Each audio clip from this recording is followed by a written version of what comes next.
The invaded. How Latin Americans and their allies fought and ended. U.S. occupations. AL and MCPHERS on. To Cindy, my love. 7. Contents. Acknowledgements 9. Introduction, Occupation, Why Fight It? 1. Part 1 Intervention Resistance. 1 Nicaragua, 1912-13. 2 Haiti, 1915-22.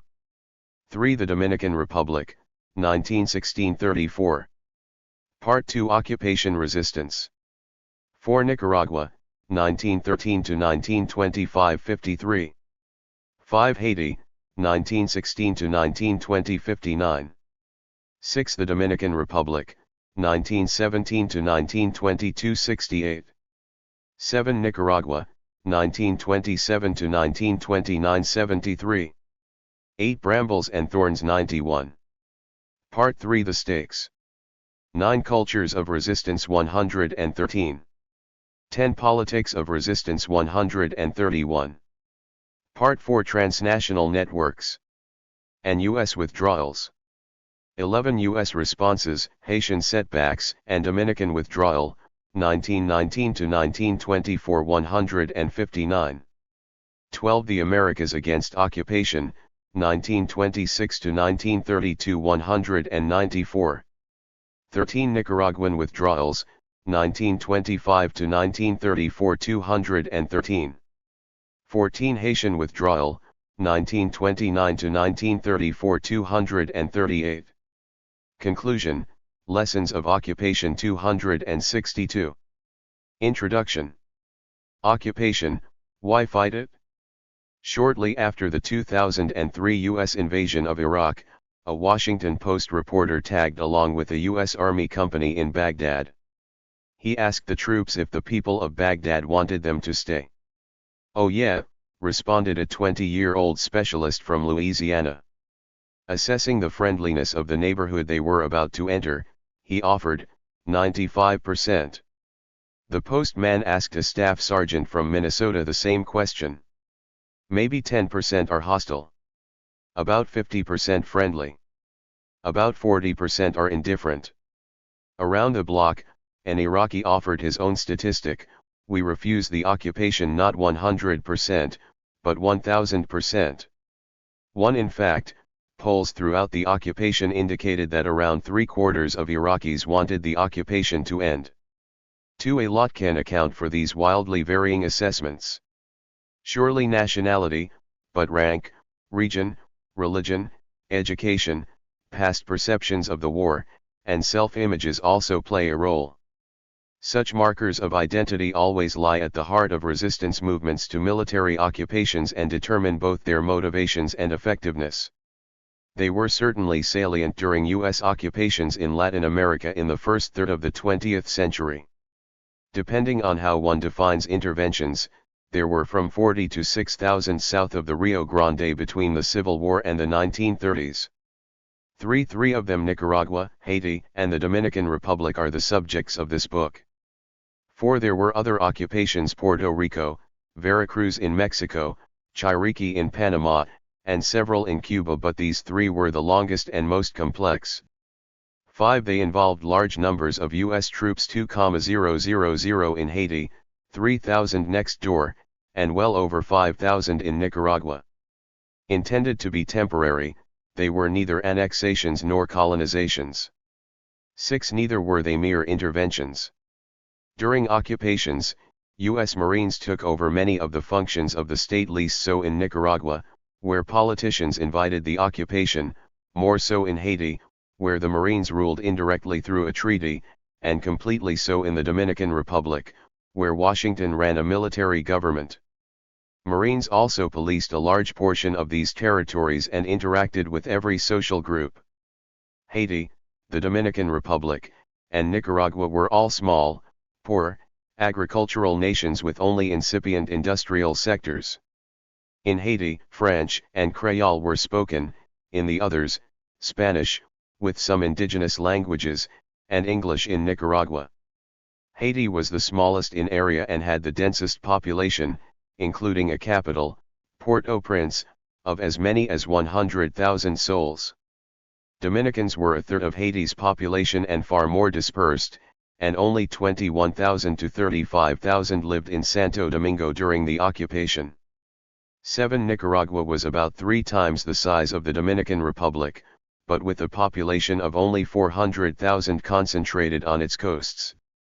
In all 3 countries, those who resisted invasion were motivated not primarily by nationalism but by more concrete, local concerns that were material, power-related, self-protective, or self-promoting.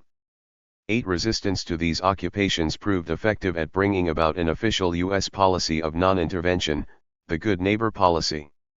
9. This book argues that resistance was the most important factor in ending occupations precisely because it reflected concrete grievances and also because it spurred transnational resistance movements. Latin Americans were at their most effective when their interests were most threatened. While most studies of occupation focus on occupiers, this book views events through the eyes of the invaded. 10. To do so, it draws on a score of state and personal archives in 5 countries and 3 languages, engaging specific events on the ground and emphasizing similarities and differences among these 3 occupations. 11. Some of the similarities are well known. Each occupation confronted a rural insurrection, motivated partly by marine brutality. Less known is why the Haitian and Dominican insurrections failed while the Nicaraguan one outlasted the Marines, or why the Dominican occupation ended in 1924 while Haitians lived through another decade of occupation. This book also distinguishes between 2 waves of resistance, a first against the fact of occupation and a second against its conduct. Past studies have also limited a comprehensive understanding of resistance to occupation in Latin America by emphasizing the actions of peasants and rural guerrillas. But, with notable exceptions, peasants put up relatively less resistance to marine rule than all other groups save merchants. Once violent insurrections ended and occupations continued in Hispaniola, contact between the military and peasants declined. Several other underprivileged groups, workers, prostitutes, other urban untouchables, had more than their share of encounters with occupiers, many of them unpleasant. The process of occupation also threatened the status and wealth of prominent groups. Unemployed politicians, landowners, lawyers, and journalists became second-class citizens under U.S. rule and engaged in everyday acts of resistance. The invaded were already engaged in contested, violent processes of centralization, which occupation both accelerated and placed in the hands of foreigners, prompting further contestation and violence. This book gives peasants and rural insurgents their due while adding weight to the resistance of other groups, especially peaceful ones, which were ultimately more effective than guerrillas, save for Nicaragua in 1927 to 1933. 12. It also uncovers links between rural folk, urban resistors, and other groups. Among those other groups were anti-occupation allies abroad. Unlike in traditional war, anti-occupation activists cannot use their nation-state to resist and instead resort to insurgency, civil disobedience, sabotage, and defiance of censorship.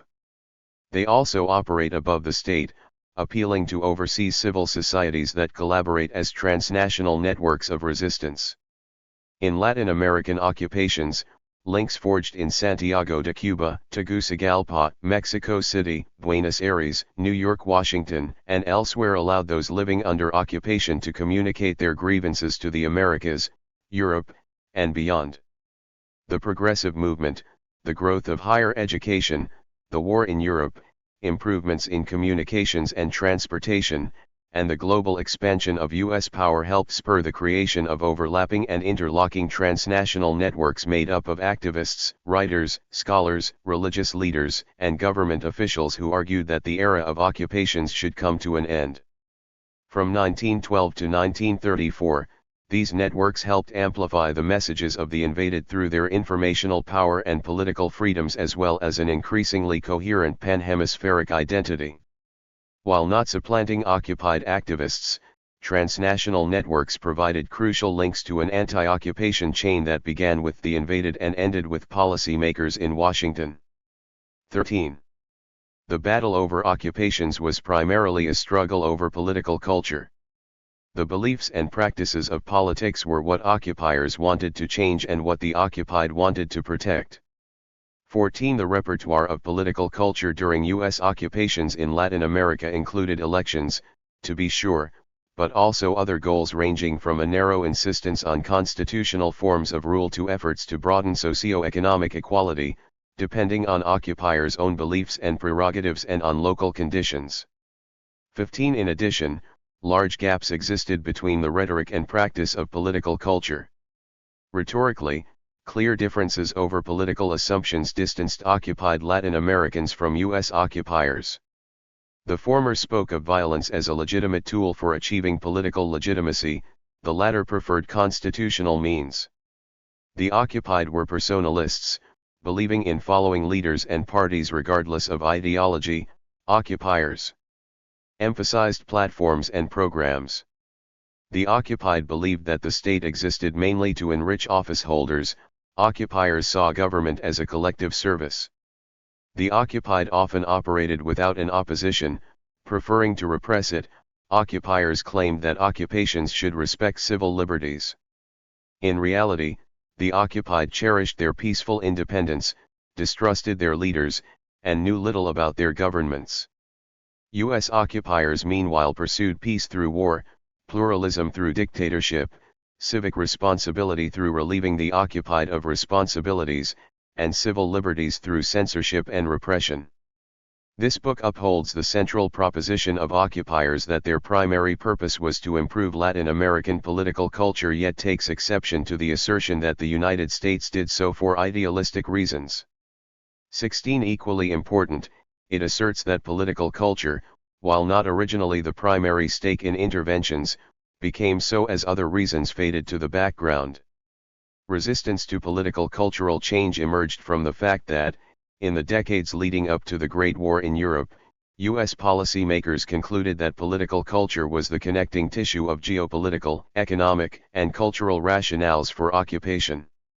Stabilizing politics was not necessarily the most urgent problem, but it proved the most convenient rationale. When military fears of European intervention turned out to be exaggerated, U.S. policymakers fell back on their political altruism. When economic rapaciousness could not be admitted or did not exist, the desire for political change did and could. And when policymakers proved unable to recognize their prejudices, they explained culture through identifiable political behaviors. Occupiers stated clearly and often their intent to transform the politics of the occupied. 17. To be sure, these other motivations may have been sufficient to prompt at least short-term military interventions. Geostrategically, the U.S. Navy wanted to secure the Windward Passage, the natural shipping lane from the Atlantic to the Caribbean that runs between Cuba and Haiti, and partly for that reason acquired a naval base at Guantanamo Bay after the War of 1898. In 1891 and again in 1913, U.S. administrations also tried to buy Haiti's Mole St. Nicholas, which stood on the other side of the passage. 18 Dominican leaders offered Samana Bay, the most attractive spot in the Caribbean, for a naval base. By 1914, with war brewing in Europe, the U.S. Navy was even more eager to secure lanes to the newly opened Panama Canal. During the war, the United States purchased Mexican oil and Chilean nitrates, crucial for its allies, so keeping enemies out of the Caribbean was crucial. 19 Washington had long wanted a canal in Nicaragua instead of then in addition to Panama, and in 1914 it signed the Bryan-Chamorro Treaty, which gave it the right to dig in exchange for $3 million to the Nicaraguan government. 20 Part of Washington's reason for deposing Nicaraguan President José Santos Zelaya in 1909 was to keep him from selling the canal rights to another power, perhaps Japan. 21 Another common strategic argument was that the United States landed in Haiti in July 1915 because the French cruiser Descartes arrived in Port-au-Prince and the Germans plotted to do the same. 22 While geostrategies may have justified interventions, they were insufficient to explain the transformative occupations that followed. The Japanese had no intention of taking Nicaragua or digging a canal. The French merely wanted to protect their lives and property in Haiti and retreated as soon as they saw the U.S. Navy doing the job for them. Anything likely to cause difficulties with United States should be avoided, ordered the Quai d'Orsay. 23 During World War I, German submarines never operated in the Caribbean. 24 When Robert Lansing, Woodrow Wilson's Secretary of State, once explained the Haitian occupation on the basis that he suspected a German move, the New York Times responded that scarcely justifies occupation. 25 Naval planners in 1904 did foresee advance bases in Haiti and the Dominican Republic that might require occupation, but the idea largely lost its appeal by the late William Howard Taft administration. 26 The Navy never acquired the Mole nor Samana Bay yet continued occupying Haiti and the Dominican Republic after the war. The Marines also protected and promoted U.S. economic interests. 27 By 1912 the United States bought a third of Latin America's exports and sold a quarter of its imports. 28 The Panama Canal opened its locks to many more trading vessels than gunboats. 29 Economic motives got their own policy moniker dollar diplomacy. Begun under Theodore Roosevelt and flourishing under Taft, the policy gave out Wall Street loans to Latin American governments in exchange for the right of Marines to control the customs houses to pay back those loans. In 1907 the Dominicans signed over their customs in a treaty that became the legal justification for the 1916 landing, and in 1910 the United States set up a collectorship in Nicaragua, the Dawson Pact, modeled after the Dominican one. 30 A $1.5 million loan soon followed, giving Wall Street ownership of the National Bank, the National Railroad, and a steamship company. 31 Wall Street also muscled its way into Haiti, taking half the National Bank and the entire National Railway in 1910 to 1911. 32 All this demonstrated the U.S. intent to expand its economic and financial power in Latin America through intervention. 33 However, military occupations were far more costly than any investments they might protect. In 1913, Nicaragua, Haiti, and the Dominican Republic together made up less than 1% of U.S. investments in the Caribbean basin. 34 In Nicaragua in 1912, U.S. assets amounted to only $2.5 million, 90% of them on the sparsely populated East Coast. 35 In Haiti pre-occupation investments probably did not rise to $15 million. 36 Further, investments and loans were virtually always secured before occupations. 37 Heads of state were only too happy to hand over financial oversight if they could get more loans from the deal, and Haitian elites clamored for financial tutelage like the Dominicans and Nicaraguans had. 38 Occupations, moreover, turned out to be bad for business. Investors stayed away from any place foreigners with guns antagonized natives with guns. In 1910, one U.S. mine manager in Nicaragua discussed how the previous year's revolution had driven away practically all the native Nicaraguan or Spaniards who are the only men practically suitable for underground work. 39 Finally, virtually no private interests pressured State Department personnel into ordering occupations. The main exception was businessman Roger Farnham, but he scared Wilson with tales of French and German intrigue in Haiti, not of economic catastrophe. 40 The goal of dollar diplomacy therefore was not to enrich U.S. corporations, though that did occur, but to transfer debt from Europe to Wall Street and thus bolster regime stability. As the State Department's Dana Munro wrote, dollar diplomacy's purpose, under Taft as well as under Wilson, was purely political. 41 Wilson, especially, refused to send troops at the beck and call of the American dollar. 42 In a speech in Mobile, Alabama, on October 27, 1913, Wilson foresaw the end of unfair loans and subsequent land grabs and predicted Latin America's coming emancipation from private enterprise. 43 U.S. cultural rationales also played an undeniable though not primary role in military interventions. The main statement of the progressive movement, Herbert Croly's 1909 The Promise of American Life, advocated armed policing of the hemisphere. 44 The racist paternalism of U.S. policymakers even more clearly justified military intervention. In the late 19th century, the drive began to define the U.S. role in the world as advancing white Anglo-Saxon civilization overseas. In 1886, Josiah Strong's best-selling Our Country linked these sentiments to a divine plan for spreading Protestantism. Missionaries were especially imbued with cultural Americanization ideals and unleashed them on Puerto Rico. 45 so were bankers and soldiers. In 1898, the desire to help free little Cuba compelled Smedley Butler, at 16, to lie about his age so he could fight Spain.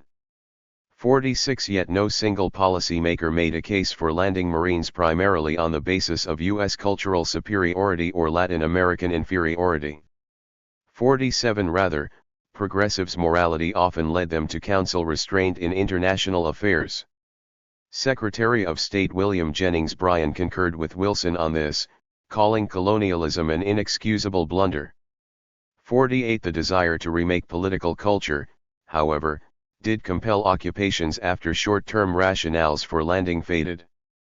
49 Occupations were uniquely intended to reform permanently the institutions, practices, and beliefs of governance.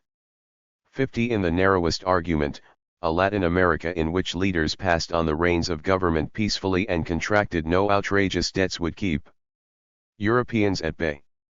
Broader U.S. visions included weeding out corruption and teaching industry and sanitation in ways that would induce foreign investment, eviscerating the need for dollar diplomacy. To many, too, political culture reform was about transferring U.S. values to the hapless poor and the clueless rich. Good culture made for good politics, and good politics made for good business. Wilson was the prime exponent of political reform, dubbed constitutionalism for the president's determination to support only Latin American leaders who won power through constitutional means. I am going to teach the South American republics to elect good men, Wilson supposedly said when he refused to recognize Mexico's Victoriano Huerta. 51 Political reformism applied to most U.S. policies and predated Wilson. In 1907, the U.S. government justified the customs receivership by saying that Dominicans spent a full 80% of their revenue on government salaries.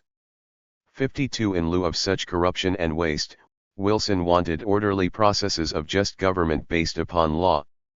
53 Wilson's mobile speech counseled restraint but also suggested spreading constitutional liberty throughout the hemisphere, a contradiction he failed to acknowledge. 54 6 weeks later he specified that the Wilson Doctrine is aimed at the professional revolutionists, the corrupting concessionaires and the corrupt dictators in Latin America. It is a bold doctrine and a radical doctrine. 55 Monroe agreed that the first goal of occupations was not to make a profit but to discourage revolutions. He found the objective neither sinister nor sordid.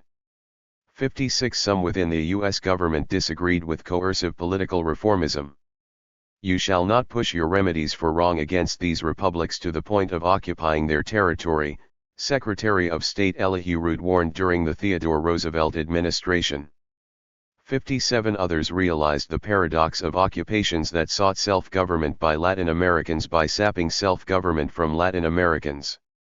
When in 1916 Wilson circulated a speech that included the line, "It shall not lie with the American people to dictate to another what their government shall be," his own Secretary of State scribbled in the margin, "Haiti, Domingo, Nicaragua, Panama." 58 Yet the desire for reshaping Latin Americans' political behavior rode an unstoppable momentum, especially in response to events in small republics in the Circum-Caribbean. In 1915, Haiti had had 7 presidents assassinated or overthrown in 4 years. 59 The Dominican Republic was also caught up in rapid revolutionary cycles after the death of President Ramon de Caceres in 1911. 60 And Nicaragua degenerated into civil war in 1912. Such events tended to simplify rationales for occupation and draw U.S. gunships. Although the motivations of occupiers were important, those who most tried to stop the coming of occupations were Latin Americans themselves, who often reminded U.S. policymakers that they had signed on to peaceful resolution methods, such as in the 1907 Dominican Treaty.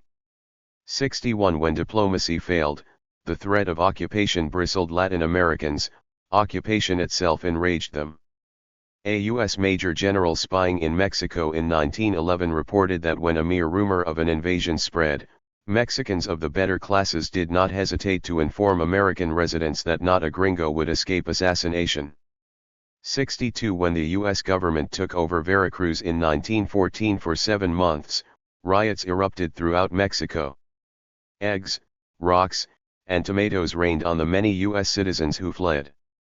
63 Resistance to gunboat threats also arose in Nicaragua, Haiti, and the Dominican Republic. In the first, President Zelaya and memories of his overthrow were the primary obstacles to a landing. Initially pro-United States, in 1906-1907 Zelaya opposed U.S. meddling in a war between Guatemala and El Salvador, seeing it as a threat to his own hegemony over Central America. 64 There were other issues: loans contracted outside the United States, the slow settlement of claims, flirtations with Germany and Japan, the execution of 2 U.S. adventurers, and especially the U.S. decision not to build a canal in Nicaragua.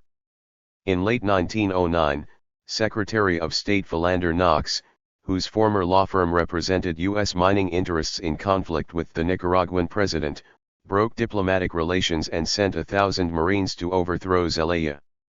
The Nicaraguan fled to Mexico, where shouts of "Death to the Yankee" greeted his every appearance. 65 Haitians' bloody 18th-century revolution against the slave-holding blacks and the century-long diplomatic isolation that followed convinced them that no white man valued Haiti's welfare. Haitians encoded within their constitutions prohibitions against white, later foreign, land ownership and rejected Washington's attempts to buy the Mole St. Nicholas.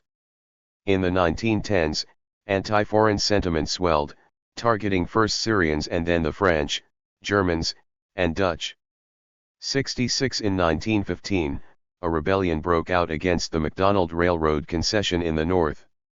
67 After the 1907 Customs Treaty, which banned new loans without Washington's approval, Dominicans also resisted additional encroachments that might lead to occupation. 68 In 1911, the Dominican Congress rejected a U.S. project to install a U.S. Director of Public Works and financial advisor with expanded powers.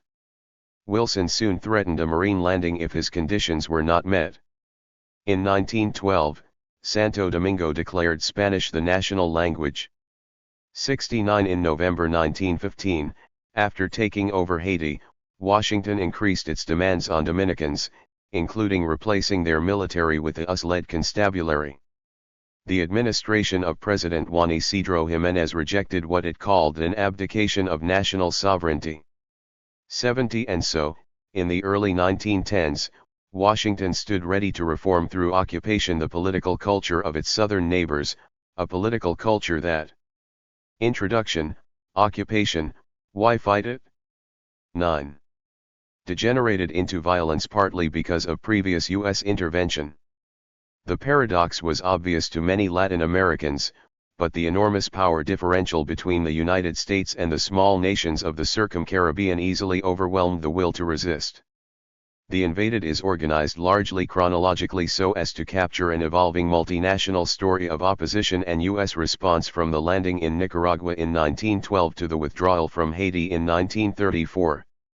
The first 3 chapters relate Latin American responses to initial landings, arguing that these interventions prompted a first wave of violent and peaceful revolts based largely on national strongmen's fear of losing political power. The next 5 chapters examine a second wave of resistance, made up of longer revolts by regional and local strongmen, their followers, and ordinary people, against the style of occupation rather than the fact of intervention. Part 3, consisting of thematic chapters on culture and politics, shows how occupations threatened values and practices that had little to do with nationalism but rather with concrete ways of life that would not easily be transformed by reformist Marines. The final 4 chapters focus on peaceful resistance movements, including transnational networks, that followed the defeat of insurgencies in Haiti and the Dominican Republic, as well as the final years of the struggle of Augusto Sandino. 71. The major claims of this book that the invaded resisted because of local autonomy rather than nationalism, that resistance was effective for this very reason, that peaceful activists were as central to the struggle as were violent guerrillas, and that transnationalism amplified all these struggles contribute to a historical narrative of the era of occupations that is still, a century later, incomplete, misunderstood, and romanticized. These cases were specific to their time, space, and culture, and a familiarity with Nicaragua, Haiti, and the Dominican Republic is essential to grasping both their uniqueness and their similarities. These cases also show that the first third of the 20th century stood neither as an aberration of U.S. expansion nor as an exemplar of timeless U.S. behavior in times of occupation. While the conclusion draws present-day lessons from these occupations, the specific circumstances of every U.S. occupation should be kept foremost in mind. Falling short of respecting the local and the concrete would dishonor the memory of the invaded. Part 1. Intervention Resistance. Nicaragua, 1912. So bitter as to be scarcely understood by civilized people. Smedley Butler, on Nicaraguan political parties. The U.S. intervention of 1912 in Nicaragua was a typical case of first-wave intervention resistance, with a distinction. Behind the resistance lay a long-simmering distrust of U.S. dollar diplomacy in Nicaragua, and militarily the intervention was swift and effective. What distinguished Nicaraguans' anger from that of subsequent invaded peoples was the intensity of their attachment to political parties. It colored all their political decisions, including their resistance to debarking Marines. Paradoxically, that distinction drove U.S. invaders to try to change Nicaraguan political culture permanently, laying the groundwork for a generation-long occupation. In seeing so-called national or federal caudillos displaced from power, Nicaragua in 1912 shared a key characteristic with the Haitian and Dominican resistance to landings in 1915 and 1916, respectively. Strongmen who practiced politics through violence dominated Latin America in the 19th century, aided by weak nation-states after the departure of European colonizers. That weakness was evident in the state's inability to raise enough taxes or provide services, its lack of national consciousness, and especially its inability to monopolize force. National caudillos sat atop a precarious pyramid of authority, with most of the political loyalty and military force at the bottom, in towns and provinces. Caudillos who held on to power in the capital were vulnerable to foreign intervention, especially if competitors called on the Marines to provide the required monopoly of force. In the early 20th century, while this state of affairs dissipated in larger, more industrializing nations such as Venezuela and Argentina, in Central America and the Caribbean, nation-state formation remained embryonic. A major reason for the bottom-heavy allocation of pyramidal power was the clientelist nature of caudilismo. From the pampas of Argentina in the 1840s to the partisan towns of Nicaragua in the 1910s, strongmen, whether national party leaders or local chieftains, mobilized followers largely through a two-way exchange of favors. Followers' interests could certainly be emotional and political, but they were often also hard-headed and material. They risked their lives and butchered their leaders' enemies for rewards of all kinds, including protection, sociability, promotions, a political voice, even a steady supply of shoes and beef. The first wave of U.S. interventions offered only a glimpse of these relationships, but their potential for resistance became more salient as interventions settled into occupations. Initial interventions also presaged a more popular resistance outside the purview of caudillos, one equally material, partly nationalist, yet devoid of partisan interest. In Nicaragua, caudilismo expressed itself in the form of political parties more than in the Dominican Republic and Haiti. Before the land consolidation of the 1920s and 1930s led by sugar and cattle, coffee was Nicaragua's economic driving force. Largely cultivated on small, independently owned farms, it brought relative equality, social mobility, and stability. Such attributes may have driven Nicaraguans to follow family-oriented, non-ideological conservative and liberal parties, whose personal and political vendettas tended to overwhelm antagonisms to the United States. In 1912, invading Marines struggled to grasp such complexity. But intervention contained a paradox. meant to stabilize political culture through strengthening the nation-state, it instead made state builders appear to be collaborators, destroyed incipient processes of centralization under national caudilos, and encouraged further rebellion from local caudilos. The military intervention of 1912 ended in a quick, decisive victory for Washington and its Nicaraguan allies. 5. In the midst of a civil war, on August 3, Nicaraguan Minister of Foreign Relations Diego Chamorro warned of a danger to U.S. lives and property in Managua and asked Washington for an intervention force. 6. The following day, 100 Blue Jackets, or Navy sailors went to the capital to guard the U.S. legation. In mid-August Major Smedley Butler joined them from Panama with 354 Marines. 7. Within a few more weeks there were 2,350 U.S. forces in Nicaragua, more than enough to overtake any Nicaraguan challenger. Overtake they did. On September 24, the leader of the rebellion, Secretary of War General Luis Mina, surrendered to Butler and his Marines. 2 days later he was on a ship to Panama, promising never to return. 8. On October 4 came the decisive defeat of one of Mina's generals, Benjamin Zaletin. 2 days later the Marines took the town of Leon. On October 8, the war was over. 9. By the end of 1912, only 120 Marines were left.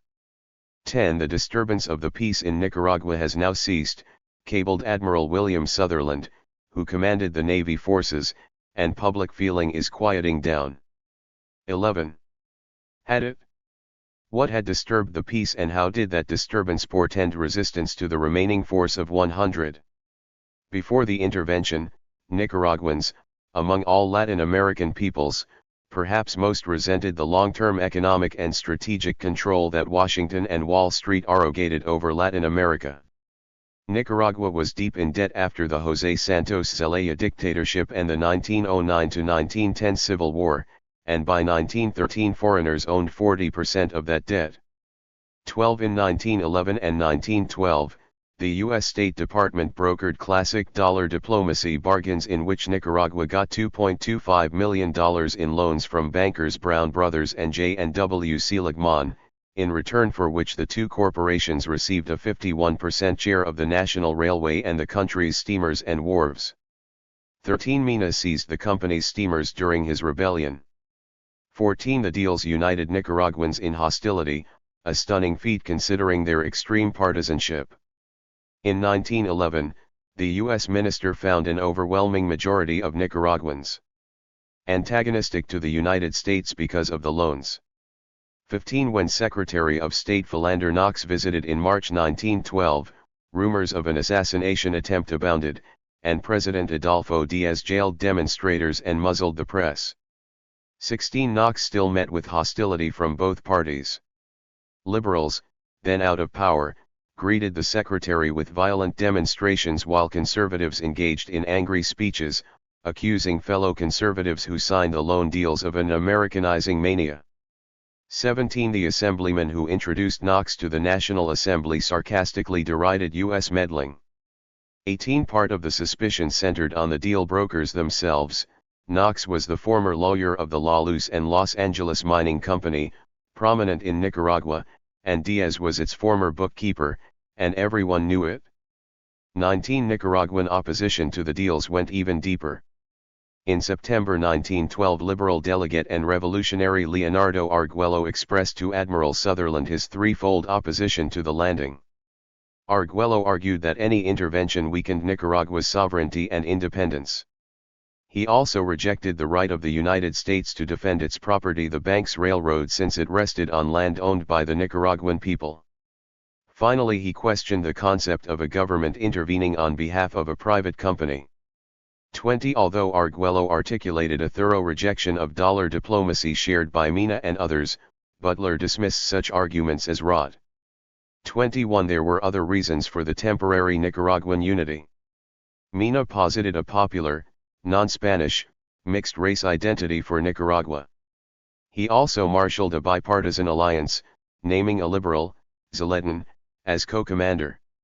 When Mina launched his rebellion in July 1912, he fled with 600 troops to the liberal town of Masaya, set up an alternate National Assembly, symbolically deposed Diaz, and later bombarded Managua.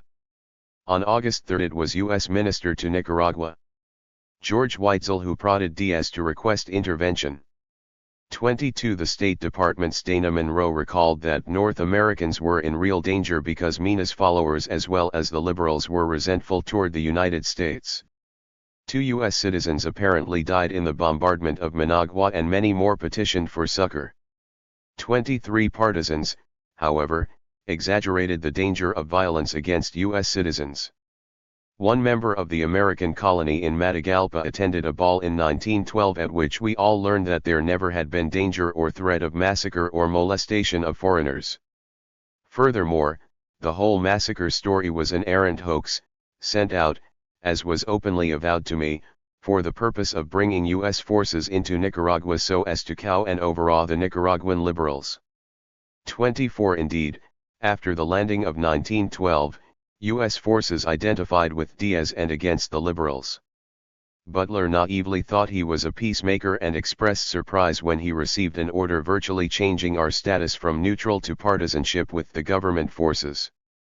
This goes back on all the things I have told the rebels. 25 Late in his life the U.S. military court-martialed Butler when he implied that the Department of State had rigged the elections of 1912 in favor of Diaz by proscribing most liberal politicians from participating, a move that engendered further opposition to U.S. intervention. 26 Once president, Diaz understood his marching orders in favor of U.S. investors. As one U.S. mine manager wrote in December 1912, after the rebellion, "If those people out there want mines, I should think that now would be the time to get them. That government will be run from Washington more than from Managua." 27 Before such a US-friendly government could function, however, Mina had to be conquered. The landing marked the first time Marines walked into Managua and was the largest U.S. force to date in Central America. 2 to 5,000 Nicaraguans died during the Civil War and U.S. intervention. 28 Butler wrote that the enmity between Nicaraguans was so bitter as to be scarcely understood by civilized people. 29 There was plenty of bitterness left over for the invaders. The first incidents of resistance in spring 1912 were attacks on Granada, a conservative town. After a drought, hungry farmers overcrowded cities, including Granada, and many blamed the United States, saying, "The conservatives sold the country and the gringos don't care if the people of Nicaragua die of hunger." 30 More specifically, a U.S. official in charge of Nicaragua's custom duties held up government imports of grains. In June, when the government did buy grains, the move brought inflation and a more dire situation. Hunger and crime soared. To make matters still worse, Zeledin and his rebels, the majority of them dissident conservatives, blamed Granadan elites for the fall of Zelaya, so they tortured and humiliated the town's men and women for 2 months. 31. Early September 1912 brought a second episode of violence in Granada, focused on foreigners, especially U.S. citizens. Artisans and peasants locked victims in dark, filthy cells, forced them to sleep on manure, and starved them for days. They dunked heads into filthy toilets and reportedly raped women. Lower-class Nicaraguans were especially invested in symbolic humiliations, such as stripping elites naked in public and hurling insults such as Yankee pigs. 32 Some victims went into hysterics while others became temporarily insane. 33 The violence ended only when U.S. troops entered. 34 The troops found Granadans close to starvation, one woman planning to put her 5 children in a boat and drown them rather than see them perish from hunger. 35 This situation reinforced the U.S. sense that the Marines were undertaking a purely humanitarian mission. 36 Marine dispatches never took responsibility for the hunger and revolution but merely noted the most terrible destitution of Granadans. 37 Some townspeople contributed to this misperception. One letter signed by 61 self-described representatives of the highest social, political and financial standing not only of Granada but of the country thanked Butler and his troops for putting an end to the horrors of an organized anarchy. The lamentable condition of these countries, perturbed by constant uprisings, is all the sadder when we consider their proximity to the great American nation, which founded on wise institutions and inspired by the spirit of liberty and justice, marches at the head of the destiny of humanity. 38 216 ladies of Granada expressed similar gratitude. 39 Such sentiment prompted one U.S. officer to write to the Secretary of the Navy, though in theory Nicaraguans hate Americans, they actually have a childlike faith in our kindness, helpfulness, and innate fairness. 40 A further episode of resistance was the martyrdom of General Benjamin Zaletin. Butler described the 33-year-old as a short plump man with a dark mustache who didn't look very military in his Panama hat and civilian clothes. 41 Nevertheless, on August 11 to 13 Zaletin bombarded Managua and by September had retreated to two fortified, never-taken hills outside Masaya, some 15 miles north of the capital, which stood in the way of the US-owned railroad from Corinto to Granada. Butler had orders to clear the railroad and remove Zaletin as an obstacle. Formerly a judge, attorney general, and the president of the National Liberty Club, Zaletin had married the great-granddaughter of a former president of Nicaragua and founder of the Liberal Party. Zaletin's ideal democracy was a highly partisan one in which political parties alternated power but meanwhile ruled without opposition. "We should not try to fool ourselves," he once wrote, "with tales of national administration, national politics, and national government." 42 It was ironic, then, that he would now be allied with a conservative. Nevertheless, in the heat of resistance, Zaletin wrote to U.S. officers expressing his nationalism. 18. And his anti-imperialist understanding of Nicaragua's place in the world. 43 His narrow legal claim was that the loan agreements of 1911 to 1912 suspended all transportation in case of war, obviating the need for the Marines to clear the railroad. More broadly he cited international rights for small nations, the latest press attention to Pan-Americanism, former Secretary of State Elihu Root on fraternity in the Americas, and even George Washington on being noble toward other nations. All this meant to accuse the United States of acting outside accepted norms of civilization. The ouster of Zelaya, he recalled, had set a unique precedent in international law, the suppression of internal despotism by external despotism. Finally, like the Granadan elites, Zaletin expressed his admiration for a nation that I admire and respect for its size and power, but that I do not wish as my country's conqueror. 44 On October 3 Zaletin, surrounded, refused to surrender to Colonel Joseph Pendleton and pledged to fight to the death for the dignity of Nicaragua. 45 We lack everything, provisions, arms, and munitions, we are surrounded by cannons and thousands of men ready to pounce, he wrote the same day to his wife.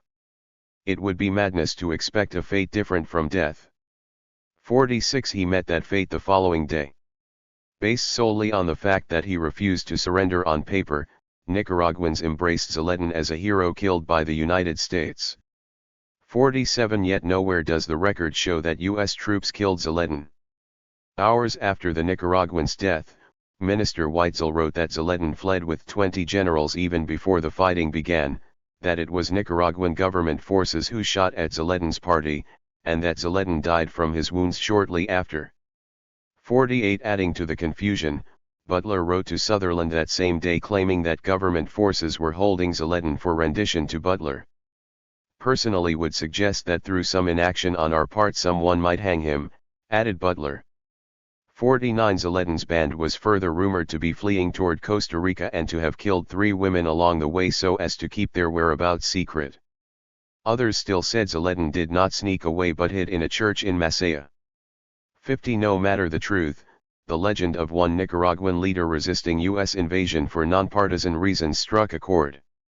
Many ordinary people did the same, resisting U.S. troops apparently against the will of their superiors, an indication of their incipient independence from caudillos. Rebels in mid-September attacked a train occupied by Butler's men, 4 of whom were injured. 51 As the engine rolled into Masaya, a man on horseback thundered toward the train and shot at Butler himself. Then 6 or 7 others started to blaze away at the train, soon backed by firing from surrounding streets and houses, everybody shooting in every direction. A delegation from Zaletin explained that the attack was by unauthorized rebels, and Zaletin let the train pass. 52. The greatest instance of mass resistance to the U.S. landing occurred in Leon, a liberal stronghold and a stop on the railway that Washington wanted cleared. In mid-August, rebels trapped a conservative detachment in a square and massacred it. A few days later U.S. Captain Nelson Volt was in town with his troops but could not get his train out through the barrage of fire. He wrote in his diary, "All along the streets they showed their hostility, even women spat at us, many women were armed with rifles and machetes, it was a crazy mob." 53. On August 21 another determined group forced Commander Warren Terhune and his men to get off their train and walk the 55 miles back to Managua in pouring rain. Leon's leaders privately told Terhune they could not restrain the mob. 54. "Oh, you don't know that crowd," said Terhune after the ordeal. "They're bloodthirsty." 55. Butler, on a quest to recapture the train, told a similar tale of popular resentment. The people of Leon, notably, angry women, threatened violence and placed themselves before the slowly advancing engine. "As we came into the city about 1,000 excited men, women, and children surrounded our train, all armed with various instruments of torture, from rifles to razors. Butler, brash as ever, defied them to shoot and obtained their acquiescence." 56. Throughout September, a diary likely belonging to Marine Lieutenant Colonel Charles Long reported continuing anger in the populace. As Marines moved material from one train to another, there were perhaps 300 armed men in the vicinity, but many women and children were also present. The people appeared to suspect our object and to resent our appearance in such force. The movements and gesticulations of the crowd were decidedly hostile. Some explained that they feared us controlled trains would help the conservatives. 57. He also asked a conservative general to help him secure workers, assuring them that they would not be compromising themselves by working for us. 58. One telegraph operator in Leon took his own life rather than compromise himself. 59. The U.S. occupation of Leon after Zaletin's death gave rise to more violence, this time a mixture of partisanship and popular anti-interventionism. The commander of a 1,000-man battalion marching into town on October 6 reported that firing began almost immediately from the brushes. Serious opposition grew as 200 Leon inhabitants fired from churches and private homes. They killed 3 Marines, who shot back 5,000 rounds and killed 50 inhabitants. Marines arrested several men but found no evidence of their firing weapons. They encountered for the first time the Nicaraguan tradition of mutilation. Rebels hacked one Marine's corpse with machetes and took his clothes and shoes. 60. Long was correct that the hostility was political in nature. Liberals had long stoked anti-us sentiment in Leon by associating conservatives with external rule. One Leon poet warned in 1912 of the blonde pigs of Pennsylvania advancing on our gardens of beauty. 61. The town quieted down after Mena's surrender on September 24 and even more so after U.S. troops took Leon on October 7. 62. Fearing massacres by conservatives after the war, Sutherland ordered Managua evacuated of Leonses or inhabitants of Leon. "Any slaughter would be on our shoulders, and the brute in these people is too strong to let such a chance of getting the blood of their enemies go." 63. Another type of resistance was more grassroots and spontaneous. After liberal chiefs surrendered, they told the U.S. commander that they could not control all their soldiers as many had refused to give up their arms and had decided to fight us to the bitter. We attempt to disarm them and take over the city. 64. Troops in Chinandega met similar resistance. 65. Perhaps more illustrative was the rejection of the material consequences of the U.S. presence. According to Long's diary, 2 Nicaraguan women, helped by a longtime U.S. citizen living in Nicaragua whom the troops called the Negro Thompson, complained that Navy and Marine troops had stolen wood and boards from their houses and grounds. Another Nicaraguan sought his cattle, allegedly stolen by the invading U.S. troops. Another wanted to be paid for Marines drinking his water. Few Nicaraguans would lend the foreigners their bull carts. 66. For all the popular resistance, the accusation of collusion between conservatives and Washington remained accurate, and the invasion widened political divides. After Marines landed, the workers of a sugar mill in Xixigalpa became more strongly liberal and identified the owners of the mill more strictly as conservatives. On the day of Zeledin's death, Xixigalpans attacked Long and his troops, again disregarding orders from their officers. 67 Long described the politicization of Leon as an outgrowth of social categories. It was the people known as artesanos who rose and took Leon, he wrote. They do not leave town and are quite capable of repeating such uprisings frequently. Urban artisans, not rural peasants, were most tied to political violence. 68 Most U.S. officers and diplomats failed to understand the popular sources of resistance or suggest remedies in tune with Nicaraguan sovereignty. Their perspective was jingoistic and often racist. Butler, an exemplar of this group, said one hostile Nicaraguan group reminded him of his son Tommy playing Indian. Butler disrespected Nicaraguan traditions and insulted their honor by disdaining all ceremony. 69 Sutherland, while more diplomatic, saw only the similarities with China's Boxer Rebellion, an analogy also drawn by the newly created Latin American division at the Department of State and President William Howard Taft. 70 This discourse suggested that the brutal war in the Philippines and experiences in China at the turn of the century had darkened the mood of U.S. foreign policy makers toward anti-interventionism in the developing world, leading Marines and diplomats to associate rebellions exclusively with xenophobia and danger to foreign lives and property. The political consequences for Nicaragua soon came. Long rejected the liberal request for elections under U.S. supervision. 71 He suggested instead the just despotism of an American governor-general. 72 The State Department instead chose to restore conservatives under Diaz and exclude liberals from power sharing. If Washington hoped to erase its footprint after most troops withdrew, it failed. 4 years afterward, Nicaraguan mothers invoked Butler to frighten their children. Hush! Major Butler will get you. 73. 22. 2. Haiti, 1915. That we are here, whose fault is it? Candio, on the convention. In Haiti as in Nicaragua, the first wave of resistance to U.S. occupations was largely in response to the fact itself of occupation. Political disorder, in U.S. eyes, prompted the landing, and the political system reacted strongly to the threat of Yankee centralization. Haitians who resisted feared losing a decentralized political system with caudillismo at its top.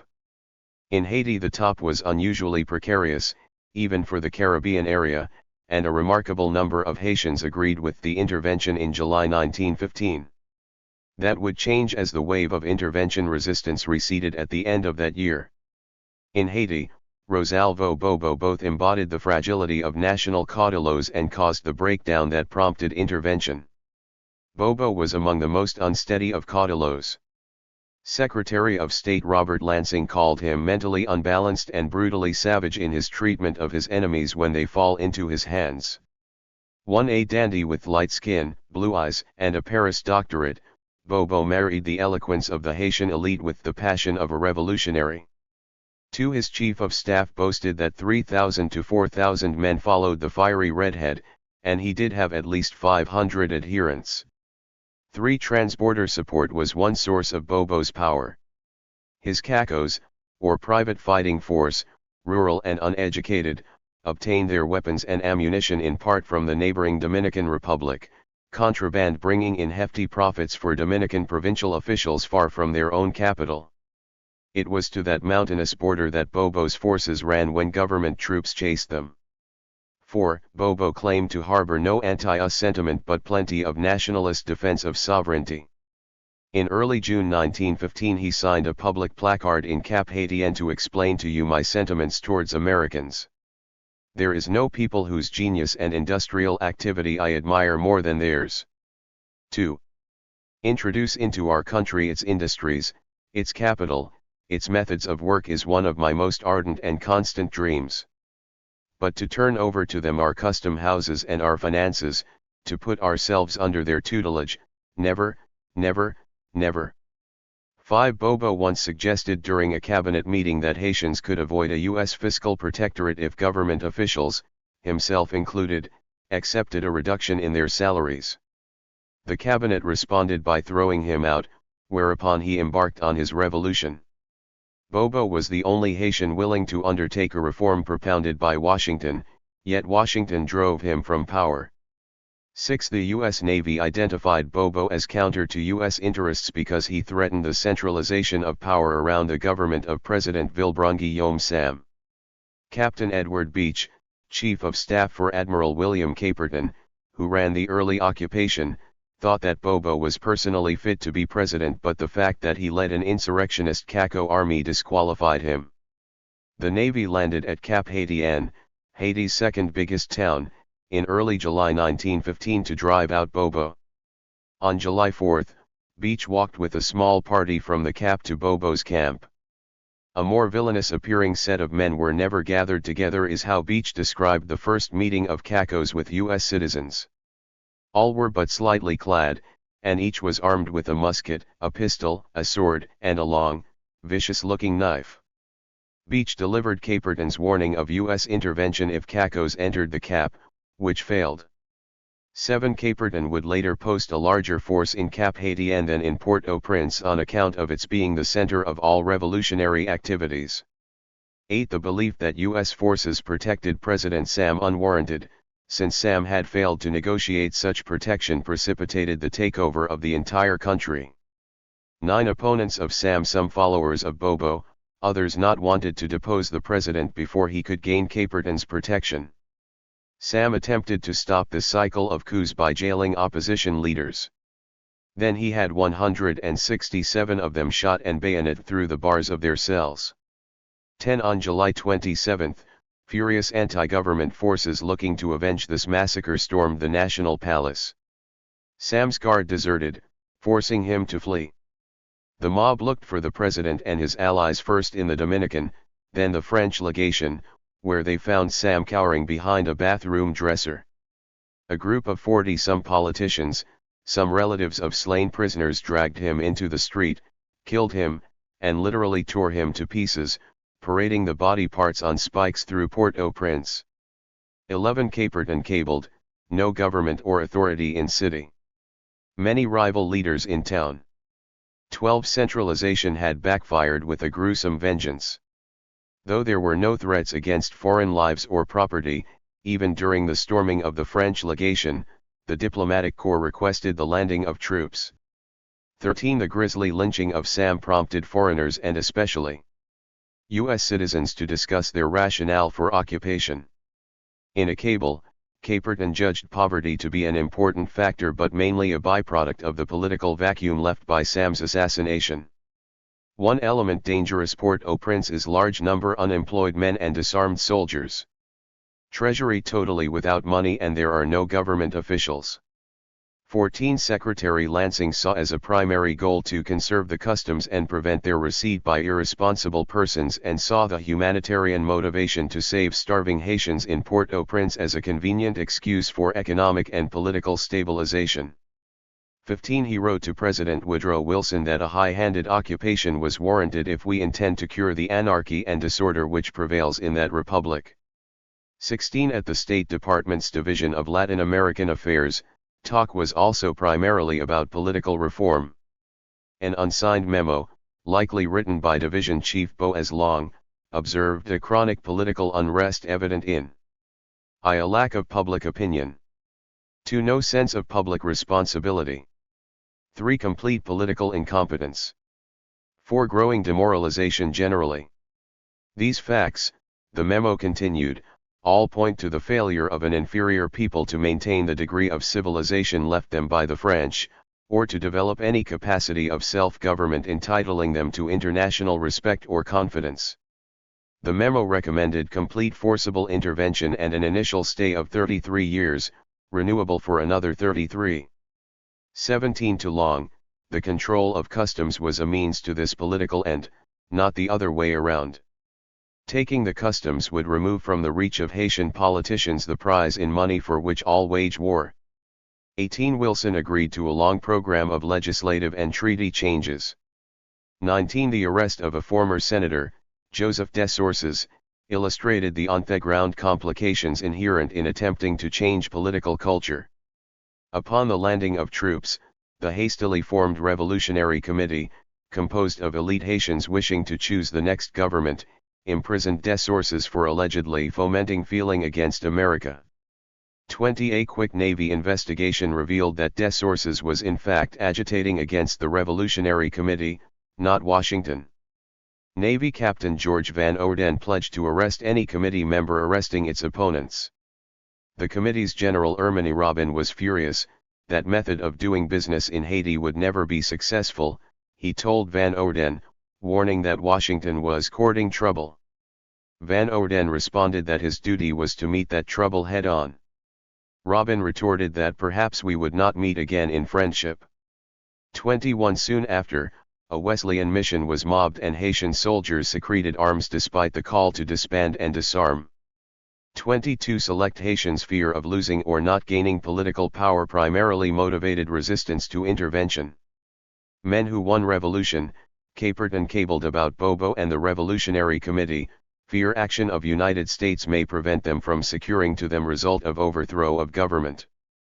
Beach concluded, these rapidly succeeding revolutions do not possess a spark of patriotism. 23 Bobo was but the most recent figurehead representing entrenched networks of political interests and practices. Cacos were little invested in the public good since observers universally noted that many were mercenaries or forced conscripts, yet they were motivated by political power. 24 Capered and called the Haitian Cacos professional soldiers. Organized in bands under irresponsible and lawless chiefs who side with the party offering greatest inducement and only nominally recognize the government. He noted their effective political clout by the fact that Bobo's Cacos made it impossible for the terrorized Haitian Congress to choose anyone else as president. 25 Marine Brigadier General Eli Cole distinguished between good Cacos and bad Cacos, the former being farmers who engaged in revolution from time to time, while the latter were objectors to work who robbed and extorted when not fomenting revolution. 26 The bottom line was, to Caperton, a stable government in Haiti is not possible until Cacos bands are broken up and their power broken. 27 On one hand, these insurrectionists resisted centralization. Before 1915, for instance, Cacos rebelled against the planned construction of a US-sponsored railroad. 28 On the other hand, they contributed to it. All had networks of leaders, some nearby, others in faraway towns, and were connected to elite politicians.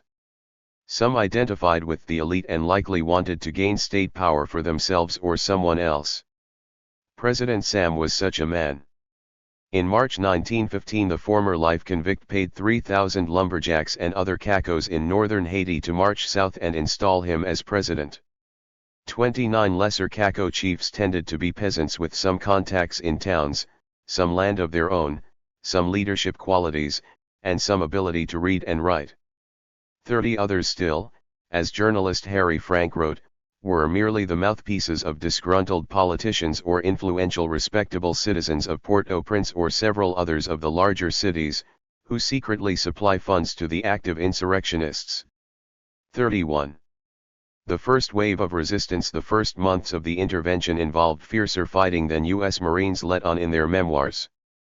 It reflected the primary motivation of Caudilos and their insurrectionist army to defend regional and local autonomy from a central administration strengthened by an occupation force. To be sure, there was little resistance to the initial landing in the capital, reflecting the fatalism of the body politic in Port-au-Prince. Haitian statesman Dantes Bellegarde recalled that in July 1915 no one organized resistance. None of our political men dared take on that responsibility, judging it useless. The occupation should have been a national question but was instead an affair of domestic politics. 32 Still, U.S. officials reported that the first 330 sailors and Marines to land on July 28, 1915, met with considerable sniping from civilians and soldiers, which continued for 2 more days. 33 On August 6, Caperton ordered all Cacos out of the capital. Then his troops began to round them up, prompting Haitians to fire on Marines. When the prisoners escaped, The crowd panicked, and Caperton declared a curfew. 34 The New York Herald described the riot as fomented by men of the lower classes after they realized that the occupation of Port-au-Prince by the American forces is complete. 35 Haitians also practiced nonviolent forms of resistance. Sergeant Faustin Workus recalled walls of human silence and dead-eyed stares greeting him and other arriving troops. 36 Haitians dumped their waste from second-story dwellings onto curfew patrols.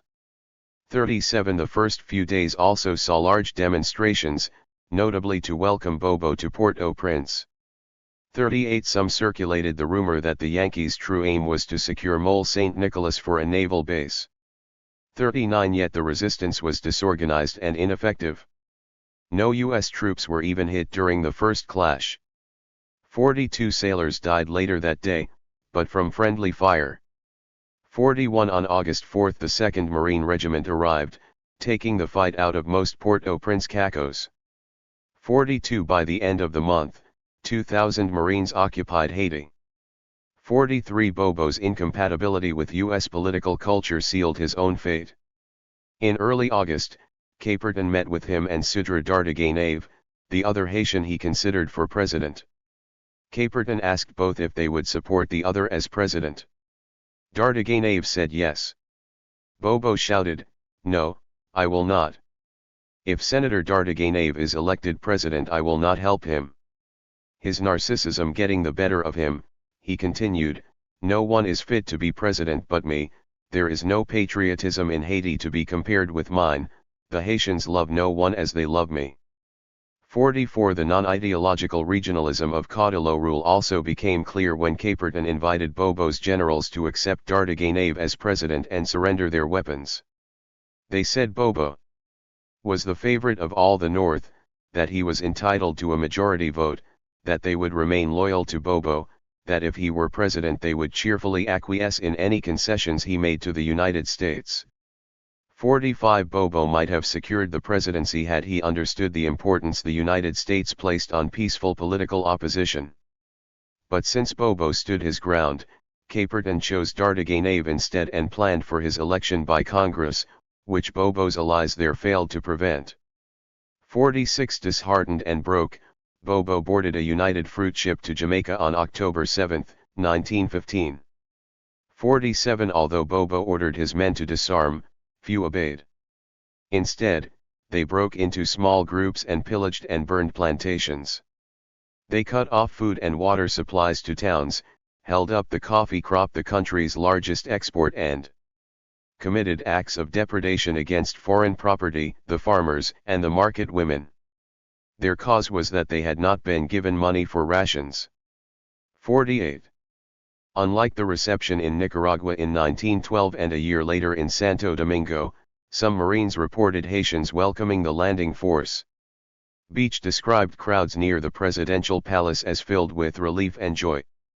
It was the trust by elites, who asked U.S. forces to supervise elections, that convinced Beach and Caperton to claim the authority to choose a president.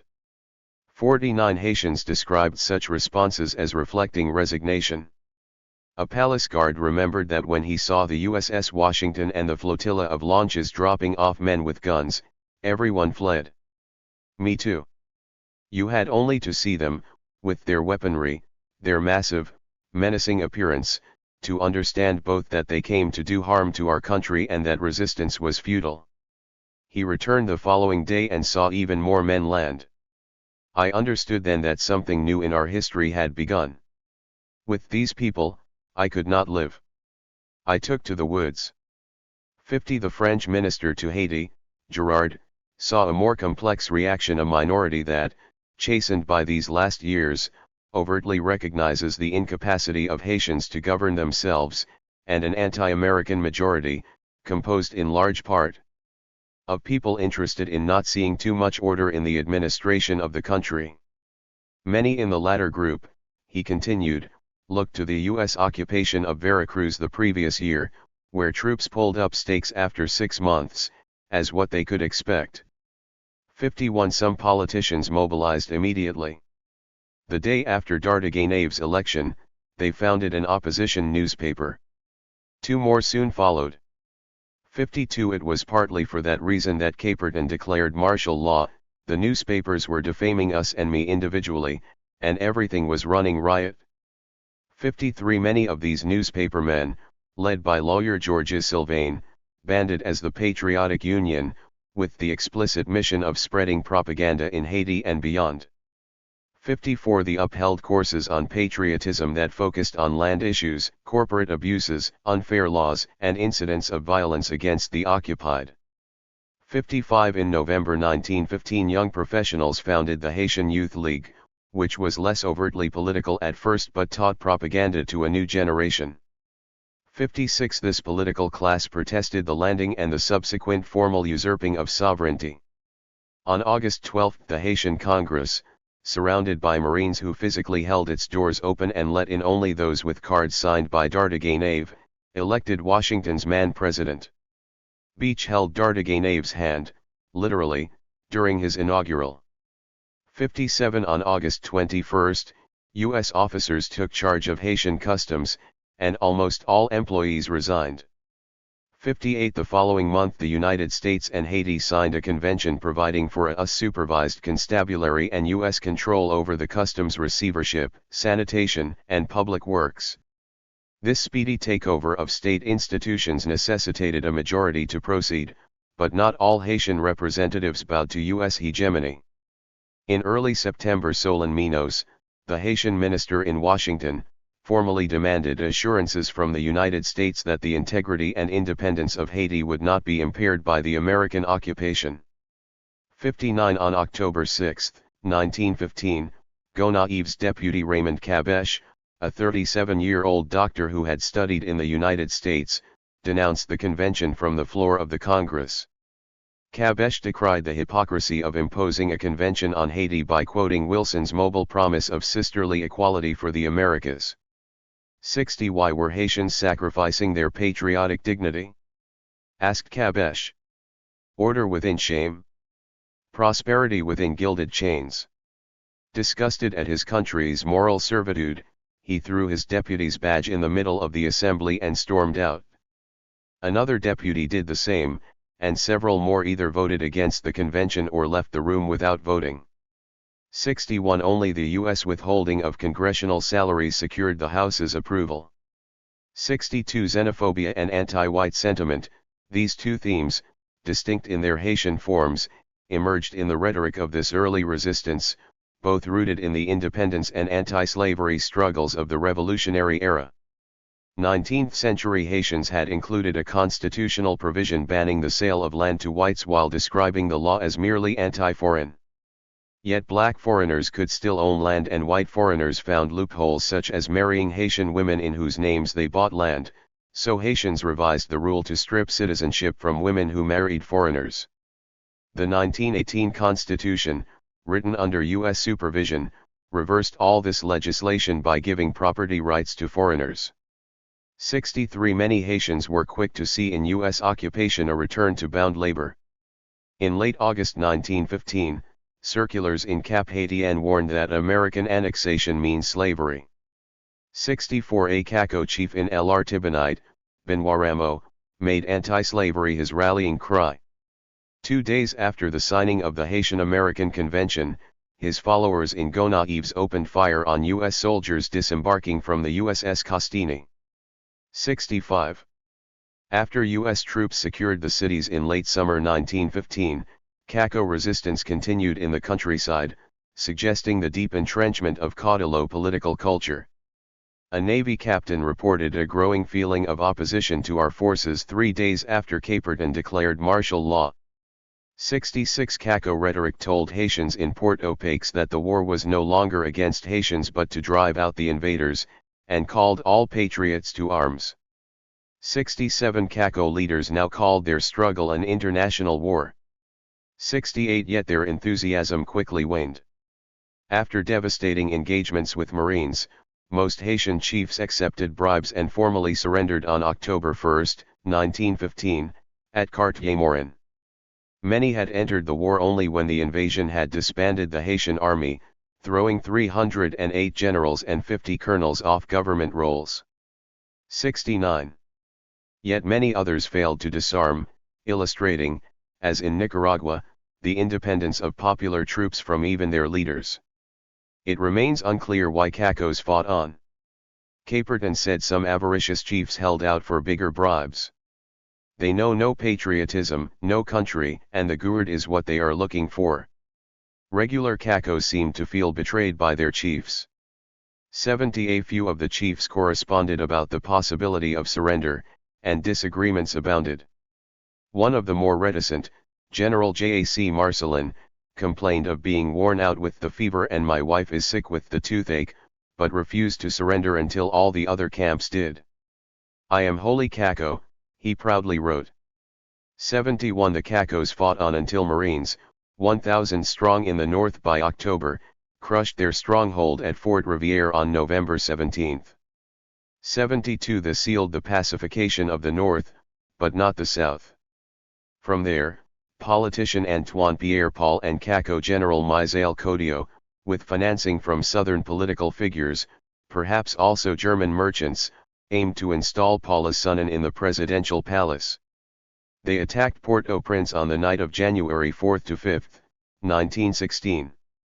73 According to Pierre-Paul, a recidivist plotter for the presidency, his army was massive but one of his 16-column chiefs betrayed him by colluding with the Marines and paralyzing the other 15 by lying to them that Pierre-Paul had delayed the attack by a day. 74 Pierre-Paul's lone column stormed the capital shooting and yelling "Long live the Cacos!" 75 The Marines rapidly beat back the charge and Pierre-Paul escaped while his colleagues were tortured and killed. After the botched assault, the Marines closed all bars and restaurants at 6 p.m. and set a curfew at 7 p.m. There were so many arrests that Colonel Littleton Waller, the senior officer in Haiti, publicly apologized. 76. The natives down here are all bad and irresponsible, and we are having trouble with them constantly, observed Marine Company Commander William Upshur in a letter to his mother in March 1916.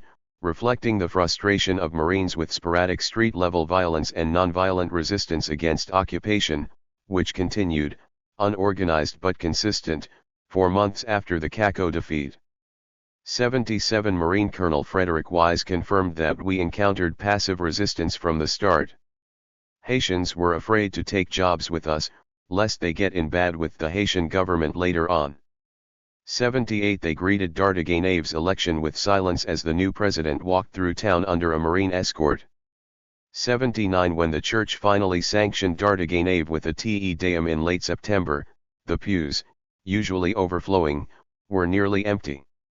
80 Minister Girard of France noted that all Haitians resented intrusions in their daily freedoms, especially the curfew.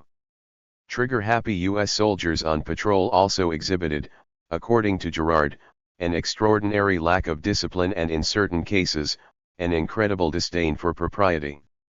81 The French were particularly insulted that Marines burst into their legation looking for prison escapees.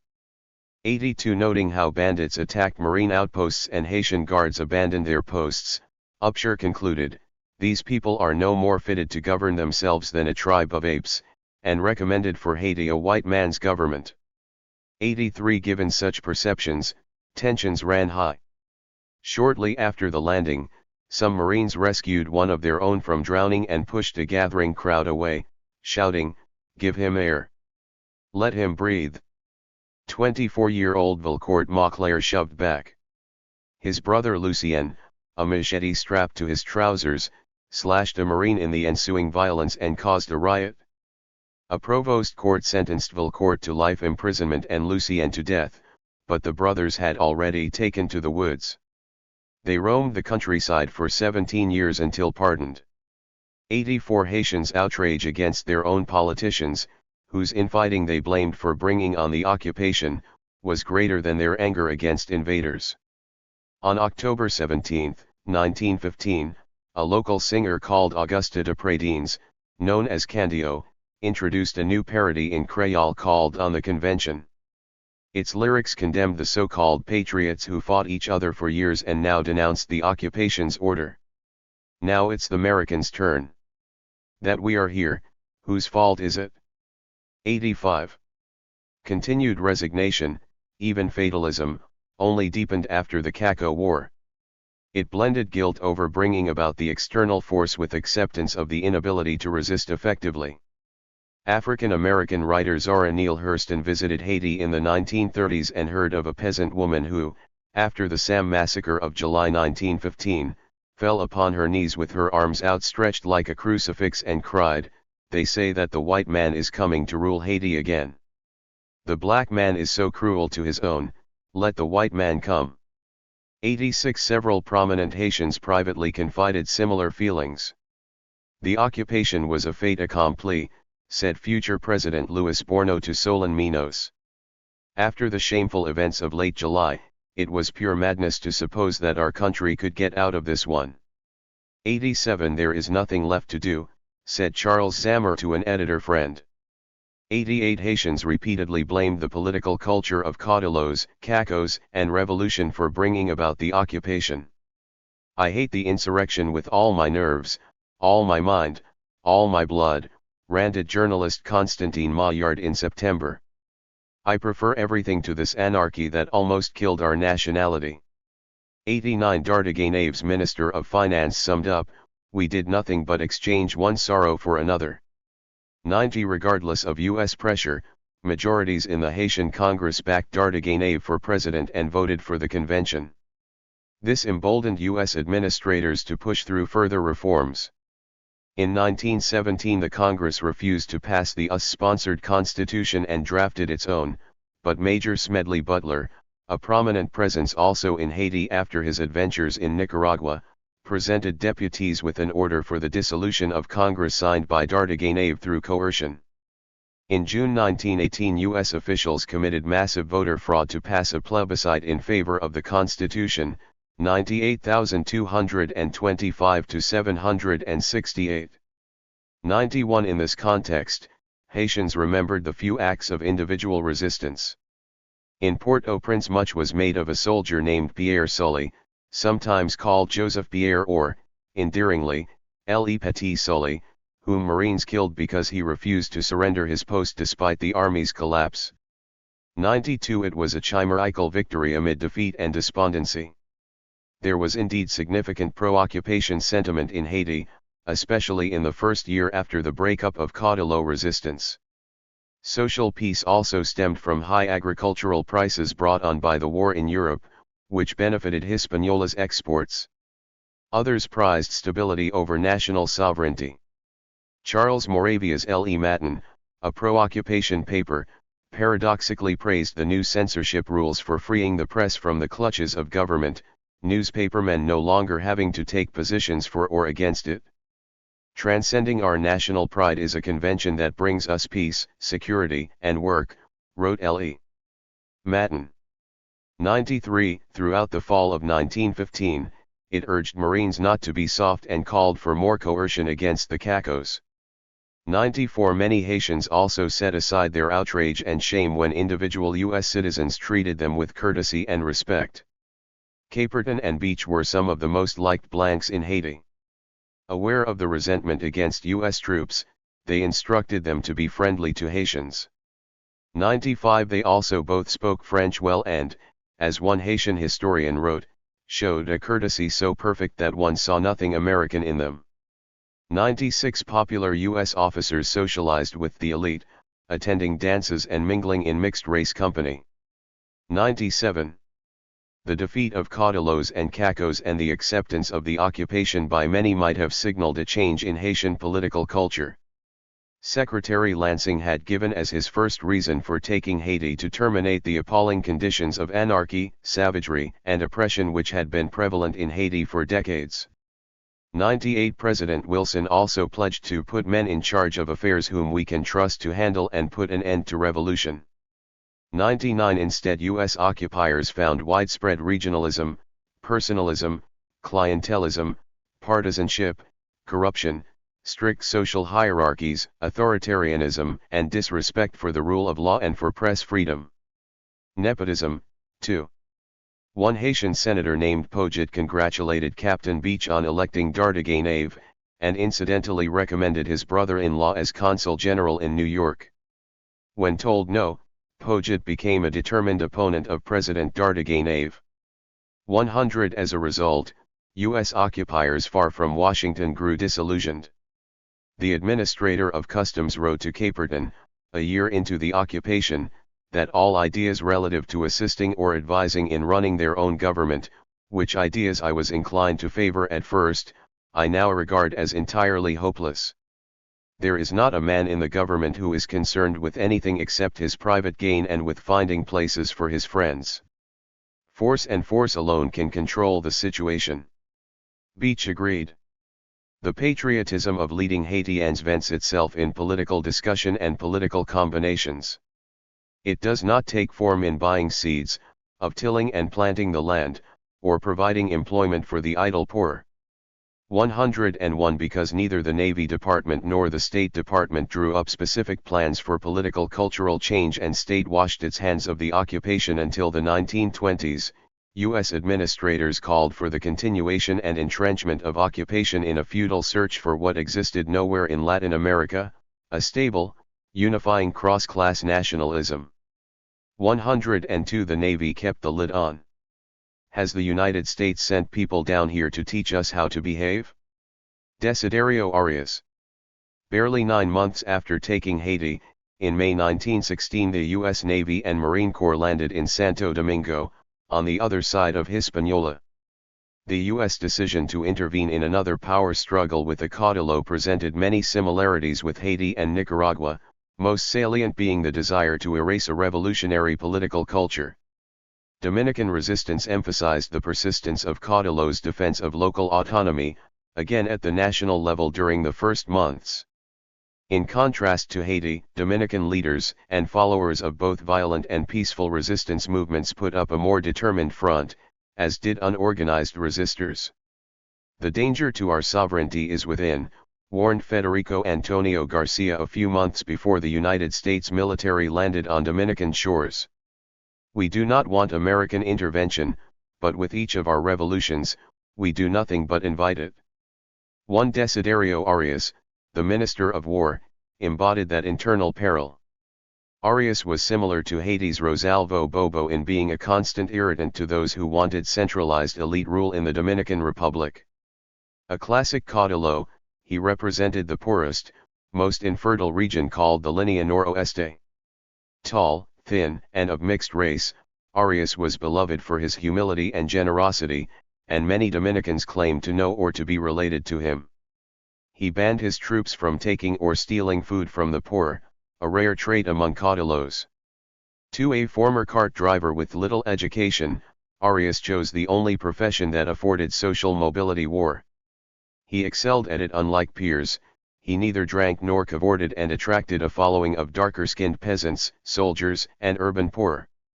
3 After the assassination of President Ramon Caceres in 1911, Arias competed for power against 2 other caudillos, Horacio Vasquez and Juan Isidro Jimenez. His former boss. Arias's political savvy and his ability to blackmail every Dominican president during the past 30 years, as Dana Monroe put it, forced national figures to recognize him as a delegate in the national legislature. From this perch he paid back followers by handing out railroad jobs, which stoked the envy of the Horacistas, as the followers of Vasquez were known. For when Jimenez took the presidency in December 1914, Arias made him his favorite target. Jimenez proved an easy one since his taxmen collected only from political enemies. 5 Spurred in part by Arias, the Senate charged the president with misuse of funds, illegal imprisonment, and abuse of power. 6 Jimenez took revenge by ordering the arrest of Arias's aides on April 14, 1916. The aides fought back, getting the House and Senate to impeach Jimenez in early May. 7 Arias added muscle to the impeachment by taking the capital. This internal struggle overlapped with an external one against U.S. hegemony. In late 1915 the United States had demanded of Jimenez that he accept U.S. control over Dominican finances and customs and a constabulary to replace the existing guard. 8 Jimenez declined, but the humiliation of being asked harmed his prestige and fortified Arias's audacity. 9 When Arias took Santo Domingo, the Marines landed on May 4 to protect foreigners but did not take the city. Jimenez resigned 3 days later, accepting but then rejecting a U.S. intervention, which would taint his office, he said, if regained with foreign bullets. 10 Admiral William Caperton, in charge of this expedition, presented Arias with an ultimatum to surrender. Colonel Frederick Dopey Wise, along with U.S. Minister William Russell, delivered the ultimatum in person to Arias, who was holed up in Ozuma Fortress. Wise described Arias's men as fired with the fresh enthusiasm of a revolution that looked successful. 11 These revolutions have got to cease and you Dominicans have got to run a good government, Wise ordered Arias. Arias looked at him and smiled. Has the United States sent people down here to teach us how to behave? 12 While U.S. officers waited for a response, Arias hoisted Dominican flags rather than white flags, and, in the ensuing confusion, pulled up stakes, enlisted prisoners from the nearby jail, and left the city headed north with some 300 followers. 600 U.S. troops occupied the capital. 13 A month later a poster in Santo Domingo, signed by Arias, rejected the label of partisan revolutionary given to him by Jimenez and U.S. officers and presented him instead as a unifying figure. Mine is an army of patriots, fired up by sacred love for the Republic, which has no other cause but legality, honor, and national independence. He swore to surrender his arms only to a duly elected president. Would U.S. troops not do the same? 14 U.S. officers saw things differently. Looking back on the landing a few years later, Joseph Pendleton, a veteran of the 1912 Nicaraguan campaign, wrote to a friend that Arias was deeply flawed. He was a man of the masses, a very magnetic chap and particularly popular with the poorer and more ignorant class all through the country. Educated men who were far greater scoundrels than Arias took advantage of him, however, and Jimenez wouldn't stand for quite all the graft.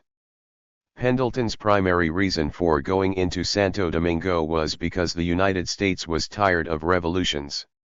15 U.S. officials thus took over the Dominican Republic because of seemingly intractable political problems that ran far deeper than Arias. President Woodrow Wilson called the occupation the least of the evils in sight in this very perplexing situation. 16 As in Haiti, one evil was disregarding democracy. Minister Russell, for instance, refused to recognize any president elected by the Dominican Congress because it is probable that Arias or his candidate will be elected. 17 Secretary of State Robert Lansing agreed. 18 Occupiers also took over the country for an indefinite period. When Caperton took Santo Domingo he said it should be for ultimate occupation. 19 The French minister, the Comte d'Arlet de Saint-Saud, also believed the intervention could last, given that Mr. Russell and Admiral Caperton refused to authorize presidential elections as long as there are in the country armed revolutionaries who could affect the result. That refusal has driven Dominicans to exasperation. De Saint-Saud correctly predicted how the Caudillo War would proceed. Many speak of taking to the woods, as they say here, and of joining the ranks of Desiderio Arias. 20 The Frenchman was privy to a meeting with Arias at his camp, along with the Italian charge and the Dominican archbishop. After hearing their terms of surrender, Arias lectured them that he had animosities toward none but would prefer to be killed leading his men rather than to see his fatherland handed over to the Americans. 21 Others reported that Arias's men were growing in number and receiving guns and ammunition from Puerto Plata on the north coast. 22. Too few voices of the followers of Dominican caudillos survive to characterize their relationship with their leaders. But local caudillos long held the bulk of the power in the pyramid on top of which sat men such as Arias, and they defended their local autonomy against any effort at centralization. In the Dominican Republic, caudillo followers often took the form of small semi-political bands loosely tied to a national leader rather than large ad hoc armies as in Haiti. Before the 1916 intervention, roaming bands had long taken part in civil wars. They formed a continuum that ranged from guerrilleros, or pure bandits, to revolutionaries who fully demobilized after war. 23 As early as the 1880s, bands resisted national modernization plans and the increasing spread of sugar capitalism.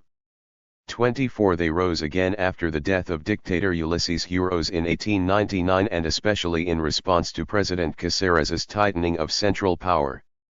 From 1904 to 1916, more than 20 groups targeted representatives of national authorities such as provincial governors and the new police force. 25 These insurrectionists were neither inherently against foreigners, whom they often protected for cash, nor defenders of the poor, whom they robbed and impressed into their ranks. 26 Although most were originally peasants, they did not become insurrectionists because they were poor. While many had lost land due to the expansion of sugar cane growing, they usually sold it cheaply and bands never demanded the return of such land. 27 They most likely organized because they remained isolated in regions, which gave them a measure of protection from national representatives. 28 Thus Dominican rebels could be considered social bandits, but their social qualities were fraught with political self-interest. 29 To survive at the national level, caudillos had to buy the cooperation of regional or local leaders backed by bands. The price was usually a government concession or the military command of a province or garrison of a town. 30 The pecuniary nature of the relationship failed to foster loyalty between national leaders or institutions and caudillos. Some were turncoats, as in the case of a Dominican lieutenant arrested for communicating with Arias after Arias fled Santo Domingo in May 1916. 31 Others were independent of any patron, entering into deals with wealthy landowners or politicians when it suited them. 32 In the turmoil of the 1910s, bands would ally with Jimenista or Horacista leaders, and, when the violence ended, would return to the hills and become hostile to the new government. 33 Dominican responses to U.S. intervention, as in Haiti, initially featured a painful self-examination of the country's political failures and a willingness to blame Dominican politicians for the country's ills. Yet resistance to the landings was more uniform, nationalistic, and relatively effective than in Haiti, reflecting the greater level of Dominican centralization achieved by 1916. Once Desiderio Arias decamped with his troops to the country's second city, Santiago, U.S. troops took the capital in May 1916 without violence. Marines noted very few cases of hostile feeling displayed, but some mistook the quiet for lack of opposition. 34 In fact, the city was in mourning. As Marines walked down the street, they saw only men, servants, and dogs. Stores, social clubs, and theaters were closed, and Dominicans flew their flags at half-mast or covered them with crepe. 35 Newspapers called the reaction a silent protest. 36 Meanwhile, teachers had pupils sing the national anthem, and petitions protesting the landing garnered thousands of signatures. Town councils organized patriotic commissions and then sent one overall commission to Santo Domingo to warn the Marines of an international war if troops moved into the interior. 37 Young women, used to dancing and promenading with naval officers, stayed indoors and hummed a tune whose refrain went, "I don't love you anymore." 38 Playwrights put on shows with titles such as The Intruder and No More Yes, and poets published verse evoking founding father Juan Pablo Duarte. Does Duarte no longer live in our consciousness? Has the light of patriotism been extinguished? 39. The political class feared being too closely associated with central government once it was under U.S. auspices. The supreme irony of an occupation meant to strengthen central government. The governor of Azua province, one of the few collaborators, reported that all the towns of the south are greatly alarmed because commissioners were telling peasants to rise up against invasion. We must proceed energetically to avoid any proceedings that threaten the friends of the government. Town councilors were divided sharply between followers of Jimenez and Arias, he explained. The governor understood early the catch-22 of occupation. Such propaganda, he wrote, prejudices public order and tends to prolong American occupation. 40 Yet U.S. officials did not appreciate the delicate balancing act of Dominican politicians. One recalled how the mayor of Santo Domingo very likely had the telegraph wires cut after the Marines landed. Asked if the mayor was in cahoots, With the rebels, he answered, "Oh, no. They just didn't like Americans, period. Well, anybody will resent his city being invaded, you know. Who knows what their sympathies were?" 41 As in Haiti, there was significant acceptance of the occupation among Dominicans, but not nearly the same fatalism. They intervened, with authority, and for our benefit, claimed one leaflet distributed in Santo Domingo in May 1916. The landing was the natural result of our anti-patriotic, unspeakable conduct. We are the authors of our disgrace and we should have the courage to admit it. 42 One prominent Dominican intellectual, Pelegrin Castillo Agramonte, published a series of pro-intervention articles in 1916, arguing for a strong central state that would banish forever the cycle of revolutions. He saw altruism in U.S. occupation and rejected the absolute sovereignty of nations. Castillo saw himself and U.S. citizens as fundamentally democratic while he believed anti-occupation intellectuals to be elitists aligned with revolutionaries. 43 In an article entitled "The Need for the Americans in Santo Domingo," another Dominican argued that government employees could finally count on steady salaries and widows on pensions, something no Dominican-led government ever secured. 44. Shortly after the Marines secured the capital in the south, various groups prepared to defend the north coast, where Arias was holed up in the stronghold of Santiago. The first burst of resistance on the north shore took place in Puerto Plata, where local politicians tied to a caudillo took the lead. In Puerto Plata province, Governor Apolinar Rey, a follower of Arias who stayed on the job despite being fired by Jimenez, denied any anti-US sentiment but promised he would kill all Americans if they landed on his shores. 45 As he told another governor by phone, Rey expected military defeat because most Dominicans around Puerto Plata were disloyal. As this is a town of eunuchs, with its men castrated who are good for nothing, if they cry too much, I will have to deliver, because I can count on no one here, but anyway, as I obey orders of Desiderio to hold on until the last moment, I will do all that I can. It will be in Santiago that we will make our resistance. Townsfolk were not with Rey, nor were they with the Marines.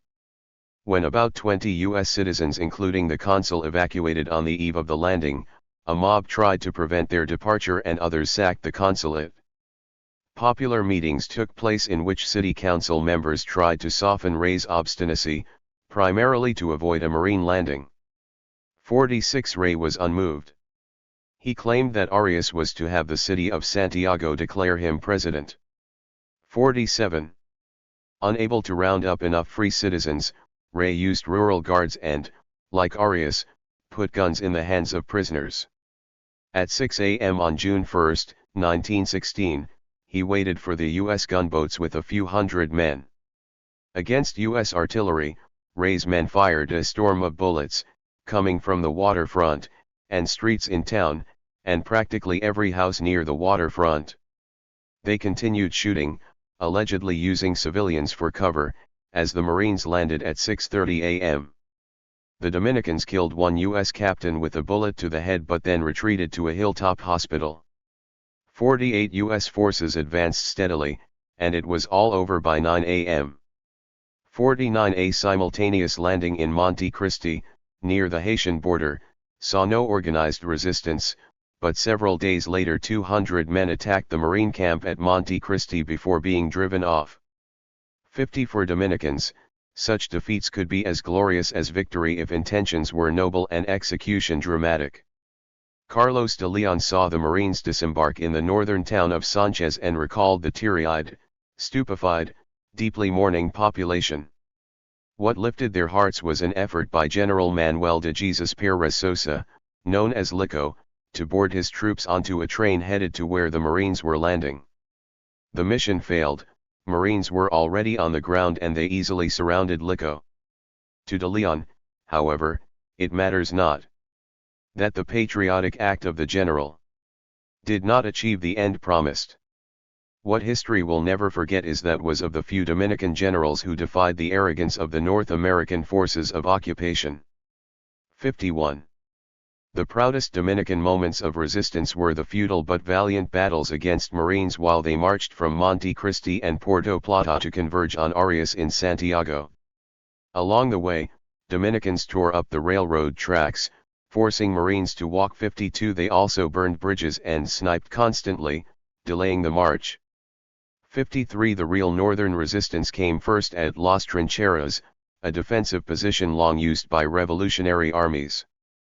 Dominicans imagined it so impregnable they called it Verdun. 54. A bigger engagement occurred on July 3, 1916, at La Barranquita, when 80 Dominicans dug trenches on two hills blocking passage to Santiago and kept up single-shot fire against the automatic weapons of U.S. troops. Legend has it that Dominicans even released bees against the Marines. 55. The Marines, however, used Dominican guides and eventually drove off the entrenched warriors. Dominican motives for such a suicidal stand varied. 56 teenagers particularly participated out of patriotic ardor. 57 others, following personalist political codes, had pledged loyalty either to Arias or to his subordinates. 58 ranging in age from 14 to 80, Barranquita combatants were almost all peasants and clients of Arias. Their arid, cattle ranching region was isolated, so caudillo power was deeply entrenched.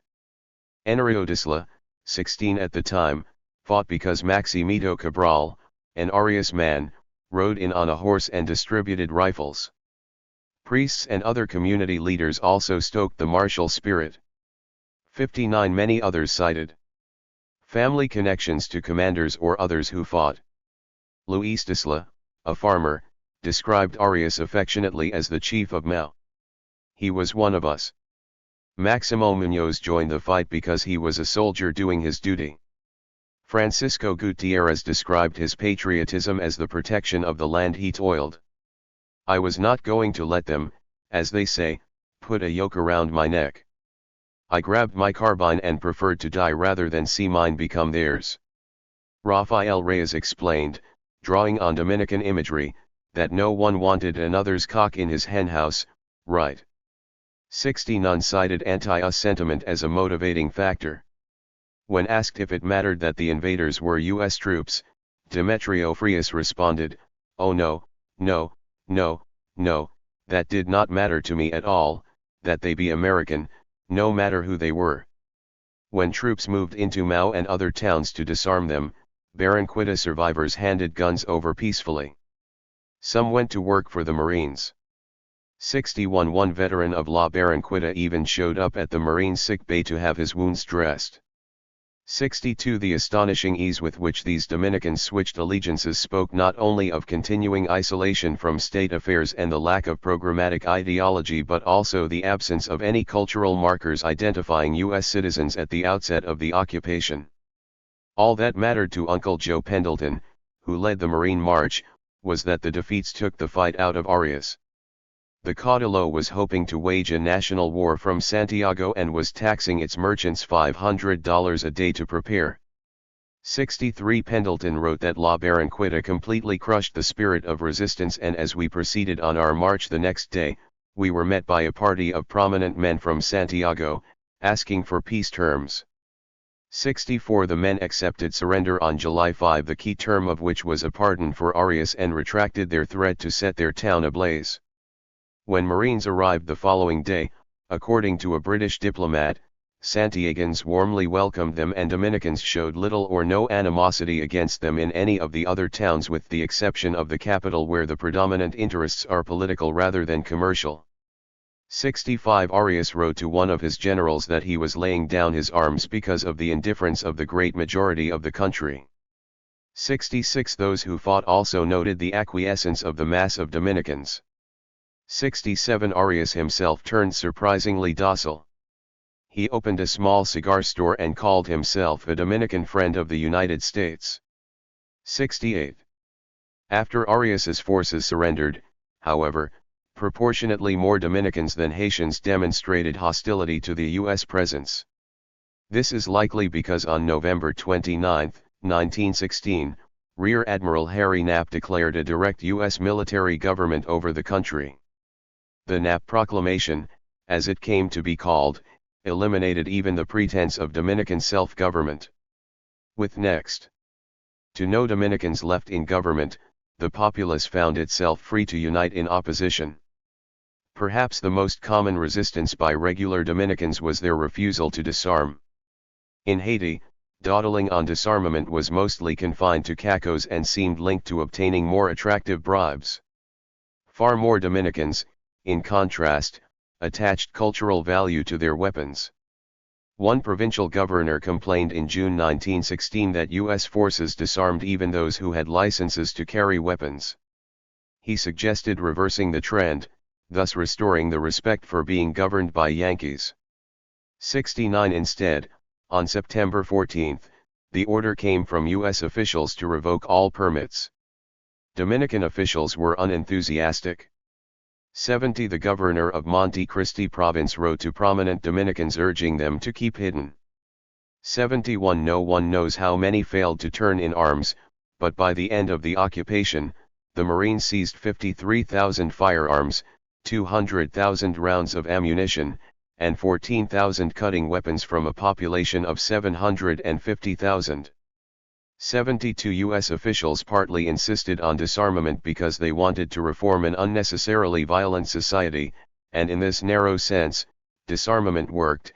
In the province of Santiago, homicides declined from 300 to 50 per year. 73 But the fact that most surrendered firearms were obsolete suggests that Dominicans kept serviceable weapons and that Marines collected objects with little practical value while inciting significant cultural resentment. 74 To be sure, a significant minority kept their weapons because they were members of bands. Rebel leaders came to associate the concealment of weapons with patriotism. In January 1917, for instance, band leader Vicente Evangelista let it be known through a popular poem that is considered enemy of Dominicans he who, having arms denies them to a compatriot to combat a Yankee. 75.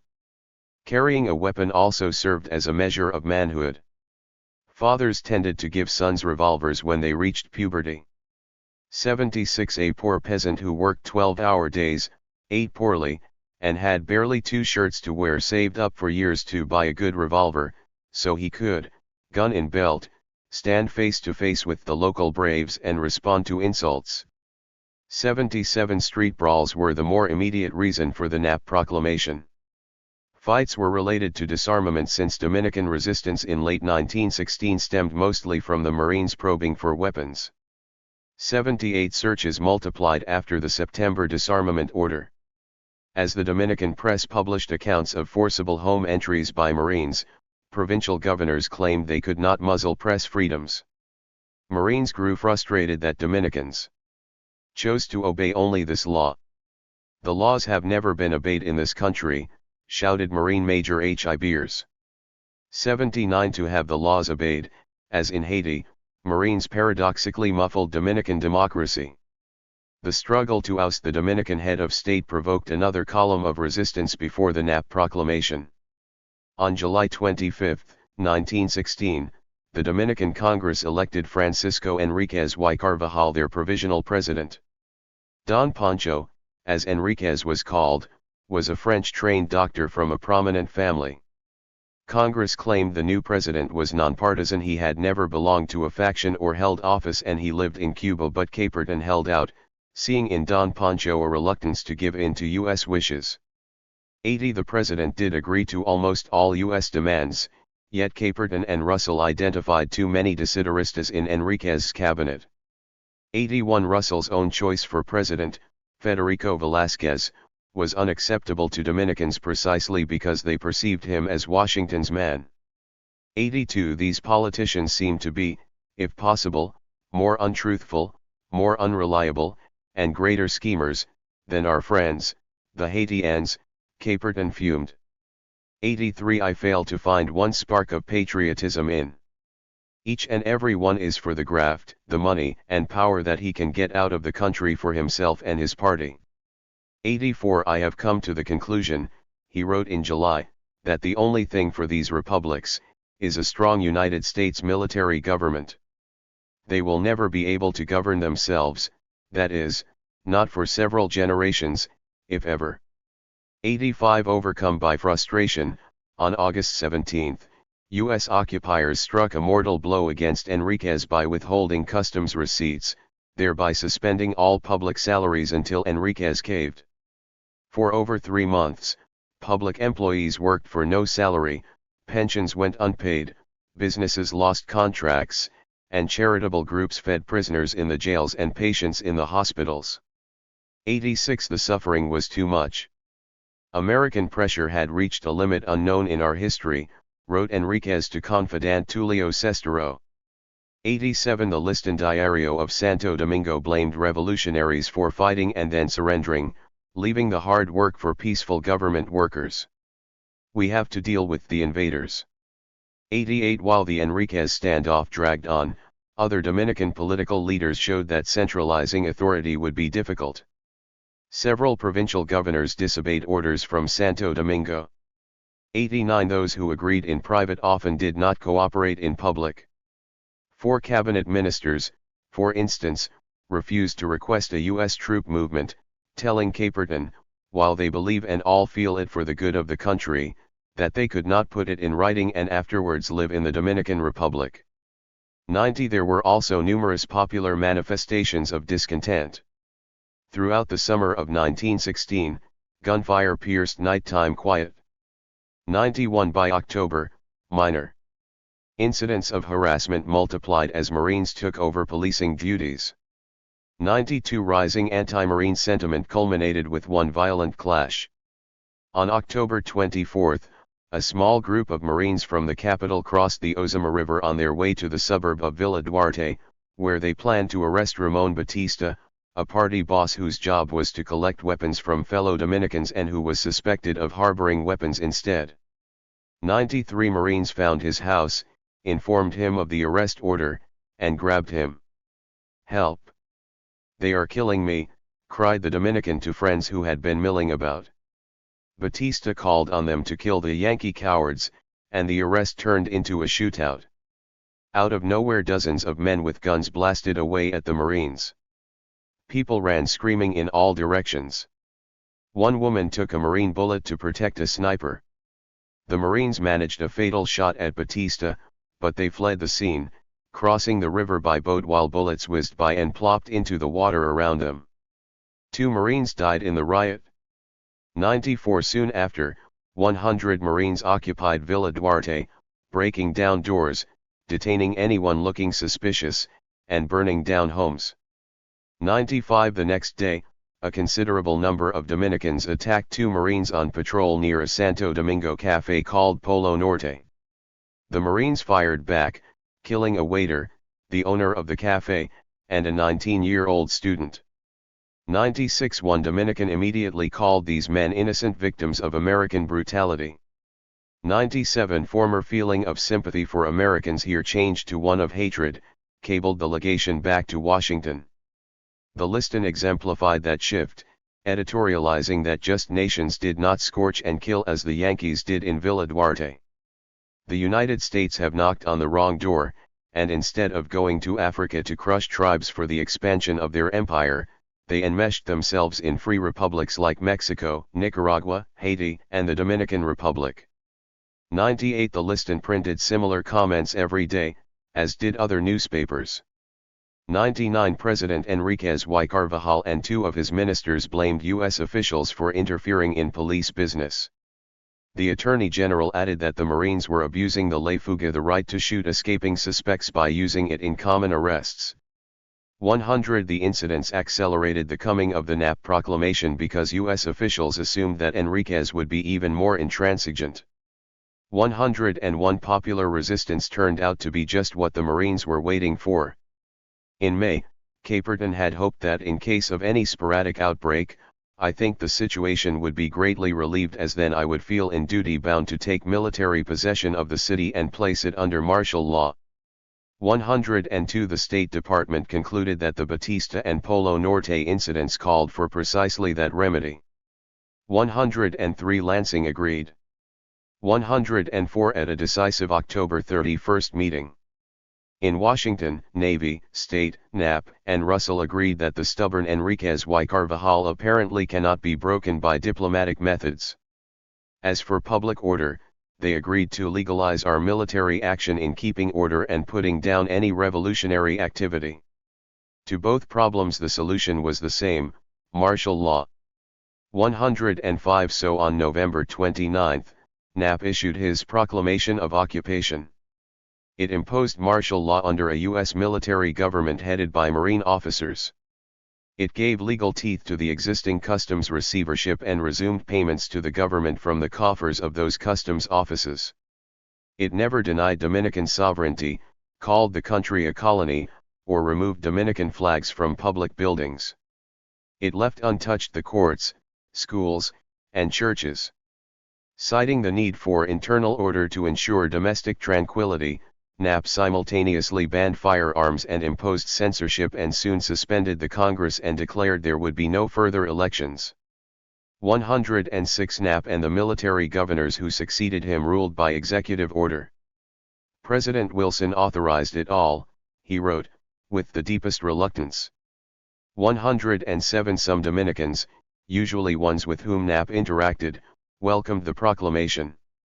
Santo Domingo's chief of police, for instance, called it news from heaven.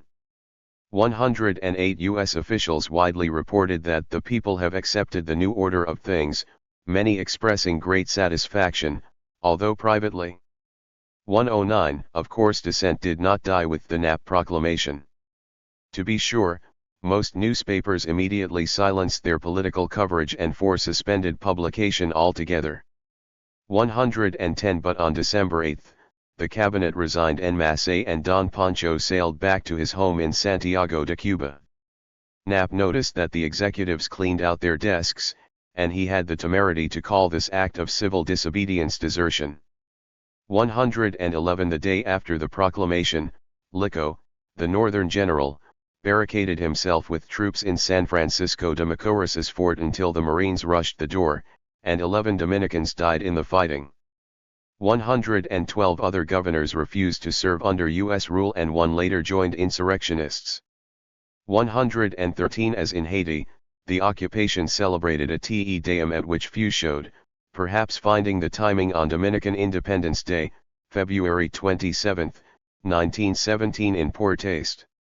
114. Also as in Haiti, the Dominican Republic found its lone resistor to elevate as a conscience for the quiescent. On December 10, 1916, in coastal San Pedro de Macorís, 16-year-old Gregorio Urbano Gilbert, a local shopboy indignant at the lack of resistance to the occupation, put on his finest hat, strapped on a .32 caliber pistol and a knife, and headed for the wharf where Marines were docking. He had wanted to join the Cacos in Haiti the previous year, but had no money for the trip. 115. Now, in his own town, he found a group of Marines sitting at a table. "Viva la República Dominicana," shouted Gilbert as he rose and surprised the men. He shot 2 officers, killing 1 lieutenant. Gilbert had no connection to caudillos or insurrectionists, but he fled back into town, where, according to him, I received the congratulations of Macorisians, especially the women, who also blessed me and commended me to the Virgin of Alta Gracia of Higi. A wanted man, Gilbert ran into a cane field and joined the band of Caudillo Vicente Evangelista. He was eventually arrested and sentenced to death, but later pardoned. 116. Especially noteworthy for its contrast with Haiti was the fact that Dominican diplomats abroad made a substantial show of resisting the theft of their national sovereignty and of their jobs. On December 4, 1916, the minister in Washington, Armando Pérez Perdomo, enumerated ways the military government violated international law. Among these, there was no state of war between the two nations that could warrant an occupation. This became the formal protest of the Dominican government. 117. Soon after, Manuel Murillo, the charge in Havana, organized protests in the legation and circulated a petition accusing Marines of assassinating old men, women, and children and raising innocent populations, a reference to the Villa Duarte and Polo Norte shootings, and calling on American republics to denounce crimes that affront modern civilization. 118 Your authority is usurped and criminal, he wrote to a U.S. official in Santo Domingo, derived from an odious piratical act by a powerful country against a weak and indefensible people. 119 By June, Dominicans in Havana were raising funds for a war of reconquest, claiming Haitians were on board. 120 Murillo even asked for British intervention. 121 Nothing came of these strategies, but the early transnational effort set a precedent. All U.S. occupiers were left with, it seemed, was sweeping up the last remnants of insurrectionism. In January 1917 Salustiano Chacha Goycochea gave up his band more easily than Haitian Caco leaders did, allegedly for $500. 122 Marines released Chacha on a suspended sentence but refused him the customary reward of a governorship or even a job with the police. 123 Though many caudillos continued operating after the NAP proclamation, one of Chacha's lieutenants, Vicente Evangelista, immediately rose as the dominant leader in the East. Vicentico represented a transition between caudillos fighting internal enemies and those focused on U.S. occupation forces. From a well-to-do rural family of El Ceibo, Vicentico apprenticed as a tailor in San Pedro but went into politics early, becoming a horicista. 124 After seeing relatives' property sacked and burned by occupation forces, he vowed to kill any U.S. citizen he encountered. 125 Nap called him a man of more commanding personality than Chacha. 126 Vicentico continued to use caudillo tactics, including violent property seizures from ordinary Dominicans. Those in the East supported him because of his active use of parentesco, ties forged through direct family and extended through godparents. Fear was also a factor in attracting recruits. One Marine, pursuing Vicentico, grew frustrated because the people will not give us information of any value. The lie deliberately, and the fear of Vicentico is greater than the fear they have of any punishment we are likely to inflict. 127 Others, however, conceived of Vicentico as something new. Rather than let his followers loot freely, in the first half of 1917 Vicentico had all requisitions of property flow through him and insisted on respect toward peaceful peasants. 128 His bare-bones state-making included trying to get town councilors on his side and building a main camp that included women domestics, iron workers, carpenters, and tanners. When he found 2 U.S. engineers surveying land for the sugar company Central Romana, Vicentico had them tied to trees. When one pleaded with him, he responded that he would spare no Americans. His men chopped off their heads and hacked them to pieces. 129 Vicentico's real crimes against the occupation was that he remained armed and wedded to regional politics, despite calling himself an avenger of the fatherland. 130 Vicentico wanted to rule, in the name of the new military government, the eastern provinces of Ceibo and Hato Mayor, but the Marines would have none of it. He said he was fighting on account of his Dominican enemies and that he had nothing against the military government or the American government. He blamed all crimes attributed to him on rival caudillo Pedro Celestino Tolet.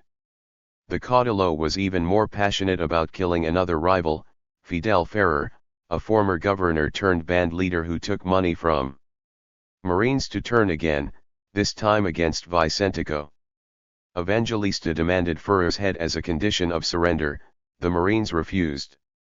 131 In early July 1917, the Marines tricked him into surrendering and then shot him while trying to escape. Rather than the jobs they were promised, his men received long prison sentences. 132.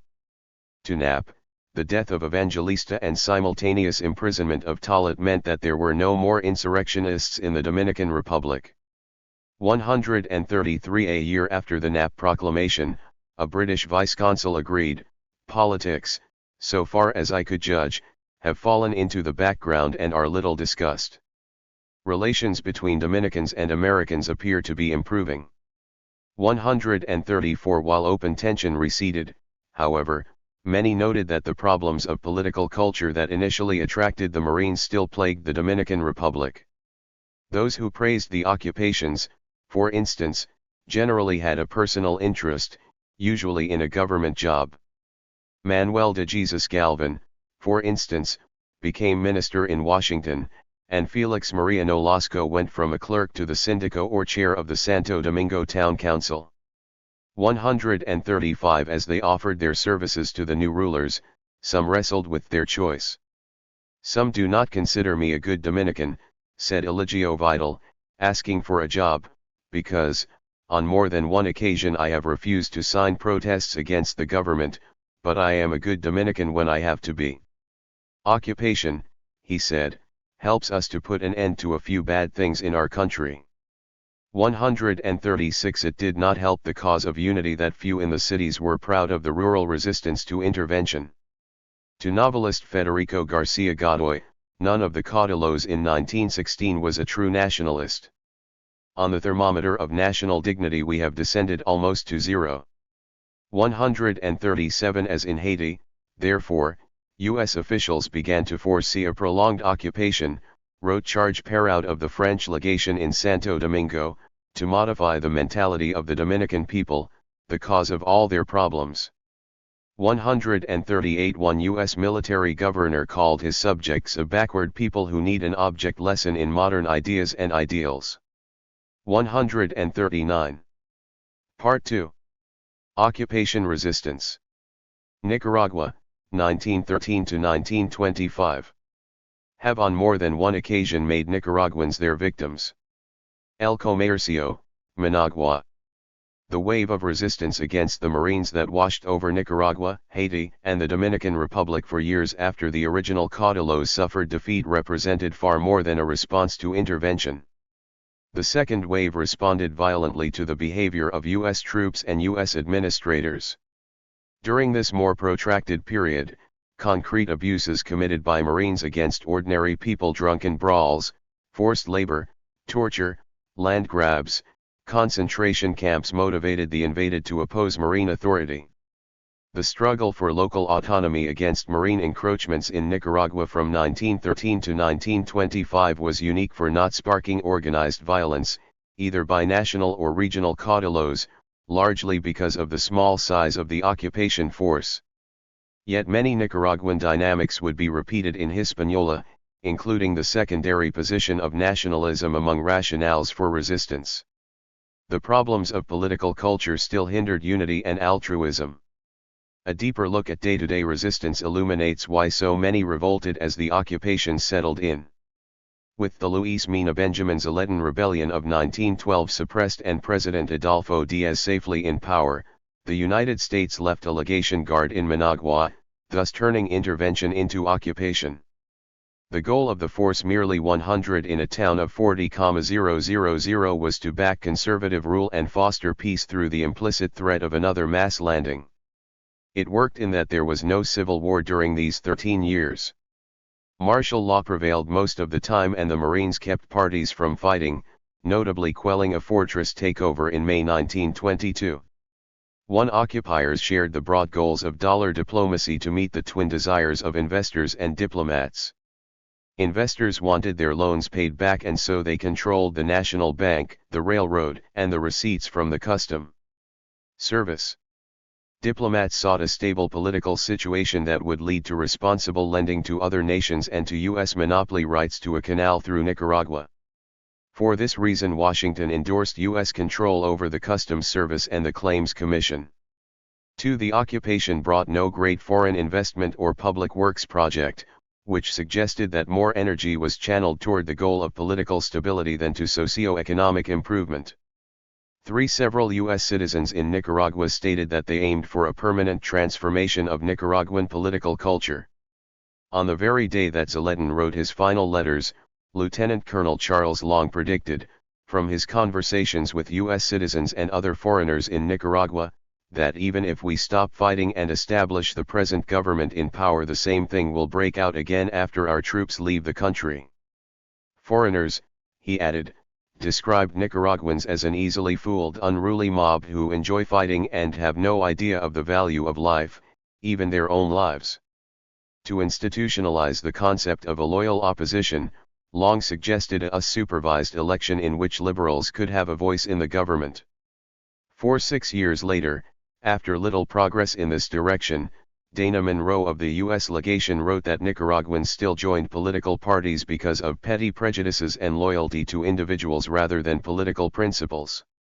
5 Nicaraguans themselves had little good to say about their political culture. José María Moncada, in 1912 a dissident liberal, wrote to the State Department to request that Washington simply take over the Bank of Nicaragua rather than extend a loan. As a general rule, the Central American is hypocritical. If a loan comes through, he warned, the money will be wasted and the American government will have to intervene to pay the debt. What hard work! In Nicaragua between the two factions there exists only hatred and only vengeance moves them to act. 6 Crude nation building through nominal pacification and democratization thus became the mission of the 100-man occupation. In mid-November 1912, Admiral William Sutherland, now the Commander-in-Chief of the Pacific Fleet, laid out elaborate flaws that forced U.S. troops to remain. A. Party spirit takes the place of national spirit, men of each party giving no consideration to the country but only to the party. B.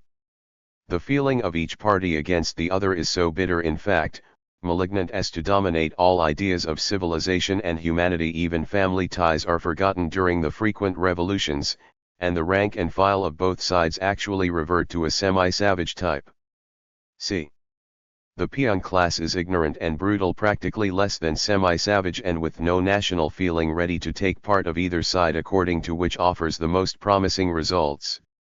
D. There is not a good road in the country. E. There is no regular and permanent newspaper. F. The government treasury is practically empty. G. There are no educational institutions worth mentioning. Sutherland's reading was brutally simplistic, but it summarized all the avenues for nation building through political culture that the United States would pursue in most occupations: road building, fiscal responsibility, a responsible press, education reform, and, perhaps most surprising, the encouragement of national feeling. 7. In essence, this was the U.S. rationale for occupations, repeated often.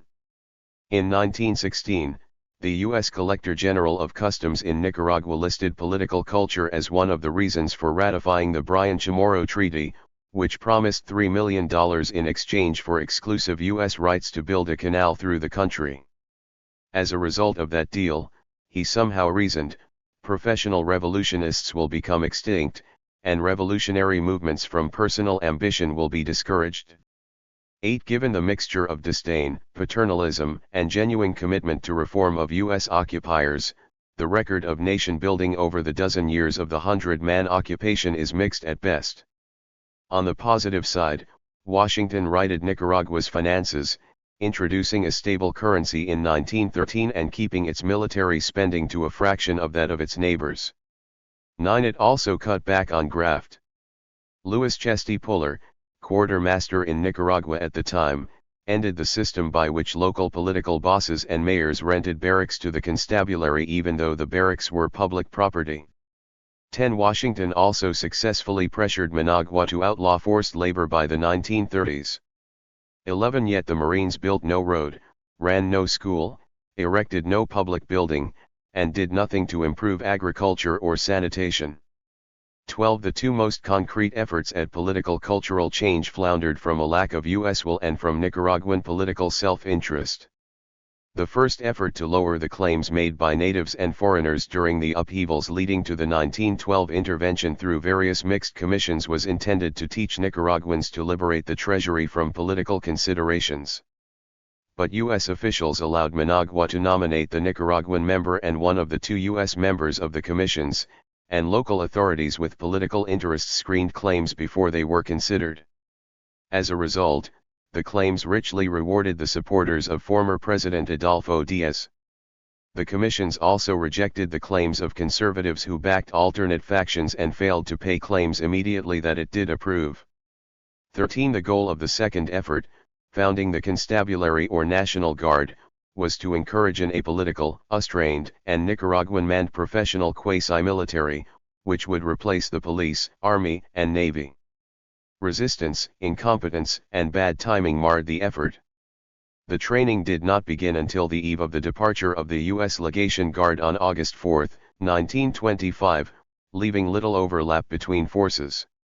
14. The Nicaraguan Congress insisted that the Nicaraguan Army also be maintained as a parallel force and that U.S. instructors of the GN be under the command of the Nicaraguan Minister of War. The GN's recruitment budget was also tiny. 15. Initially, few Nicaraguans wanted to join the GN because, in the old army, officers kept troop salaries for themselves, and so Nicaraguans assumed the same of the constabulary. 16. Those recruited tended to be impressed into the GN from the ranks of mozos or agricultural laborers by liberals and conservatives. 17. As a result of all these weaknesses, the GN collapsed during the 1926–1927 Civil War. 18. Rather than discourage partisan ardor, then, the post-1912 occupation stoked it, as the British legation noted. Liberals have an overwhelming support of the country at their backs and have especially gained in power since the action of the present government in inviting and submitting to the intervention of the United States. 19. The 100 men in Managua, Monroe recalled, were merely there as a dam holding in swelling political waters. 20. Despite its size, the Legation Guard still made an impression on Nicaraguans, especially Managuans. To be sure, many locals had no contact with the Marines and perhaps no opinion of them. Among those who did, the evidence suggests that negative impressions outweighed positive ones. Since the Marines played no direct political or governing role, say, in building roads or policing Nicaraguans, their impact was almost entirely an expression of cultural tensions. The Marine Guard partly helped to Americanize Nicaraguans. 21. Centralization of government in Managua during the occupation also concentrated cultural life in the capital. After the 1916 death of Leon's legendary poet, Rubén Darío, literary magazines tended to migrate to Managua. In the mid-1920s, a Managua paper reported that a 10-piece orchestra in the Yankee style was formed. Around that time, moving pictures made their appearance, and magazines advertised U.S. goods from Aero shirts to Vicks VapoRub. 22. In 1923, a Marine major concluded that popular sentiment among Nicaraguans was utterly different from Mexican anti-Americanism.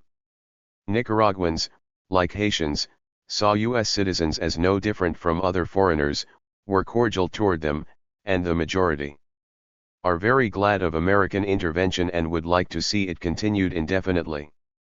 The effects of the Revolution of 1912 and the short campaign of the Marines in that year are about forgotten, he added. 23 months later he reported that news that the Marines were not leaving soon seems to have met with general approval by Nicaraguans of all classes.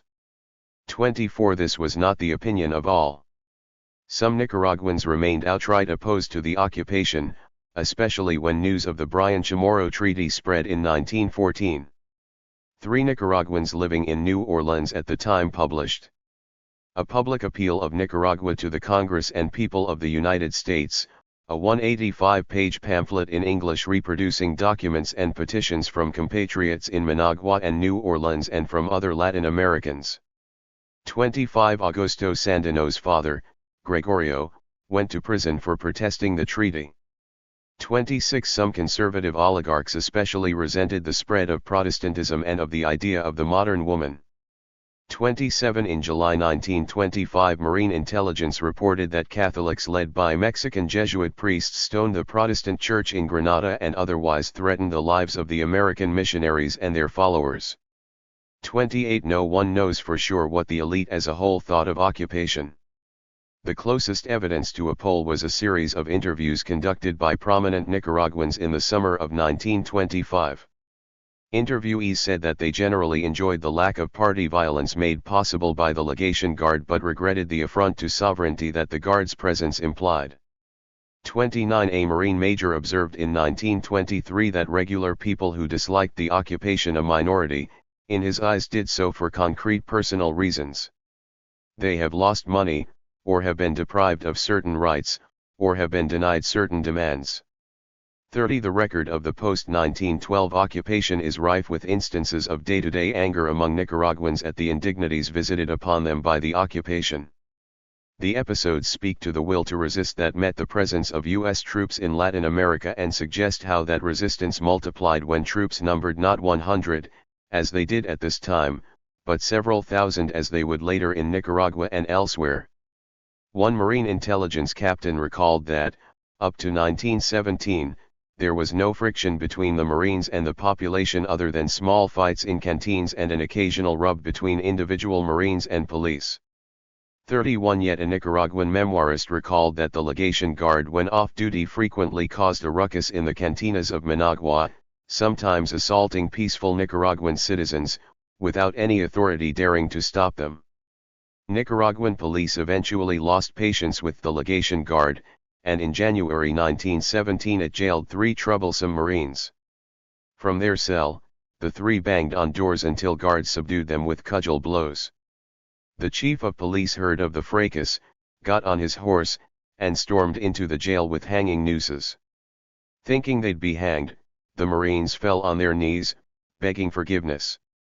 32. In December 1921, one or perhaps several clashes with Marines ended with the death of Nicaraguan policemen.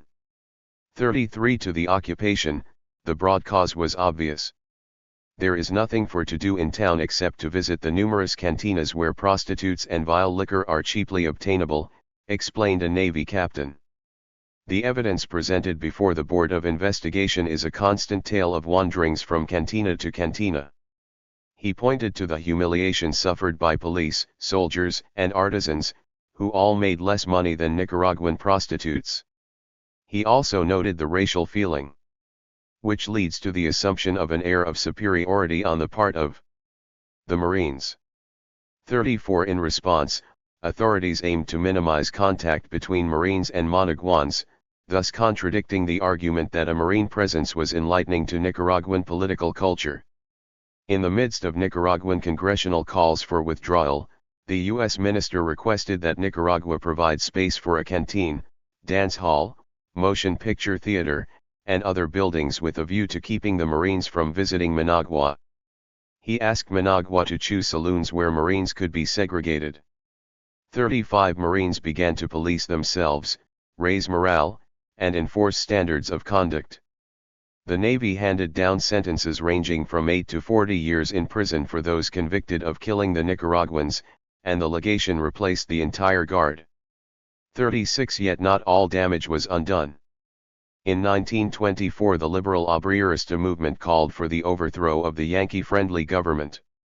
37. That same year a Navy major described a noticeable increase in the anti-American feeling, shown both by individuals and newspaper articles.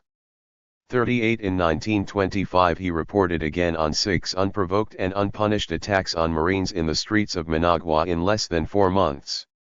He blamed this epidemic entirely on Nicaraguans and their violent and slanderous attacks on the legation guard in the press, and noted that in no case has the police shown any initiative in bringing the offenders to justice. 39. Nicaraguan accounts of some of these events were quite different. The Navy major described one incident in which 2 Marines pushed a Nicaraguan who was insulting them and blocking U.S. citizens from leaving a reception, then saw him later with friendly police who did nothing. According to this Navy version, the police drew their pistols against the Marines. The Nicaraguan press reported instead that 20 Marines, not 2, without reason assaulted an innocent Nicaraguan with belts. The police brandished their weapons as the only way to subdue them, who have on more than one occasion made Nicaraguans their victims, and who offer the public these kind of spectacles. Another episode described a Marine at a bullfight who was suddenly stabbed in the leg, suffering a severe wound. La Tribuna instead characterized the assailant as a compatriot and said the knife only managed to cut the trousers. 40. As in other occupations, it remained difficult to parse the truth. Each side had reasons for distorting the facts: the Marines to protect themselves while committing abuses, the Nicaraguans to prompt the departure of the guard. Compared to the Haitian and Dominican occupations, the years from 1913 to 1925 in Nicaragua were largely bloodless. Yet they demonstrated a similar desire on the part of the invaded to be free of the day-to-day consequences, as well as the pressure for political and cultural change, brought on by the presence of foreign troops. Haiti, 1916 to 1920. How can we justify the 1,001 whims and harassments to which is subject the stunned and stupefied peasant? L. E. Matin, Port-au-Prince. In 1921, writer-diplomat James Weldon Johnson testified before congressional hearings. He had visited Haiti and was asked if Haitians resented the fact of the occupation or the method in which it has been conducted. The fact in some degree, and the method in a greater degree, he responded. 1. Johnson correctly identified how Haitians, like Nicaraguans, grew more irritated as intervention turned into occupation and the small-scale, usually private abuses of occupiers blended with the larger, more publicized encroachments to move the invaded toward organized violent resistance. To be sure, some continuities carried over from pre-1915 social and political articulations. But the increased popular resonance of resistance and its support from many urban elites spoke volumes about the added resentments resulting from the method of the occupation. Abuses in Haiti were far more serious and widespread than in Nicaragua from 1913 to 1925, and as a result a new brand of caudillo emerged to lead revolts.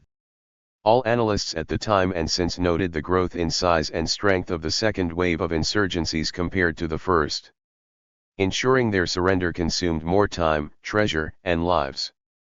In Haiti, about 1,000 U.S. troops along with 2,700 gendarmes, or Haitian constabularies, fought thousands of CACOs in 131 engagements from April to October 1919, the bulk of the fighting. The pace dropped significantly after the death of CACO leader Charlemagne Péralte and then ended almost completely after the killing of his successor Benoît Boutraville on May 19, 1920. 2. Despite comparable numbers of combatants on each side, Marines benefited from superior weaponry, training, and medical facilities. They saw only 10 of their own die versus 1,861 Haitians. 3. Leaders of this second wave of violent resistance showed some rhetorical nationalism in speaking of uniting Haiti against foreign invaders. However, they operated within regional political settings and had next to no state-building programs in mind. 4. The motivations they articulated were largely a reflection of the parochial though no less legitimate issues of their followers. The definition of leader was itself vague. In Haiti, no fewer than 488 Haitians who surrendered or were killed called themselves chiefs. Of these, 308 were generals. 5. Still, the leaders who emerged after the surrender of 1915 were better educated, had higher social status, and were younger than the previous wave. 6. A rare pamphlet allegedly from a group of leaders, circulated in late 1919, recalled bitterly the generals who once were a part of the revolution and who surrendered to the American officers, calling them none else than robber, that did nothing but pillage private families and houses. In contrast, the pamphleteers described themselves as upright of character, not having the intention to wrong our countrymen. To the contrary, we try to protect them. After threatening to kill all Haitian Marine guides, the pamphlet ended with the words, "We cry vive CACOs, vive the CACO generals, vive the revolution, down with the Americans." 7. The pamphlet responded to the Marine killing on October 31, 1919, of their own leader. Charlemagne Messina Péralte, the most important anti-occupation insurrectionist leader of his generation after Nicaragua's Augusto Sandino. Before the occupation, Peralte's life had followed a typical political arc. He described himself as a young man from a good family, belonging to Haitian high society, friend of progress and of good civilization. 8. He was the legitimate child of a general and a seamstress, born into one of two dominant families in the central plateau town of Hinche. 9. A French priest who taught him as a boy described him as not bad, but haughty and quick to take offense. 10. Péralte grew into a tall and thin man with large eyes and a powerful voice. 11. To an 8th grade education he added the skills of a surveyor and made a living managing his and his mother's properties. He was a griff only 3/4 black, which also elevated him above the masses. 12 Like many of the landed in Hinch, Perrault entered politics at an early age and enjoyed a social status between the urban bourgeoisie and the rural masses. When his mentor and brother-in-law Orest Zammer became president, Perrault landed the job of commander of an administrative zone. After Zammer's overthrow, Perrault switched allegiance to Vilbrungi Sam, who rewarded him with a similar privilege. 13 The occupation transformed Perrault from a political operative into a fighter. The July 1915 prison massacre by Sam's henchmen, which prompted the U.S. intervention, included one of Perrault's relatives, an incident that might have forever disillusioned the 31-year-old about Haiti's political culture and transformed him into a supporter of Rosalvo Bobo and a member of his Revolutionary Committee. 14 When U.S. troops disembarked at Léogâne, which Perrault then commanded, they demanded he pull back his troops. Exelman Christophe witnessed the scene. I could not make out his words, but the conversation seemed rather lively. Charlemagne at times raised his voice, moved brusquely, displayed a hostile body language. Finally the whites left. 15 Soon after, President Sudre Dardeganave fired Perrault, who went to Port-au-Prince for a few days and swore he would raise up the people and send the Americans home. I will never remain under white domination, he informed his followers. You will hear from me. 16 Charlemagne was different from his brother Saul, a Caco chief who laid down his gun in 1915 for $20. Perrault emphasized how the foreign invader had created new priorities, national unity among blacks and mulattoes and an end to divisiveness and to elite-only political parties. 17 Some recalled that Perrault, unlike his peers, was free of color prejudice. 18 Yet he relied on the traditional animosity of Northerners against Southerners such as Dardeganave, and he began his revolt by returning to Hinch. 19 Perrault's popularity rose after his persecution by Marines. On October 11, 1917, after a failed attack on Marine barracks in Hinch in which Perrault may or may not have participated, a Marine provost court condemned him to 5 years hard labor. Gendarmes torched his house and pillaged his brothers. His friends were tortured, hung by their genitals, and forced to swallow water through a funnel. 20 In prison, said a French charge, his American guard soaked a mop in a pail of garbage and daubed the prisoner's face with it. The latter suffered the affront in silence. 21 Marines then made a crucial mistake by having Perrault sweep streets in full view of the Cap Haitien townsfolk, a disgrace difficult to overcome for an educated Haitian. 22 When Perrault broke out of prison 8 months into his sentence, the word immediately spread through the Cap, Perrault has escaped. 23 A year after the first Hinch attack, Perrault was firmly in charge of an incipient rebellion. On October 15, 1918, he recruited 300 workers who had not been paid by the occupation in 3 months and led a second attack on the town. It failed again since traitors warned the Marines. 24 But Perrault was not captured, and from then on he called himself a Caco. 25 At the height of his insurrection, in 1919, Perrault deployed his most expansive ideological vision, seeing himself as a revolutionary and a leader of all Haitians against the Yankee occupation. He spoke of U.S. occupations as behaving outside the accepted norms of an era of light and progress and tried to isolate the United States by proposing an alliance with the British.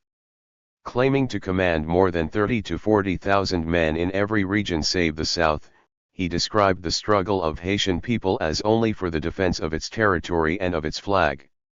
26 When a fellow Haitian vacillated, he reminded him, "We are in an international war."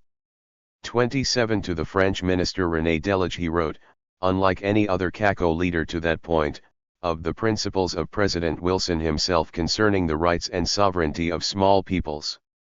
28 He signed his correspondence, chief of the revolutionary forces against the American nation on Haitian soil. 29 Perrault denied any anti-white racism or anti-us prejudice and cited his education by white missionaries as evidence. 30 In March 1919 a poster addressed to the American authorities explained, "We do not hate foreigners, but our country is ours, come peacefully, develop agriculture and commerce, Bring us trade and industry and we are with you. You will have our esteem. 31 The poster suggested that Perrault never rejected foreign economic and financial domination, not even the loss of administrative and political independence. Leaders during the Second Caco War limited their grievance to the presence of the Marines. In fact, Perrault and his successor Boutreville both believed that the withdrawal of U.S. forces would deepen foreign influence, helping Haiti to develop. 32 Perrault attracted not the 30,000 to 40,000 he claimed, but perhaps 15,000 at the height of the insurrection, still an awe-inspiring number given that adherents came from a limited region.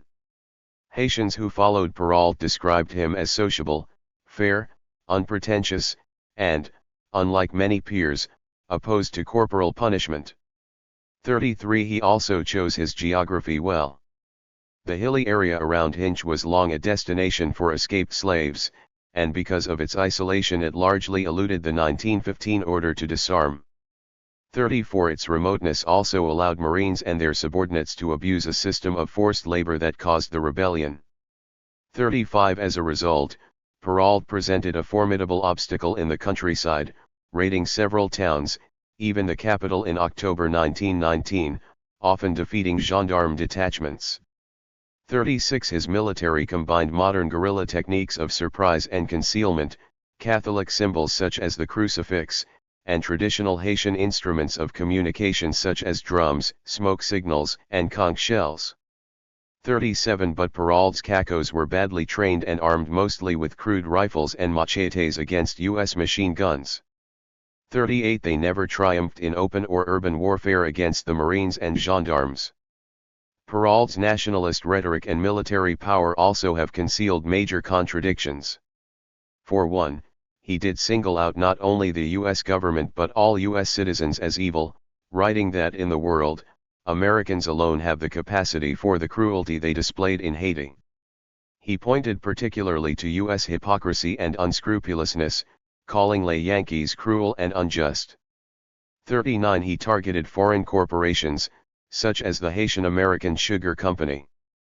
40 Perrault also used the bogey of Les Blancs to scare up adherents. As a female family member wrote to him triumphantly, "Everyone is bursting against the whites, no one accepts this condition. They are saying they would rather rebel than be under the white orders." 41 In appealing to gendarmes to turn against their U.S. rulers, Perrault deployed racialist ideas: "You are blacks, my brothers, I love you all." 42 In the same vein, an unsigned Caco placard included the following entreaty: "Let us chase that ravenous people whose ravenousness is represented in the person of their President Wilson, traitor, vagabond, rioter, thief, you will die with your country. Down with the Americans." 43 Perrault conformed to a common rhetorical tradition in Haiti, seeing whites and foreigners as hostile to the country. Perrault's narcissism likely rendered him satisfied with military leadership but unprepared for national political leadership. In a speech in Léogâne he told troops, "I feel happy and proud of being again at your head, like a good father who feels happy among the beloved children who surround him." 44 His recruiting pitch was, "The gods have willed that the people of Haiti should rule the world and Charlemagne shall be their king." 45 He never talked of democracy but rather declared his intent to rule by force. "Military administrations belong to us, because the country is ours." 46 Perrault's most momentous failure was that, like Vicentico in the Dominican Republic, his state-building efforts were minimal. 47 While he commanded thousands of troops and named generals and a cabinet, and while his movement touched a quarter of Haiti's territory and a fifth of its population, these were all purely military moves. 48 His only ministers were of war and finance. He proposed absolutely no political program beyond drive the invaders into the sea. 49 Although he enjoyed popular support, Perrault never enacted reforms for the betterment of the masses. He boasted of being a godsend literally and claimed immunity to bullets. 50 When the Marines tricked him and shot him dead, they made sure to broadcast photos of his corpse so as to puncture the myth of his invulnerability. 51 Perrault's brief successor was Benoit Boutreville, his first lieutenant and a former schoolteacher. From peasant origins, Benoit was believed to possess even more astonishing magical powers. Haitians swore that Butraville could disappear when on his horse and ride through town unseen, could dodge bullets, sensing they were coming, and could heal with natural medicine. 52 Butraville's ideology, meanwhile, differed little from Perrault's. Like Perrault, he was in the military when the 1915 invasion force landed and, as his division disbanded, it swore never to rest until all the whites had been driven from Haiti. 53 After the chiefs elected him to replace Perrault, Butraville also spoke of an international war and of the threat of slavery if the Yankees remained. 54 He was in fact more aggressive than Perrault, stepping up the pace of attacks. He personally engaged in these assaults, hacking away at the blanks with his machete. A follower described how, after taking a Marine prisoner, Benoit split the head of the white man open, and ordered all of us to grease our ammunition with his brains. This is done so that when we fire at Marines we do not miss them. 55 Butraville, too, attacked Port-au-Prince and failed to do much damage, since his force was reduced from 15,000 to 2,500. 56 On May 19, 1920, a patrol found Butraville and killed him. 57. Once the Caco revolt was over, Marines distributed bone habitant cards to Haitians as badges of their newfound loyalty to the occupation.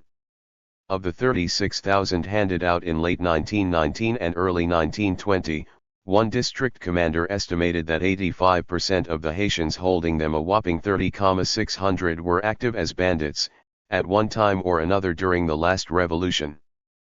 58 While the motivations of these masses who resisted are hard to discern, many must have been attracted by Perrault's defense of their rights. He explained the simple needs of his followers: to be protected, to work, and to live in peace.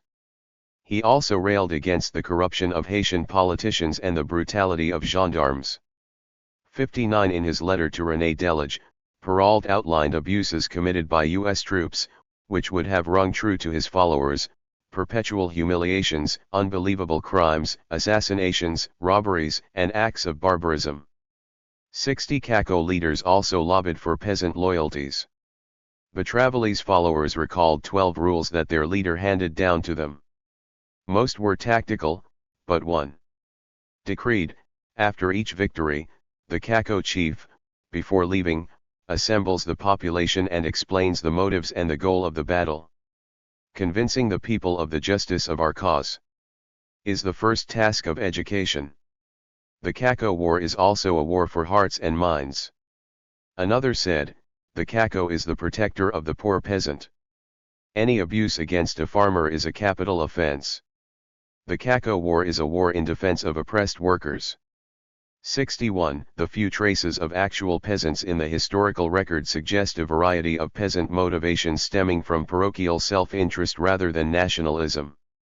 Like traditional caudilos, Perrault and his aides maintained a close relationship with local civil authorities while abhorring Dardiganave, continuing the tradition of pitting local political figures against national ones. Dozens of guarantees speak to the commitment of Cacos to informing authorities, civil and military, to protect and aid those who had sold or given goods to the Cacos. 62 In return, the Caco caudilos enjoyed the loyalty of many. Farmer Solon Virgil recalled a spontaneous sympathy for Butraville. Here, we were all Cacos. It was not an individual choice. I mean that the community, in the majority, was spontaneously against the arrival of the blanks in the region. My father had a field that I helped to till. During the harvest, the Cacos came armed, and we invited them to take what they needed. They did not abuse. We planted for the market, we planted for them too. My father even fought for them. From time to time, he would vanish for a few days and go fire his carbine or distribute machete blows. 63.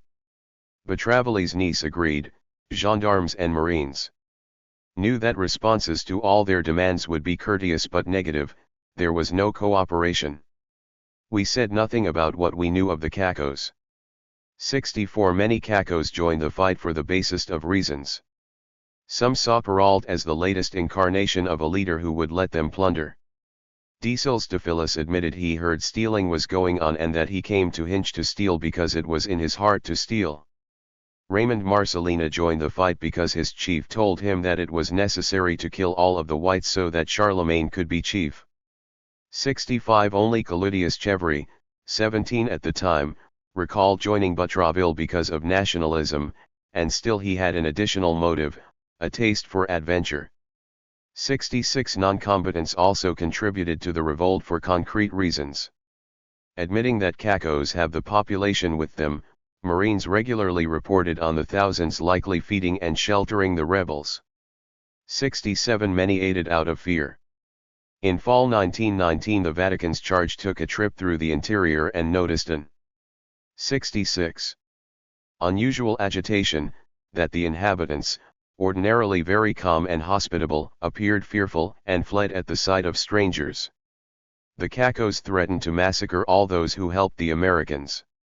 68 Other Haitians opposed the dangers and annoyances of modernity. The New York Times reported that some peasants resented us-built roads because they involved the destruction in many instances of their shady trails, and also because automobiles killed their burros. 69 A California traveler confirmed that Haitians, unused to the speed of cars, dodged them only at the last second, often jumping in front of vehicles instead of away. One would think they never had seen an automobile before.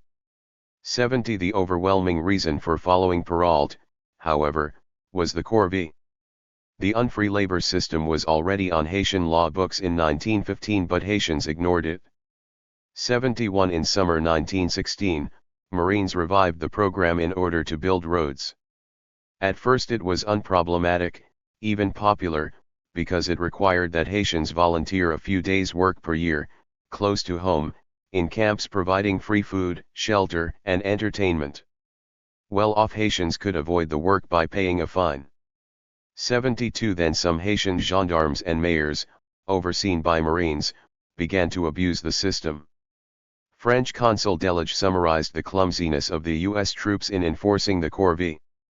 Desirous of building roads quickly, the Americans stopped people, peasants tilling fields or going to market, servants, etc. and made them work. Not around their village, but wherever the new authorities wished, locking them at night in enclosures under the watch of gendarmes, feeding them poorly and forcing them to work beyond their abilities.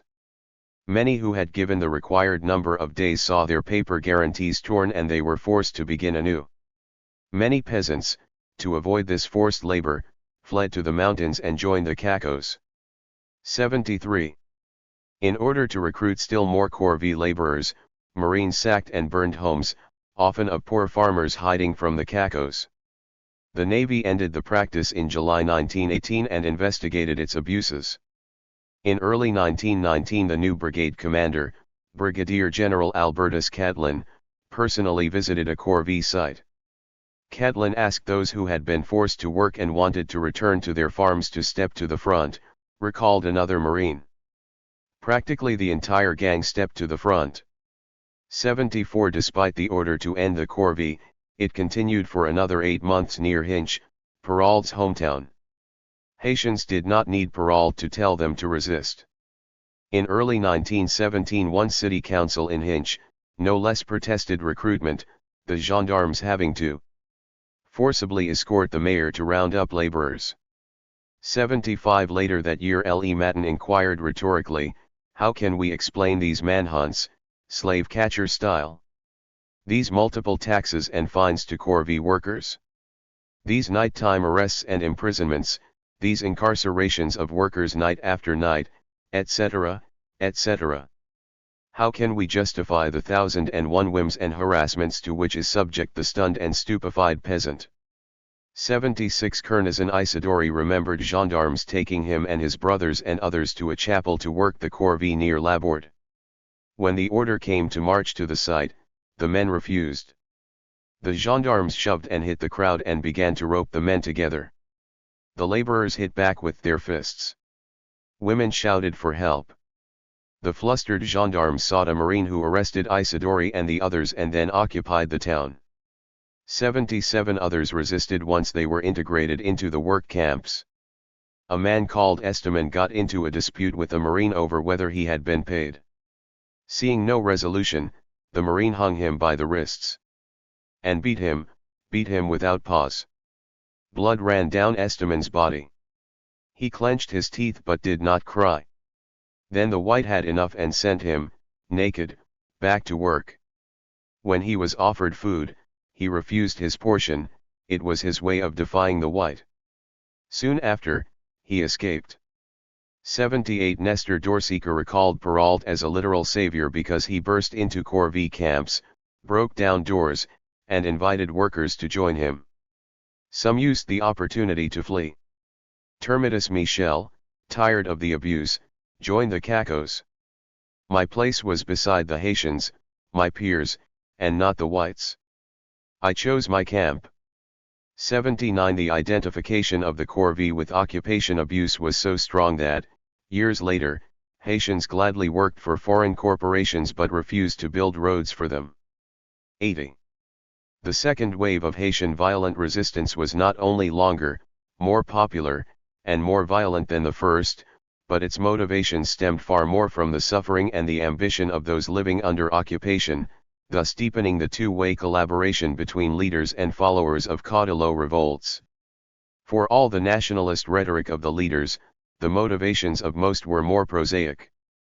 Rather than take away from their legitimacy, this reality, in their eyes, reinforced it by strengthening their anti-occupation resolve.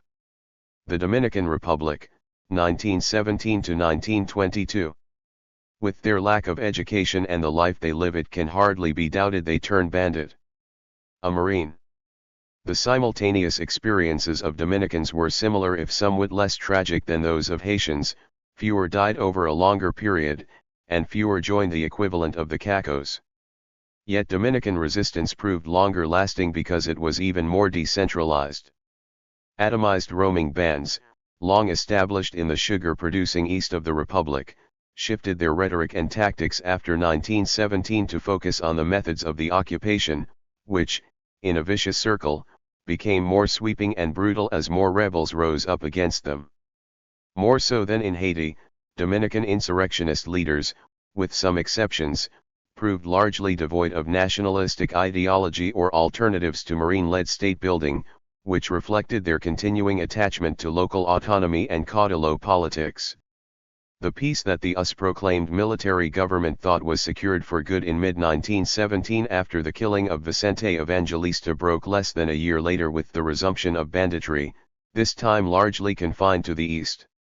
From then until 1922 there were always at least a few hundred rebels in arms, under 5 to 10 leaders, and mostly in Cebu and Macoras provinces, but some also in western Azua, central Santo Domingo, and the north. Two military governors minimized the resurgence for months as evidence of attacks mounted, insisting on calling rebels lawless and work-avoiding criminals.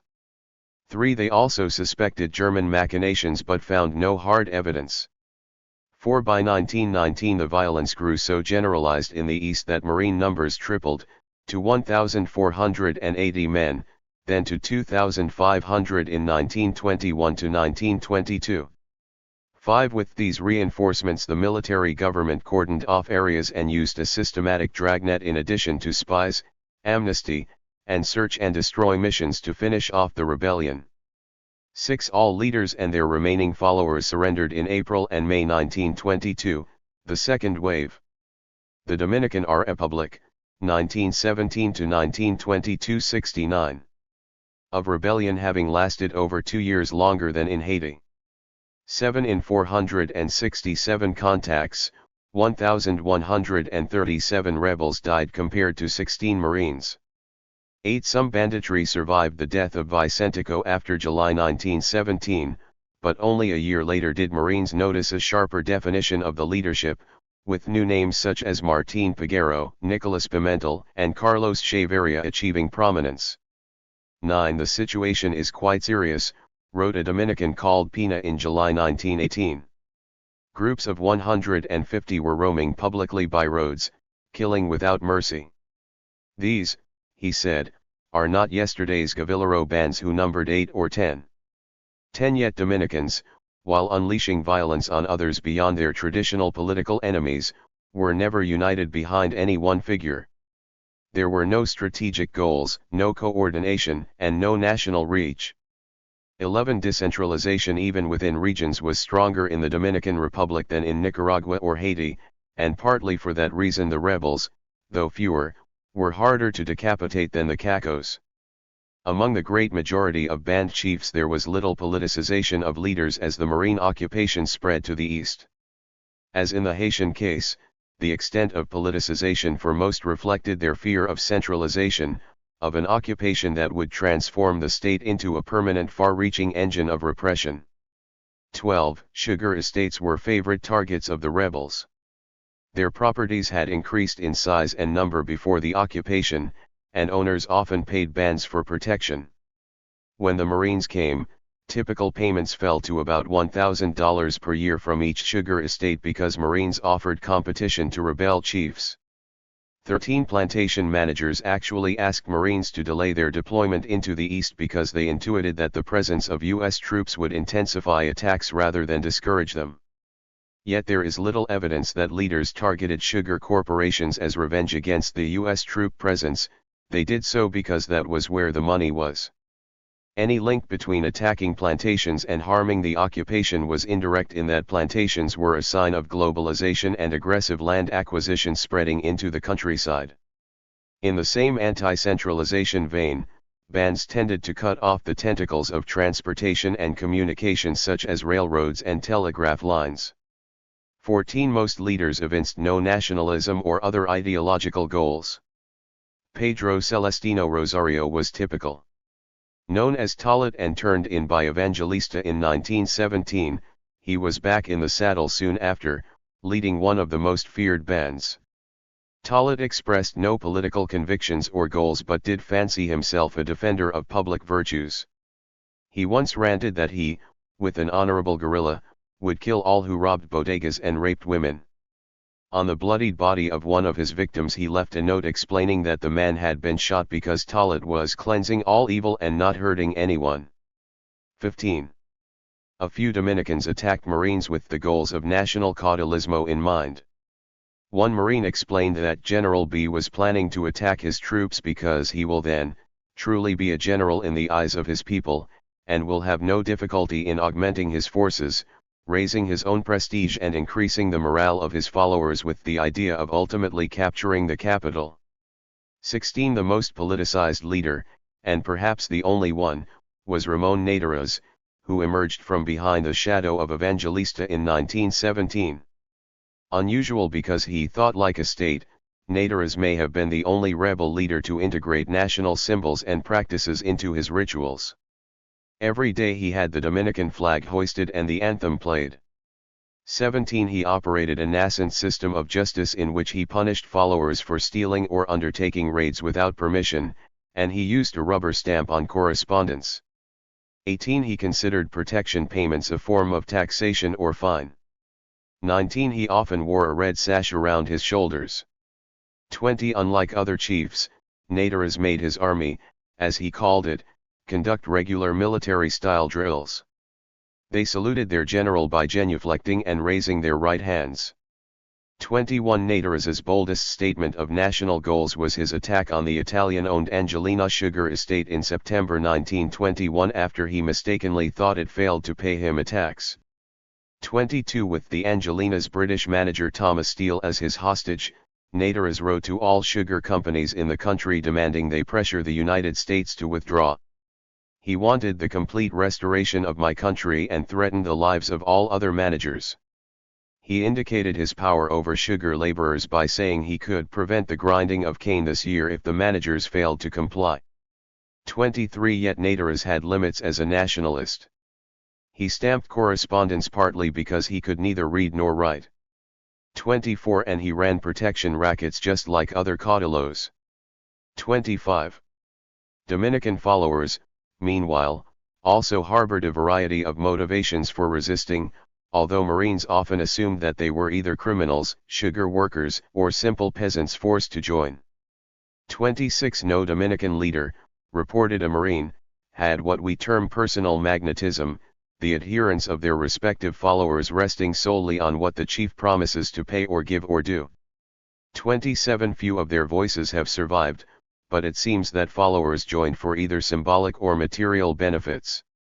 Some, for instance, joined to fortify their political standing within their village or locality. 28 Many were sugar workers. From June to October, rebel activity tended to rise along with unemployment as the plantations stopped cutting and grinding cane. Followers also flocked to the rebels when the economy nosedived. 29 One knowledgeable Marine related how Nader's followers were voluntary recruits from the riffraff among the unemployed who were hanging around the sugar estates.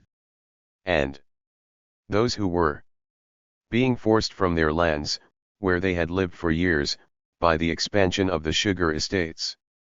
30 During the quiet spells, another explained, most rebels were living in the houses of the sugar cane workers, some of them even working in the sugar mills. It is a certainty that they are being supplied with rum, clothes, and all sorts of supplies by their friends around the mills. 31 A second lieutenant reported on the town of El Jagwal, whose inhabitants do not appear friendly to the Marines, in fact some might be called hostile. El Jagwal's sugar workers had family connections to Nader's. 32 The Caudillo used to work for the nearby sugar estate and so locals likely provided him with services in return for good clothes. The estate paid little and there was little work to be paid for. Many had owned their own land but moved to town either because they feared the rebels or wanted the higher wages of the sugar estate. When work became sparse, they found themselves stuck in a wage economy with no savings to return to the land. The Marine ended with the candid observation, with their lack of education and the life they live it can hardly be doubted they turn bandit. 33 On and off the sugar plantations, Dominican peasants, like Haitians, were reluctant to share information with Marines, either identifying with rebels or fearing reprisals. 34 Some were told by rebels, now that you have been fighting the Americans you have got to remain with us otherwise, they will kill you. 35 Nader's was reportedly the most vicious of the bandit chiefs and is the one most dreaded by the inhabitants. 36 Others had family members among the rebels, and when these relatives were killed by the occupation, they joined. 37 Many claimed to want to help the Marines but rarely did. 38 As one former Marine who served in all three occupations said, peasants were stuck between the devil and the deep sea, the occupation and the resistance, and they adopted survival strategies in response. 39 One district commander wrote in frustration that Dominicans reported robbery, arson, and murder by rebels, but never sooner than 2 days after the fact, and usually a week later, thus rendering the information useless and keeping themselves safe from rebel retribution. 40 Finally there were followers who joined, or at least said they joined, free from self-interest. A Marine commanding officer reported on a class of bandits who gave as an excuse patriotic motives. These bandits boast that they have driven the Spanish and the Haitians from the Republic and will soon drive the Americans out. They look upon themselves as heroes, and the food and clothing that they steal as prerogatives of their position. 41. Like their Haitian counterparts, Dominican insurrectionists operated largely at two levels: one for leaders, who occasionally expressed nationalistic ideals and deployed the rudiments of state formation, another for followers who sought more prosaic ends and rarely expressed a thought beyond the needs of themselves, their family, and their community. Although the rebels eventually surrendered, they forced the occupation to spend far more time and money than it planned to, without any evidence of achieving a permanent change in Dominican political culture, and only after the occupation promised it would begin to withdraw. Ramon Naderez surrendered on May 4, 1922, with 23 men. 42. Although you state in your letter that the continuation of my armed resistance will serve no purpose, I declare to you that only the continuation of my armed resistance will bring about the benefit to which you allude. Augusto Sandino to Rear Admiral D.F. Sellers. Although the rebellion led by Augusto Sandino against the Marines in the Segovia Mountains of northern Nicaragua began in 1927, After all other insurrections in Nicaragua, Haiti, and the Dominican Republic ended, it shared many characteristics with its predecessors, among them rebel motivations stemming from both social inequalities and U.S. behavior. More deliberately than any other guerrilla leader, however, Sandino marshaled markers of identity into effective asymmetrical warfare. He was also more of a social revolutionary than any other resistors. Sandino, finally, expressed the most developed, persistent, and effective nationalism of any anti-occupation leader, though his nationalism was merely one among a constellation of motivations. In fact, his movement was most compelling when it was least ideological and most focused on fighting for concrete improvements in the lives of his followers. From 1927 to 1929 especially, Sandino appeared as if he could be everything to everyone. He combined effective guerrilla warfare with the Segovia's political traditions while remembering whom he was fighting with and why. Yet by 1929 the uprising ran up against its own limitations. Compared to other insurrections, the Sandino revolt attracted a larger force of Marines, fought them longer and more ferociously, and reached a peace deal rather than surrender. Sandino's success highlighted a dilemma of the era of occupations. While Marines claimed that resistance only brought more U.S. troops, Sandino, as in the opening epigraph, countered that only resistance could bring about lasting independence and peace through the departure of those troops. Sandino was also effective because, while the benefits to which the U.S. naval commander alluded included ending the cycle of political revolutions, Sandino also opposed this very cycle. Occupiers as well as resistors wanted a deep change in political culture in Nicaragua but never perceived each other as sharing this goal. 2.5 months after the small U.S. legation guard withdrew from Managua in August 1925, a bipartisan coalition fell to the conservatives. In May 1926, Marines returned to Nicaragua, first landing on its isolated Caribbean shore to put down a liberal uprising. They withdrew in August, but when the insurgency spread, they returned. By January 1927, U.S. mediation failed and the Marines returned to Managua, with the limited mission of safeguarding foreign lives and property. At the start of the war there was one clear difference between the parties, sharpened by the 1913 to 1925 occupation. Liberals identified conservatives as Yanquistas, sellouts of the nation. When the U.S. charge paid a social visit to liberals in Leon in August 1926, he was the first U.S. diplomat to be entertained there in 20 years. The East had always been majority liberal and the West was now, too. 3. Washington supported President Adolfo Diaz reluctantly, but it did support him. 4. I am afraid the USG have made rather a mess of this, noted a British observer weeks before the Marines took Managua again. 5. The occupation of Nicaragua in 1926 to 1927 was again by conservative invitation, unlike in Haiti or the Dominican Republic, a fact that threatened the very political reformism behind the occupation. On November 15, 1926, Diaz asked for a full-scale U.S. intervention and Washington actually demurred for a while. It was aggression against U.S. citizens, annoying taxes on American firms and the murder of a U.S. citizen at Puerto Cabezas on the Atlantic coast that moved President Calvin Coolidge to order the Marines back in. 6. With Mexico arming the liberals, Coolidge also lifted an embargo that allowed conservatives to buy weapons from the United States. 7. This made clear to all that Washington chose again the least electable party. 8. U.S. invaders had woven their own web of geopolitical self-interest, democracy promotion, and plain naivete, and were now tangled in it. In 1926, when U.S. Charge Lawrence Dennis reversed the U.S. stance and refused to support a conservative because the 1923 Central American Treaty forbade the recognition of coup-elevated presidents, the nation called Dennis a big bully. 9. The price for opposing liberals was high. One Marine described how Managuans greeted arriving troops, the sidewalks were crowded with natives. Some cheered, the majority passively looked on with contempt in their eyes for the gringo invader, and some of the bolder ones even went as far as to hiss at the procession. After a bloody U.S. fight in La Paz Centro, inhabitants of liberal Leon reacted to Marines moving fallen comrades with cheers, catcalls, and boos. Marines punched them in the face. 10. Washington recognized its error in choosing sides yet remained in Nicaragua and attempted further reforms of the country's political culture by sending Henry Stimson in April 1927.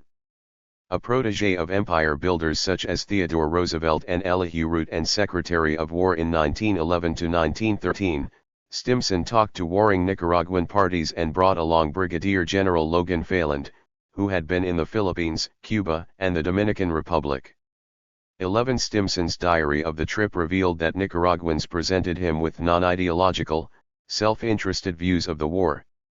Stimson's wife, meanwhile, listened to Nicaraguan women tell her that all were sick of the fighting. Stimson himself concluded the same, seeing little to distinguish the parties. 12. The Nicaraguan Minister of Foreign Relations freely admitted that governments in power regularly stole elections. He asked for U.S. supervision, using the analogy of Washington as a baseball umpire, to which Stimson remarked jokingly that the players at times tried to kill the umpire. 13. Liberals told him the same and even spoke of the United States as a big brother. 14. Stimson was surprised to find that as great manifestation of friendship was shown by the liberals as by the conservatives. 15. Liberal leader Jose Maria Moncada even praised U.S. protection of liberals in a U.S. magazine, foreseeing a period of 12 or more years under the supervision of the American government because Nicaragua stands in need of Republican education. 16. On May 4, 1927, under a black hawthorn tree the Espino Negro in the town of Tipitapa, Stimson had liberals accept Diaz as president in return for government jobs and US-supervised elections in 1928 and 1932. Both sides also accepted the re-establishment of a constabulary, the National Guard. Disarmament for $10 a gun was part of the pact, resulting in a hefty haul, 11,600 rifles, 303 machine guns, and 5,500,000 cartridges. 17. We figured out that we had risked our necks fighting for a lousy $10, said one disillusioned Nicaraguan. 18. The civil war in Nicaragua is now definitely ended, cabled Stimson on May 15, 1927. 19. 2,000 fighters accepted amnesty. 20. All 13 liberal generals, including Moncada, signed the Pact of Espino Negro. 21. All except for one. Few knew anything about him. Stimson dismissed him and spread the false rumor that he had fought with Pancho Villa in Mexico. 22. A U.S. diplomat called him Sandina. 23. A Marine reported that he was slightly crazy and could not survive in the mountains, much less hold together his primitive, multinational band. 24. Though he himself thought his chances remote, Augusto Sandino appears never to have hesitated. He allegedly agreed with US-supervised elections since these would likely elect liberals, but his personal animosity toward Moncada changed his mind. They want to install a Yankee as president, he told supporters. And in my opinion it should be a son of the nation, be he liberal or conservative, but a son of the nation but a Yankee, never. 25. In early May, while feigning to prevaricate on signing Espino Negro, Sandino retreated to the small town of San Rafael in the department of Nueva Segovia. With all his men before him, he slammed a bullet onto the middle of a table and told them to choose sides. From here to there, Yankees, from here to there, Sandino. All those who want to follow me, raise your hand. 9 of every 10 deserted. 26. The 29 who followed took off to what would become Sandino's remote mountain hideout. 27. From then on, Sandino taunted Moncada. I don't know why you keep ordering me around, he wrote his former superior. Indubitably you know my temperament and you know that I am unyielding. I do not sell out, I do not surrender, you must defeat me. 28. Sandino's life had prepared him for his stand against the Yankee troops. Augusto Calderón Sandino was born in Nicono, between Managua and Granada, probably in 1895.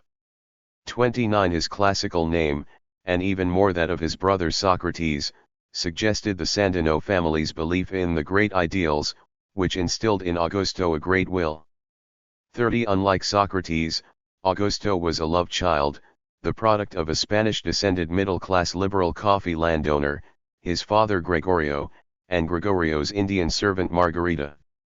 31. Because Sandino was illegitimate, Gregorio's wife, America, kept him out of his father's house. Augusto grew up in dire poverty as a second-class family member, an experience he recalled instilling in him a hatred of misery and impotence. 32. At 4 or 5 he accompanied his mother to the fields to pick coffee and corn. He rarely attended school and stole food for his house. 33. At 9, his mother left for Granada to join a lover, but Sandino stayed behind. His father recognized him, but America continued to ostracize him, forcing him to eat with the help. At 16 Sandino briefly left town after an altercation with America.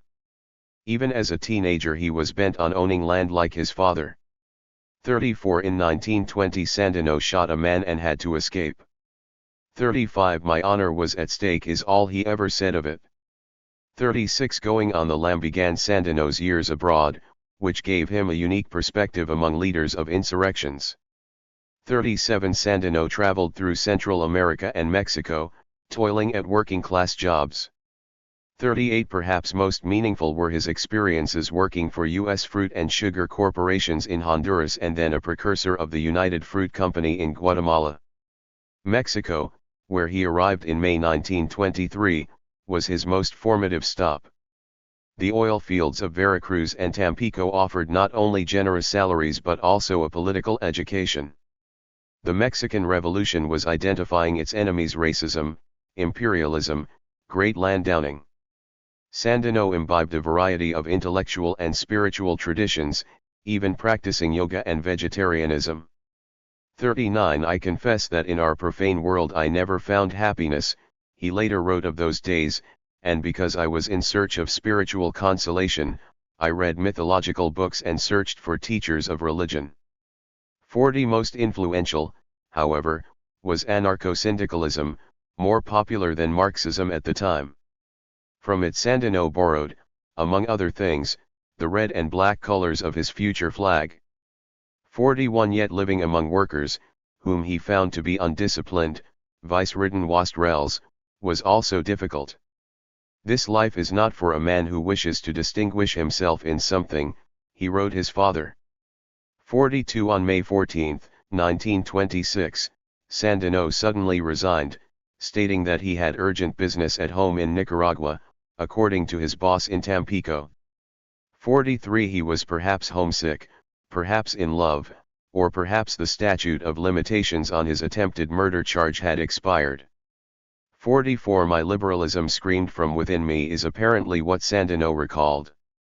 45. He went to the San Albino gold mine, owned by Charles Butters of California, who, like other employers, noticed nothing distinctive about Sandino: a responsible, intelligent employee, but physically unimpressive at 5'5" and 125 pounds. 46. As assistant paymaster at San Albino, Sandino learned of the unfair system of pay and told workers to ask for cash wages rather than company scrip that could only be redeemed at the company store, with prices triple those of competitors. 47. I explained to them that I was not a communist, but a socialist, he later told an interviewer. 48. Sandino was also partisan, recruiting liberal soldiers while at the mine. Unlike Dominican or Haitian insurrectionist leaders, who embraced ideologies if at all after being caudillos for years, it was Sandino's early political awakening against conservatism and imperialism that made him a caudillo. Sometime in late 1926, with $300, some weapons from Honduras, and workers from San Albino and elsewhere, Sandino raised an army and joined the liberal cause. 49. In March 1927 he scored his greatest coup of the war, taking Jinotega. Otherwise he was little noticed by other Nicaraguans or U.S. officials. 50. In the first 2 years of his revolt, Sandino made tactical mistakes, perhaps born of his outsized ambitions. Yet he quickly adjusted his fighting style to focus his goals not on military but political victory through sympathy for guerrilla warfare. Sandino dated the birth of his revolt against Moncada and the Yankees to May 4, 1927, the signing of Espino Negro. He was 32 or 33. His father tried to dissuade him from taking on the Marines. Upon seeing his son's resolve, however, Gregorio advised him, "If you are ready to sacrifice yourself, you must do it with utmost honor. After firing the first bullet against the invader you should expect nothing less than death or victory. Better you commit suicide than to fall into shameful surrender." 51 The Sandinistas had several advantages starting off. Perhaps more than 100 who had defected, seeing Sandino's army survive, rejoined after a few weeks. 52 They possessed arms, including 4 machine guns. 53 To defeat Sandino, meanwhile, Marine commanders had limited authority. They could impose no martial law countrywide nor send troops outside areas under rebellion. Finally, Sandino's army was 100 miles from any railroad, straining the supply chain. 54 Yet the Marines were better trained and equipped than any fighting force in Latin America, and Sandino made a grievous error by taking them head-on.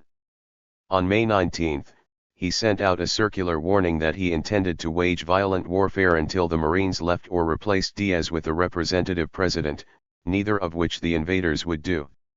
In mid-June he seized Jacaro, renaming it Ciudad Sandino, and the San Albino mine to fund his rebellion as well as surrounding towns.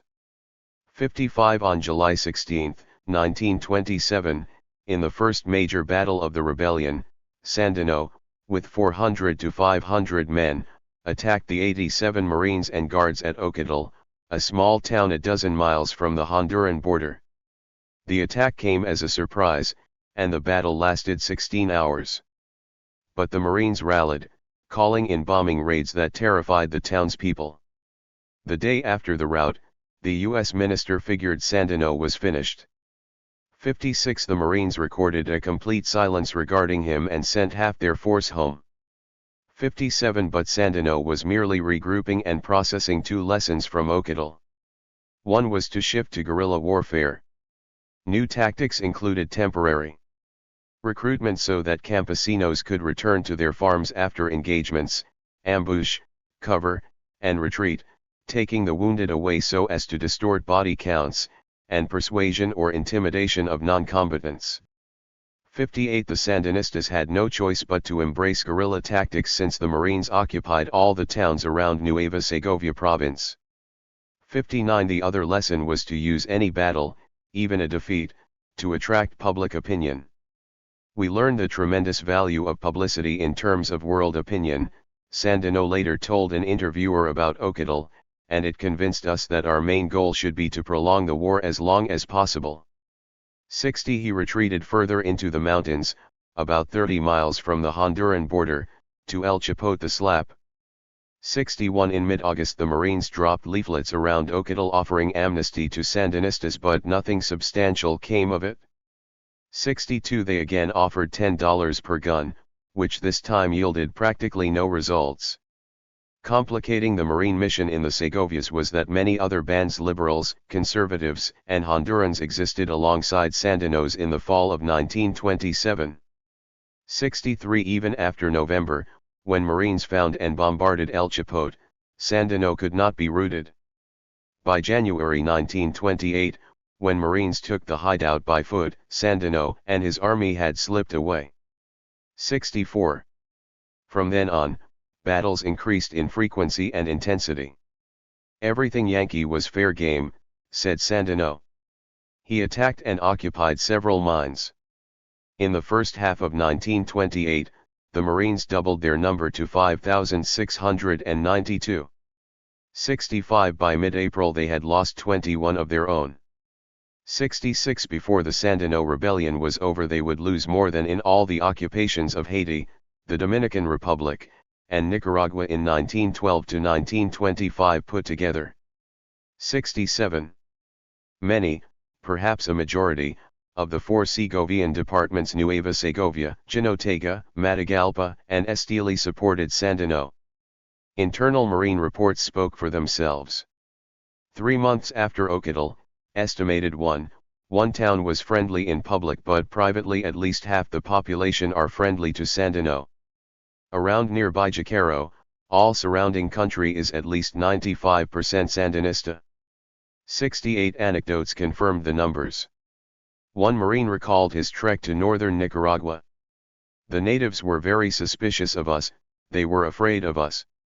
They were also afraid of the bandits, but they just naturally were more responsive to their own people. 69 A sergeant noted the cold, icy stares that the Marines received from the Nicaraguan natives as they patrolled many of the villages in and around Occidental. 70 Even Nicaraguan guards recalled the difficulty in telling Sandinistas apart from sympathizers, since most lied about their knowledge of rebels and hid their wounds. 71 Non-combatant Segovianos, like Haitians and Dominicans, placated both sides by giving the Marines detailed information on the Sandinistas, but only days after the event. 72 Campesino disinformation convinced one major, for a while, that El Chapote did not exist. 73 To be sure, the Segovias held a relatively small proportion of Nicaragua's population, less than 30%. 74 Nueva Segovia, the most supportive department, accounted for no more than 4%. 75 Sandino found little open support in the rest of Nicaragua.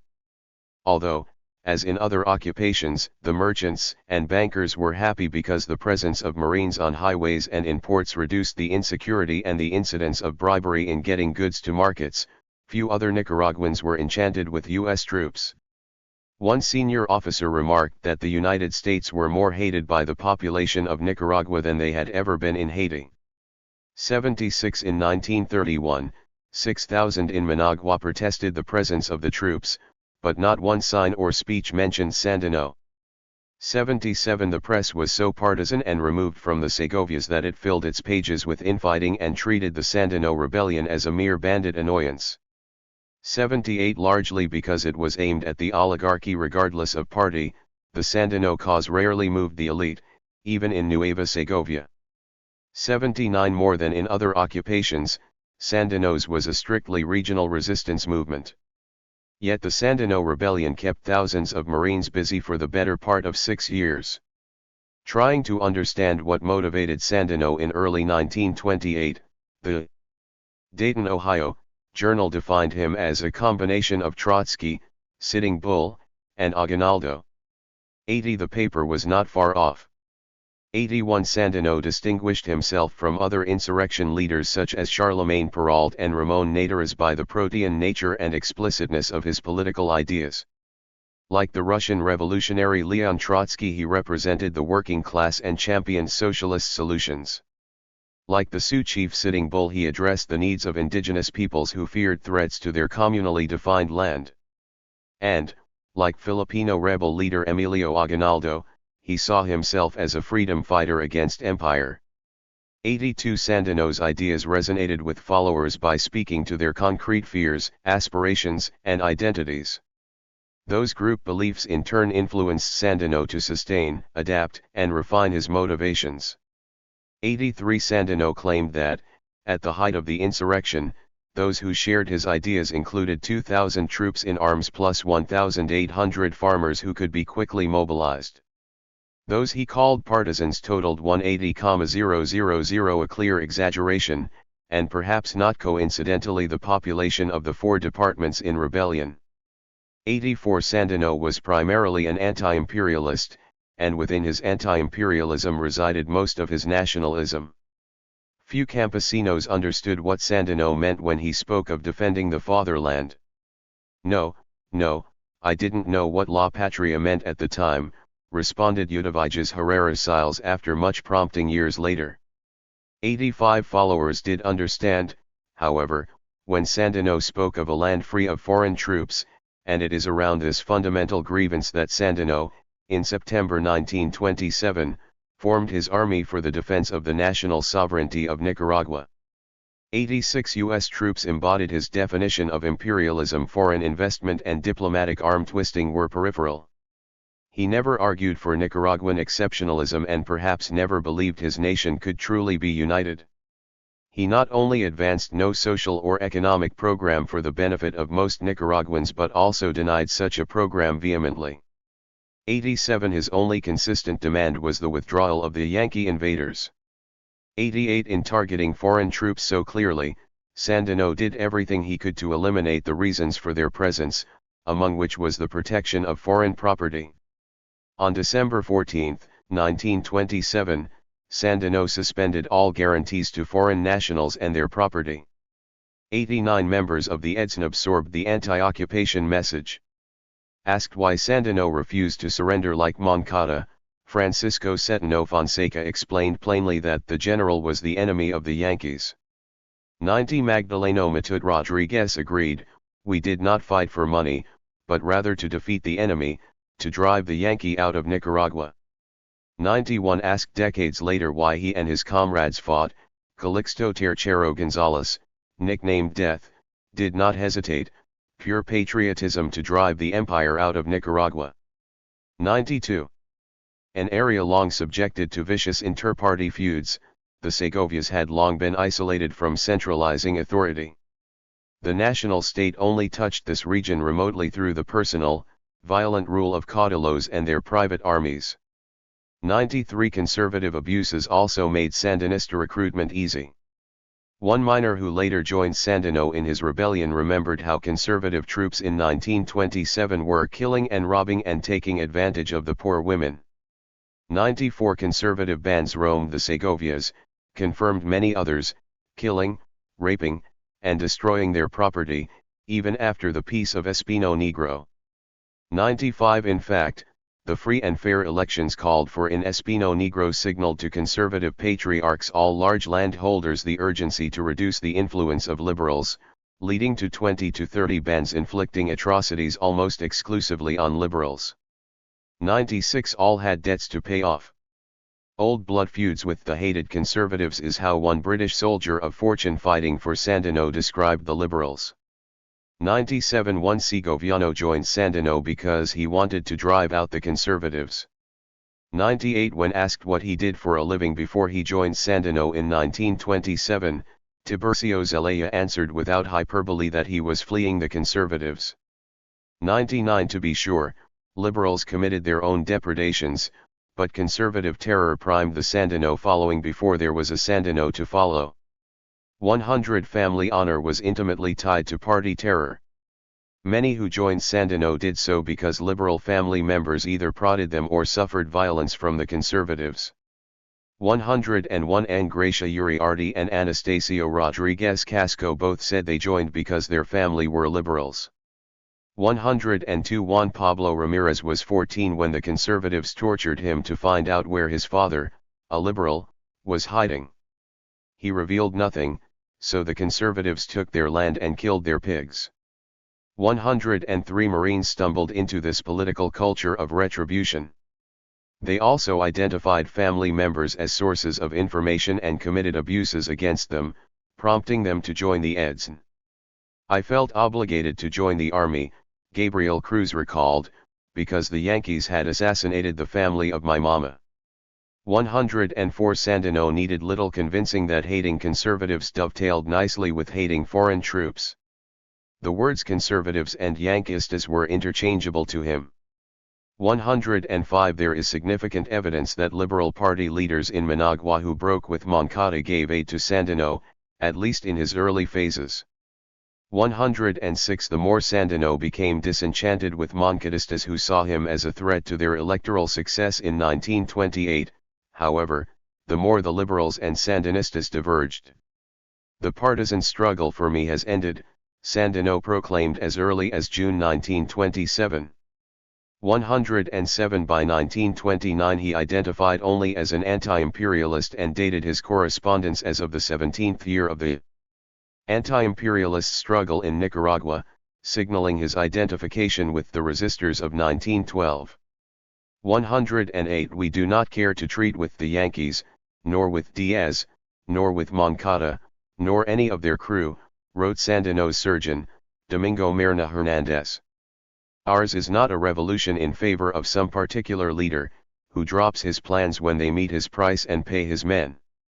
No. Ours is the hurricane, it is going to tear up the forest by the roots and level right down to the floor the temples of corruption, in order to sow and build anew and let the sun's rays fall on a purified landscape. 109.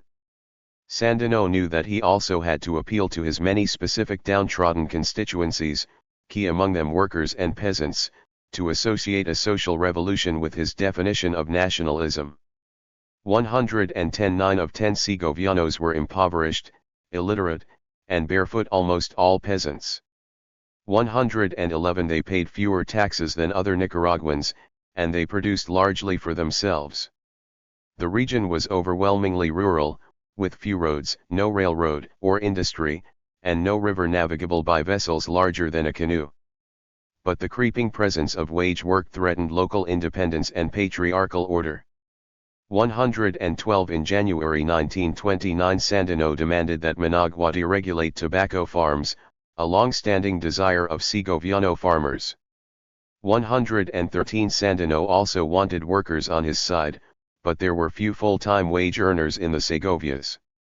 A rural proletariat of sorts worked on coffee farms, mostly owned by U.S. and British interests, but it largely identified as campesinos, not workers. 114. Even though artisans backed him, Sandino was never able to organize them in Leon and Chinandega because of partisan warfare and repression. 115. There were those miners who had joined him at first.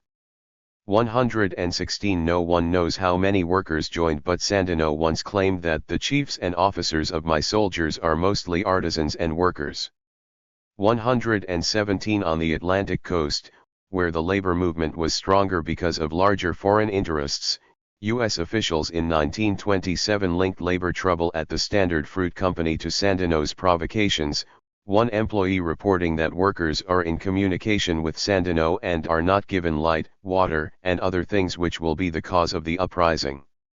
118. Sandino followers allegedly camped next to Standard Fruit plantations and recruited and armed workers whose wages had been cut. 119. Dana Monroe of the U.S. legation also believed that elements in western Nicaragua, friendly to Sandino, were largely responsible for a strike by customs and wharf workers in Corinto in January 1928. 120. To be sure, these allies were strategic. Marines were not after Nicaraguan land, yet Sandino told his soldiers and chiefs to be lovers of the campesino. If not, the battle will be lost, since the cooperation of peasants provided food and clothing to the Eds. 121. The workers were also important as propaganda, since Sandino wanted support from working-class organizations outside Nicaragua. Yet Sandino still felt the pain of the poor and their anger toward the rich.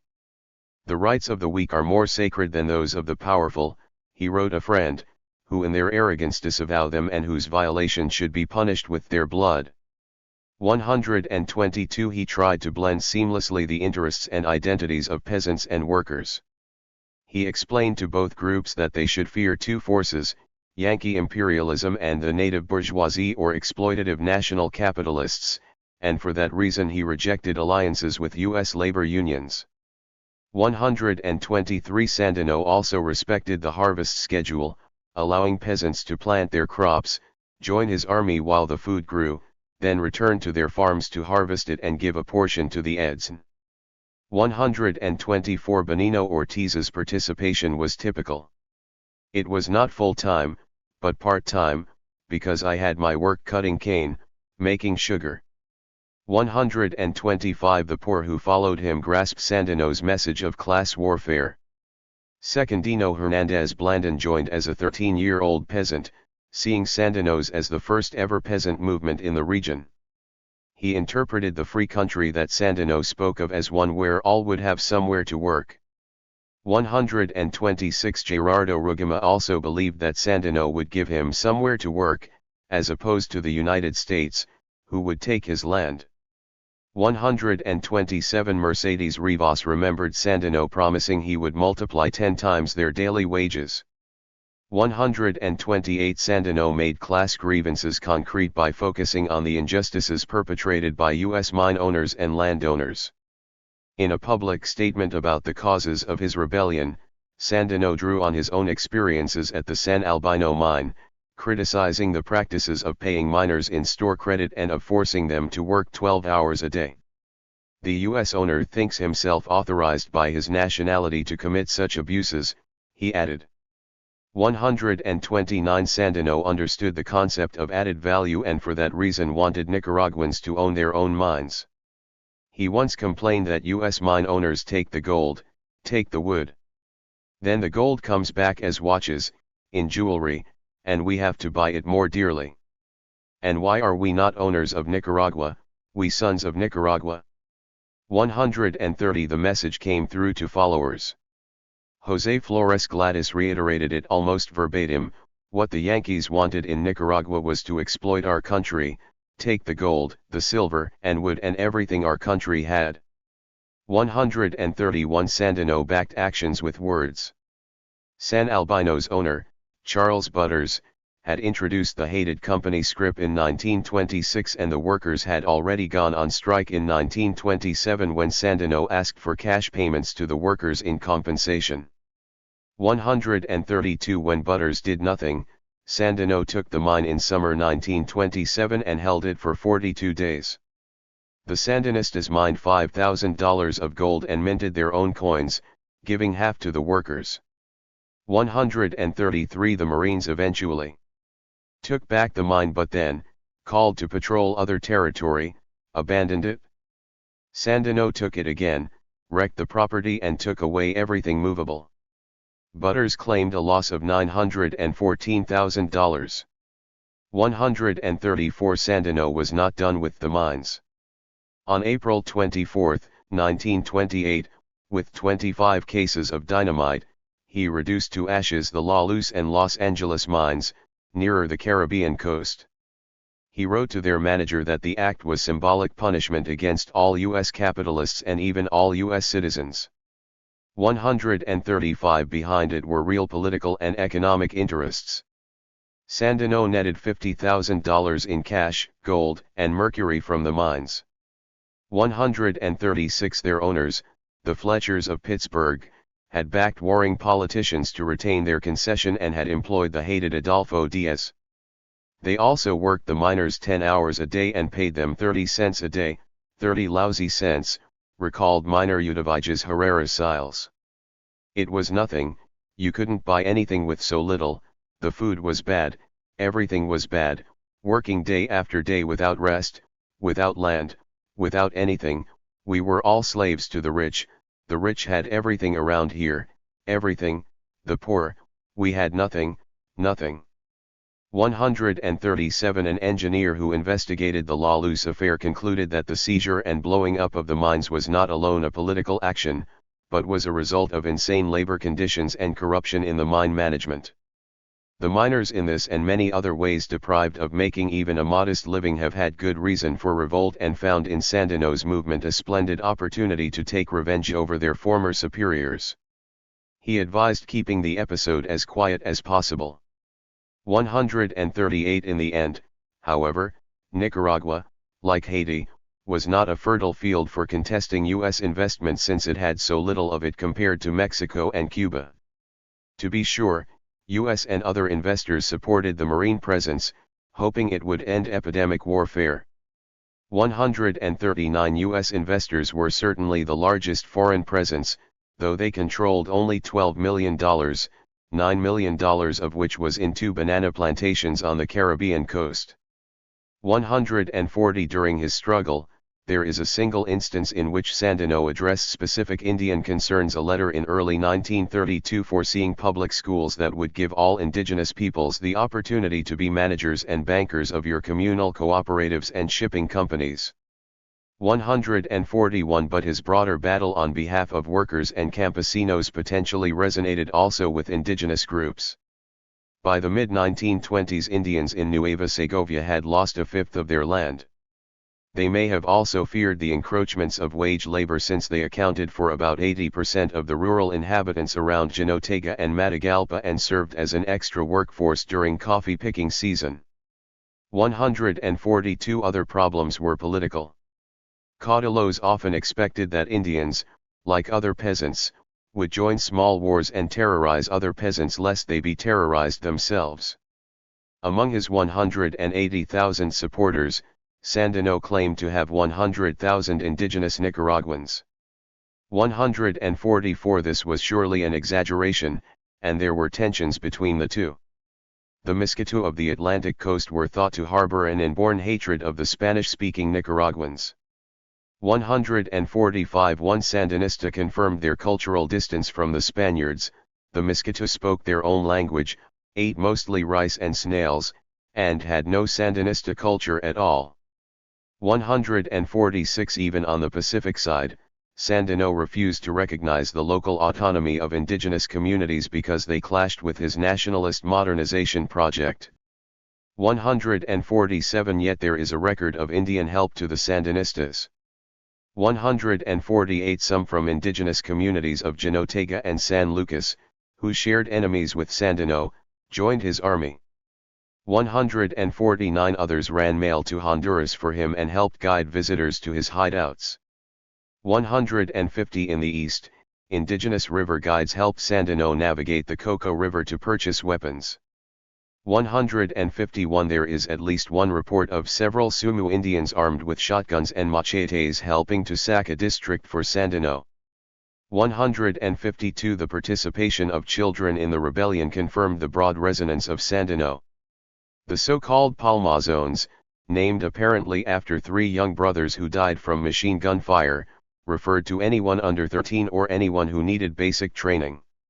153. Those 40 to 50 children not ready to fight helped with chores, spied, or belonged to the choir of angels, which, with shouts, tin pans, and firecrackers, would raise a cacophony in the forest during an ambush to create the impression that there were more Sandinistas than there really were.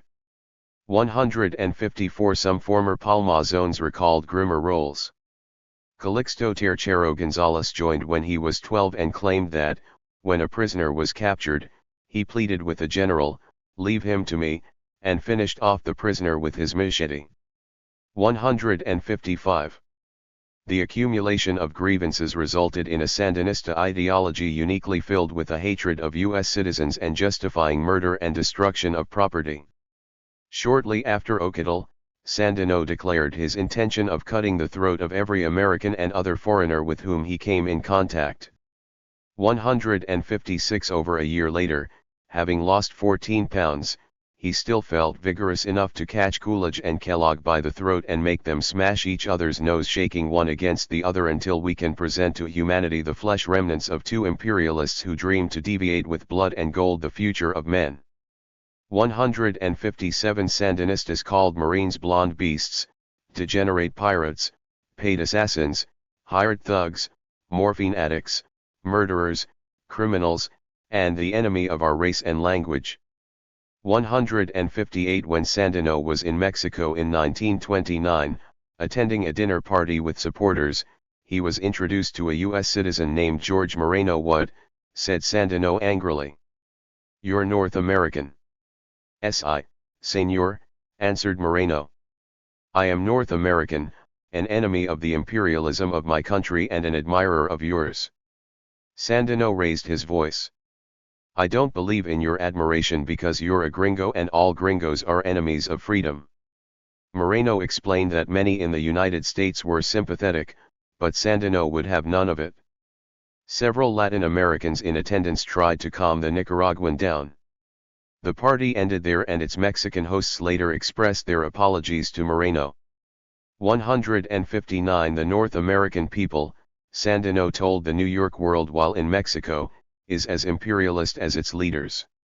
If in the United States there exist anti-imperialist organizations, it is not because their members are North Americans but because they are in majority Russians, Lithuanians, Germans, Spaniards, Italians, Latin Americans, from all over the world. Few are the exceptions to this general rule. 160. Such virulent hatred for U.S. citizens was rare among anti-occupation leaders. Others had gone to pains to at least feign admiration for ordinary Americanos and for U.S. heroes and ideals. Sandino, in contrast, claimed to have been disabused of such naivete.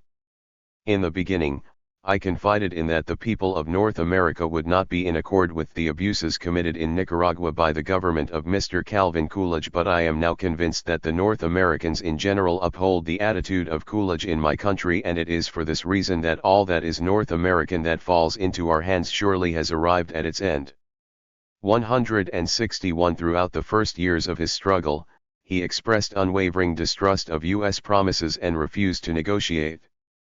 Especially early in his struggle, Sandino reserved a perhaps equal hatred for the Moncada liberals, those in whom he had once believed and who now sold out the nation. He lambasted them as servile traitors and threatened them with death. 162. He listed clearly the behaviors making up Aventi Patria, requesting U.S. invasion, making secret pacts with the enemy, helping the enemy assassinate patriotic Nicaraguans, submitting official reports against said Nicaraguans, and asking for protection from the invaders. 163. Such statements were meant to strike fear in the hearts of Nicaraguans who sat on the political fence. Yet, again, Sandino integrated his own beliefs with the political culture of the Segovias. One of his followers was only too glad to acquaint Marines with the mountain system of our country, by which he meant the breaking of necks, the chopping of ears, and the infamous cortes or machete cuts to the body, including the jacket cut, obtained by slicing off the arms, legs, and head.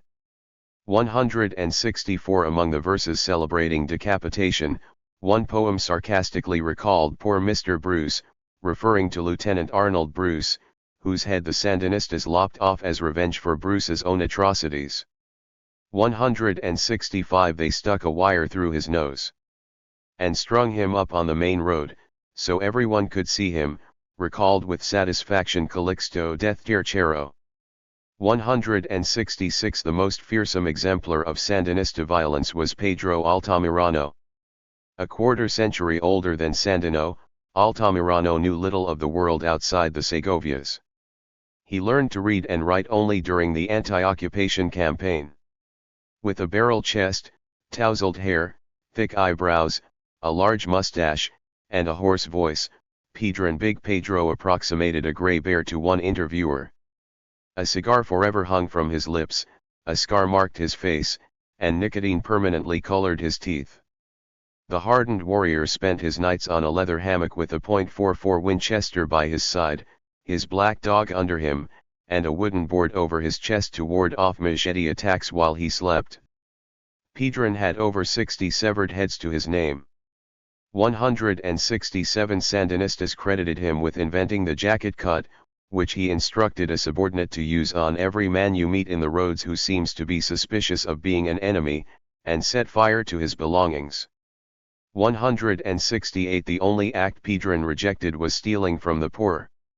169. Who began the atrocities? Sandino once asked rhetorically. No matter. What matters is that the Marines are more guilty for considering themselves educated and civilized and for being the intruders.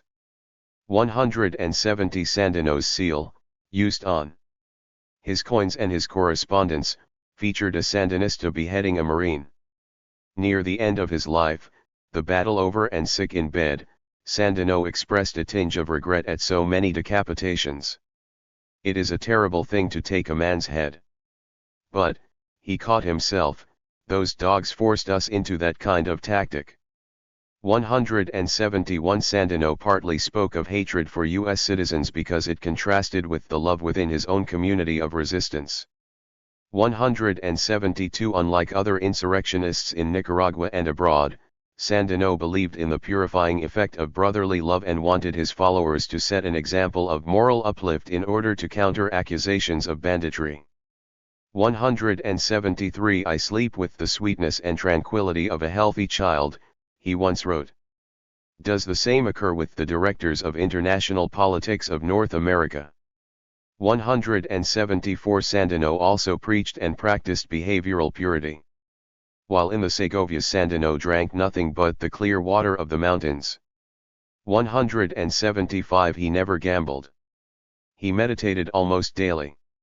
He used Western medicine only for malaria. Other ailments he healed with herbs, yoga, and self-suggestion. 176 Among his troops he banned drinking while on duty, selling alcohol, and stealing animals. Rape was especially prohibissimo. 177 He once executed one of his generals for the crime, and Pedron did the same to a captain. Sandino claimed that homosexuality and other urban degenerations did not exist in the Edson. 178 Also reflective of his image of purity was his white horse, its ornate saddle, and his practice of wearing silk underwear. 179 Charles Butters, briefly his captive, described him as exceptionally neat and clean appearance, with highly polished boots and well-groomed clothes, always shaved and washed, an unusual trait in the Nicaraguan wilderness. 180 To be sure, Sandino's men committed some of these forbidden acts behind his back. After all, Sandino decreed these prohibitions for a reason. 181 Yet their existence spoke to the unique identity of the Sandinistas and explained their unusual effectiveness. The manifesto that Sandino published at the San Albino mine on July 1, 1927, most clearly expressed how, even early in the struggle, his many ideological strands could intertwine successfully to envelop his supporters. In the two-page letter he spoke of geopolitical concerns, saying that the world would be imbalanced if the United States controlled a canal in Nicaragua. He railed against Diaz and Moncada.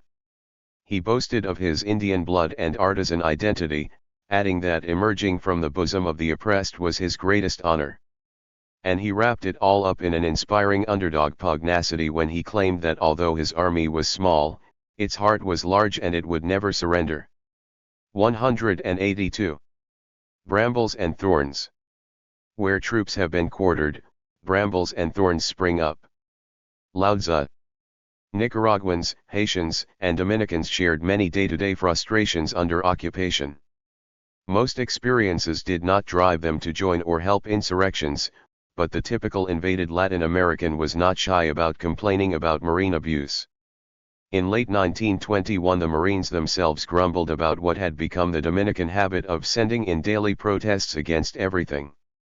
The record of these protests is rife with instances of clashing interests and pent-up emotional frustration that erupted into violence, largely results of the behavior of occupiers, even when occupiers sought to check the exploitation of the poor by the rich.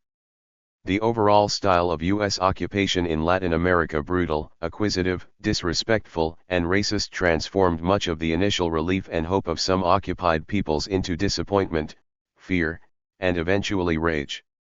2. The episode suggested a correlation between the length of an occupation and the discontent it engenders. One Marine, Yvonne Miller, who served in all three occupations, later attempted to place complaints of abuse in cultural context. What we consider brutality among people in the United States is different from what they considered brutality. They treated their people the same way as they treated their animals. Their animals, they let them starve, they wouldn't treat them for injuries or anything like that. 3. Yet the occupied did consider subhuman violence by Marines and by constabularies to be horrendous. It was by far the most consistent and passionate cause of discontent. Abuses were particularly frequent and grave either when no Marines supervised constabularies or when a single Marine, often a non-commissioned officer elevated to officer status in the constabulary, unleashed a reign of terror in a small town or district. 4. The residents of the Haitian town of Bourne, for instance, hated a Lieutenant Kelly for approving beatings and imprisonments for trivial crimes such as selling a bundle of wood or for no apparent reason. The mayor pleaded with the Attorney General of nearby Cap Haitien for something to be done as soon as possible regarding Lieutenant Kelly, because the evil is growing. 5. The particular bane of Hinch's existence, Charlemagne Perrault's hometown, was Freeman Lang, whose 3-month rule in 1918 so terrified the town that in the 1970s his name still sent shudders up the spine of the townsfolk. 6. Haitians long remembered Marines and gendarmes freely shooting cattle or fellow Haitians who might in some way be of service to the Cacos. 7. In St. Mark, Captain Fitzgerald Brown allegedly whipped a 75-year-old woman, hanged a 15-year-old boy for petty theft, and had an innocent man's whole body seared with hot irons, among other atrocities.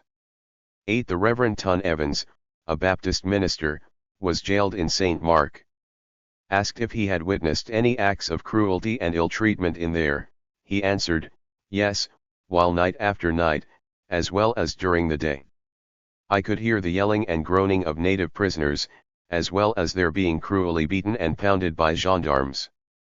Many a time these yells and moans would suddenly cease, and then a scuffle, whispering, and the sound like if they were carrying out a dead body or bodies. 9. Around Hato Mayor, in the Dominican Republic, Captain Thad Taylor, who briefly captured Ramon Naderas in 1918, terrorized the area. 10. As one Marine described it, Taylor believed that all circumstances called for a campaign of frightfulness. He arrested indiscriminately upon suspicion, then people rotted in jail pending investigation or search for evidence. His policy sooner or later would have found nearly everyone in jail. Marines who investigated at once reduced the town's inmate population from 269 to 95.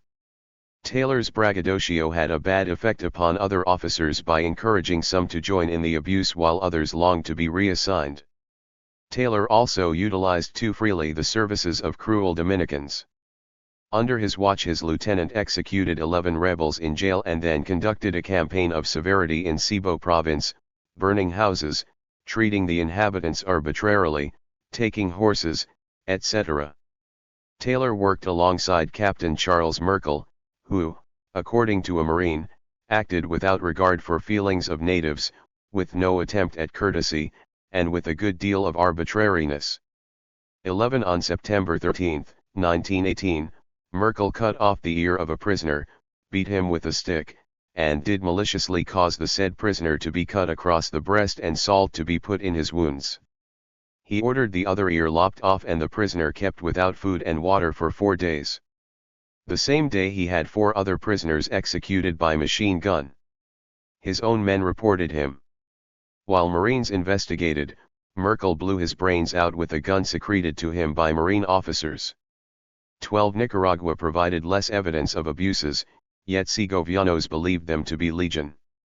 13. Most stories focused on one National Guard company, La M, and its notorious Lieutenant William A. Lee. 14. This man finished off half of Nicaragua, said Luisa Cana Araz of the one they called the Butcher. 15. Lee stood accused of group assassinations, mutilations, and killing animals for pleasure. A handbill circulated in early 1932 showing Lee announcing to the peasant rebel, Jose Montero, his death sentence and holding 3 severed heads. The handbill concluded sarcastically, "This is the result of the American intervention and civilization in our country." 16. The M Company was widely accused of violence against children, especially throwing them into the air and spearing them with bayonets. 17. One Nicaraguan author claimed that Lee pulled out a child's Achilles heel with his bare hands. 18. Such brutality was a recruiting bonanza for insurgents. Little useful information, and even less military advance, was gained from abuse and torture in Nicaragua, but they did drive peasants to help Augusto Sandino. 19. Elsewhere, too, in Hato Mayor, Dominican Republic, the inhabitants suddenly felt a great change in the conduct of the 11th Co., and a number of unsteady ones joined the guerrilleros. 20. Adolf Burley, who witnessed the Dominican occupation as a young lawyer hired by the Sugar Estate Central Romana, noted that in the neighborhood of Macoras the whole occupation is frankly and undeniably unpopular. The people seem afraid of the military. And it is partly due to this that the bandit activity in the province of Cebu has continued at all.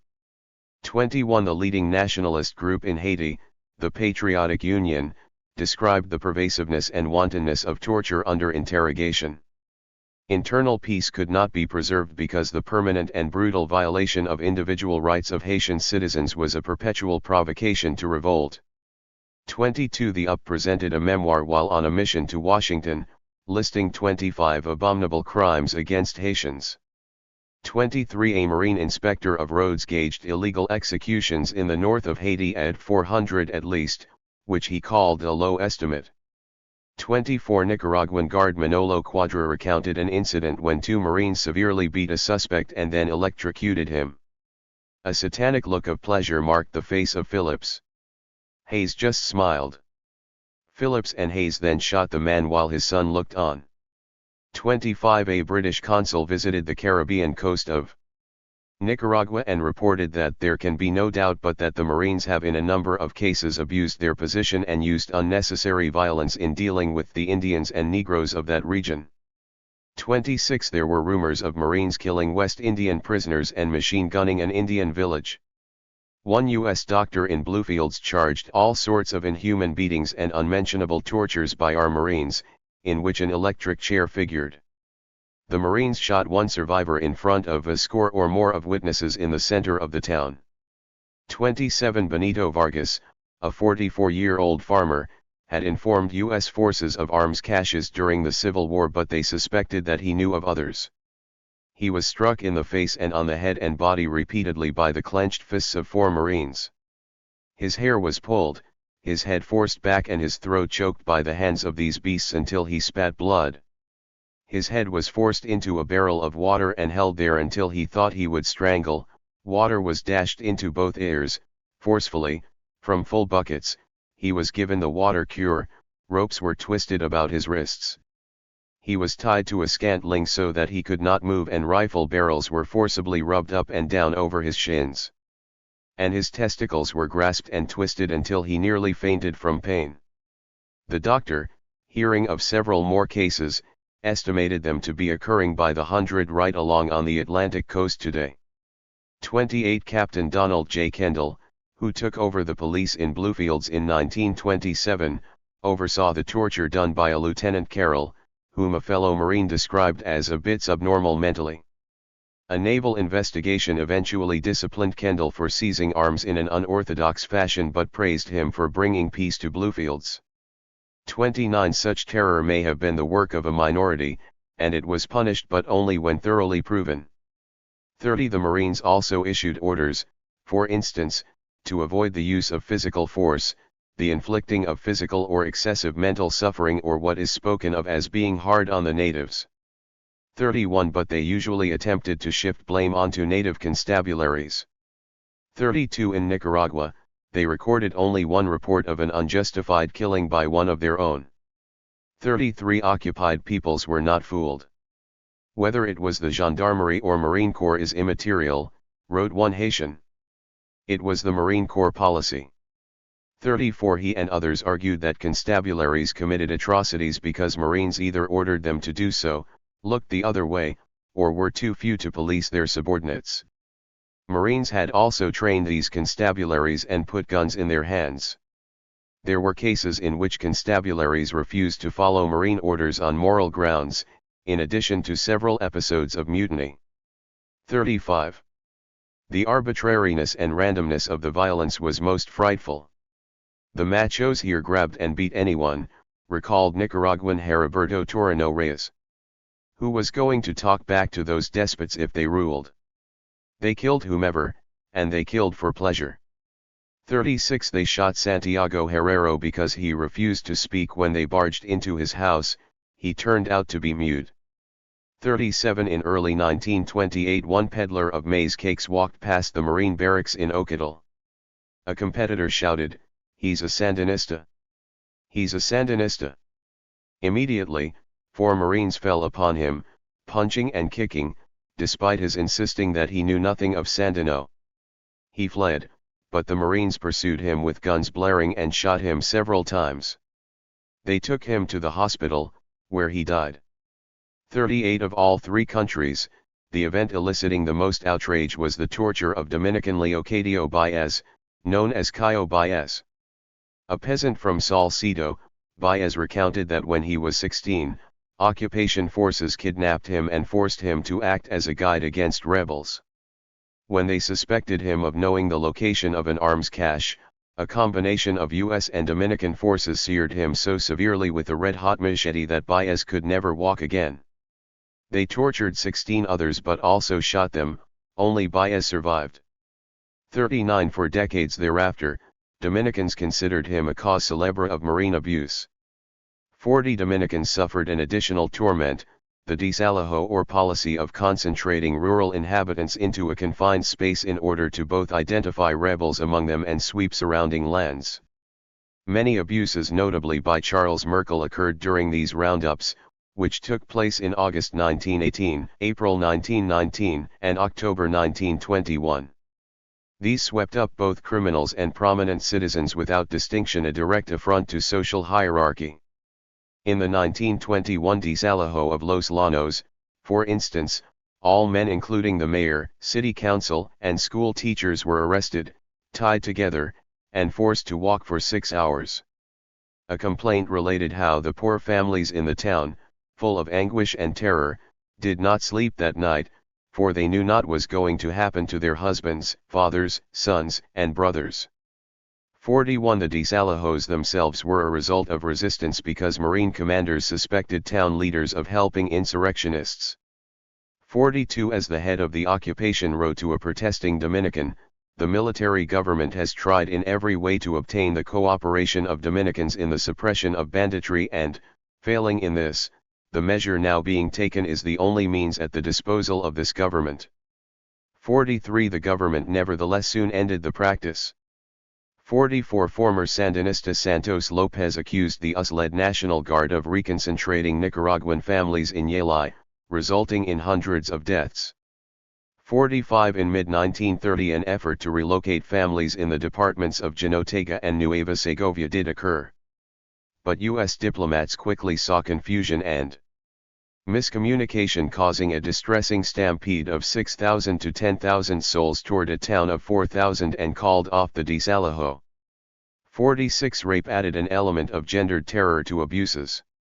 It does not appear that sexual assault was systematically practiced as a tactic of war. Yet the cases that appear in the historical record, many more likely went unreported, indicate an attitude of permissiveness, fed by the occupation's monopoly of force, that bred widespread fear among occupied women. Writer John Houston Craig, who caricatured Haitians as savage cannibals, minimized rape, calling it being waylaid. The Taifis, or young women of Haiti, he claimed, apparently enjoyed being waylaid. Rape, I believe, implies lack of consent. I never heard of a case where consent was lacking in Haiti's Black Belt. 47. Yet assault was so dreaded that Haitian women stopped bathing in rivers. Theoversal Raphael, a teenager at the time of the occupation, recalled her fear of all foreign men in the neighborhood. Whites, especially, had a bad reputation.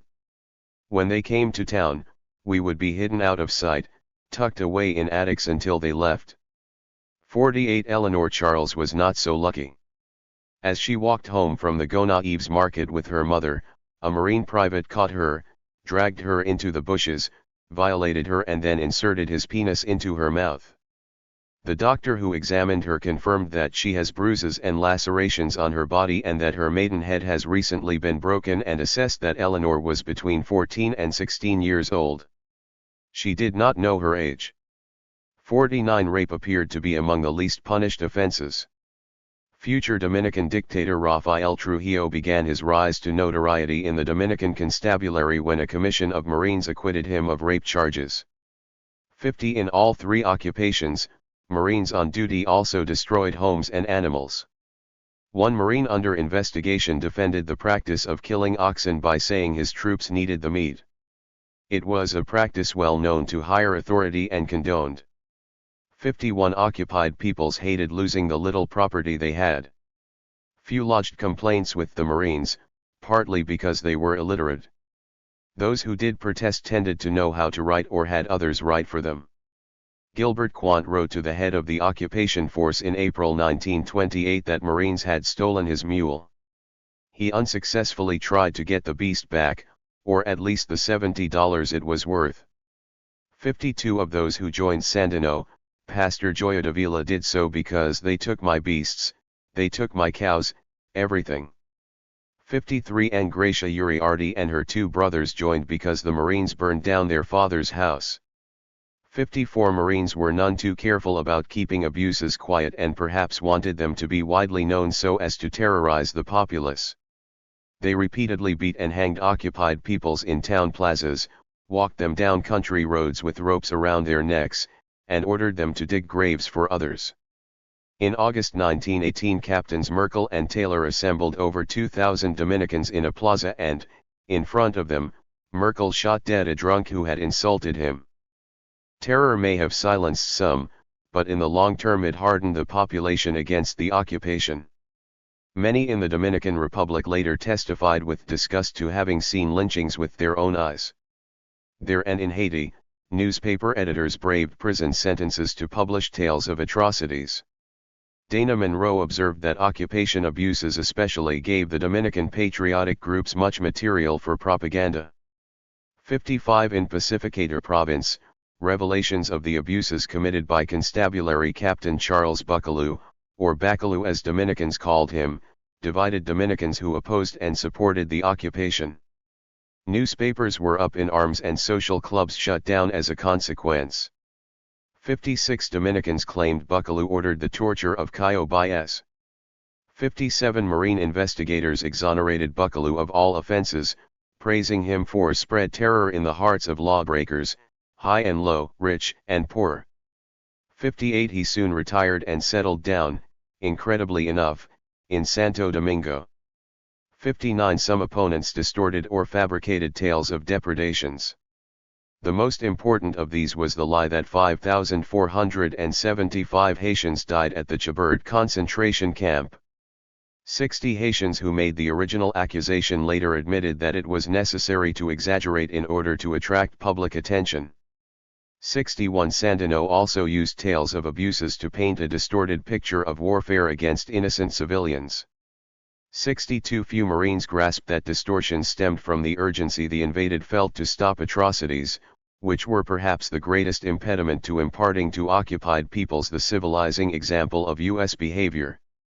A Marine captain trying to restrain his subordinates' abuses said it best, "We are here to implant in the Haitian people, by our own example of living and conduct, the highest and best ideals of Americanism rather than the worst."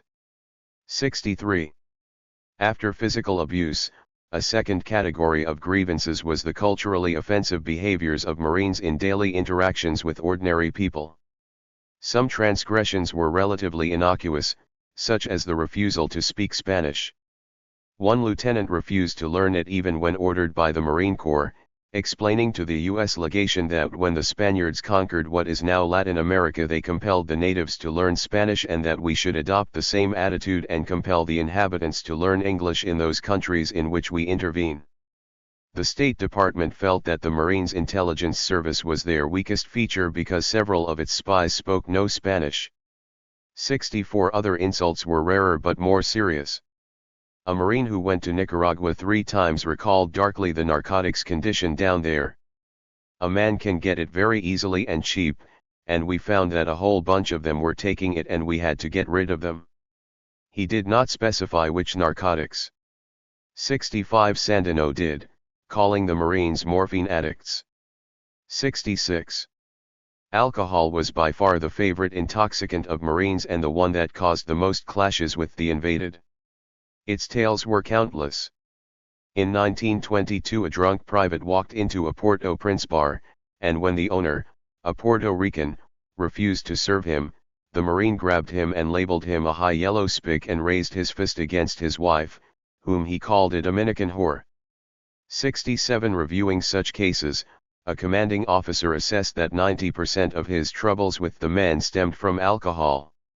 68 One Nicaraguan clerk reported that his office received repeated complaints of Marines barging into houses without any regard for strange property nor with the owner's consent, late at night and in a state of drunkenness. 69 Cafe owners wrote to the occupation, asking that Marines be banned. 70 Ramiro Lopez of La Concordia, near Jinotega, reported on a rash of drunken home invasions in March 1929, the chief being drunker than the soldiers. 71 In the most terrifying drunk and disorderly, in 1927 Private Mike Bronski left his Port-au-Prince legation post at 6 a.m. and started shooting Haitians apparently without provocation, killing one and wounding others. He walked back to the legation and continued his random firing from the balcony. Medical examiners pronounced Bronski sane but drunk. The next day the charge commented dryly on an increased antipathy on the part of the Haitians toward Americans wearing the uniform of the United States. 72 A U.S. journalist explained how inebriation especially insulted Dominicans. The Dominican is seldom a teetotaler, but he is even more seldom seen under the influence of liquor, at least publicly. Dominicans also considered U.S. citizens to be hypocrites because they drank so much abroad while living under prohibition at home. 73 In Nicaragua, Marines found themselves in the Segovias, a remote rural region where violence commonly accompanied drinking. On August 16, 1928, 2 U.S. lieutenants in the GN looked on as a fistfight broke out among Nicaraguans in Juigalpa. 500 people soon gathered and a panicky captain feared a general free-for-all, having had previous experience with drunken Latin people. After the riot, he found that the GN had an agreement with the Fiesta Committee that fistfights would be permitted. 74 The following January, a Nicaraguan invited 2 Marine privates to a fiesta. When one stepped outside, an uninvited local called Vicente Aguado socked him in the jaw and 20 of his friends formed a circle, inflicting several cuts on the Marine's neck, arms, thighs, and legs. Other Nicaraguans came to the Marine's rescue. It turned out that Aguado had a reputation for slashing faces. 75 Dominicans and Nicaraguans particularly tended to rise up against moral offenses against women, the result of occupiers' drinking, boredom, monopoly of force, and sense of cultural superiority. 76 In November 1916, drunken Marines chasing 2 teenage girls caused a great disorder in Santo Domingo. 77 The day after Christmas 1920, at least 14 drunken Marines took revenge on Dominicans who had defended a woman slapped by one of the Marines. Not content to throw punches, they torched a shopkeeper's store and adjoining houses, firing shots as it burned to the ground so as to prevent anyone from putting out the flames. 78 In 1930, one Nicaragua newspaper article titled "Marines Who Abused Country Women" described how a group of Americans demanded obscene services from the women folks, for which reason many of them ran away. The writer denounced the acts done by persons who believe themselves superior to our race and who call themselves heralds of civilization. 79 Accusations of rape of Nicaraguan margaritas or young women became a staple of the propaganda of Sandino and his defenders. 80 Marine files on Nicaragua contain no evidence of rape. Perhaps because of the greater resistance to moral offenses in the Dominican Republic and Nicaragua, occupations regulated morality there differently than in Haiti. In 1917, the city of Santo Domingo relegated 17 whorehouses to a zone of tolerance where liquor was banned and ordered all prostitutes to move there or pay a fine.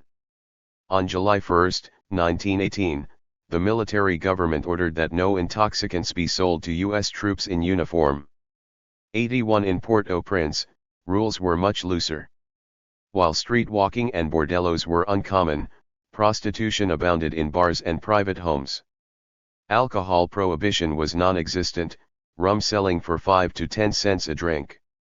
The chief of police assessed that it would take several hundred men to keep Marines from drinking and cavorting, an impossible task.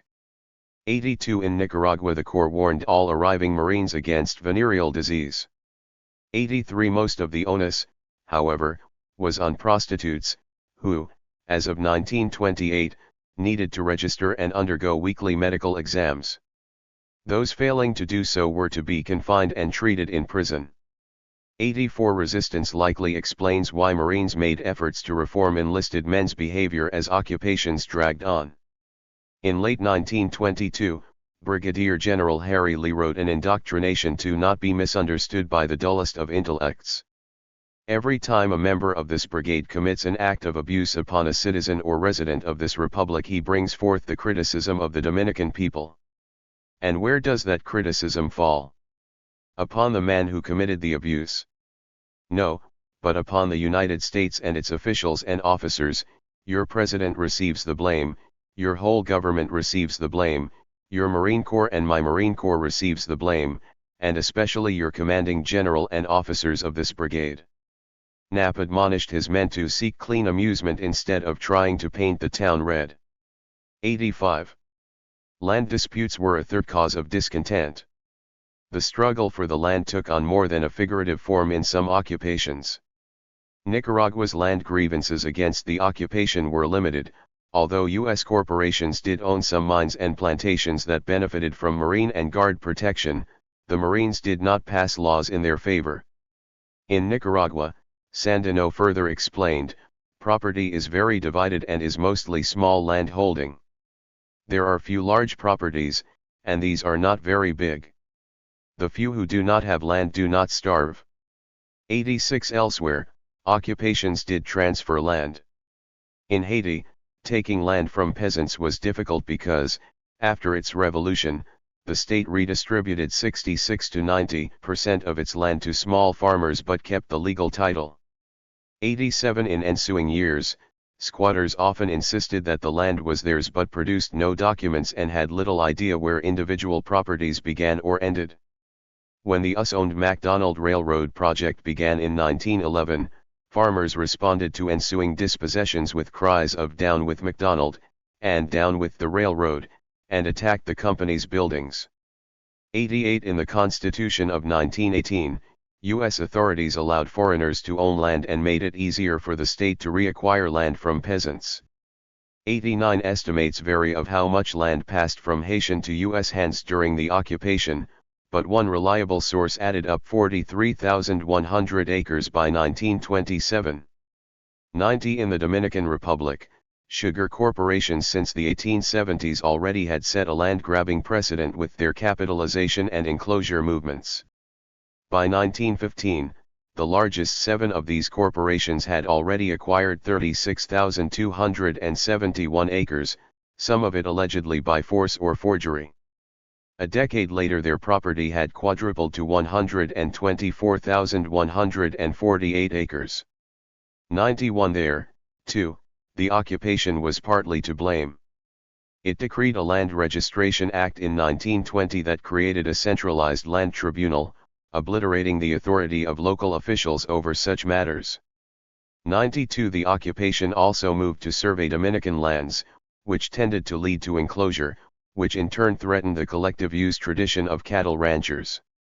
93 Passage of the 1920 law encouraged at least one company to use terror as a means for expanding its land holdings. In 1921, Central Romana, which harvested 30% of the country's sugar cane, evicted the entire population of Caimoni and Higueral, 2 hamlets adjoining its plantations. It claimed the towns were diseased. Dominicans and others shot back accusations of naked expansionism. Days later Central Romana burned both towns to the ground and 150 families fled to nearby woods. 94 Central Romana even threatened small landowners with its own police and jails unless they accepted below-market offers for their land. 95 In Haiti, a January 29, 1926, law speeding up evictions prompted an energetic effort by both foreigners and Haitians to take over poor peasants' land in the northern plains. Estimates of the dispossessed range from 200 to 700. 96 Some Haitians, confirmed U.S. investigators in 1927, indeed tend to believe that the nub of the whole American policy toward Haiti was the desire to open up Haitian land for foreign land speculation and see in this its chief purpose and its greatest menace. 97 Haiti's Nationalist Union, an organization similar to the UP, took up the fight against evictions. In a rare elite interaction with the poor, one UN member lived with peasants for 20 days, polling and interviewing, and concluded that thousands were robbed of land. The UN accused agents of US companies of showing up at small farms, demanding to see titles. When these could not be produced, the companies, without legal procedures or eviction notices, returned to destroy the peasants' homes and fruit trees. Courts proved unresponsive to peasants' complaints. When they turned in receipts to show they paid taxes on the land, the receipts were conveniently lost. The UN claimed that US administrators, not just US companies, participated in this illegal activity, which put the burden of proof of ownership on the state, not the squatter. It is impossible today for the state to prove its ownership of the lands it claims. 98 The possibility of losing land perturbed many. Les Novellists suspected the intent of the new land laws, assessing that the typical Haitian peasant, no longer enjoying a hearth and plot of land, will return to slavery. 99 In 1929, 77 squatters in the north, mainly state farmers, petitioned the occupation against the Haitian government, which had threatened them with eviction the next day unless they paid not only current land taxes but all back taxes at higher rates and a penalty of 100% for late payment. They expressed shame at having to ask the occupation for protection. 100. The union argued that all blame rested with U.S. landowners, yet new land laws also unleashed land hunger among Haitians. In 1929, locals in Mirebalais challenged the right of Mardik Blaise to property allegedly inherited from his father. A U.S. investigator found in favor of Blaise.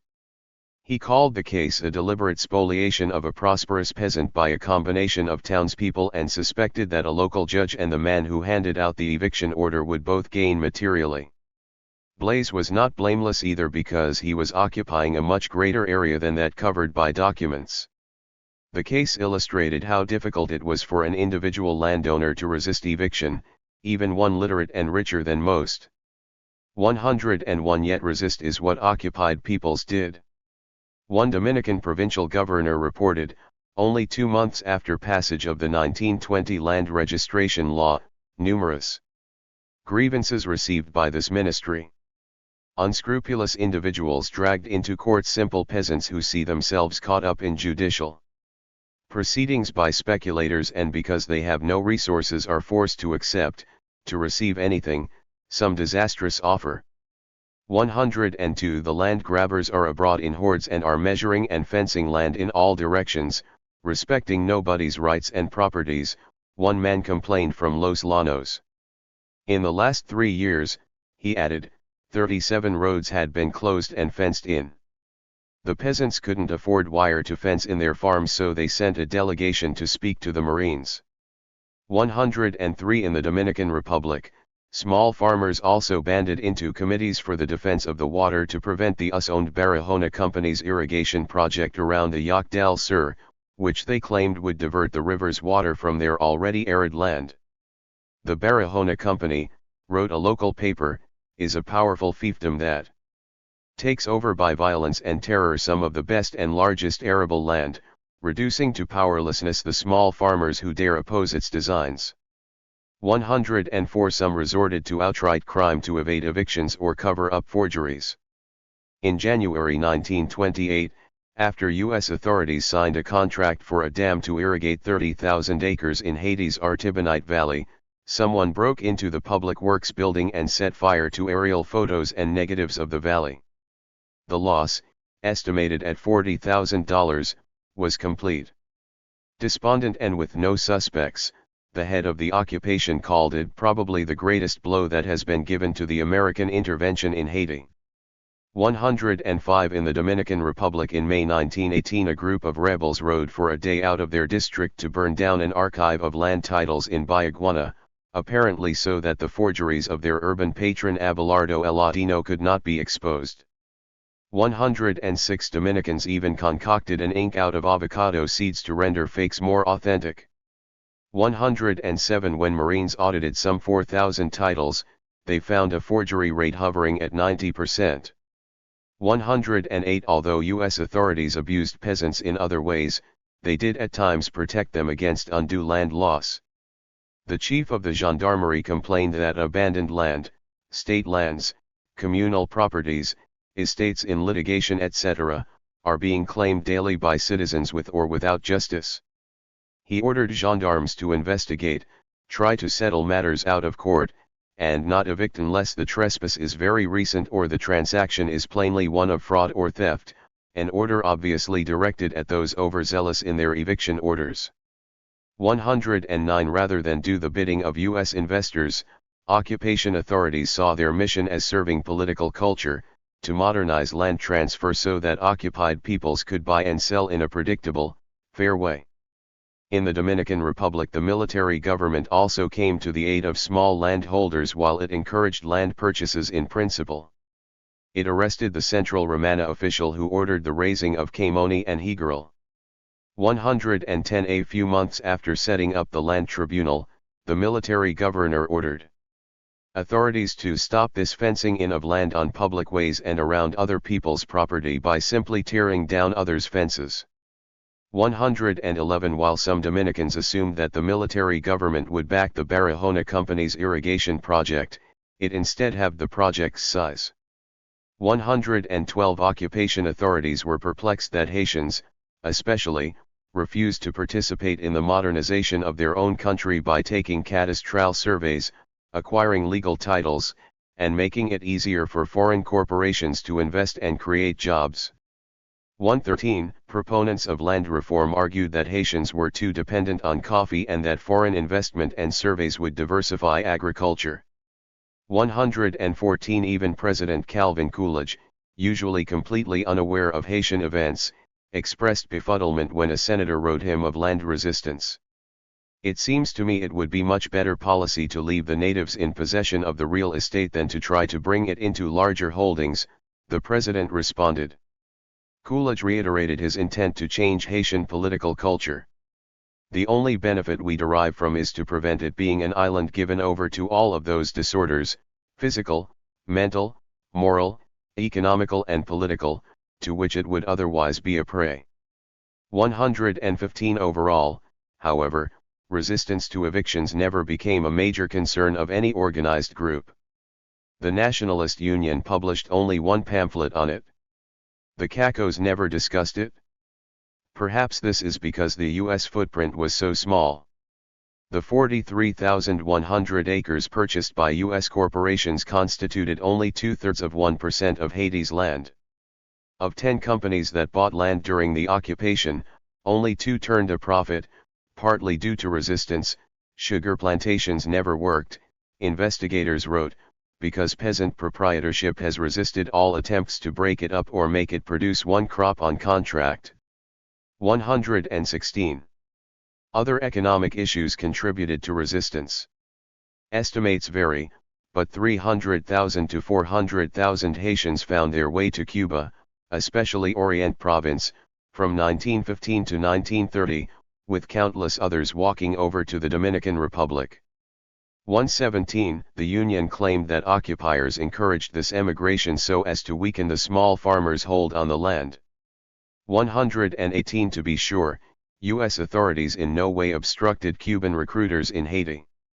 In fact, for years, taxes paid by migrants were the main revenue of Port-au-Prince, and emigration may have acted as a safety valve for poor young peasants.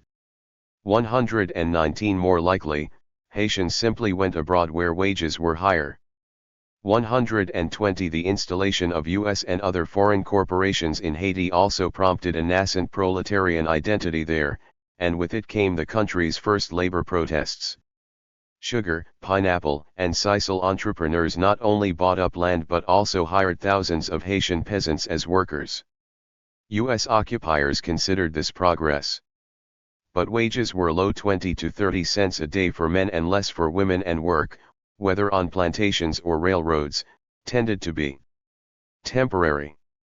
121. Wage workers also were inclined to move to towns, overcrowding them. 122. In 1919, the workers of the Haitian American Sugar Company demanded higher wages and shorter hours after Hasco lowered the former and lengthened the latter. Hasco refused, so workers launched the first strike in Haitian history. 123. We certainly wish to work here, in our country, they explained, but on the condition of being well paid. If not, we will be forced to abandon said company for the Dominican Republic and its better conditions. 124. In the Dominican Republic, meanwhile, the occupation intensified a labor movement already formed during an earlier development of capitalist agriculture. The very large financial interests, explained a lieutenant colonel, make the situation difficult for one thing because they trouble the labor class who, in turn, estimate the foreign sugar centrals as representing Americanism, and, so in their minds their grievances against these hard employers are grievances against the U.S., therefore against the military government. 125. Trouble came in many forms, reported another Marine. The abuse of laborers by cheating them out of their wages and then maltreating them by illegally arresting them, beating them, and placing them in stocks on sugar plantations is altogether too common a practice. This is one of the principal methods of driving recruits to the Gavilaros. 126 overall, economic grievances came in a distant second to abuses because economic hegemony was not the defining motivation of occupiers. In 1917, the military governor of the Dominican Republic, Harry Knapp, wrote that he was very much pestered by would-be concessionaires, almost invariably Americans, who wanted to exploit Santo Domingo. 127 In the 1920s, Haiti occupation officials refused tax exemptions and other privileges for foreign investors, arguing they would not benefit Haitians enough. 128 Eventually, this technocratic approach helped ward off many investors. Over the entire Haitian occupation, U.S. investment totaled $15 million, while the occupation itself cost $50 million. 129 The American Chamber of Commerce in Haiti voted to dissolve itself in 1927, citing insufficient stimulus by occupation officials.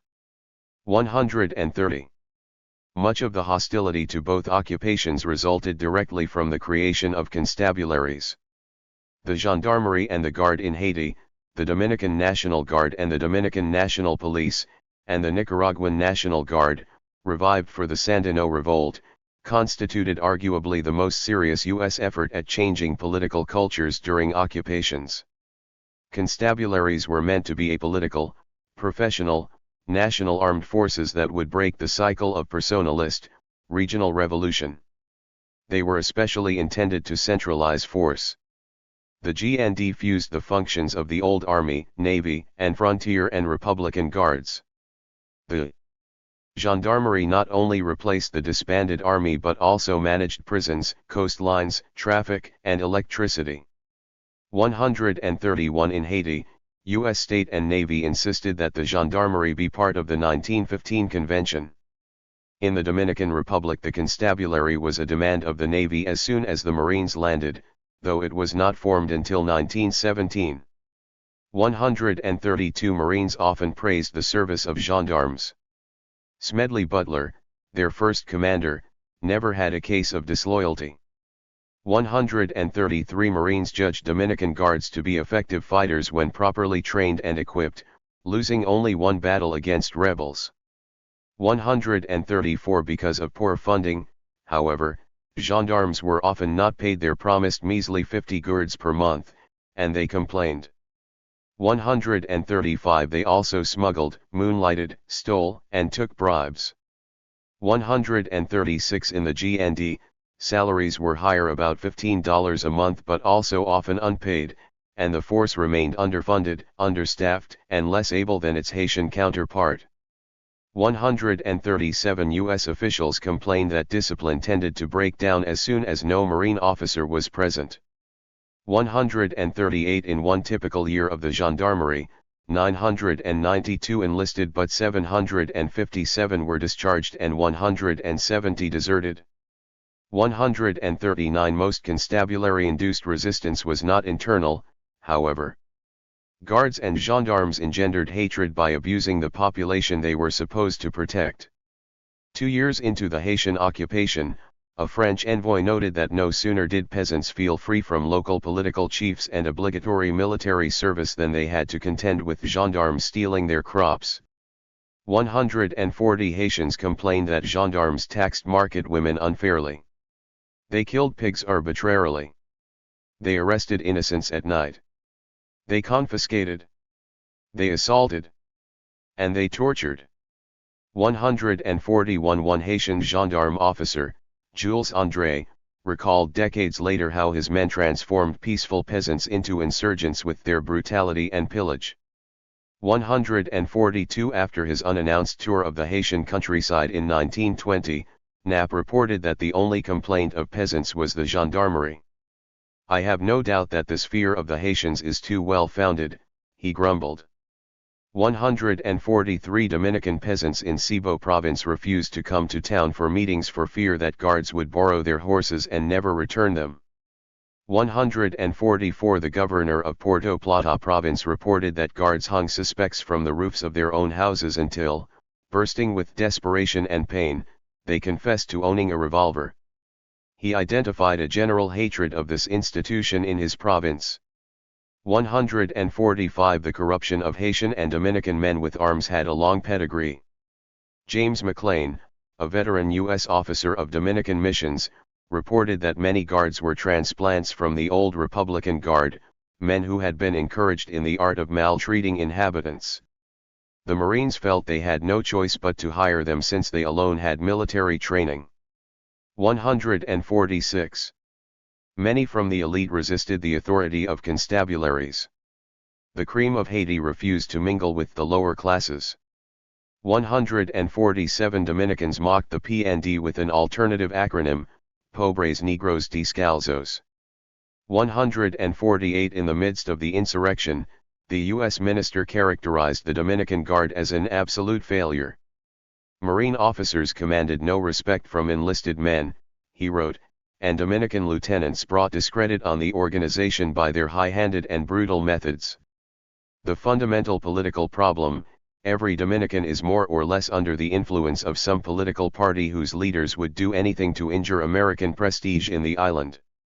149 Alongside this disillusion remained, remarkably, an abiding belief in the reform capabilities of empire. It surfaced when Knapp lectured guards after 3 of them were acquitted on a technicality of killing prisoners.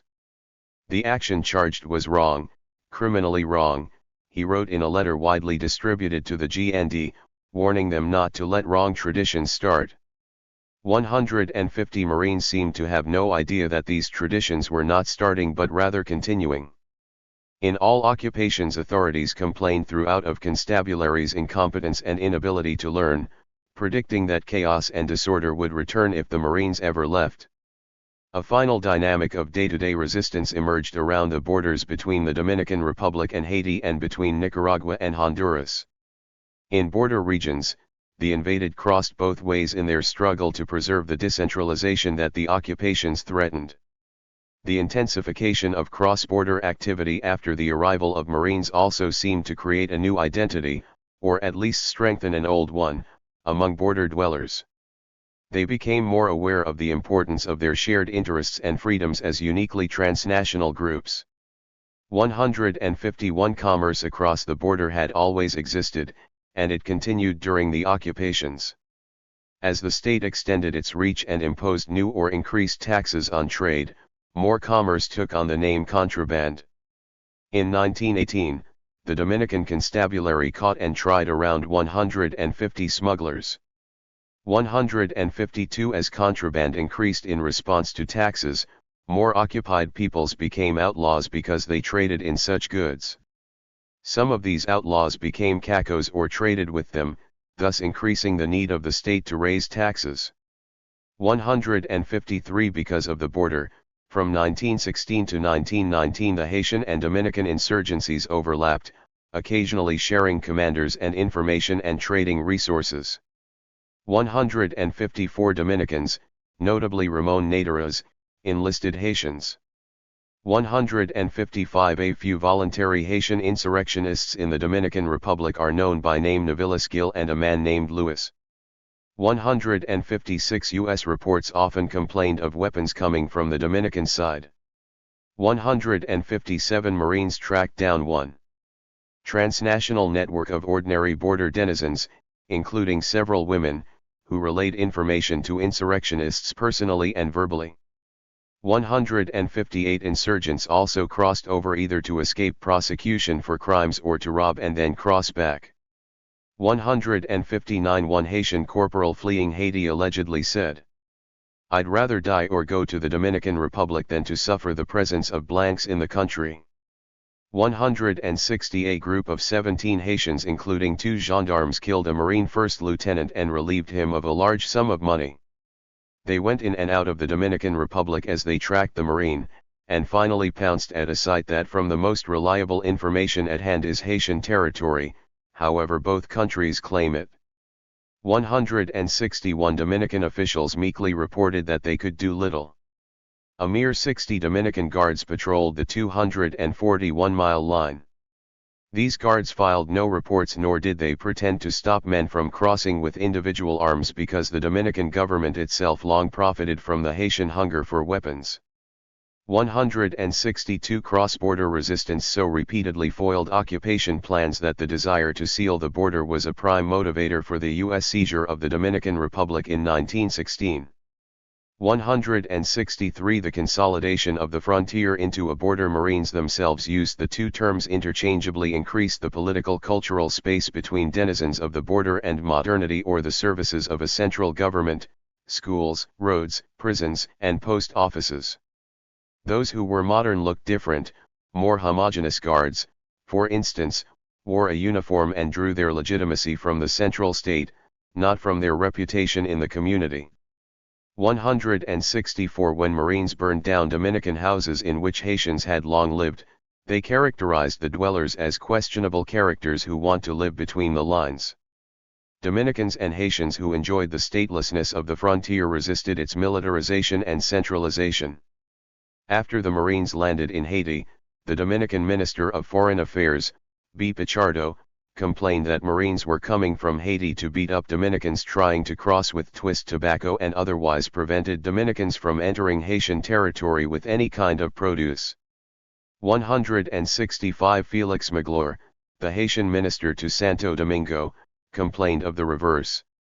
166 Both officials made the not too subtle point that U.S. forces disrespected the very borders they imposed on others. 167 In 1920 the town of Monte Cristi petitioned Santo Domingo for the free passage of Haitians through this part of the border, deeming it indispensable for commerce. 168 After the occupation imposed land taxes on Dominicans, Haitians who owned land that overlapped both countries refused to pay it, claiming they were exempt and in any case did not recognize the border. 169 The Nicaragua-Honduras border was even more central to the anti-occupation struggle. Lying a few miles away from his headquarters, Honduras provided an escape valve for Sandino and a path for weapons and men to the Segovias. The Marines had little idea where the border was, and even those who lived there disputed its exact location. 170 Henry Stimson characterized the border as the most lawless parts of the entire Isthmus of Central America. It is a sort of binational lawlessness. 171 Segovianos disobeyed labor laws, ignored taxes, made their own alcohol, grew their own tobacco, and slaughtered cows without permits. 172 Sandinistas later recalled that Honduras was crucial to the struggle. From it they received clothes, money, guns, dynamite, medicine, information, all we needed. 173 The other way went stolen cattle and goods, which Hondurans could resell at a healthy profit. 174 Danlí, the closest border town, was the hub for most goods and services, and its post office held Sandino's mail. 175 Honduran stores sold guns from Mexico to Nicaraguans. 176 men also crossed over in both directions. Dana Monroe sent dispiriting reports that 600 Hondurans joined Sandino in a matter of months. 177 other Hondurans promised to walk across and vote in Nicaraguan elections. 178 Sandino's men, too, crossed into Honduras, notably when their leader went to Mexico and they needed safe havens. 179 Some, like Juan Pablo Umanzar, had second families there. 180 Many Hondurans fought for revenge, since neither conservative raids nor marine bombardments respected the border. 181 Smugglers had obvious pecuniary rewards in mind, and Sandino's men were careful not to steal from them. Self-interest, therefore, would not tend to create any spontaneous opposition to banditry, noted the U.S. legation. 182 As along the Dominican-Haitian divide, there was little the Marines could do to police the 500-mile Nicaraguan-Honduran border. 183 Allegedly they emulated the rebels and crossed the border in pursuit of them. 184 Honduran governments claimed the inviolability of sovereignty and were generally lackluster in sharing information. 185 The State Department, unwilling to expand the war, avoided clashing with Tegucigalpa. 186 Besides, reported Marine Major P.C. Geyer after a surprise visit to Danlí in early 1931, the main stumbling block to perfect collaboration is not the President of Honduras, nor his government, but the mental attitude of the majority of the Hondurans, of some governmental officials and or nearly all Nicaraguans living within territorial limits. These people believe in Sandino. 187 A Nicaraguan guard went to Danlí as a civilian and reported on the intense hatred that people, rich and poor, expressed toward the Guardia and the Marines. 188 The result of not patrolling the border was a psychological victory for Sandino. In Colutka, reported the Navy, every home has a picture of Sandino decorated with colored paper, etc. In the movies, they play Sandino's song and everyone is speaking about him as the national hero, as a second Simon Bolivar. Alongside resistance, pro-occupation sentiment also existed in later occupation years, belonging increasingly to social groups with a concrete stake in the presence of the Marines. Almost uniformly, U.S. observers reported that merchants in both countries were in favor of the occupation. According to Harry Knapp, the Dominican intervention was approved by 90% of the Republic's businessmen. 198 Off Burley, working for a law firm, agreed that the shopkeepers and merchants approved of occupation. 191 Others reported that merchants feared giving such approval in public, but continued to do so in private even at the height of public protests. 192 46 Merchants in Port-au-Prince openly petitioned the Marines for the continuation of the occupation, praising the security to persons and property, the fair and honest administration of the customs, the placing of business on a sound foundation. Since the occupation defeated the Cacos, they explained, even the women can carry all their money on their person and the merchant does not need to sleep in his shop to feel sure that thieves will not rob him. 193 Burley added a second group of satisfied occupied peoples, small farmers, the vast majority of inhabitants in all occupations. 194 These men suffered bitterly under the old disorders, Burley wrote, and have frankly regarded the Americans as their rescuers. Since the advent of the Americans it was now safe to plant where the farmers never would have dared to plant before. 195 A U.S. inspector in the Dominican Cibao region noted that small farmers placed their conicos or plots as close as possible to the traveled roads, so as to be able to get their produce to market, indicating the shared economic interest of merchants and farmers. 196 Haitian peasants were allegedly relieved to no longer fear Caco impressments and to have 1,200 kilometers of national highways in addition to secondary roads on which to bring goods to market. 197 One old man told a U.S. treaty official in 1928, "Do you know I would fight for you and so would my sons. Formerly we had no peace. My sons were taken away from me, my crops were destroyed. You have come and given us peace. We would fight for you." 198. In late 1922, U.S. authorities celebrated the end of organized violent resistance on the island of Hispaniola and noticed the ease with which leaders and followers returned to lawful lives. No trouble of any sort has been experienced with the bandit leaders who have surrendered, confirmed a Marine about Cacos, many of whom then became vigilantes. 199 Few, however, fully realized how much their abusive, callous, or negligent behavior during that pacification process and in almost every other interaction with the invaded had eroded their standing in the eyes of non-combatants. Peace had been achieved, but not goodwill. Part 3. The Stakes. Cultures of Resistance. In the 20th century one does not change easily from one day to another the religion and language of a nation, no matter how small. French Minister to Haiti L'Aigle. Rear Admiral Thomas Snowden, who took over from Harry Knapp as the military governor in the Dominican Republic in 1919, assumed his office determined to change the occupied society despite warning signs from insurrectionists and nonviolent resistors that the task was not inconsiderable. Snowden assumed that most of the invaded welcomed the U.S. presence, and he wished to transform their culture as well as their politics. Unlike Knapp, Snowden listened to no prominent Dominicans in making decisions. He spoke no Spanish and read no local papers. On June 28, 1919, at the dedication of a new school for Dominicans, he intoned, "When the youths now in schools are grown, I hope to devolve the administration of government into their capable hands, and I am certain that everything will go well in the future."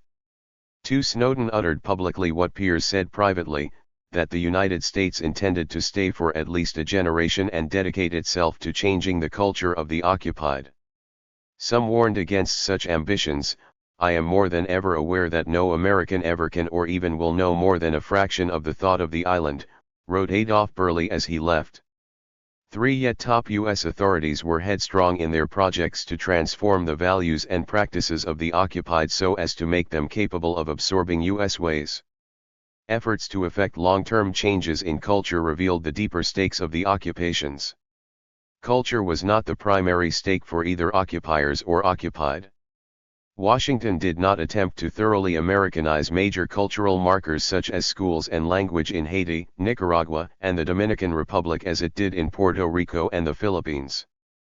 Yet occupations did impact culture in all countries, and cultural representatives among the invaded writers, educators, religious leaders did fight back, often out of a sincere desire to protect beliefs, values, and folkways. But these representatives also often sought to preserve, if not enhance, portions of cultural identity that helped concentrate power in the hands of dominant groups. While they spoke of nationalism, they defended notions of education, religion, and race that excluded large slices of the nation and enhanced the cultural purchase of those already advantaged. Culture was another manifestation of the political struggle at the heart of the resistance to occupations. Daily contact between U.S. occupiers and occupied peoples, much of it informal and unplanned, meant that occupiers would impact the ways of the occupied. In general, the least intrusive cultural forms transmitted most successfully. Without any apparent encouragement from occupation forces, US-style organizations arose in invaded societies. The Boy Scouts appeared in 1917 in the Dominican Republic and in 1919 in Haiti.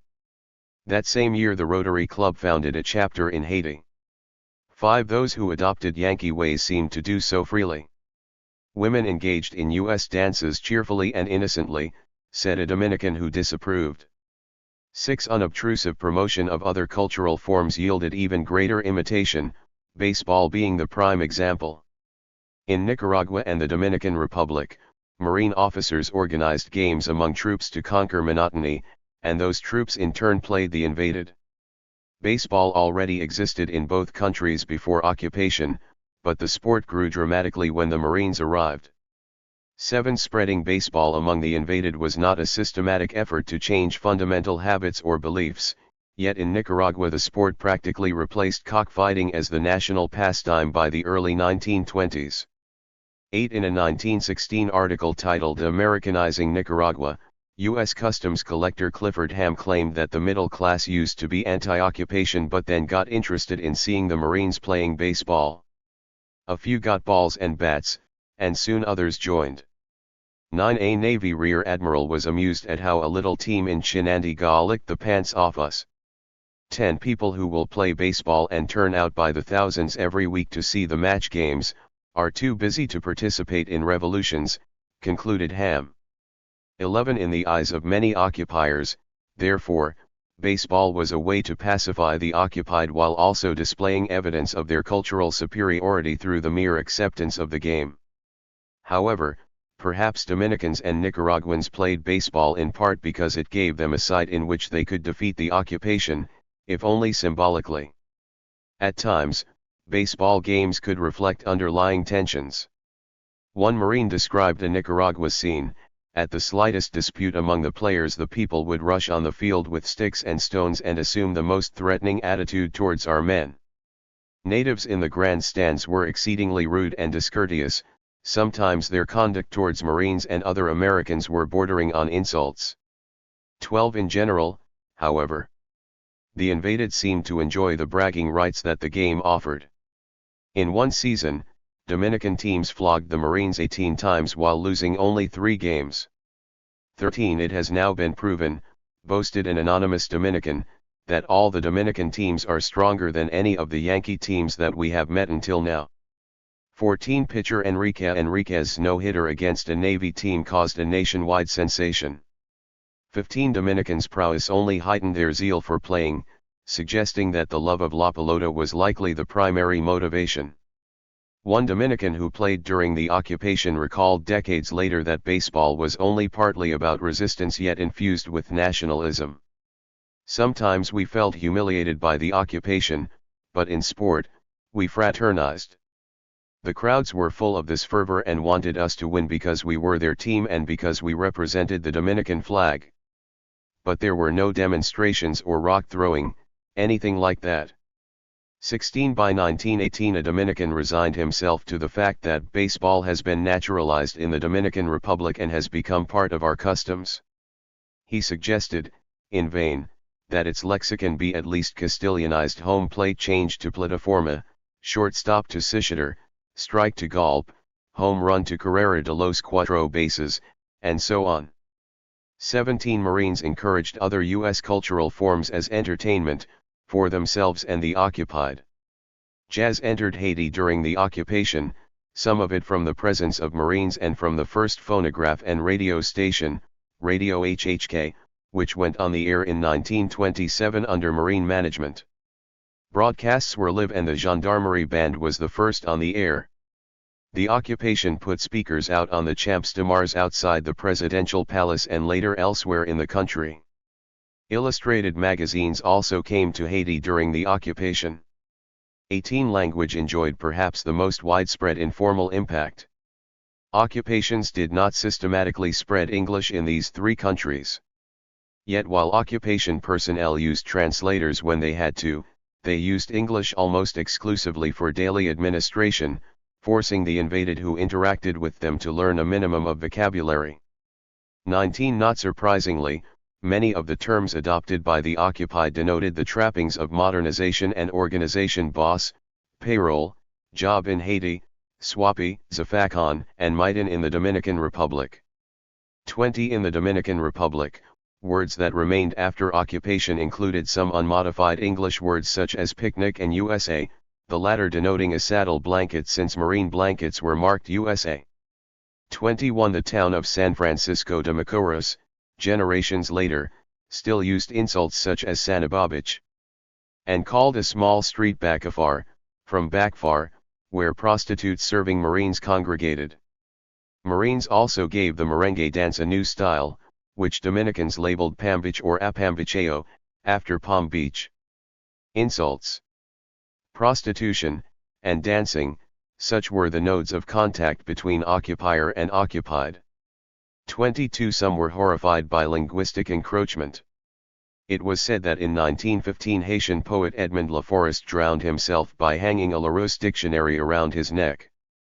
23 Haitian poets became purists of French vocabulary and grammar during the occupation, and novelists portrayed occupiers as having no appreciation for the intellectual and artistic values of Haitians. 24 In all countries, especially in Haiti, occupiers who refused to speak the vernacular such as Colonel Littleton Waller and Major Smedley Butler were despised. 25 Cultural resistance came mostly from the elite, especially in Haiti, where class differences coincided sharply with culture. When William Scott, an African-American painter, visited in the 1920s, he was shocked that no Haitian painter had taken as a subject the rich natural beauty of the island. Haitian artists were stuck in a formalism inherited from pre-modern Europe and unable to appreciate abstraction or realism. When a U.S. lieutenant named Perfield put on an exhibit of his own in 1932 clearly reminiscent of the Ashken School, Port-au-Prince newspapers derided it for portraying the most villainous kind of Haitians, sometimes poor and sickly. President Louis Bourneau, buckling to elite pressure, deported per field. 26 In the Dominican Republic, the gente de primera, as a portion of the elite was called, distinguished itself from both the riffraff and the growing merchant and foreign bourgeoisie through consumption of European rather than U.S. clothes. In the face of growing incivility by the masses who watched motion pictures and the effort by Marines to show them to poor children, the elite called movie houses salons and divided showings into acts. 27. Perhaps the greatest resistance came in response to women's liberation. The Dominican military government, enjoying a legislative monopoly, decreed several reforms to the status of women. It allowed women to practice law, medicine, dentistry, and pharmacy, permitted them to manage their own finances, employed them in government offices, made divorce easier, and forced parents to support all offspring, including illegitimate children. 28 All occupations, by lowering trade tariffs, also eased the import of consumer goods aimed at women. Women's already changing behavior, now sanctioned by invaders, drew the disapproval of cultural patriarchs. Dominican novelist Horacio Red described how U.S. dances in his country were scenes of motor cars vomiting bare breasts and backs, pink perfumed flesh flapping lustfully. Once inside the ballroom, the fiesta continued as a bacchanal devoid of art or literature, only mechanics, foxtrots, one-steps, and shrieks. No beautiful words. No dignified movement. Such behavior, Reed concluded, led naturally to adultery and emasculation. 29 Another witness to a Dominican dance, shocked at the foxtrot, advised, our women should distance themselves completely from it and strictly keep to our native dances which in no way affect the delicateness, the decency, and the modesty of Dominican feminism. 30 Jazz in Haiti also competed with more genteel French parlor dances like the mazurka, the waltz, and the quadrille. 31 Nicaragua witnessed the most organized opposition to women's social liberation. There, prominent men founded the Catholic Knights in January 1918, perhaps not coincidentally at the same time as Nicaraguan women founded the country's first feminist organization. The Knights succeeded mostly in their own homes but also convinced Catholic priests and bishops to refuse sacraments to women who attended services in sleeveless blouses or skirts above ankle length. Even Augusto Sandino agreed that US-style music was too sensuous for Nicaraguan women. 32 At times, occupiers could do little if occupied governments chose not to enforce their culture. In Nicaragua, especially, there was no censorship in much of the country. In 1932, Marine frustration was palpable when one reported that a Chinandega music distributor sold copies of Sandino's March yet there existed no order prohibiting their sale. 33. Education reforms occurred in the Dominican Republic and Haiti and constituted the most systematic effort to transfer U.S. culture onto the occupied. Reforms were not as far-ranging as in Puerto Rico, which spent 29% of its budget on education in the late 1920s compared to 10% in Haiti. 34 Yet education reformists in Hispaniola met with determined resistance from elites. In the Dominican Republic, the military government changed the educational system to a limited degree yet made key mistakes and drew significant opposition. In 1918 only 18,000 out of a possible 200,000 children aged 7 to 14 were even registered for primary education, all in private schools. Of those, maybe 4 out of 10 showed up on a given day, and most who did failed to complete primary school. NAP took the system out of the hands of the city councils and centralized it under a commission on education and a general superintendent of education. The commission instituted obligatory primary school assistance, doling out punishments to parents of truants. It hiked teacher salaries.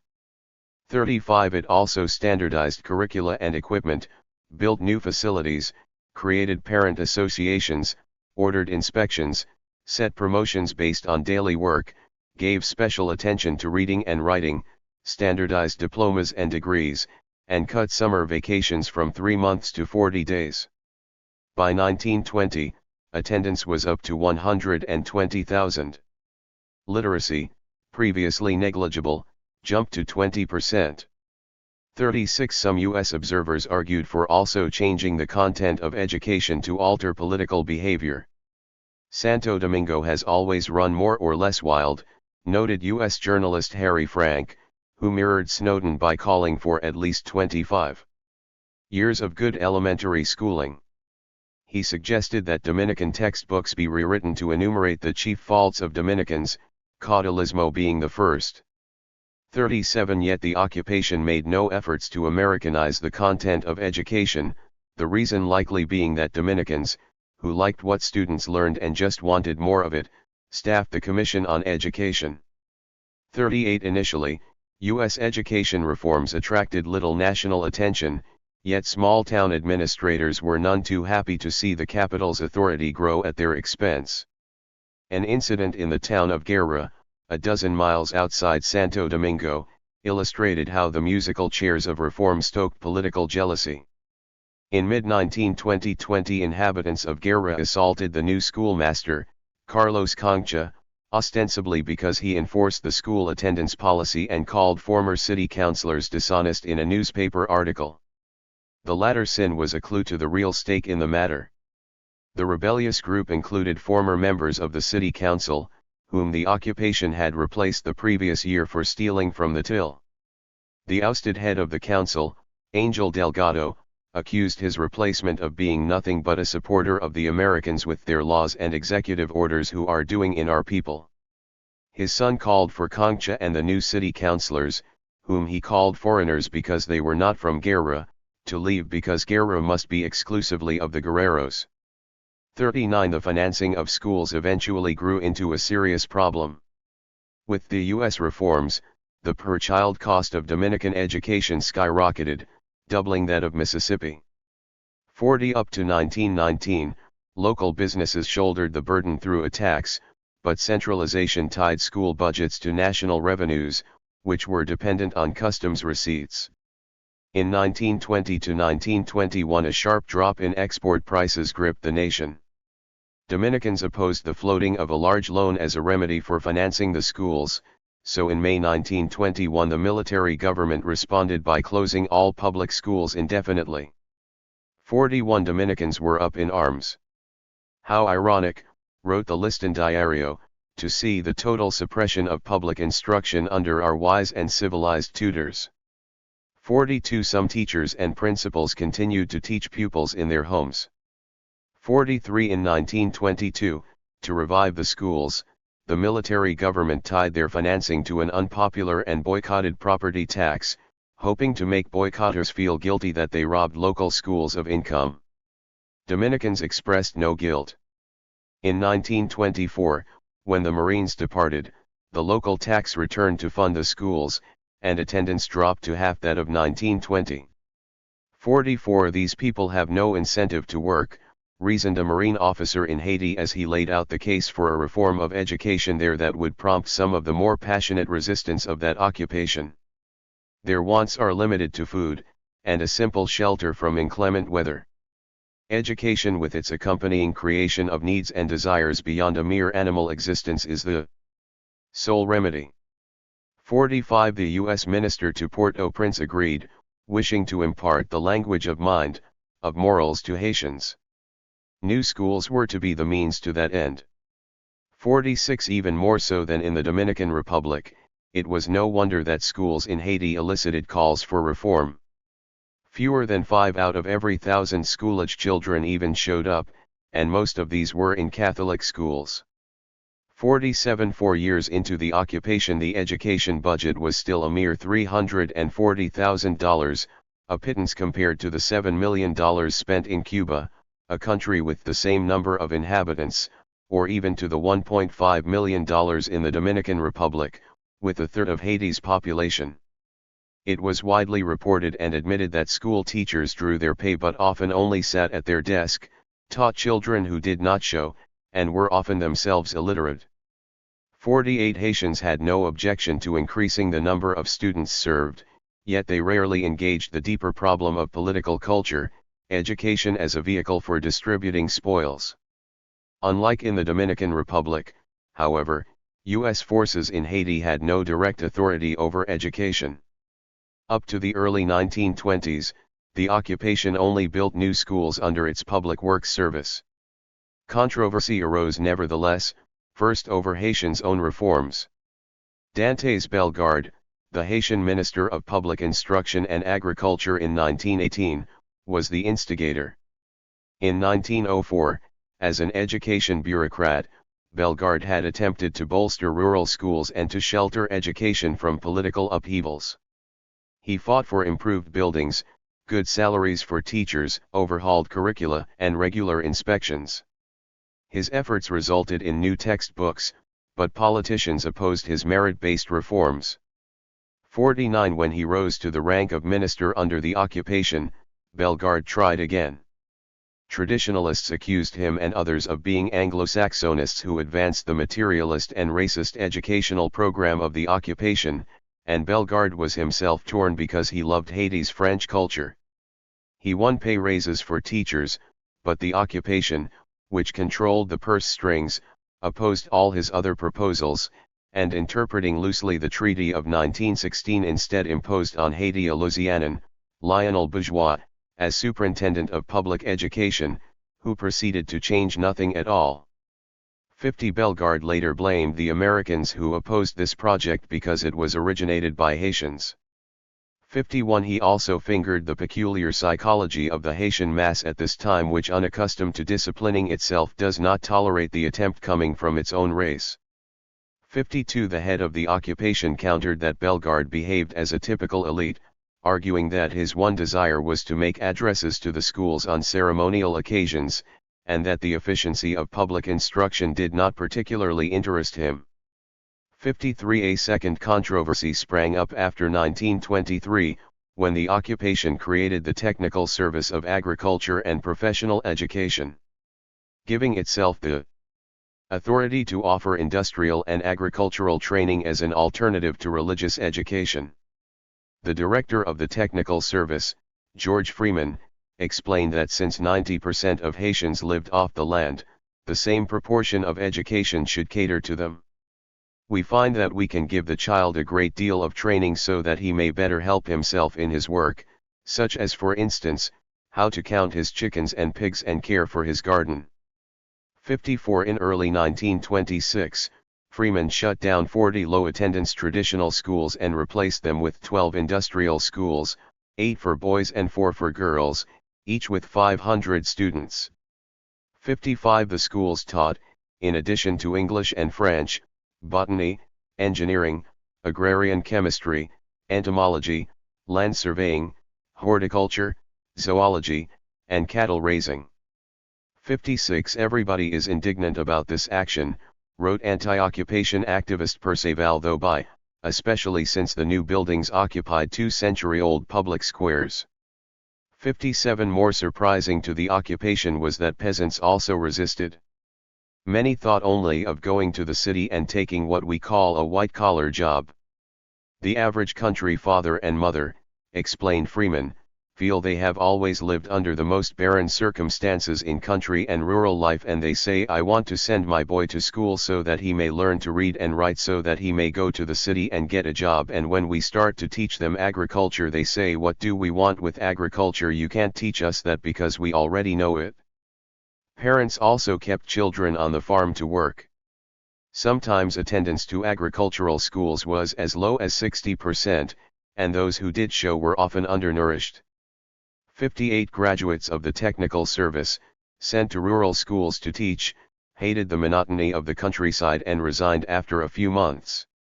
59 But most resistance came from supporters of traditional belles lettres education focused on literature, law, and medicine.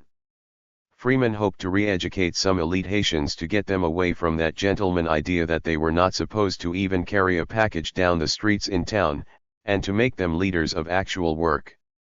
60 In 1923, in response to a suggestion that they close down high schools and libraries, Haitians created the Society of History and Geography to promote Haitian culture. 61 There were also practical arguments. Haitians denounced the scale of expenditures of the technical service, as these could not be supported after the occupiers left, the lack of French spoken by officials, who turned classes over to interpreters, and the threat they posed to other schools and to Haitian artisans, who competed with the services offerings. 62. The Haitian elite also associated vocational training with African Americans, whom they disdained, an antipathy most in evidence during the visit of the Moton Commission, which President Herbert Hoover sent to Haiti in mid-June 1930 to review and recommend changes to Haitian education. African Americans dominated the commission, starting with its head, Robert Moton, president of Tuskegee Institute. 63. In response to the announcement about the commission, Raoul Lizaire, the Haitian charge in Washington, feared that African Americans would recommend a program of agricultural and vocational rather than cultural education. 64. The Moton Commission, whom few Haitians took seriously, was to reform an area that few Haitian wanted reformed. The commission went ahead with its work for 24 days in Haiti, and gave its report to Hoover on October 1, 1930. It agreed that private, religious education was elitist and unsuited to the needs of the country. It also argued that the technical service represents a pressing need, that real progress has been made, and that its motives cannot be questioned. Yet it sympathized with the Haitian viewpoint concerning the charge that the service is overstaffed and extravagant. The report's 61 recommendations advocated a third way, public education for all, a centralized system, higher salaries, more farm and educational programs, a national university and library, foreign study, Haitian rather than U.S. administrators, and more. 65. The Department of State said the report was badly informed, and it made no announcement to the public when it was published in April 1931. No recommendation saw the light of day.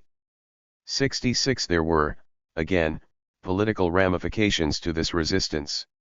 The elite in Haiti, noted Dana Monroe, were cool to the idea of building up a middle class which might challenge their own political and social ascendancy. 67. At the end of the 1920s there were still no more than 101,150 Haitian pupils in schools out of 450,000 school-age children. Half were in towns, where attendance was high, which meant that, after a decade of reforms, almost no rural children got any formal schooling. 68. In the 1960s, 90% of Haitians remained illiterate. 69. Occupations attempted much less to reform religion in all three countries, but their behavior still aroused opposition.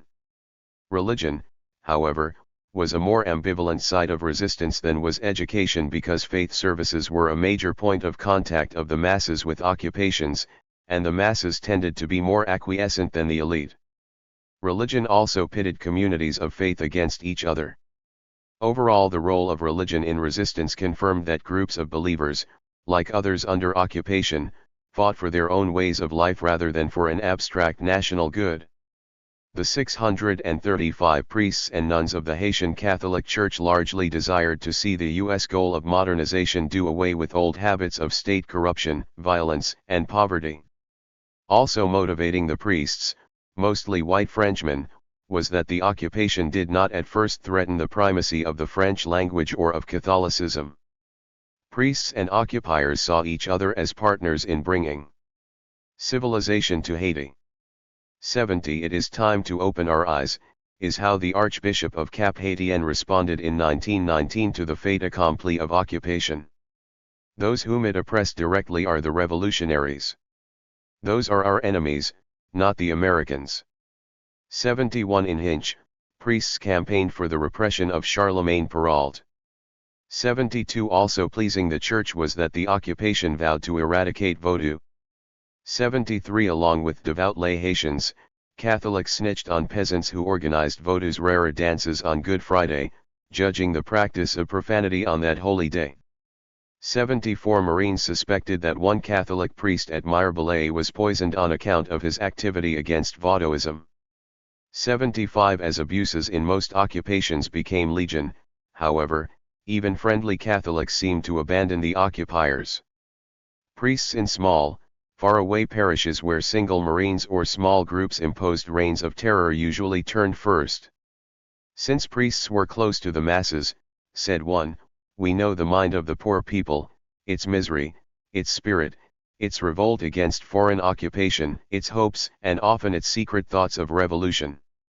76 At Tomazo, Haiti, Abbé Louis-Marie Le Sidonier testified in 1921 how his parishioners were at first in full sympathy with the American occupation but now no longer have confidence.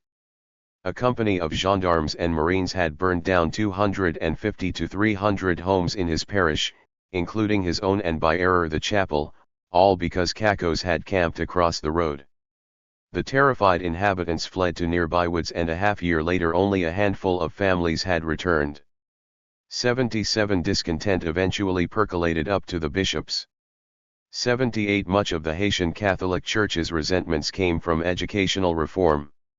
In 1918 François-Marie Kersazon, the Bishop of Cap-Haïtien, implored Secretary of State Robert Lansing not to reduce school budgets. 79 The Church had enjoyed state funds to run schools since in 1860 concordat with the Vatican, but the arrival of Lionel Bourgeois, who wanted to separate church and state, set off a panic. The Church also opposed agricultural and industrial schools for their alleged control by Protestants and the fact that they made religious schools look passé. 80 In early 1930, Haiti's 5 bishops declared that the Church officially opposed the occupation. 81 The clergy will rejoice with all its heart when the present situation is ended, wrote a group representing the clergy of Haiti in an open letter. 82 Vocational schools were the ostensible issue, but the Church also must have sensed the shifting political winds with free elections coming up and the anti-occupation party strongest. In addition, the Concordat stipulated that the Church had to support the government in power, in return for which the priests lived on government salaries. 83 In Nicaragua, in contrast, there was little repression of folk spirituality, priests were largely Nicaraguan, and the Church retained influence in a government not overtaken by occupation forces. 84 As a result, although the Church itself was close to us friendly conservatives, Catholic opinions converged against the U.S. presence. Grenada's Catholic Knights dominated this anti-intervention stance, rejecting the waves of immorality washing over Nicaragua. 85 Apart from their repression of Americanized women, the Knights feared urbanization, economic modernization, consumerism, popular mobilization, and the expansion of the state. The film, record, magazine, and radio industries were equally foes. The Knights also felt threatened by the proliferation of Protestant missionaries since the 1912 arrival of the troops, even though Baptists had converted only 735 Nicaraguans by 1933. The Knights published tracts and demonstrated to shut down Protestant churches, schools, and health clinics or to prevent their opening. They blacklisted those who sold them goods. Some attacked U.S. missionaries and Nicaraguan followers with stones and machetes.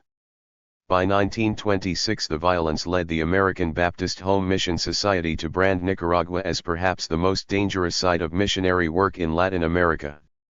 86 The Nicaraguan Catholic Church itself spread anti-US sentiment.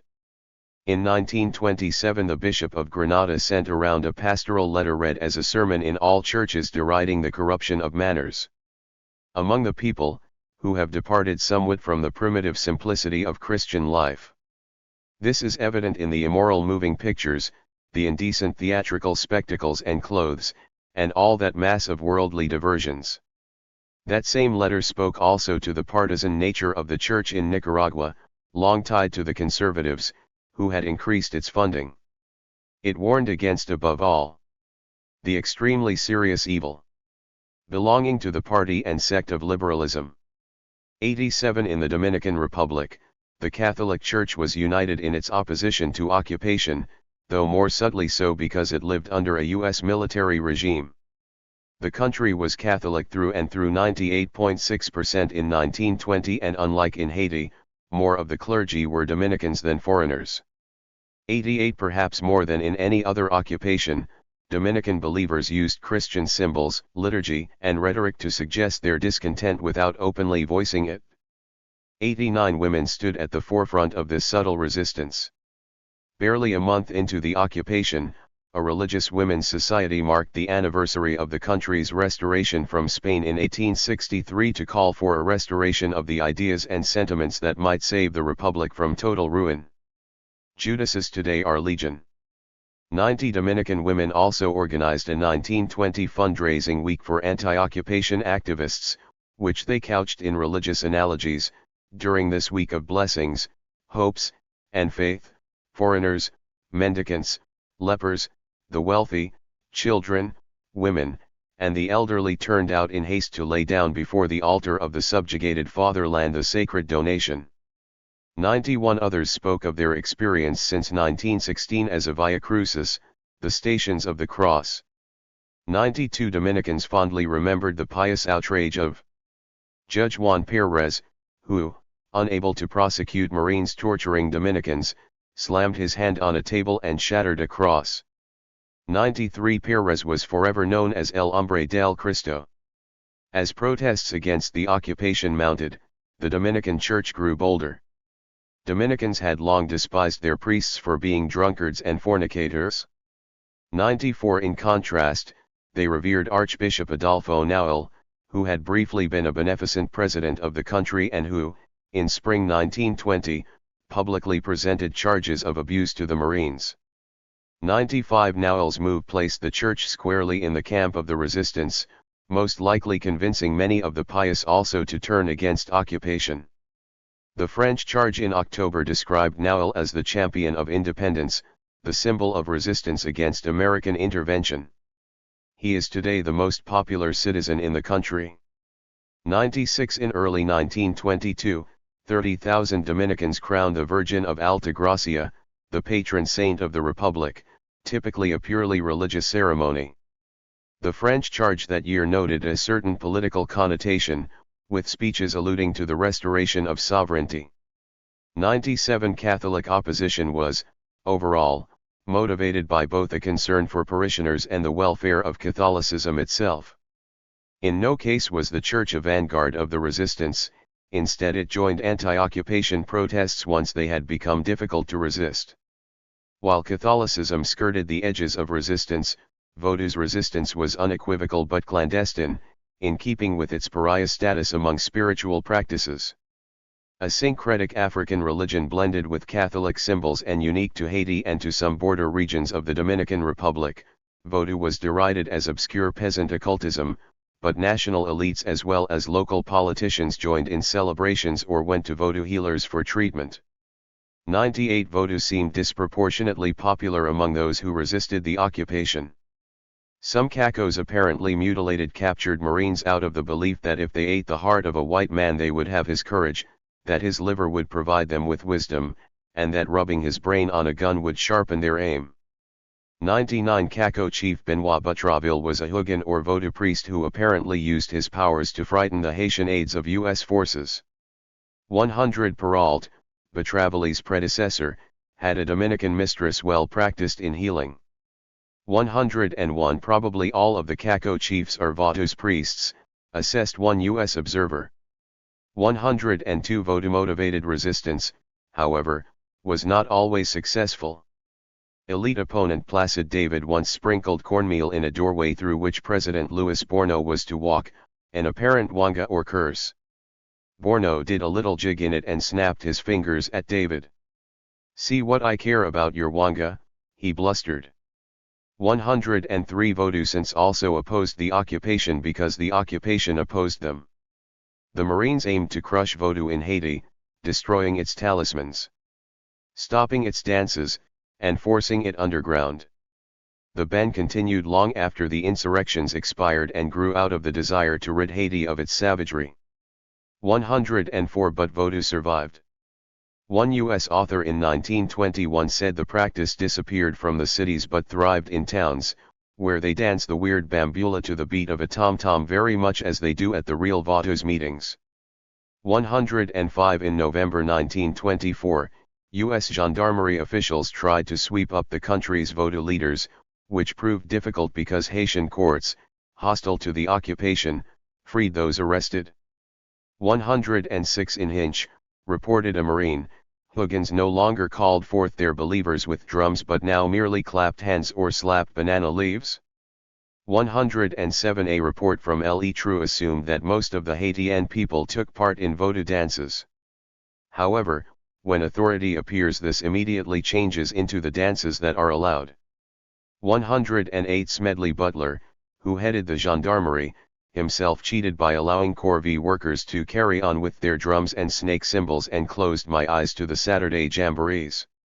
109. One case of Vodou that the Marines did pursue demonstrated the tragedy of banning a religion both feared and defended by the elite. Caduce Bellegarde was arrested in December 1919 for practicing human sacrifice, an extremely rare form of Vodou. Bellegarde had apparently murdered 12 to 15 children, some claimed 50 including one of his own. He was also wanted for cannibalism, burning down the houses of Catholic priests, and aiding and abetting an armed uprising against the United States. 110. 27 witnesses gave statements to the police. They called Bellegarde a demon and accused him of forcing them to join the Cacos and to work on his lands for free. 111. The Marines asked President Sidre Dartiganave if native courts would try Bellegarde, but the president begged off, saying first that Bellegarde would surely be found guilty, then that he would be acquitted. 112. Dartiganave's real reason was probably that some of the elite feared Bellegarde. Bellegarde claimed the Marines destroyed his property and that the testimony against him was obtained through torture, yet he denied no charges. The Courrier Haitien fell for Bellegarde's strategy of associating himself with the resistance and reiterated its belief in violence as legitimate in Haitian politics. Revolutions will remain the decisive argument against the bad faith and oppression of venal and inept leaders. 113. The last recorded mention of Bellegarde, months after his release, reported that the natives are greatly alarmed because he threatened those testifying against him. The Marines could do little but send a patrol to observe. 114. Another case of Vodou-like resistance and persecution was that of Oliverio Mateo. Soft-spoken, pleasant, with cotton threads and knots in his hair, looking much like an African witch doctor, Mateo was known alternatively as Liborio, Dios Oliverio, Papa Liborio, and El Maestro. He gained a cult-like following in the Dominican border province of San Juan de la Maguana for predicting the coming of Halley's Comet in 1910. Among his followers were polygamists, outlaws, and traitors newly defined as outlaws by a 1907 agreement that allowed the United States to patrol the border. Liboristas syncretized African, indigenous, and Catholic beliefs and practices and probably borrowed their dances from Haitian Rara. In 1909 and 1910 Mateo ran into trouble with local authorities for practicing medicine illegally, but in 1911 he entered into an informal agreement with them giving him virtual local autonomy provided he undertake no insurrection. 115 U.S. authorities resented that autonomy when they aimed to centralize the Dominican Republic. The occupation pursued Mateo as a threat both to modern social mores and to political stability. 116 In April 1917, a joint Marine Guard patrol destroyed his hideout, but the Liboristas took to the mountains in this most inaccessible region. 117 In January 1918 the Marines again found Mateo's camp, but only after locals warned him of their presence, allowing him to escape.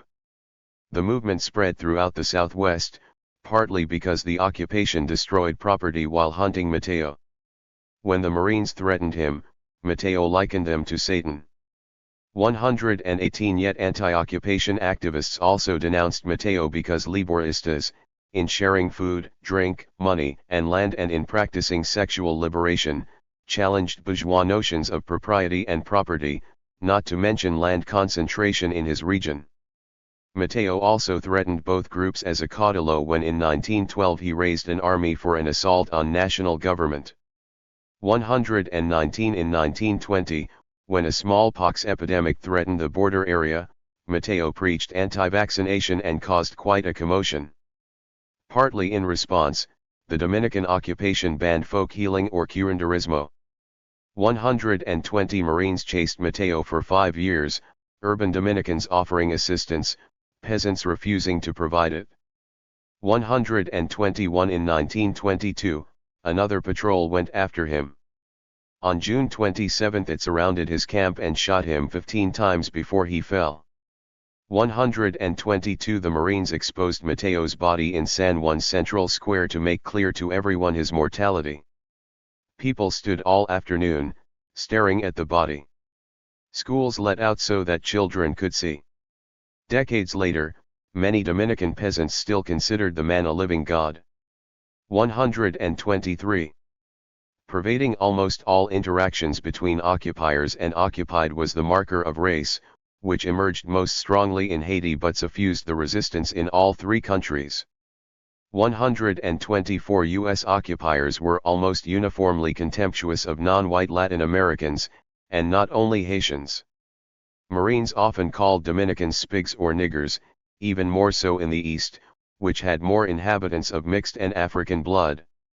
125 In Nicaragua, a Marine doctor attended a ceremony with well-dressed Nicaraguans but admitted, "I can't overcome my prejudice toward them and the feeling that they are Negroes, which they are not. In the African sense. But their Indian blood makes them about as dark. Our little brown brothers and sisters."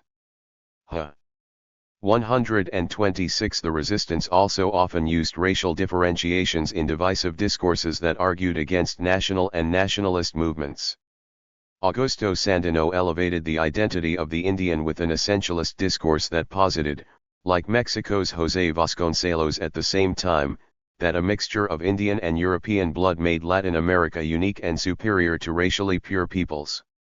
127 The discourse cleverly celebrated all who had Indian blood, which, according to a 1920 census, was 71% of Nicaraguans. 128 Sandino wrote that, unlike other Latin Americans, he did not seek exemplars of heroism in Europe. Heroes, rather, always emerge from the people, mostly from the Indo-Hispanic race, and I believe that the blood flowing in my veins is Indian blood, which contains the mystery of being heroic, loyal, and sincere. Given such a construct, the other became obvious, the foreign invader enemy of our race and language, in other words the barbarous colossus of the north. 129 Dominican elites also enlisted a racial discourse, in their case in the service of persuading the invaders.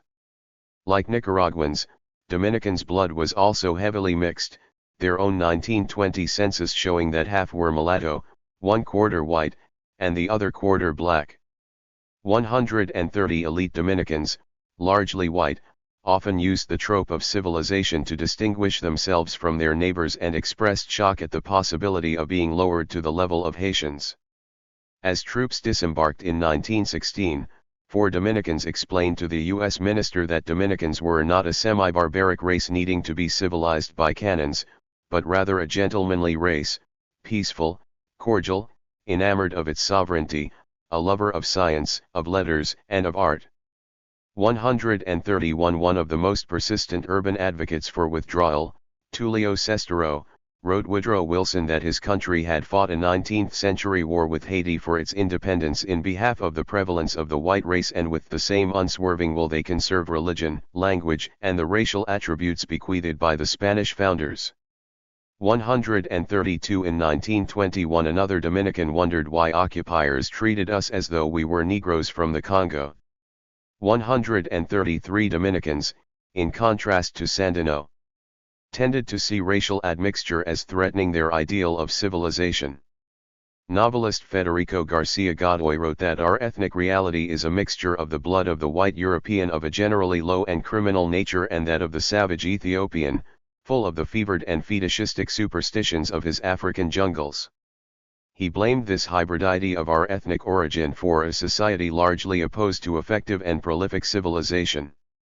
134 Americo Lugo, perhaps the foremost anti-American Dominican, in 1916 blended racial and climactic determinism to explain political failure, due to the possession of a too fertile territory under a tropical climate, to the deficiency in nourishment, to the excessive mixture of African blood, to anarchical individualism, and to the lack of culture.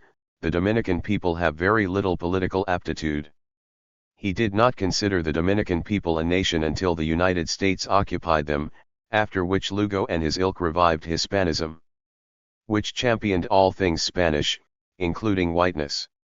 135 Haiti, meanwhile, was in the unusual position of being a black republic yet having a color line drawn far more sharply than in either Nicaragua or the Dominican Republic. Before occupation, Haiti's racial dynamics were perhaps the most complex of all three countries. The most obvious of these dynamics was the apparent fear of whites. In 1939, former President Stênio Vincent began his 4-volume memoir by discussing the racial obsession. No doubt we had good reasons for it. The white, who had oppressed our forefathers for centuries, remained our bête noire. The Constitution of 1805 not only prohibited whites from owning slaves or land but also associated citizenship with blackness. Vincent regretted that this age-old obsessive fear of the white resulted in a racial pride that, unfortunately, beyond the glorious but isolated fact of independence conquered by force of arms, nothing yet could justify. 136 The other side of anti-white racism was an inferiority complex vis-a-vis whites. Travelers noted how Haitian barbershops offered skin bleaching and hair straightening and how voodoo practitioners plastered their faces with white clay to symbolize the importance of whites.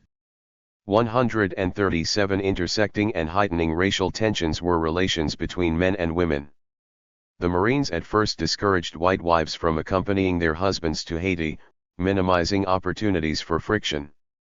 138 When wives were allowed in 1916, tensions arose, mostly at dances. 139 When a Haitian gentleman asked an American woman to dance, reported the New York Times, he usually was met with a polite excuse, only to see her a few minutes later dancing off with an American. Haitians were used to far more cordial gender interactions with Europeans, which explained why one French traveler thought U.S. fears entirely unjustified. Negroes are indifferent to white women. Never have they appeared to me to be these sex maniacs, these gorillas of which the American newspapers talk. 140 Marines were not indifferent to black women, they treated them as either lascivious or asexual. In Port-au-Prince, a city of 100,000, there were 147 registered saloons or dance halls, and prostitutes operated out of all of them. 141 Yet one Marine recalled decades later that the thought of intermarriage with Haitian women was horrifying. 142 Faustin Workus, the lone Marine in La Gonave who entered into a power-sharing agreement with T.I. a Haitian queen, made a visiting U.S. writer promise to report that Workus is not married to the queen, he is not married to anybody. 143 When seeing a shapely black woman Workus exclaimed, "What a figure! If that woman were white she'd be a knockout." 144 In response to U.S. racism, Haitians showed no subserviency in their attitude toward the whites, investigator Carl Kelsey remarked. 145 Haitians rarely fought back physically because provost courts protected U.S. whites. Instead, they used their own courts, in which judges regularly took the side of Haitians against whites. In one typical case, a Haitian lawyer defended his client against an airtight case of theft by saying, "It is not the poor Negro who is guilty. It is the white man." But why, by an absurdity of the law, is it necessary that the American escape from Haitian? After 17 minutes of deliberation, the jury pronounced the defendant not guilty and the court broke out in applause. 146 By the late 1920s some Haitian intellectuals developed their own version of black empowerment, called negritude or noirisme, partly in response to what Dantes Bellegarde called the white dictatorship. 147 Their agenda was mostly to recognize the positive contributions of Africa to Haiti, but some also aimed to dehumanize whites. Émile Roumer, founder of one of noirisme's central vehicles, La Revue Indigène, explained that the racial principle of l'indigène consisted in recognizing only two races, Homo sapiens and the human excrement that is the wasp. Roumer admitted he wanted to give the bourgeois and the Americans a kick in the ass. 148 A less intuitive aspect of race for Marines in Haiti was the color line between mixed race and African phenotype Haitians, or, as Haitians put it at the time, between yellows and blacks. The so-called line, in fact, was more of a ladder with many rungs. Haitians constructed a vast array of miscegenation formulas: 4 for Indians, 10 for whites, and 14 for blacks. 149 because of mulatto-black relations, wrote Stenio Vincent. Too many Haitians became hypnotized by race and thus relegated the nation to a secondary consideration. 150 Many others agreed that the color line undermined political stability, observing that mulatto-led governments tended to be thrown out by blacks and vice versa. 151 At the micro level, the same dynamic operated. One U.S. doctor, about to depart Haiti, recalled being ordered to replace himself with a Haitian, and he hired a black doctor. "You can't do that, he's a black man," said his mulatto colleagues, but the doctor insisted that his pick was the best man for the job. 1 month later, the black Haitian was fired. 152 Many U.S. visitors were shocked at the pervasiveness of inter-Haitian racism. "It was in Haiti that I first realized how class lines may cut across color lines within a race, and how dark people of the same nationality may scorn those below them," wrote African-American writer Langston Hughes in his memoir. "I hated this attitude." 153 Robert Moton and other African Americans came back from the Black Republic, even concluding that the dividing line between mulattoes and Negroes is more sharply drawn than between the whites and Negroes in the South of the United States. 154 Yet U.S. citizens did little to discourage the color line. Some reinforced it by assuming that light-skinned Haitians were more competent and honest in government and appointed them disproportionately to positions of influence. President Sidra Dardiganave, elevated into office by the Marines in 1915, was the first mulatto president since 1879, and 3 others followed. Later in the occupation, U.S. forces tried to blur the color line, for instance, by bringing more educational opportunities to darker-skinned students. 155 They also invited light and dark-skinned Haitians to the same dances. High Commissioner John Russell, observing mulatto girls dancing with the blacks, thought such mingling will finally lead to true democracy. 156 Race, religion, education, and other cultural forms proved highly resistant to change during the occupations, partly because occupiers were not intent on deep cultural change and mostly because the invaded wanted next to none. Schools were the only cultural institutions the occupations founded, and even they were meant only to compete with existing models, not replace them. In 1922, French Minister to Haiti L'Aigle recalled that, upon taking his post 3 years earlier, he feared that the United States tried to sap our intellectual and moral influence in this country. "Now," he wrote, "realized that in the 20th century one does not change easily from one day to another the religion and language of a nation, no matter how small." 157 Politics of resistance. There were 2 truths, the official truth and the truth of the Dominican people. Horacio Blanco Fombona.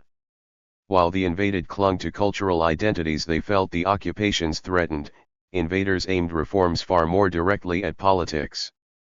They had more legal authority to do so, especially in Haiti and the Dominican Republic, and political groupings were easier to alter than massive cultural institutions such as schools and churches. But mostly, occupiers saw political behavior rather than cultural markers at the core of their problems in Latin America. So it was to be expected that occupied peoples would most resist change in their political process. Politics was also the site where one would expect the most nationalism. Although occupied peoples, especially the politically engaged elite, talked a good nationalist game, their actions betrayed more local political and economic interests. No matter how poor the occupied were or how well-intentioned some occupation reforms might have been, small-town Haitian, Nicaraguan, and Dominican power holders, as well as big city activists, refused to accede to changes in their political systems. Political resistance, large and small, was the heart of the anti-occupation phenomenon. Unsurprisingly, peaceful political resistance emerged in urban areas. The small size and social cohesion of elite and middling groups, along with their physical concentration, proved advantageous to organizing against occupation in capital cities. The Haitian elite was perhaps 3% of the population, or 150,000. Within the elite, resistance leaders tended to be professionals, writers, journalists, politicians, and lawyers.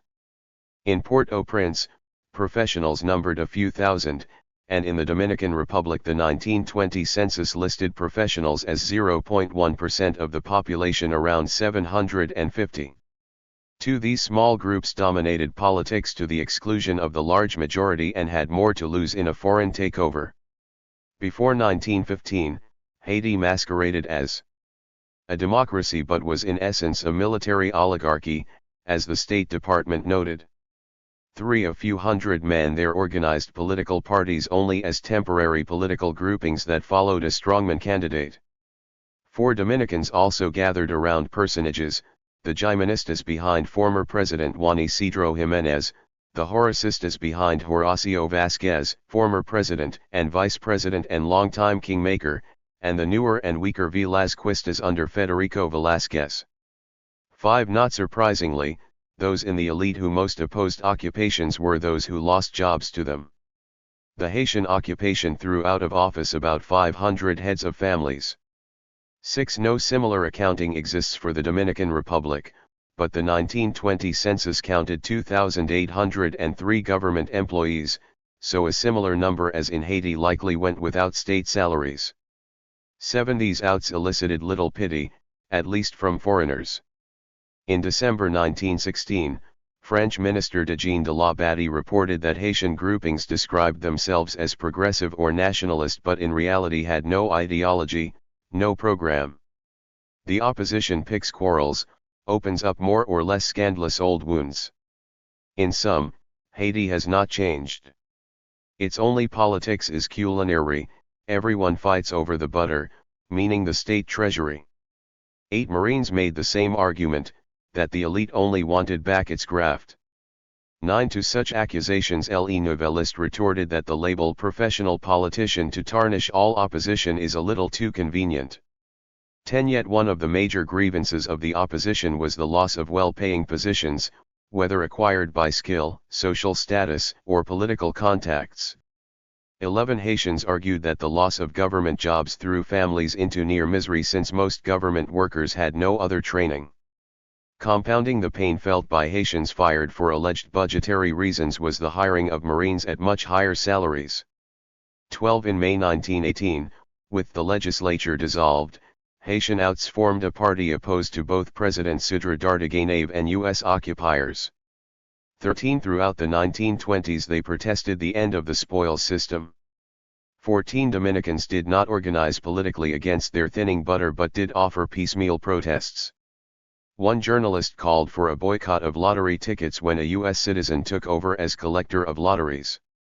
15 The outs failed completely to convince occupiers of their cause, but the persistence of their arguments indicated that political values in no way changed by minimizing the spoils.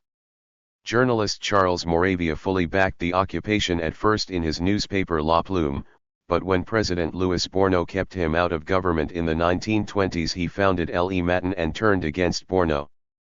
16 More difficult for occupations to process was that those who held onto or acquired new jobs also resisted the will of the occupier. There was practically no internal government resistance in the Dominican Republic because of the US-run military government. But in Haiti the occupation initially kept all branches of government intact and pledged only to recommend, not impose, laws. So Haitians at first considered U.S. treaty officers as mere advisors to Haitians until they grasped that the opposite was the case. Before the dissolution of the Haitian Congress in 1917, the legislature presented the keenest opposition to U.S. initiatives. After the January 1917 election, Marines labeled only 7 out of 35 deputies as unfavorable to occupation, yet these 7 could paralyze the legislature. 17 They managed to get the Congress to refuse to declare war on Germany and maintain the prohibition against foreign ownership of land. 18 Other Haitian officials obstructed U.S. administrators, refusing to spend treasury funds on marine projects, or they dawdled, promising action then blaming subordinates for inaction. 19. These wretched politicians do not intend to fall in with our American plans and ideas for their betterment, grumbled Smedley Butler. 20. Secretary of the Navy Josephus Daniels shared Butler's frustration, saying of Haitian politicians, "They talk honesty, efficiency, etc., can write well, but the next minute you find them involved in some petty graft or deceit. Whenever American control ceases in any particular, it will be followed by a resumption of former conditions." 21. Dardeganave remained courteous with the occupation throughout his presidency, from August 1915 to May 1922, yet he, too, nibbled at the hand that fed him. Less than a month after Marines elevated him to the presidential palace, Dardeganave expressed displeasure with Marines' control of customs and threats of martial law. 22. Believing that Marine authority should not exceed that given in the convention, he opposed their plans to control the postal service, telegraph, public works, and records. 23. When negotiating the Treaty of Occupation in 1916 to 1917, he leaked the correspondence between his government and the Marines, exposing a U.S. effort to dictate the document. 24. In 1918 Dardeganave packed his cabinet with ministers willing to confront the Marines. 25. Even in 1920, with no legislature, no Caco War, and practically alone against the Marines, Dardeganave refused to recharter the National Bank, now in the hands of the U.S. National City Bank. 26. He also opposed placing the U.S. dollar on the same level as the gourd, fearing it would replace the Haitian currency. 27. His most public act of defiance was writing to President-elect Warren Harding, listing 7 grievances of his government and proposing a remedy to each. 28. Defenders of Dardeganave went too far in admiring his resistance, much of which intended to encourage graft, harm political enemies, or, as he confessed, protect his personal assets from seizure. 29. Yet Dardeganave felt genuinely betrayed by occupiers as he recalled his agonizing years as president. "My compatriots failed to understand my painful sacrifice, they attributed what I accomplished in suffering and often in patriotic revolt to selfish motives. I believed in the American government, I was often misled. Now, it's over, I have suffered too much. If you want your country, take it. I will not hand it over." 30. Dardeganave left office after his Minister of Finance and Foreign Affairs, Louis Bourneau, won the 1922 election. Before leaving, the departing president begged the Secretary of the U.S. Navy to protect him from internal enemies. 31. Neither the outs nor the ins made up the lion's share of urban anti-occupation activism, however. The writers of Port-au-Prince and Santo Domingo took on that task enthusiastically, bravely, selfishly, and irresponsibly, often all at once. Poets, novelists, and especially journalists were the leaders as well as the rank-and-file of opposition parties. Georges Sylvain, for example, founded La Patrie in 1915 and later the Patriotic Union. 32. The first anti-occupation paper, Haiti Integral, directed by Elie Guerin, emerged within days of Dardeganave's election in August 1915, and by the early 1920s Haiti had 12 anti-occupation papers. 33. Especially in Haiti, newspapermen were generally not trained as journalists, however admirable their literary erudition and prose. They traded in rumors and exaggerations rather than fact and analysis, and their biographies and personalities colored many a story. Yet because their words were recorded on paper, editors and journalists left a larger historical imprint on the resistance than anyone else. The press used every weapon at its disposal. Dominican papers exposed every detail of U.S. abuses but suppressed news of attacks on occupation forces. They also defended almost anyone arrested by the Marines, even common criminals. 34. In Haiti, the press gave prominent placement to stories on the violence, corruption, and racism of U.S. society, easy targets in the 1920s. 35. And it undermined the occupation in material ways, such as spreading rumors of its withdrawal, which prompted merchants to tear up customs invoices under the assumption that they would soon be invalid. 36 In 1917 the Nicaraguan press called the Marines barbarian oppressors and accused them of bringing sexually transmitted diseases to Managua, claiming 35 Marines had syphilis or other diseases. On February 6, 23 U.S. forces responded to the slander by sacking the offices of La Tribuna. 37 Following the retribution, the press called not only for the punishment of the guilty but also the removal of the entire command. Commanders court-martialed the Marines, giving them each 2 years confinement and a dishonorable discharge. 38 Newspapermen also voiced opposition beyond their publications. Dominicans banded as a press association in October 1916 to defend press freedom, then into a more robust press congress in 1920 numbering 35 media. 39 In February 1921, all but one of the Port-au-Prince newspapers did the same. 40. That grouping was short-lived, suggesting the relative atomization of the elite in Haiti. 41 Organizing public protests or subverting official ones was another common press tactic. In 1921 the Haitian press invited U.S. officers to a patriotic ceremony in Arcueil.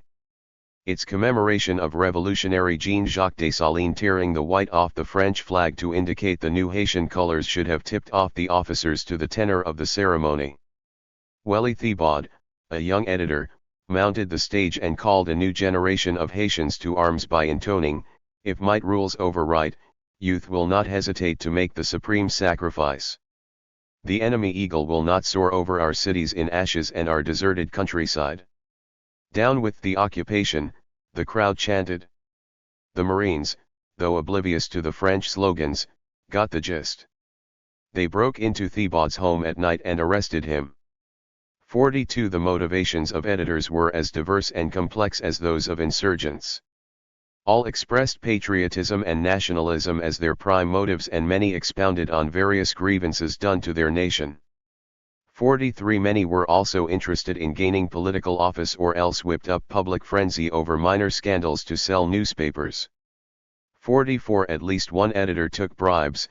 On August 16, 1927, Luc d'Orsonville of La Lutte abruptly ended his support for the Borno government when his monthly $50 from that government ceased rolling in. 45 Writers, finally, generally agreed on the need for withdrawal of occupation forces but not democracy or equality. Americo Lugo, among the most prominent Dominican writers, believed a cultured aristocracy should lead the mixed race and illiterate masses through an expanded state apparatus.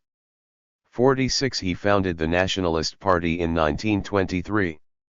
47 One sign of the effectiveness of the written word was the censorship imposed by the occupations. Marines repressed journalists through the Haitian government as of 1915 and through their provost courts as of 1921, over the objections of Dardaganave and Haiti's highest court. 48 Dominican censorship came sweepingly with the NAP proclamation of November 1916. NAP notably ordered the seizure of El Derrumbe, Federico Garcia Godoy's novelistic denunciation of the occupation. 49 Dominican censorship lasted until 1919, when Marines lifted it but then reimposed it later that year, only to loosen and tighten again in 1920. 50 In 1922 the Marines abruptly shut down Santiago's La Información. 51 At least 27 Haitians and 20 Dominicans saw the inside of a cell for their writings. 52 Occupiers along with some occupied peoples justified censorship on the political-cultural grounds that Haitian and Dominican editors engaged in libel and sedition. 53 The Haitians cannot enjoy freedom of speech and of the press without outrageous abuse, wrote one. And any attempt to punish newspaper editors or politicians for offenses which would render them liable to imprisonment in the United States gives rise to charges that the American occupation is throttling the press.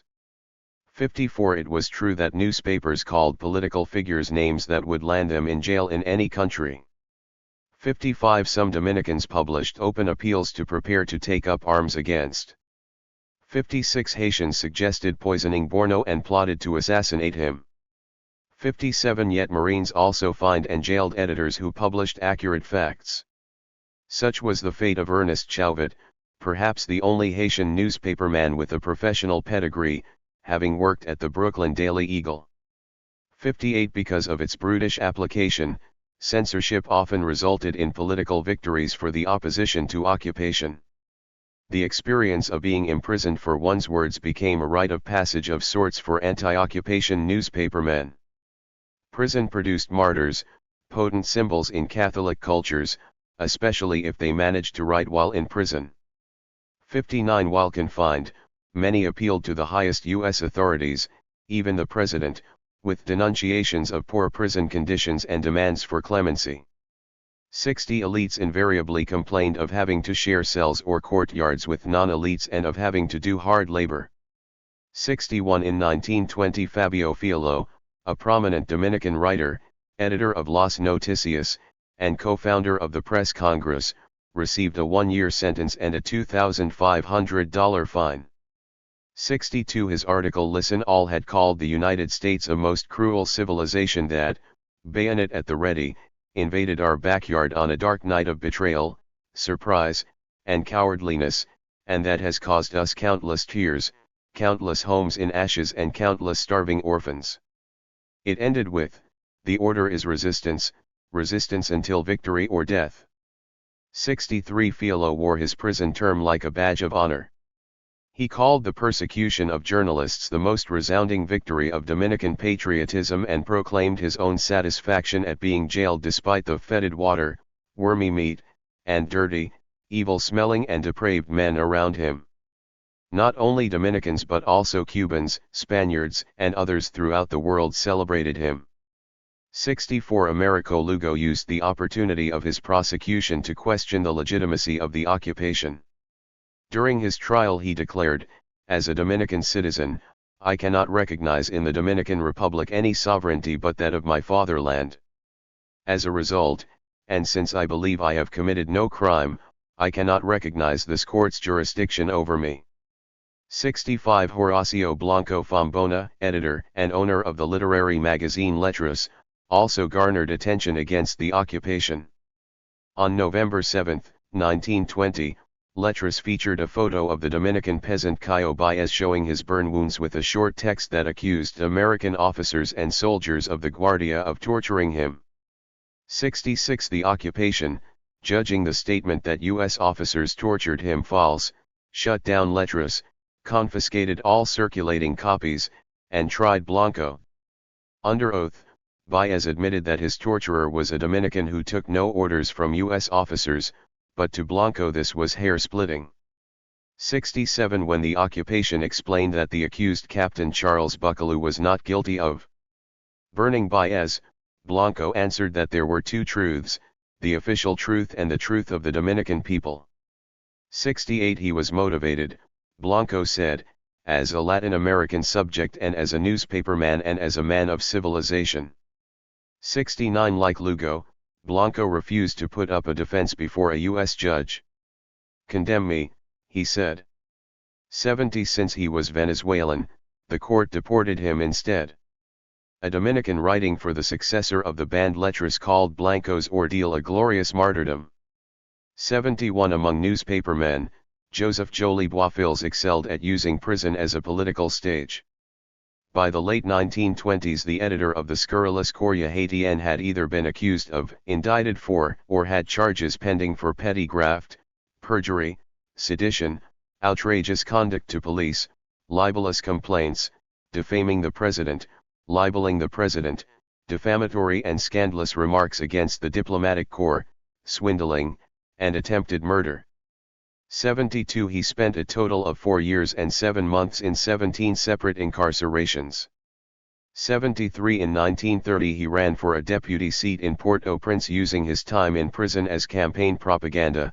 His electoral flyer featured obviously staged photos of Joly Bois handling a broom and piling up rocks, dressed in overalls. 74 A minor but revealing facet of the urban resistance was its covert support of the rural insurgents. 75 In all three occupations, the instinct to back rebels emerged in elite individuals, likely members of small cells, who seemed to cling to the idea that a rural defeat of the Marines, a chimera in itself, would bring back the days of caudillo rule.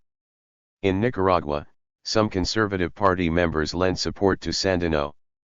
Before its collapse, the Autonomist Party contained many conservatives and supported the rebellion.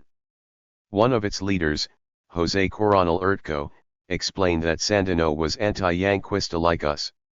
Although we were rooted in North American culture, we opposed U.S. domination over America and the things they sought to impose: commercialism, capitalist industrialism, capitalism.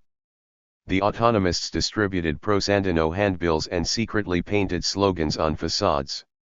76 Many conservative coffee planters also got deep in debt during U.S. occupation, since only the US-controlled National Bank gave large loans and did so sparingly. 77 Politically, conservatives could only benefit from liberal voters being split over support for Sandino. Former conservative President Emiliano Chamorro, whom U.S. occupations had not treated kindly, reared his divisive head again in the late 1920s to express delight at the quagmire in the North.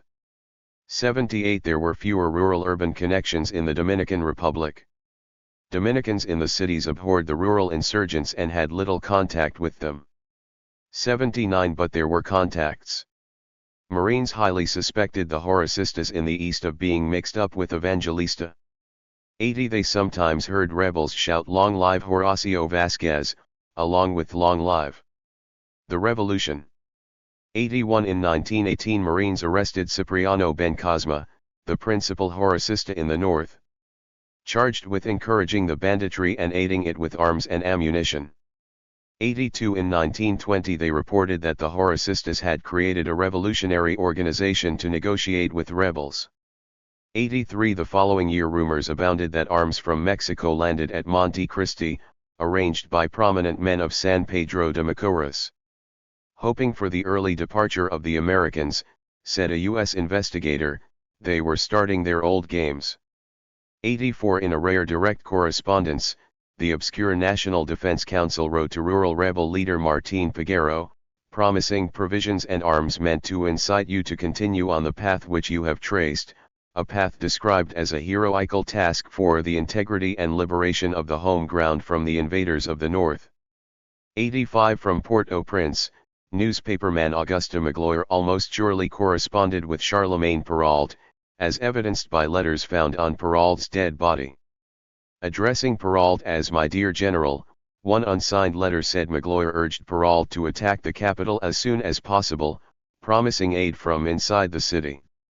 Another missive 3 days later urged Péralte to strike with all his might, but foolishly advised him not to fear Marine counterattacks on the grounds that Marines only protected their barracks. Another unsigned letter, perhaps from Peralte's brother, claimed that a man called Saussuriers in the Haitian government would help with strategy and informed him that your friends are expecting a victorious entrée on your part in Port-au-Prince. 86 months later a woman, arrested for transporting ammunition to the Cacos, identified her source as salt merchant and former Caco chief Saint Julien Noël, of the capital. Noël denied everything, but the police kept a close eye on him. 87 Marines later concluded, hyperbolically, that urban Haitians were really the directing head of the Péralte movement. A large percentage of the population of Port-au-Prince, said High Commissioner John Russell, namely those not making money at this time and including disgruntled politicians and most of the lawyers, were at heart in sympathy with the bandits. 88 The revelation that Magloire likely helped Péralte with exceedingly good military advice shocked Haitian high society. 89 The Magloires were a prominent conservative family who had benefited from the occupation. Augusta was a police commissioner who wrote for the pro-occupation Le Matin. 90 Perhaps these were fronts. Perhaps the correspondence was a forgery. Benoit Boutraville, Péralte's successor, also received support, perhaps enough to convince him to unsuccessfully attack Port-au-Prince in January 1920. In the wake of that failed assault, the occupation arrested Salomon Janvier, a Port-au-Prince merchant, for supplying Boutraville. 91 Salomon was likely Interior, the pseudonym of the person who corresponded with Boutraville in December 1919. Interior wrote the Caco at least twice that month, informing him that he used to supply Péralte, exhorting him to attack as soon as possible, and giving very precise details as to the enemy's intentions. Later he confirmed having sent Butraville ammunition and promised a ready-prepared depot when Butraville pounced on Port-au-Prince. Interior apparently never met Butraville since he looked forward to shaking hands with him, yet he expressed perfect confidence in your energy, in your bravery and in your patriotism, and received at least one written response from him. 92 Rosalvo Bobo, the exiled challenger to the presidency in 1915, also wrote to Butraville. 93 The thirst for revenge was strong in these letters. The perfidy of the enemy who does not hesitate to adopt any means must be punished, and that severely, wrote Interior. It is necessary that Port-au-Prince, which is infested by vices of every kind, be entirely burned down. 94 The occupation was aware of urban backing for both Perrault and Butraville, increased its troops in the capital to resist the latter, and captured Janvier during the January attack. 95 Yet it could rarely track down leads. Occupation head Russell confided to his diary right after the attack, "It is well known that there are many persons in Port-au-Prince who assist the bandits, but it appears to be almost impossible to obtain defining proof against them." 96 Frederick Dopey Wise confirmed that we knew pretty well who they were, but we never were able to arrest them, for we didn't have enough evidence to prove the case in court. 97 The Magloire case remained cold. Its only evidence were the 2 letters on Perrault's body, which compared favorably with Magloire's handwriting. Marines eventually sent the letters to a handwriting expert in the United States, who was positive that Magloire was the author. By the time the expert could visit Haiti, the Caco War was over and the expense seemed pointless. 98 Though these various plots were small and unsuccessful, they indicated that some elites engaged the rural insurrections of their own free will. Mostly they confirmed the ongoing refusal to abandon the traditional political culture of revolution. More typically and openly, elites formed organizations to denounce occupation peacefully. In Haiti, George Sylvain's 1915 Patriotic Union lasted only a few months, crushed by the passage of the convention. On November 17, 1920, Sylvain and 17 other Haitians met in his law office and revived the UP. This time, rather than merely decry the loss of territorial integrity, the UP's grievances targeted the abuse and authoritarianism of the occupation.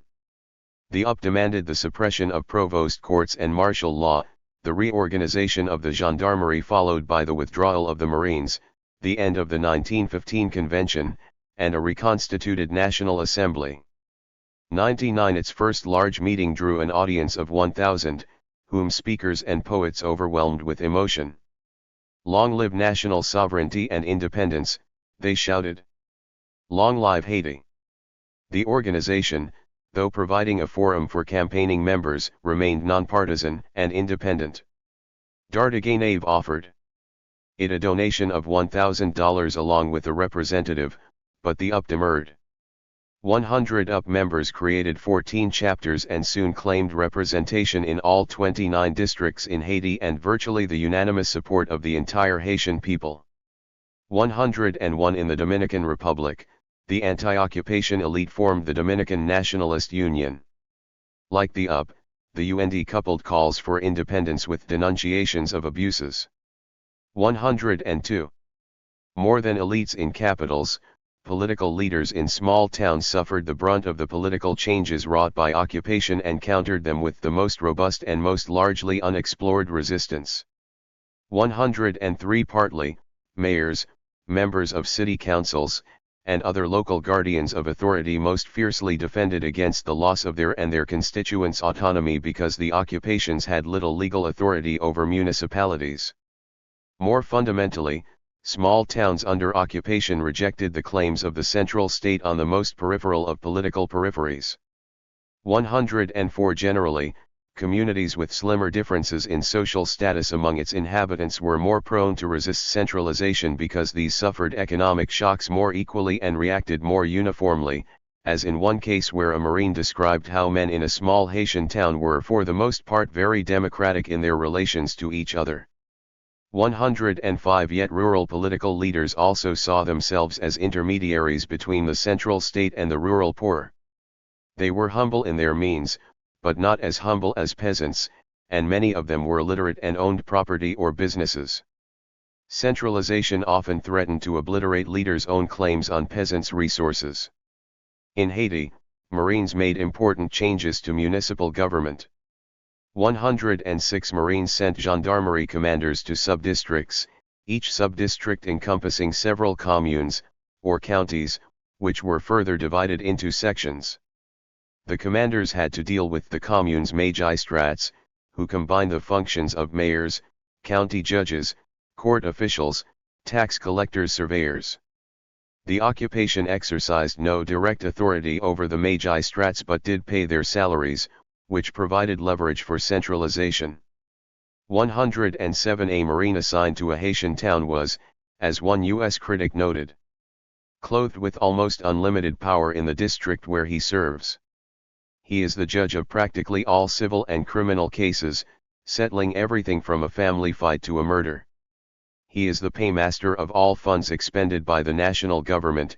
He is ex officio director of the schools, inasmuch as he pays the teachers. He controls the mayor and the city council, since they can spend no funds without his okay. As collector of taxes, he exercises a strong influence on all individuals of the community. In January 1916, Port-au-Prince stripped the communes of all their military and police powers, explaining that local military commanders have not produced all the benefit that we hoped. New rules reduced magistrates' purview to gathering and sending information to the central government. They were also to submit weekly surveillance reports, thus pitting them against their constituency. 109 magistrates continued to collect funds from merchants and pay out collections for births, deaths, and weddings. They also took a percentage of fines levied by local courts. 110 In the sections, the occupation abolished the rural guards and their chief of section, again centralizing military power. 111 In addition, the occupation gave itself the sweeping prerogative to replace any local official. Demoted or dismissed Haitians especially rejected a centralization that robbed them of local authority. Dopey Wise recalled taking over Jeremy and dismissing 100 soldiers barefoot, clad in ragged shirts and cotton trousers, and the magistrate, all of whom didn't particularly fancy our arrival. The mayor had been stealing all the money he could get his hands on. This was just one of innumerable such cases. 112 Marines found that, with corrupt officials removed, ordinary Haitians easily transferred to them their trust in or fear of the state. In Hinch, people come to the officers with all their troubles, however small. It is not known why they do this unless because they are sure of justice or that they have more confidence in us than, perhaps, their own judges. 113 Overall, Marines spread themselves thinly over Haiti. One district commander had authority over 13 communes, including Auxiliary Cays, a town of 15,000, paid the salaries of 500 people, and approved the ordinances and budgets of each. He felt dispirited by Haitians' lack of basic accounting practices and judges too willing to take bribes. With no clerk, he wrote and typed up by himself 32 monthly reports. 114 The Dominican occupation was even more intrusive, and evidence of small-town resistance, more plentiful. The country was divided into 12 provinces, each headed by a governor and separated into communes. Each commune was further divided into secciones, but the commune was the main administrative unit. Each had its alcalde or mayor, its ayuntamiento or town council with a president, and an additional official called a sindico, the elected head of the ayuntamiento and often more powerful than the appointed mayor. In addition were alcaldes pedaneos, or sheriffs appointed by the ayuntamiento, and regional and local military officials called chiefs comunales, chiefs de sección, and chiefs de orden. 115 The Dominican Constitution provided for the commune's independence, and Executive Order No. 44 decreed that town councils, or ayuntamientos, retain their corporate identity. The occupation, however, took that de facto identity and independence away because No. 44 also contained the sea change proviso that the military government could change the personnel of small-town government. 116 The change began at the provincial level, where the occupation stripped governors of their armies, striking a major blow against caudillismo by making governors mere civil representatives responsible only to the central government. At the municipal level there were 1,216 municipal employees in 1920, so any reorganization affected many families. 117 Local resistance arose in no time. After Governor Lico Pérez of Pacificator failed to stop the 1916 Marine landing, the occupation declared him an outlaw, telegraphing to other local authorities the new centralization. 118 governors, mayors, syndicos, and others silenced their guns but continued to resist. Under the best conditions we have some insubordination, observed military governor Thomas Snowden in 1920 of local officials. He affirmed the need to flout the constitution since the ayuntamientos are becoming more and more dependent upon the general government, without recognizing that he engendered that very dependence. Snowden did realize that centralization is rather against the Dominican idea and also against the intent of Dominican laws, yet he persisted. 119 Snowden even opposed local elections because they would revive the old political parties, a mercenary, grafting, vicious, office-seeking clan. 120 Logan Phelan, briefly military governor before Snowden, complained that Dominicans in charge of relations with towns were too independent of him, even finding it absurd that one considered himself a Dominican official. 121 The occupation sank into local political quicksand by attempting to replace uncooperative locals. It encountered widespread and persistent passive resistance, ayuntamientos, and especially syndicos all but ignoring orders from Santo Domingo. 122 As late as 1921, Dominican aide Manuel Liveries identified numerous problems in the northern Cibao region. Governors complained of tight budgets and insufficient control over appointments of city councilors and municipal police. In the town of Moca, the president is not a competent man and the syndico is the disturbing and principal element in the ayuntamiento, yet no one could suggest replacements. 123 In 1922 a second lieutenant in charge of Cibo expressed frustration that town officials, instead of enforcing the laws that the duties of the office requires, are the first and foremost in violating them. He recommended appointing a syndico that is not a native of this place because with very few exceptions, the people living here are all of one family.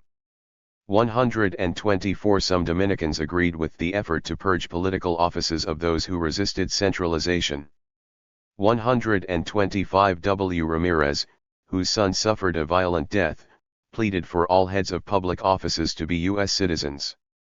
This is the only possible means by which we may evade the uneasiness in which we live, due to the old hard feelings and political antagonism of the past which does not occur among the Americans whose one idea is to give us peace. 126. Even in Nicaragua, the U.S. presence applied political pressure on small-town politicians and faced an unwillingness to alter political culture. As in other occupations, centralization had begun beforehand, Managua asserting its fiduciary and military authority over Grenada. 127 The expansion of coffee for export also brought forth a new commercial bourgeoisie that sought a state more responsive to its needs. 128 Marines, dominating the constabulary, reinforced the central state through strengthening police functions, collecting taxes, and persecuting smugglers. 129 There were ironies to centralization and resistance. President José Santos Zelaya, ousted by Washington in 1909, embodied much of the centralization that Washington would itself encourage in Nicaragua. Auguste Sandino similarly advocated a national government to put an end once and for all to caciquism, or the rule of caudillos, yet he also fought the Marines, who were the main force strengthening the central state. 130 In all three occupations, several motivations lay behind the revolt of the ayuntamientos. During rural insurgencies many local officials were enmeshed in rebel networks and aided them out of fear, economic opportunity, family loyalty, or other motivations. A captain in the Dominican Republic recalled that he stopped hiring local officials as guides as they would invariably advise the fugitive that the Guardia was in pursuit. 131 In 1919 a judge named Nestor Febles of San Pedro was captured by rebels when his chauffeur drove into bushes, whereupon Febles waited for the rebels to take him, along with the enormous sum of $2,000 he happened to be carrying, and was later seen roaming with them, unrestrained. In Guerra in 1919, a band of 33 held up the town for an hour. At the municipal treasurer's house they took $1,500, then barged into the mayor's house and took his revolver, belt, 40 rounds of ammunition, and even a $10 bill on his desk, a recently collected fine. Guard Director James McLean was suspicious. The local police were not molested, neither did they do anything to the bandits. Someone from the inside furnished the information. 132 local officials also resisted occupations based on their history of partisan and personal bitterness. Some Dominican towns were loyal to Caudillo Desiderio Arias, such as Yamasa, where alleged Arias men shot and killed the Sindico and the Justice of the Peace soon after the Marine landing. 133 The occupation exacerbated vendettas. One administrator of a sugar estate explained how a rival administrator was a mortal enemy for organizing armed bands to defend against bandits while he, calling himself a good servant of the government, collected their weapons. 134 Altidore ain't, apparently continually under the influence of liquor, used his new appointment as the new commissaire du government in Oncavo, Haiti, in 1922 to replace all public officials with friends. 135 That same year a Dominican Sindico in San Juan described a newspaperman as a personal enemy of mine, and we are political opponents. 136 At times Marines got unwittingly involved in local intrigue, investigating innocents whom political rivals accused of malfeasance. 137 Reflecting the national trend, partisanship ran especially deep in local Nicaraguan politics. In 1929, Marines deemed a police chief, Indalecio Pastora, a failure. No discipline is maintained in the force itself, and he allows politics to enter into his administration of justice to a great extent. A conservative, Pastora refused to help the liberal chief politico and appointed departmental governor of sorts and allowed gambling and knife fights in the streets, molesting or beating up liberals who opposed. 138 Bluefields, on the Caribbean coast, was even worse. A U.S. citizen there described an almost unbearable state of affairs as the newly appointed liberal chief politico faced a mutiny by his conservative subordinates, where the police chief in Bluefields flaunts publicly his non-subservience. Even the Court of Appeals of Bluefields, dominated by conservatives, rejected the authority of the politically mixed Supreme Court. 139 Partisanship brought on more centralization. Dana Monroe of the U.S. legation in Managua argued in October 1927 for the constabulary to take over local police forces for political reasons. He understood that police chiefs often overwhelmed the chiefs politicos and arrested political opponents on trumped-up charges. Yet a dilemma remained: if the opposite situation arose and police chiefs and chiefs were of the same party, they would have a monopoly of force and punish opponents. 140 In Nicaragua, too, Marines saw in the constabulary their vehicle for introducing a less partisan, middle-class democracy through the ballot box, but not without great resistance. 141 In fall 1927, municipal elections took place and the legation reported widespread fraud and intimidation. 142 After the Nicaragua Supreme Court voided the unfair and illegal conservative victory in Maytear, 2 Marines went there to oversee a new election but immediately stumbled by accepting lodging and translation services from a leading liberal. From Managua, party head Emiliano Chamorro sent word instructing the local chief of police to win the election at all costs. Liberals won with a small majority but local conservatives kept them from power. The mess in Maytear, reported Monroe, was but one of a large number of municipal elections in which somewhat similar events have occurred. 143 After 1927 the Marines mobilized to dominate elections in Nicaragua. The U.S. chief of the electoral mission, who was also the president of the National Board of Elections, supervised elections in 1928, 1930, and 1932 with some 50 officers, 550 to 900 enlisted men, and 1,800 guards. Acting boldly to strip power from electoral caudillos, they blocked some presidential candidates from running, suspended thousands of rural sheriffs, sandbagged indigenous authorities who controlled Indian votes, removed ballot boxes from large private haciendas, and placed them in public areas, and ended the practice of giving away state resources in return for votes. Results seemed promising. In the presidential contests of 1928 and 1932, voting rose 20% from pre-occupation levels, and Nicaraguans both times chose a liberal president. 144 One Marine praised the constabulary for inculcate in the citizens of the rural districts a knowledge of the principles of sanitation, public education, and representative government. 145 Yet Nicaraguans came to resent the electoral missions. Some rejected the mere presence of foreigners or non-locals giving orders. The guards, especially, tended to become permanent fixtures overlooking schools, baseball tournaments, radio networks, spies, and most nefariously, police and judiciary bodies. Some locals came to depend too broadly on the Marines, asking them to arbitrate in social matters. 146 Electoral interference, in short, created another kind of corruption, the central state arrogating municipal authority. In late 1929, a year after his successful election to the presidency, José María Moncada replaced entire municipal governments in one department with liberals. Secretary of State Henry Stimson judged this to be an unwarranted interference in the normal political and administrative activities of the Republic. 147 He failed to notice that he had done the same with the Espino-Negro Accords. More typically than partisanship, occupations encountered local resistance because of deep corruption and incompetence ingrained in political culture. Local officials were used to graft, with profits made especially on procuring weapons for the army and police and in financing revolutions. 148 The Dominican mayor of San Pedro, by the name of Aber, stole from the till and was infamous as a grafter and totally unreliable. 149 Some officials wanted to keep jobs that allowed them to extort constituents, and they abused the privilege of funding their salary with fines.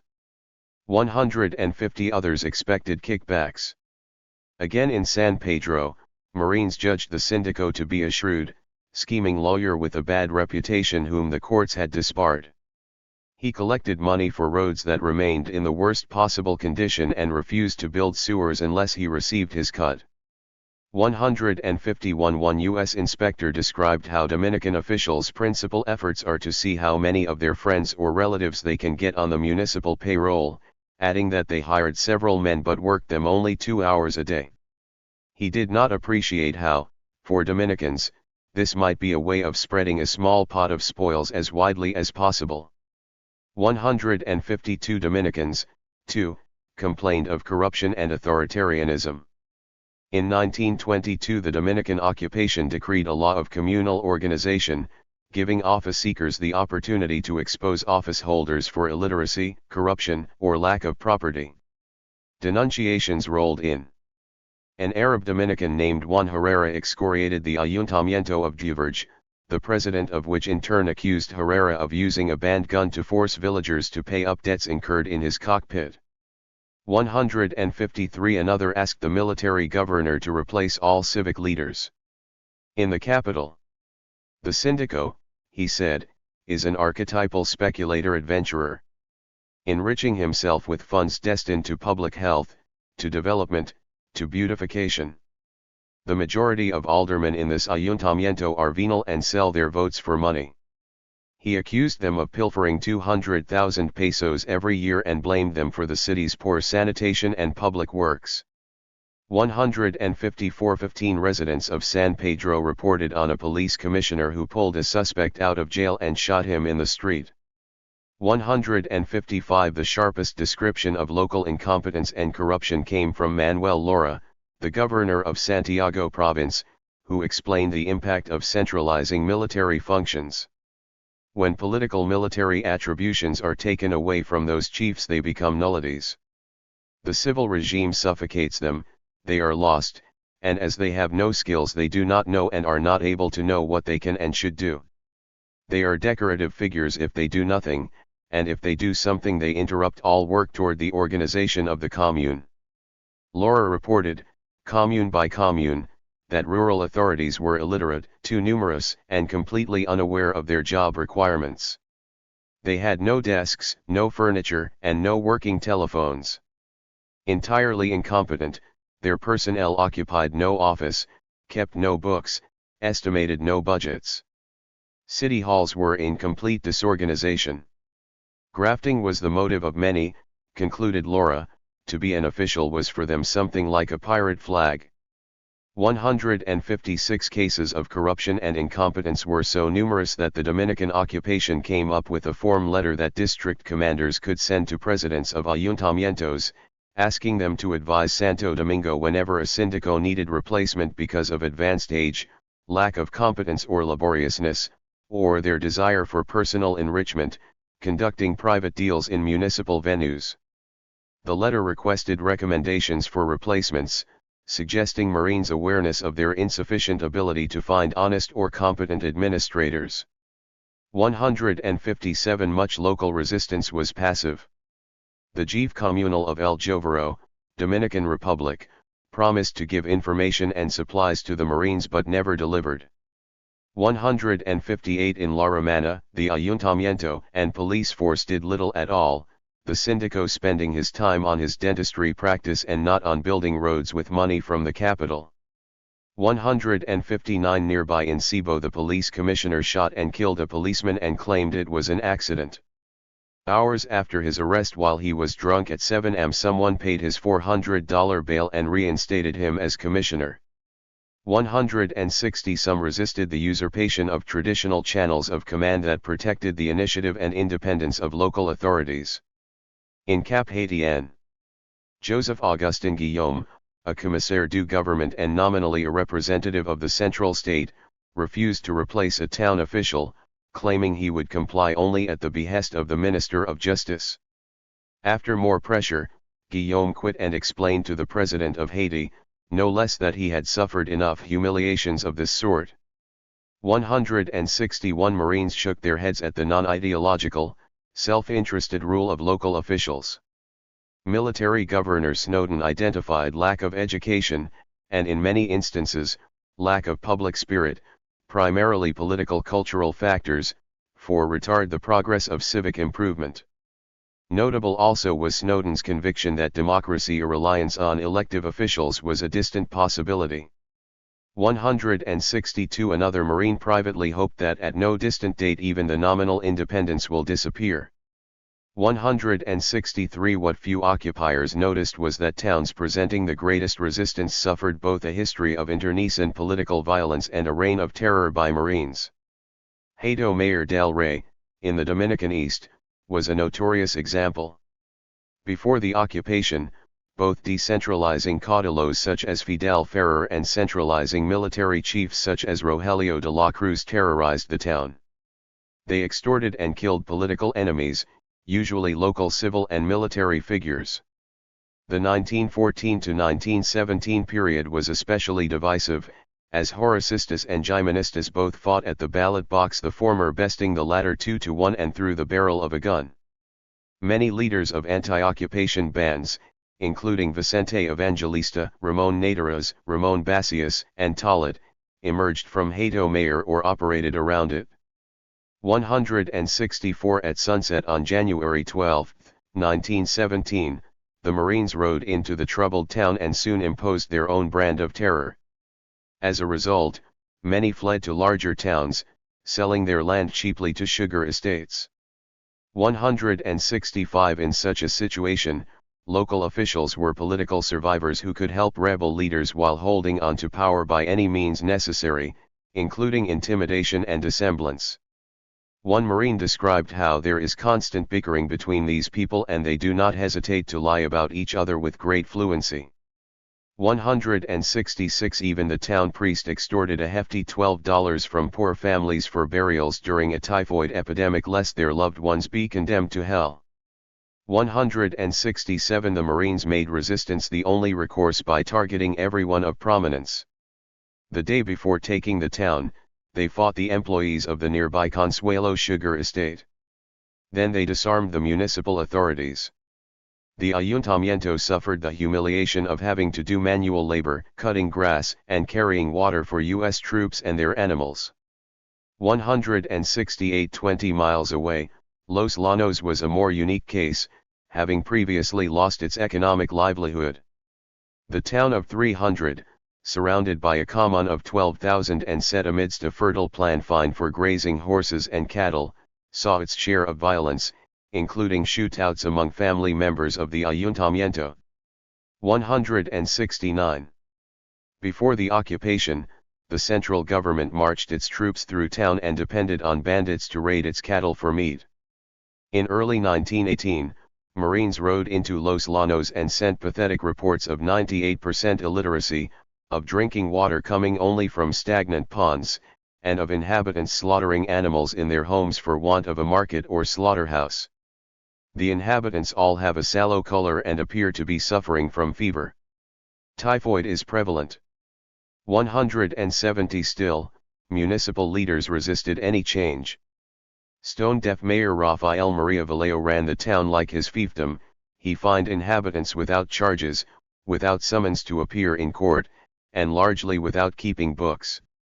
Vallejo's wife rented out his mayoral office, and, against regulations, his son acted as his secretary.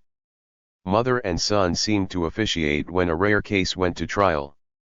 Major McLean reported that Vallejo was known locally as a guapo and he knew that the majority of the inhabitants were afraid of him.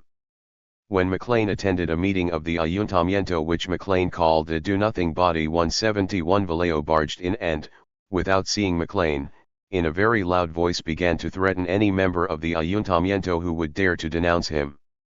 Spotting McLean, Vallejo bowed and excused himself. The Marine called for his replacement. 172 Perhaps the greatest tension came from municipal politicians who resented the newfound but ill-defined authority of the constabularies, who went beyond instructions and attempted to take over local sources of revenue and influence. 173 In Haiti, Saint Michel de l'Étoile, after the gendarmes took over the town.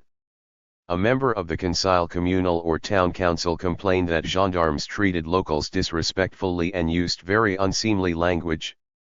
They even have the pretension to subordinate to their caprice the authority of the communal board. 174 The Haitian Secretary of the Interior wrote to General Butler that gendarmes were particularly abusive to municipal magistrates, who represent Haitian authority. 175 The very presence of constabularies reflected a power shift away from towns.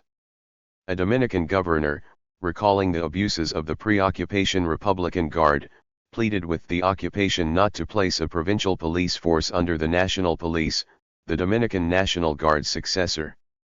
After all, the ayuntamientos were called to recruit it, organize it, regulate it, and pay it with municipal funds. Shouldn't they have a right to direct it? 176 I respectfully inform you of the immorality of the Duc de Paix. Benjamin Bourdonnais, a gendarme corporal sent to Bédahen, wrote to his commander. The justice of the peace ruled the town's tribunal with his two brothers-in-law and told townsfolk to disregard all Bourdonnais's orders. The justice, described by Bourdonnais as always intoxicated, immoral and unfit for duty, positively refused to have any contact with us, saying that he is the only authority of the locality. 177 Such communal leaders must have understood their conundrum. The only redress against centralization through the constabularies was to complain to an even higher centralizing agent, the Marines. Haitians had no choice but to ask that other gendarmes be sent to replace those now oppressing them. 178. On December 14, 1919, a U.S. corporal with his company of guards burst through the doors of a small cafe in San Pedro and caught 5 well-known gamblers playing cards with wads of bills stacked before them. 2 of the men leaped out the window, but the guards quickly seized and arrested them, as well as the owner of the cafe. All admitted to gambling. 5 days later the accused appeared before the court of first instance, run solely by Dominicans. The prosecution had an airtight case: eyewitnesses, confessions, the cards, and the money.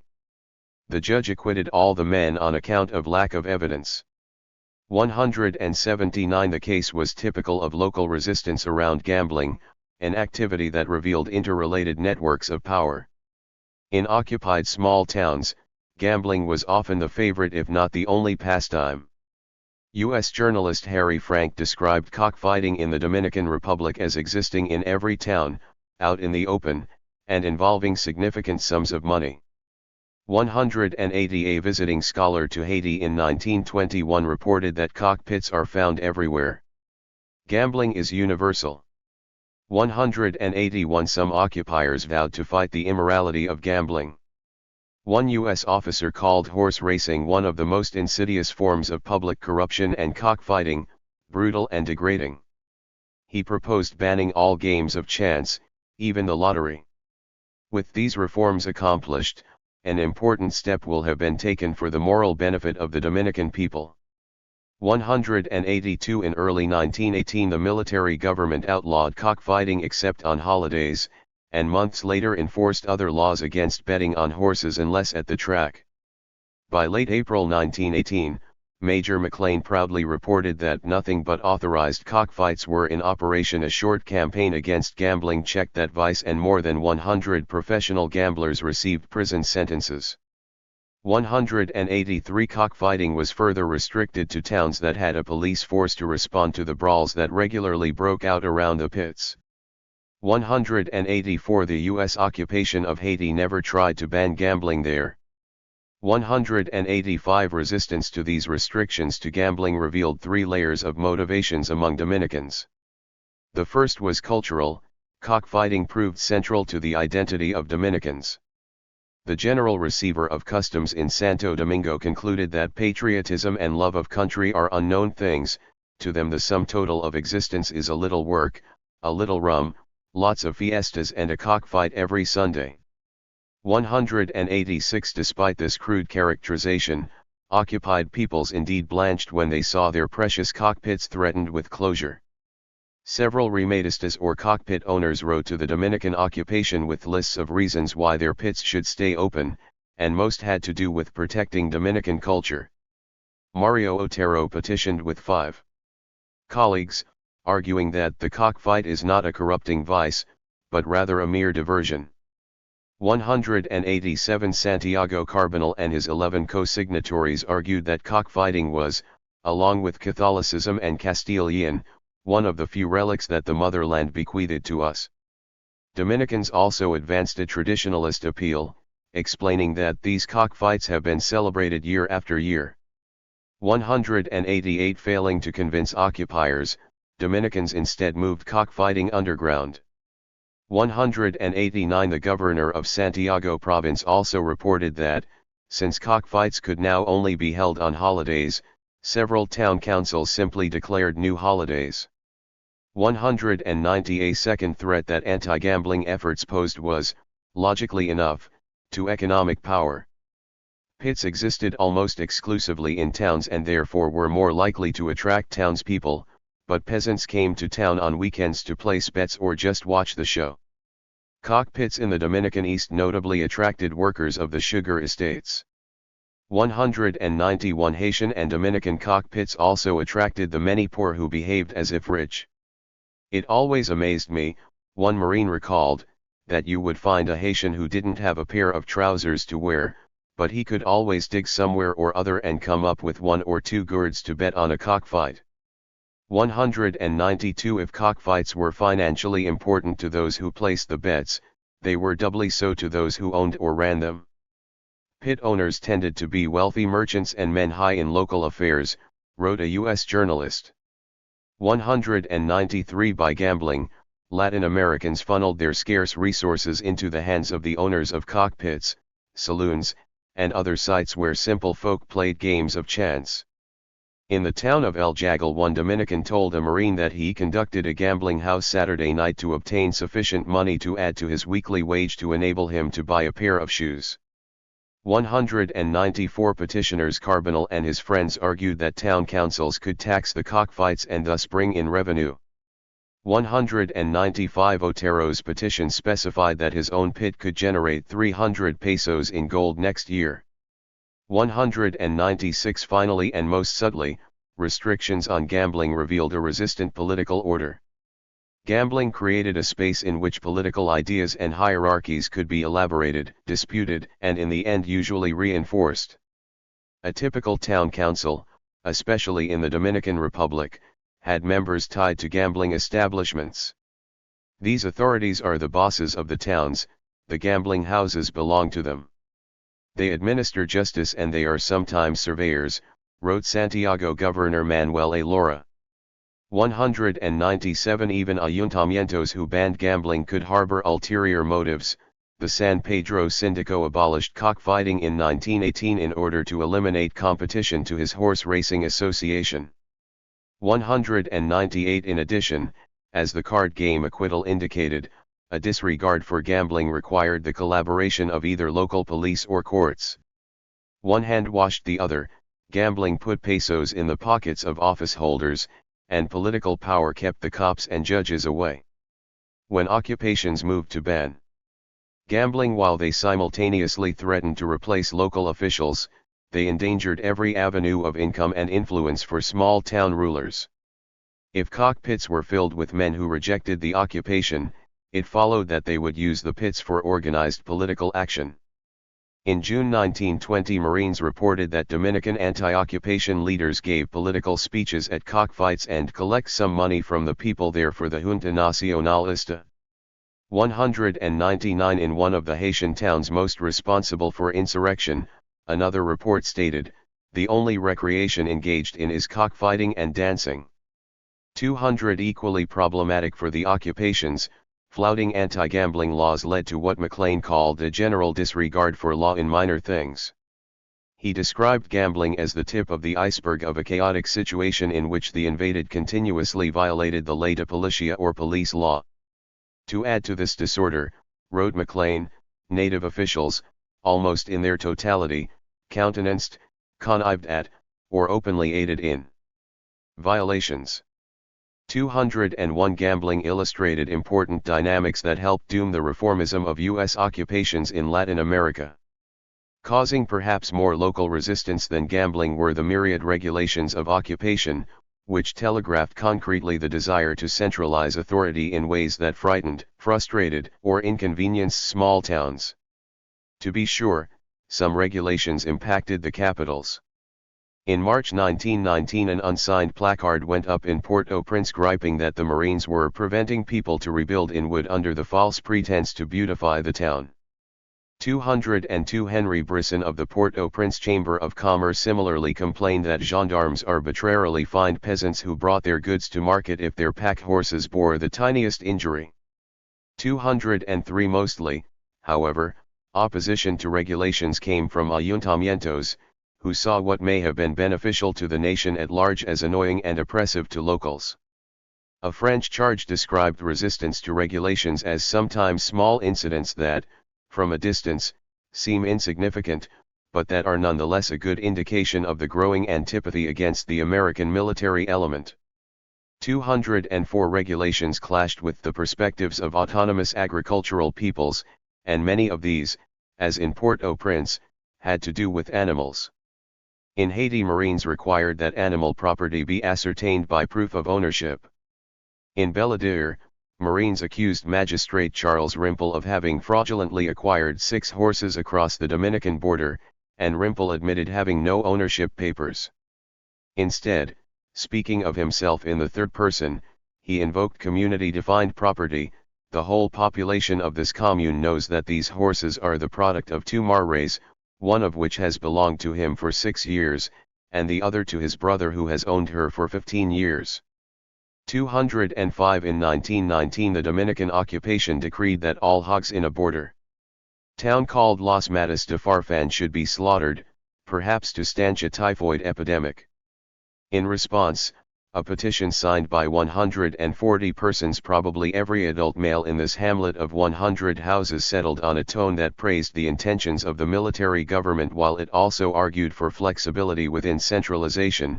A law may be excellent for a populous center such as Santo Domingo, but would be of less importance for Azua, and null or disastrous for Los Matas de Farfán. 206 2 years later, Jarabacoa's Sindico complained of a new regulation forcing inhabitants to kill animals at least a day before selling them, likely to allow for sanitizing the slaughterhouse before the sale. This Sindico reiterated the argument that such laws were too strict for small, remote towns. As this village is small, a cow cannot be sold in a day, but rather takes 2 days to sell, and if you butcher the cow 1 day before selling it, after 3 days it won't sell because it is in a bad state. 207 As sanitary officers fanned out to the countryside armed with regulations, complaints kept coming. Why did peasants in Samana have to pay $5 twice a year for a permit to sell bread? They bought flour in large bags and needed to unload the surplus. 208 Did San Juan's midwives really need to pass an exam, be literate, and also pay $5? Since the discovery of the island, midwives have practiced their profession without any regulations, complained the Sindico, José Peguero. If this rule persisted, our souls will weep to see many women die in childbirth because no one would dare assist them, and that would be anti-humanitarian. 209 Was it necessary, again in San Juan, for a marine officer to shoot all the loose pigs? The people were too poor to build enclosures for their pigs, explained a local official. 210 The regulation that aroused the most and the most effective resistance was pharmaceutical. In 1918 came its first iteration, taxes on drug imports, inspections on pharmacies, and criminal penalties for buying large quantities of drugs such as opium. 211 In response, all the pharmacists of Santo Domingo sent a protest to the head of the occupation, positing that the regulations were useless and inefficaciously too strict, contradictory to the liberty of commerce, and contradictory to individual and economic rights. The pharmacists feared being drowned in litigation and, less convincingly, argued that opium needed to be imported in large quantities because it evaporated easily. Overall, the pharmacists resented constant inspection from the government. 212 Military Governor Knapp suspected the petitioners of being motivated by private interests as compared with the public welfare and lectured the druggists, calling the law consonant with enlightened practice in countries where a high degree of intelligence, education, and humanitarianism prevails. 213 In 1922 came a more sweeping drug regulation, which placed a prohibitive stamp on medicine and other products sold by pharmacists, effectively ending their monopoly and allowing physicians also to sell drugs. Regulators argued that the rule ended the doubling of fees for patients and simplified patient care in emergencies, and they predicted that prices would come down and medicine would reach the countryside. 214 This time the pharmacists of Santiago banded together. They declared a boycott of all American drugs and chemical products. Taxes are never acceptable to anyone, commented an occupation inspector, rather dismissively. But in the case of the military government, anything they do will be wrong in the eyes of at least a part of the people. 215 Land taxes were also never acceptable, especially to the well-off in small towns. Taxes were largely unknown to Latin Americans, especially taxes on land. 216 Before 1916 Dominican landowners moved to more remote arable land if the state attempted to tax them, and coffee and cocoa were largely tax-exempt crops. 217 As a result, the old taxes bore far more on the poor man than on the man of property, explained a U.S. journalist. 218 To occupation officials, therefore, taxes were a means to a fairer economy. Collecting more taxes, and honestly, would pay for the expansion of the state into public works, education, and other common goods. The occupation also wanted to shift the tax burden away from customs collection, a dependence that helped bring on the occupation. A final motive was to substitute central land taxes for municipal ones, such as levies on imported merchandise and on intermunicipal trade. 219 President Wilson himself described his goal as placing the burden of the taxes upon property owners and eliminating a multitude of small, nagging and inadequate taxes.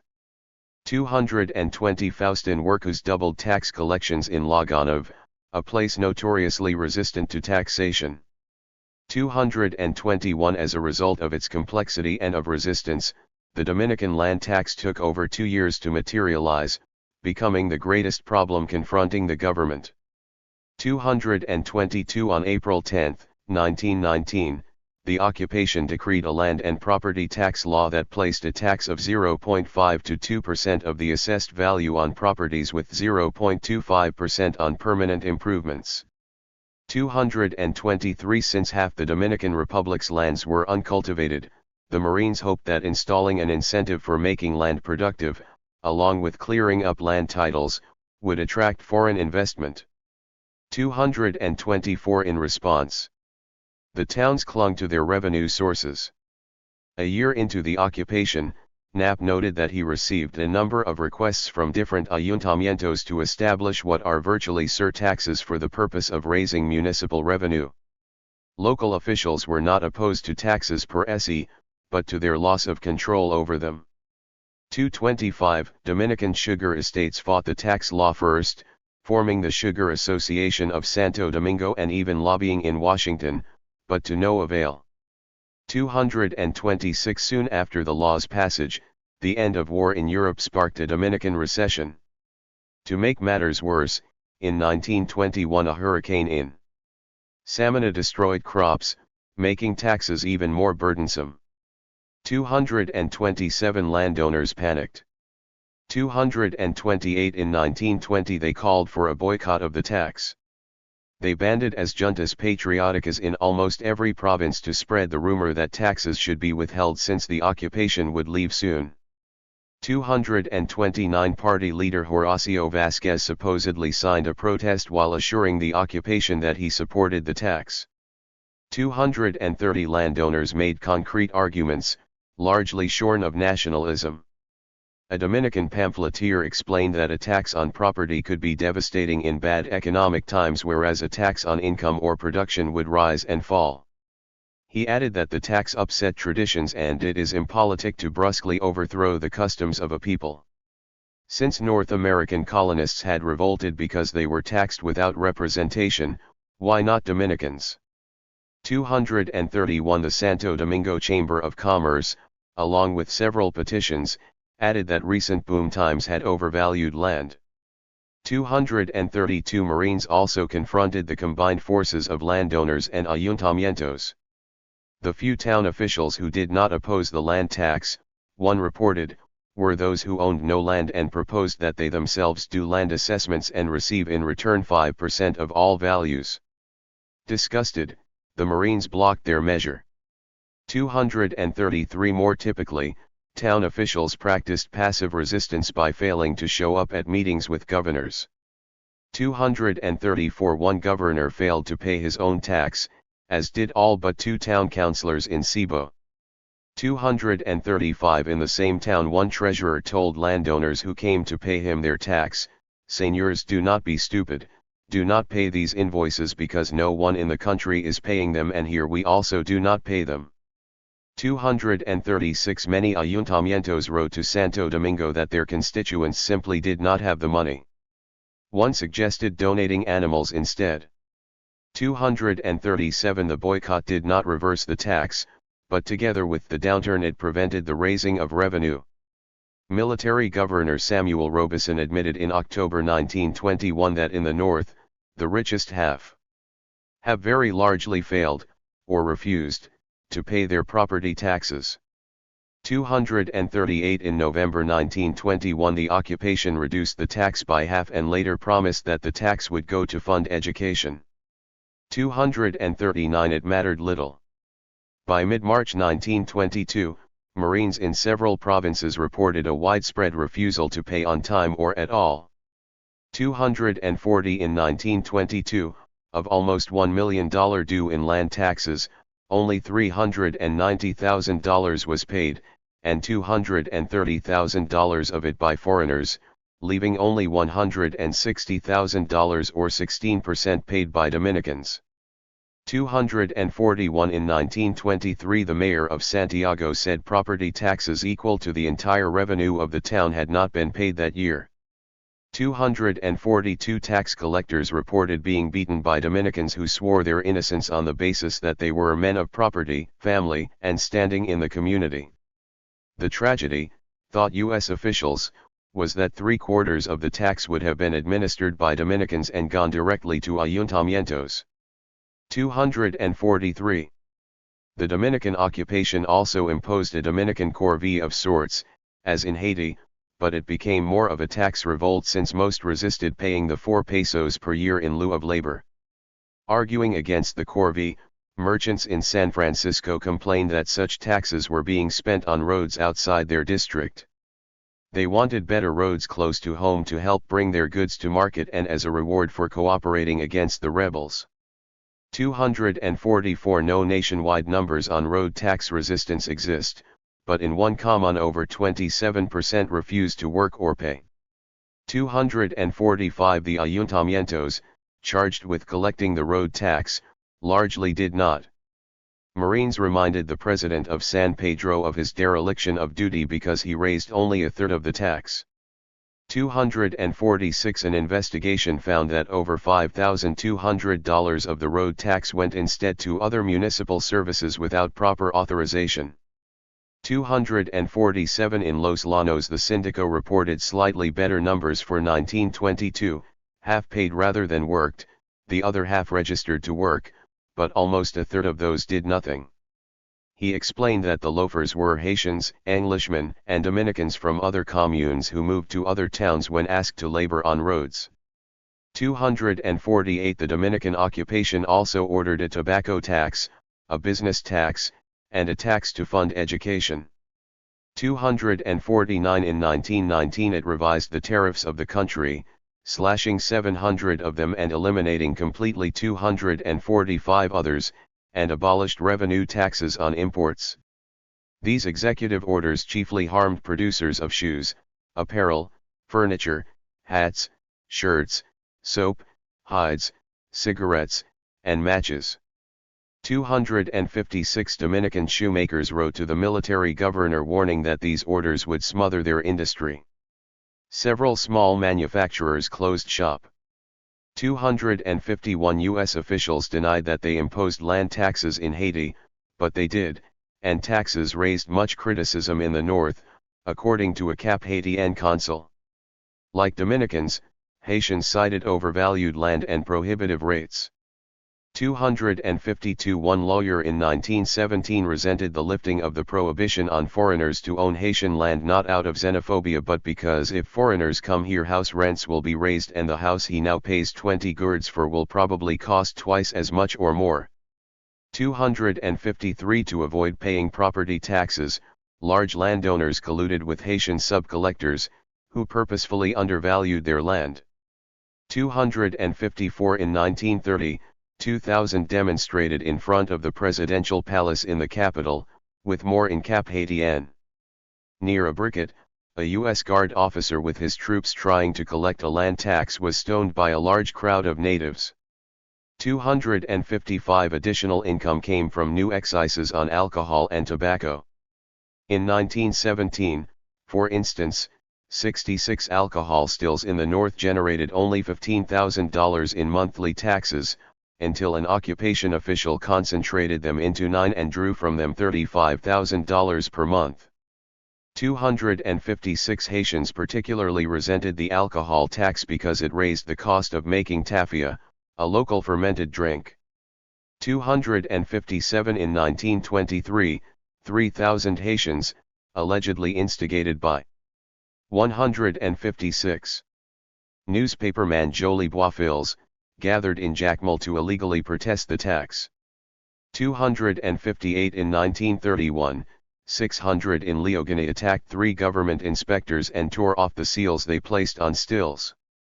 259 The occupation in Haiti also backed down somewhat from its taxation, promising not to force the payment of back taxes and to protect landowners against eviction. 260 But it refused to lower the alcohol tax, claiming that a diminished tax would not be worth collecting. 261 By the end of the occupation, non-customs revenues climbed from 53 to 72% of the government's budget. 262 In the end, the effort to reform politics, whether national, provincial, or local, failed, primarily due to resistance from those who held office or wished to. Failure should have indicated to invaders that all politics of resistance are local. The great majority of political players among the invaded responded to the centralization of political power with some nationalism, to be sure, but also a great deal of regionalism and localism, and much of it self-interested rather than responsive to constituents. Safeguarding their interests is what the elite, the ins and outs, the journalists, the mayors, the landowners, the taxpayers, and countless others did all along. It was the essence of the politics of resistance. Given such a challenge, changing personnel failed to effect measurable change in political culture. Late in the Dominican occupation, Marines complained of being unable to trust even the ayuntamientos and police forces they had themselves appointed. 263 They attributed municipal resistance to faulty character and attitude on the part of Dominican officials rather than self-interest. 264 They also lost sight of the fact that occupations whose purpose was to teach self-government undercut that purpose by replacing local officials. It is typically American, one Marine later mused, to believe we can exert a subtle alchemy by our presence among a people for a few years which will eradicate the teaching and training of hundreds of years. It is a hopeful theory, but it lacks common sense. 265. Part 4. Transnational networks and U.S. withdrawals. U.S. responses, Haitian setbacks and Dominican withdrawal, 1919 to 1924. On the international scene there has now appeared a new actor, Solidarity. Tulio Sestero. The accumulation of violent and peaceful, cultural, and political resistance took its toll by the early 1920s in the Dominican Republic. The country's liberation from occupation, agreed to in 1922 and accomplished in 1924, presaged successful strategies of resistance movements.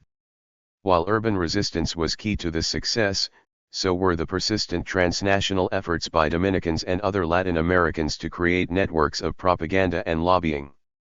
U.S. officials and the U.S. public began to recognize and even embrace the arguments of the resistance against occupation. Dominicans were bitterly divided on strategy but able to paper over their differences for the sake of international allies and U.S. occupiers. Their self-proclaimed national unity proved to be a show of short-term political expediency that ran against U.S. hopes that the occupation had created a stronger national identity that would lead to political stability.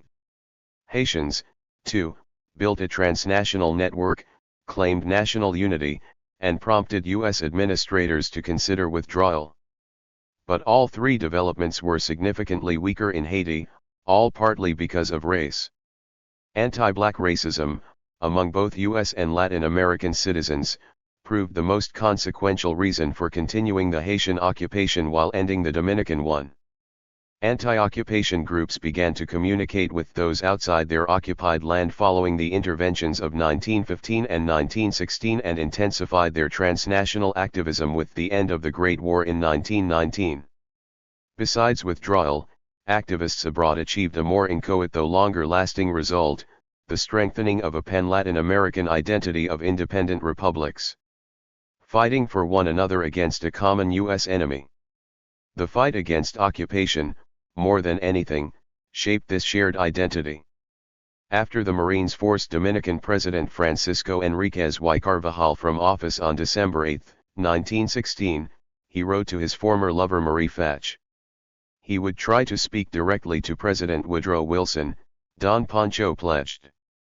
If unable to reach Wilson, he would defend his country before the Hispanic American embassies and legations. If I receive funds from my country, I will undertake a voyage throughout the Americas. Yet Enriquez feared the apathy of fellow Dominicans along with the indifference of the Americas toward a country that it judged too insignificant to risk anything for it. Too early on in the resistance, therefore, its leader imagined the opportunities in using other Latin American countries as a propaganda lever as well as the odds against success. He was prescient on both counts. During and immediately after World War I, activism abroad was the only option for anti-occupation activists because widespread censorship in Santo Domingo created a cemetery silence, wrote Enriquez's son, Max Enriquez Urena. 3 In 1916 lawyer-journalist Luis del Castillo dreamed of establishing in the main cities of Europe and the Americas an association of citizens of all countries of Latin America that will respond in the press against imperialist practices because those still in the country, submitted to the tutelage of the invader, were hopeless. For after a few weeks in New York in December 1916, Don Pancho traveled to Washington in January 1917, where he presented the Department of State with a detailed proposal for withdrawal. Washington, focused on the war in Europe, gave no response. 5 The next stop was Santiago, Cuba, where Enriquez's family and medical practice awaited. The exiled president and his sons understood that one of his weaknesses in attempting to hold out against U.S. pressures in the fall of 1916 had been the lack of an Office of International Public Relations. He vowed to create one in Cuba. 6 However, after the military government in Santo Domingo dismissed Dominican diplomats who vowed to help him, Enriquez, broke and caring for an ill son, largely stopped writing and did no public speaking. 7 The end of war in Europe signaled a renewed transnational Indo-Spanish campaign in the Caribbean, as Enriquez called it. 8 On Armistice Day, November 11, 1918, 3 Dominicans and 8 Cubans formed the Society of the 11, which gave birth to several pro-Santo Domingo committees. 9 The first committee, founded in Santiago de Cuba on December 30, drew donations from several nationalities and pledged to use only legitimate means in Cuba and the United States to communicate Dominican grievances. 10 Committees held concerts, lectures, and other entertainments, and Cuban papers advertised them vigorously. 11 Most leaders of the committees were the former Dominican diplomats who had organized in 1917. Others were respected Cubans such as scholar Emilio Roig de Luxenring and rum magnate Emilio Bacardi. 12 Don Pancho went to Cuban meetings, drumming up support by recalling the two nations' ties. Dominican Maximo Gomez leading the Cuban fight against the Spanish in the 1890s, Cuban José Martí living in exile in the Dominican Republic. The Cubans, angry that the United States had made their island a protectorate, needed little convincing. 13 Bacardi and friends considered themselves bound to Dominicans by the powerful ties of blood, religion, and language. 14 The committees mostly raised funds to send Enriquez to the Versailles Peace Conference, and at first, the chances of a hearing by U.S. delegates looked good. Enriquez recalled how Queen Wilhelmina of the Netherlands, surrounded in the Grand Salon of her palace in The Hague by representatives of large and small nations, addressed only the latter. 15 Enriquez was also markedly moderate in Paris.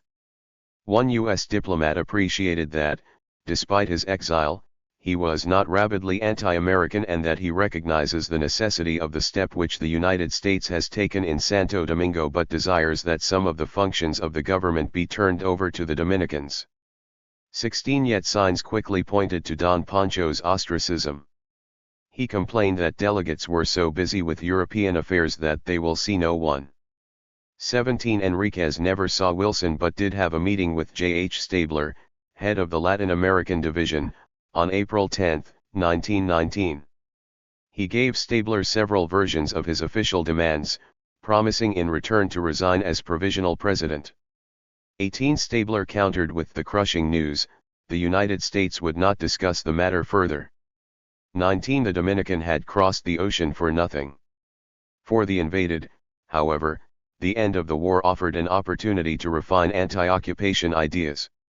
Like many self-identified victims of imperialism around the world, Enriquez seized on Wilson's wartime promotion of self-determination in Europe to question the U.S. president's scuttling of self-government in the Americas.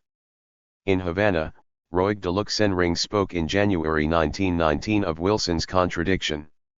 "How is it," he asked rhetorically, "that President Wilson, after having declared the right of small nationalities and having presented it as one of the reasons for which the United States entered the war, allows in his own continent to exist a small nation from which his government has taken the very freedom and the sovereignty which, in his actions in the Old World, he protected for small European nationalities?" 20. Many compared the Dominican Republic to the trampled minorities of Europe. 21. The hour has come not only for the small nationalities of Europe but also for the Americas, not only for Belgium and Poland but also for Santo Domingo, wrote Santiago's Diario de Cuba. 22. Others placed the United States within the family of traditional imperialist European powers. Dominican poet Fabio Fialo called Versailles nothing more than a second Vienna Congress, and the League of Nations another holy alliance. 23. Deputies brought up the issue in the British Parliament, one British diplomat admitting privately that this is rather a delicate question. It is one of those cases in which President Wilson has conspicuously omitted to practice those views about the rights of small nationalities which he is preaching. 24. U.S. diplomats in Paris admitted that the end of war removed an excuse for the continuation of the Haitian occupation, particularly, as the rights of smaller nations are being kept to the fore and in the light of the president's utterances. 25. The Enriquez clan nevertheless claimed to share political values with the very U.S. officials who stonewalled them. 26. Tulio Cestero, one of its most important operatives, wished that U.S. occupiers could help instill among Dominicans the desire for hard work, honest government, and universal schooling. "We have to eliminate the parasitism of bureaucrats and semi-intellectuals." 27. One of Don Pancho's instructions to Cestero was to achieve the institutional reforms to which Dominicans aspire will almost surely bring on the death of caudillismo. 28. The Enriquezes were also persistent and developed alternative lines of diplomatic attack. In late July 1919 the Dominican Nationalist Commission was founded, likely when Enriquez returned from Paris. Francisco presided and brother Federico was a member, along with Francisco's sons Max and Pedro, and Cestero, a distant relative. René Fialo joined, as did his father Fabio. The commission acted simultaneously in New York, Cuba, and Washington. 29. In September, Enriquez had a rare meeting with U.S. officials in which, again, he pleaded for moderate reforms and gradual emancipation. He proposed replacing US-controlled provost courts with Dominican judges who would also take cases away from the police and municipal officials, and called for a body to revise organic laws on elections, reorganize municipalities and provinces, regulate the budget, and rethink the executive and other branches of government. 30. In October 1919 he made an eloquent and convincing case for withdrawal to Secretary of State Robert Lansing. The situation in which the Dominican people finds itself is unjust from the legal point of view, intolerable in practice, unnecessary for any end that may be pursued, illogical in its results, and absolutely discordant with the ethical and legal principles of international life which prevail today. The time is ripe to undertake there a number of institutional reforms which may ensure the stability of its national government and the progress of the people. 31. The State Department sympathized with some of Enriquez's proposals, yet reforms under the direction of Dominicans themselves seemed unacceptable. State thought that to form any consultative body would signal to Dominican political leaders that the American authorities in control of the government were to be withdrawn, resulting in these Dominicans working up the political factions with a view to controlling the situation. 32. This argument would be repeated throughout U.S. occupations. Setting withdrawal target dates only encouraged political jockeying and discouraged real reform.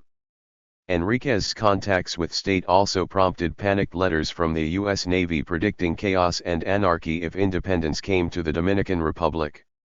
33 Military Governor Thomas Snowden wrote that self-government was impossible until such time as the people of the Dominican Republic have developed the character and ability to govern themselves, handle their finances properly, and maintain a permanently stable government. He and state agreed that this would take a minimum of 20 years. 34 From New York and Washington, Enriquez and others from the CND returned, deflated but not defeated, to their homes in Santo Domingo and Cuba, while Cestero stayed behind as Don Pancho's personal representative.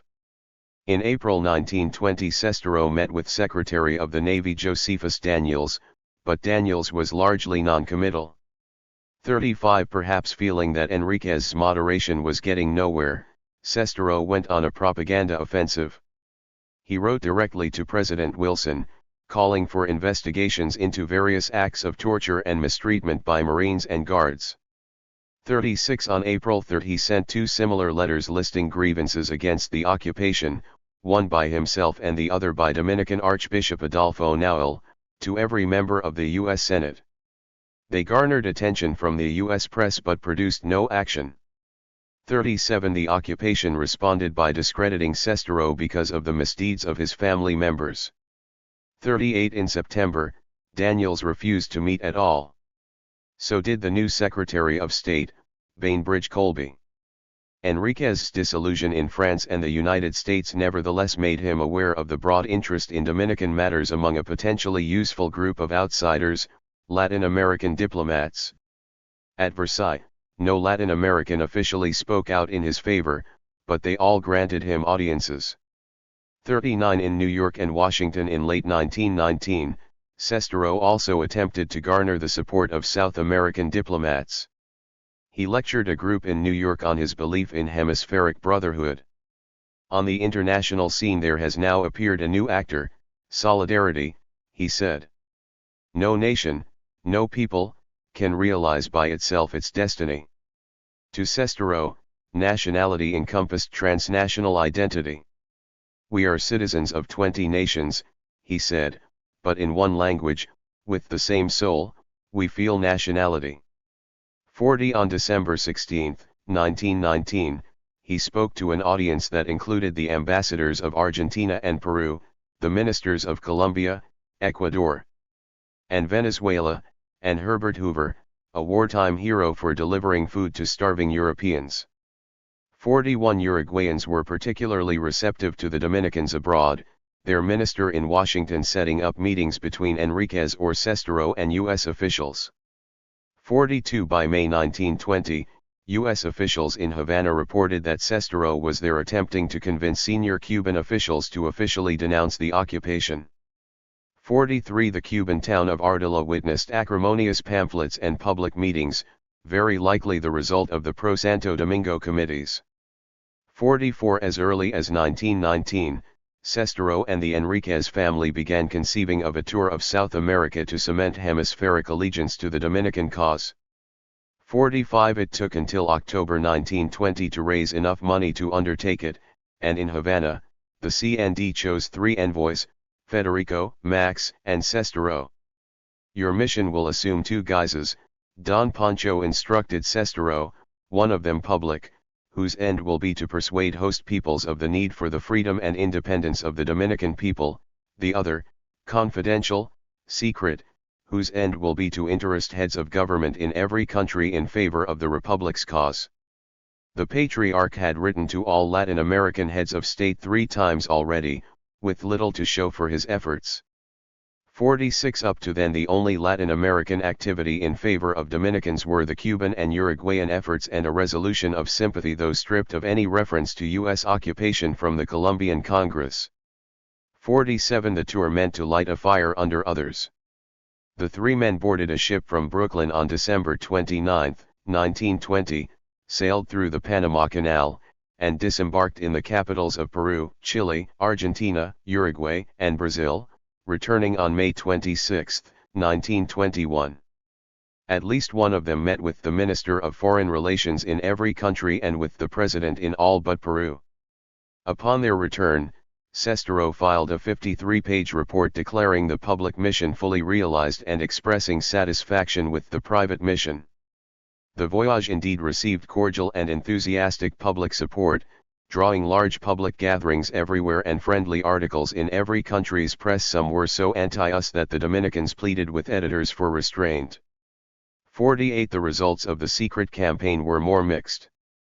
Friends and family, printing handbills from the CND and placing articles in newspapers, predicted sanguinely that getting heads of state to lobby Washington would be unbearable for the American government, which will need to resolve matters to our advantage. 49. But few South American presidents wanted to confront Secretary Colby, who ended his own tour of Argentina, Brazil, and Chile right before the Dominicans came. 50. The Brazilians, tussling with U.S. counterparts over commodity exchange rates, said they would only lodge a complaint with Washington if everyone else did. 51. The Chilean minister, who remained standing as Sestero sat in his office, expressed discomfort at the suggestion that he write a letter that would equal reminding Mr. Harding of the fulfillment of his duty. More encouraging. Argentine President Hipólito Yrigoyen said he would speak to the U.S. minister without waiting for other governments and without fearing a negative response from Washington. Uruguayan President Baltasar Brum was even more supportive. He had spoken to his Congress about the Dominican situation, and when Colby asked him, during his visit, what Washington could do for Uruguay, Brum answered, "We need nothing, we only desire that you re-establish the Dominican Republic."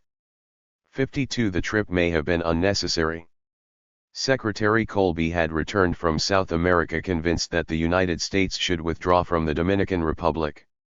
Wilson, as a lame duck, issued a statement to this effect even before the Dominicans left.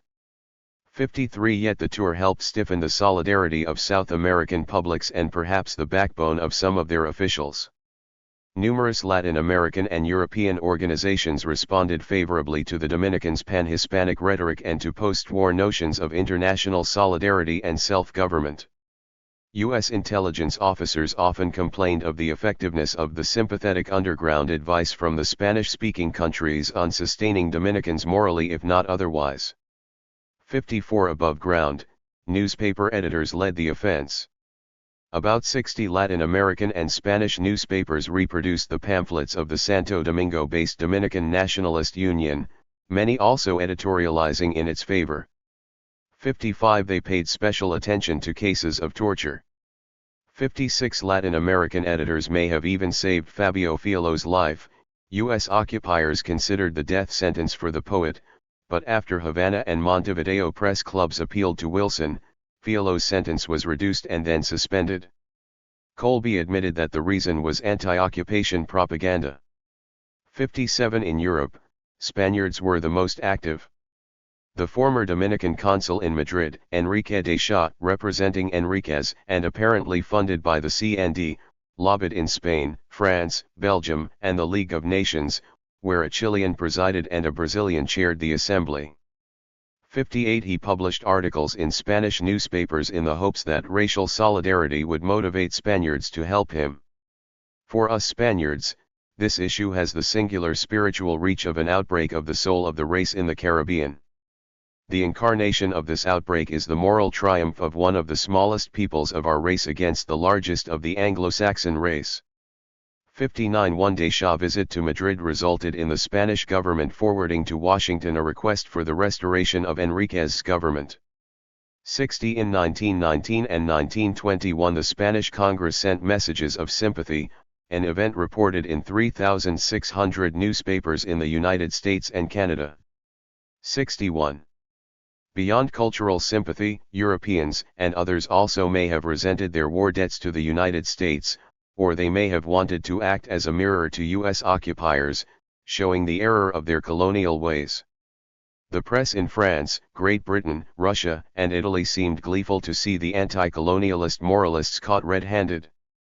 Japan justified its own Monroe Doctrine of the Orient by citing the Dominican occupation. 62. Barcelona's Mercurio editorialized that continuing the occupation would cost the United States more in prestige than it could possibly gain otherwise. 63. By mid-1921 Enriquez's initiatives were piling up.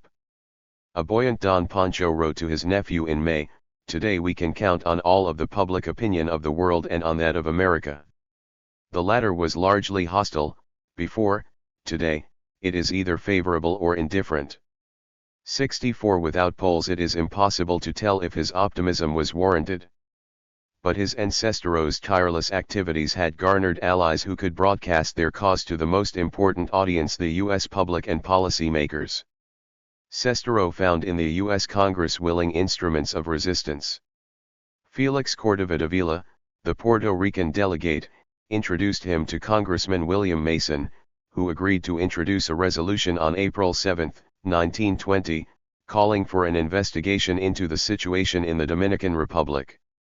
At 70 years old, Mason wrote to Sestero, "I want to live long enough to see my country free from colonies and all kinds of slavery. This will mean self-determination for the Philippines, Puerto Rico, and San Domingo." Sestero called Mason a friend and gave him stories of oppressed Dominicans and censorship as grist for the propaganda mill. 65 The Mason resolution never came to a vote, but months later Representative Oscar Bland introduced a similar resolution. 66 The real Enriquez coup in Washington was to hire Horace Knowles, a former U.S. minister to Bolivia and the Dominican Republic and an insider who could work his peers. Presidents and secretaries of state read Knowles's letters to keep abreast of abuses and censorship in the Dominican Republic. Knowles asked State Department officials during Wilson's lame duck months to order a full withdrawal before President-elect Harding instituted the more generous policy he had promised. Knowles reminded Colby of his promise to Uruguay's Brum to withdraw within a period that will not exceed 5 months, the last of the American troops. To Harding himself Knowles warned that Latin Americans will organize themselves in a movement of hostility toward our country that would harm U.S. relations with Europe and Japan. 67 Knowles helped Dominicans partly for the money. In 1920 the CND paid him the enormous sum of $25,000 to $35,000. 68 A Republican working for the Harding campaign and desirous of an ambassadorship to Chile, Knowles may have also harbored political interests. 69 Overall he seemed sincere in his conviction that the United States was doing itself more harm than good through occupation. Knowles embodied the populist anti-imperialism of many U.S. citizens, who saw empire as anathema to U.S. values and experience. "The bully is not a becoming part for our government to play," he once wrote Senator William Borah, "and any attempt to do it will not win the admiration of true Americans." He labeled a proposed $10 million loan taxation without representation, adding that it threw the Dominican Republic to the wolves of Wall Street. 70 Knowles drew the attention of the New York Times and other newspapers to Dominican matters, organized a major rally in Carnegie Hall, and helped convince the Harding campaign to make a statement on the Dominican Republic. 71 He was also apparently instrumental in identifying and perhaps coaching witnesses for U.S. senatorial investigations in 1921 to 1922. 72 The U.S. occupation was concerned with Knowles's activities to the extent of spying on him during his stays in Santo Domingo, recording his every visitor. 73 Like the Enriquez clan, Knowles began his activism trying to persuade Washington, ran up against a wall, then chose outright dissent. U.S. scholars and labor leaders also became active for the Dominican cause, many through the Enriquez Sestero group. On May 20, 1920, Clark University held a conference on the matter, featuring Dominican expert Otto Schoenrich. 74 months later New York's Hotel Commodore was the site of another conference, organized by the League of Free Nations. Schoenrich and scholars from Columbia University attended, as did special guest Don Poncho. 75 The conference also highlighted abuses in Haiti and the ongoing 100-man occupation in Nicaragua. Tulio Sestero also encouraged the labor organizing of José Eugenio Cunhard of San Pedro de Macorís. Cunhard wrote as early as 1916 to Samuel Gompers, president of the American Federation of Labor, who championed organizing Dominican workers along AFL lines. 76 Cunhard created a nationwide organization that defended Dominicans not only as workers but also as occupied peoples. The U.S. military government, he said, claimed to control all docks where most workers were employed and tolerated no strikes, ignored labor petitions, and considered labor activism, alongside journalism, as sedition. 77 When Coonhard threatened a general strike in 1919, the military governor judged it a ruse by Dominicans, a prelude to active revolution to obtain the restoration of their government. 78 In late 1920, the Pan-American Labor Congress in Mexico passed a resolution against the Dominican occupation. 79 By then Coonhard, along with delegates of other Latin American labor organizations, pressured Gompers to push for immediate withdrawal, not simply an accelerated marine departure. 80 The AFL president demurred, but Wilson still called Gompers' letter extraordinary, adding, "Apparently the American Federation of Labor is as willing to rule the world as the Soviets are." Acting Secretary of State Norman Davis advised the president not to respond. 81 By 1922 Coonhard was a full-blown internationalist, committing the sin among Dominican politicians of proposing an alliance with Haitians. He also called upon the workingmen of Puerto Rico, Cuba, and all other Latin American countries to flock to the banner of their Dominican brothers and expel the invader. 82. Fissures of race and class marred the landscape of transnational solidarity networks, as Marcus Garvey's United Negro Improvement Association demonstrated when it attempted to find adherents in both the Dominican Republic and Haiti. Dominican political elites and U.S. occupiers both disliked Haitians and other black workers, yet sugar corporations needed the labor, and the occupation saw the corporations as agents of development. A legal tug of war thus ensued. In 1912, before the occupation, Santo Domingo required authorization to introduce non-Spanish-speaking workers into the country and declared Spanish the official language. In 1919 the occupation countered by giving the braceros or migrant manual laborers temporary residency, nullifying the requirement for authorization and prompting migration around San Pedro, where most sugar plantations were.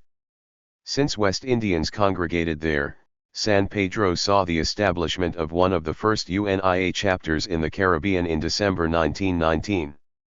83 A mutual aid society for all Negroes irrespective of nationality, the San Pedro UNIA took care of its ailing, buried its dead, and taught its illiterates. 84 The occupation still shut it down, not because the UNIA opposed the occupation but rather because of its supposed Bolshevism and anti-white racism.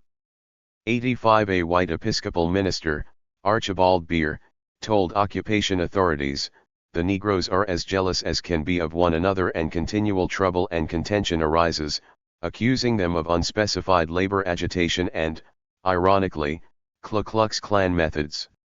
86 In September 1921 the San Pedro police burst into UNIA headquarters, arrested its leaders, and deported them for not observing an irreproachably moral and legal conduct according to law.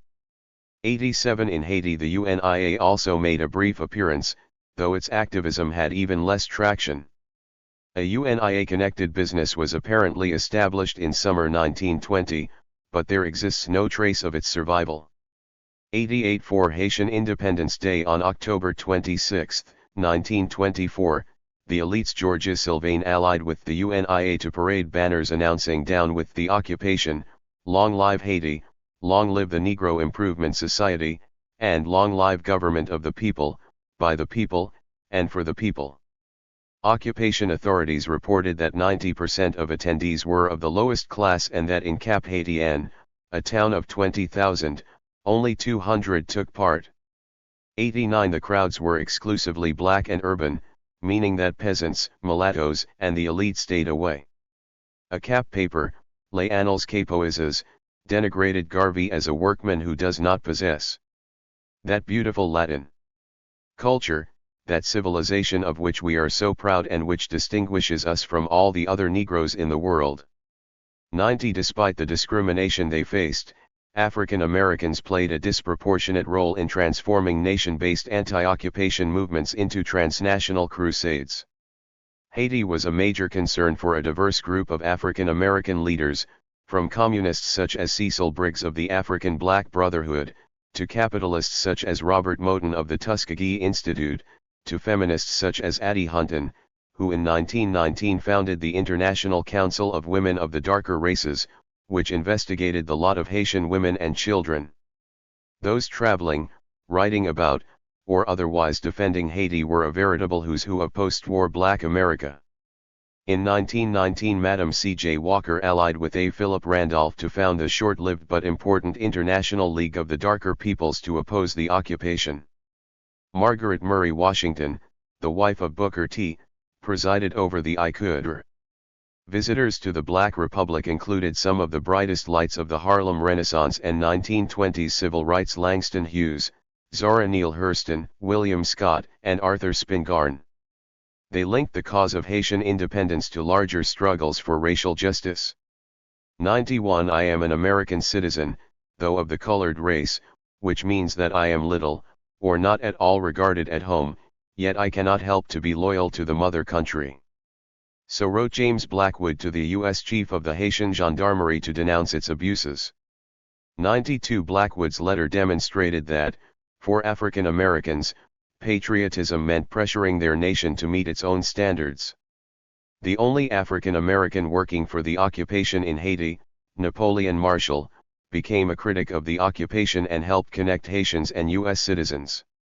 93 Back in the United States, 143 members of a Harlem church asked for the recall of the U.S. head of the occupation after reading an article in the Courrier Haitien.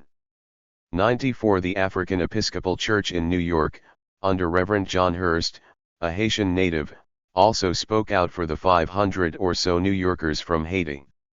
95 Through much of the 1920s, a sleeping car porter, Joseph Mirault, wrote tirelessly to U.S. officials and prominent African Americans. 96 The National Association for the Advancement of Colored People contributed most to making Haiti a U.S. cause. 97 From 1915 on, the NAACP's co-founder, W.E.B. Du Bois, whose grandfather hailed from Haiti, editorialized against the occupation. 98 Du Bois urged Wilson to send African Americans instead of whites if an occupation had to occur and called on we 10 million Negroes to write the president. In the following years, the NAACP denounced violations of human rights in Haiti. 99 When 3 Haitian delegates presented a memoir to the U.S. government in 1921, the NAACP's white former president and last president of the Anti-Imperialist League, Moorfield Story, was there and wrote to Secretary of State Charles Evans Hughes. 100 Haitian anti-imperialists also used the NAACP's New York office as their headquarters. 101 In 1923 Perceval Thoby and Georges Sylvain used their friendship with Spingarn, also of the NAACP, to seek justice when President Louis Bourneau persecuted editors. 102 The NAACP also met Haitian diplomat Dantes Bellegarde at Versailles. During Bellegarde's 1927 U.S. visit, the Philadelphia Tribune proclaimed, "At last Haiti has come home." 103 Transnational networks were most effective when investigating, exposing, and advocating, all the while nurturing links with occupied peoples. These post-war anti-imperialist muckrakers appealed to a U.S. public opinion increasingly interested in Latin America. The study of the region was spreading and institutionalizing. In 1910 a mere 5,000 U.S. high schoolers studied Spanish. A decade later, 260,000 did. The foremost journal of the region's history, the Hispanic American Historical Review, first appeared in 1918, and historians such as Herbert Bolton of the University of California wrote popular books on Latin America. Interest in the region partly reflected U.S. disillusionment with Europe as spiritually and intellectually bankrupt after the horror of the war. Latin America also looked to overtake Europe as a trading partner. 104 Many U.S. citizens found themselves moving permanently to Mexico as part of what radical scholar Joseph Freeman called an exodus of bored and unhappy Americans south of the Rio Grande. 105 Like Dominicans abroad, muckrakers fell silent during the war, but out of disinterest or patriotism rather than censorship. Although the Marines controlled cable traffic in occupied lands, journalists could have traveled to Latin America or published or reproduced occupied people's articles. In fall 1915, Haitian journalist Ernest Chauvet returned from New York complaining that the press there was radically opposed to all protest. 106 Humorist Will Rogers first performed for President Wilson the day after the U.S. landing in the Dominican Republic. Rogers hated the intervention but refrained from denouncing it in front of the president. 107 U.S. publications in 1919 were largely in favor of the Haitian and Dominican occupations, expressing belief that self-government was impossible among people of color, discussed at the history of violent insurrection, fear of European intervention, and concern for protecting U.S. investments. 108 As for blacks in the United States, it is useless to look to them, added Chauvet, indicating that Booker T. Washington had condoned the occupation early on. 109 More accurately, African American editors were split, reflecting their divisions on Wilson's war policy, sharpened by the administration's stick-and-carrot strategy of threatening to suspend male privileges of some while appointing others to cushy positions.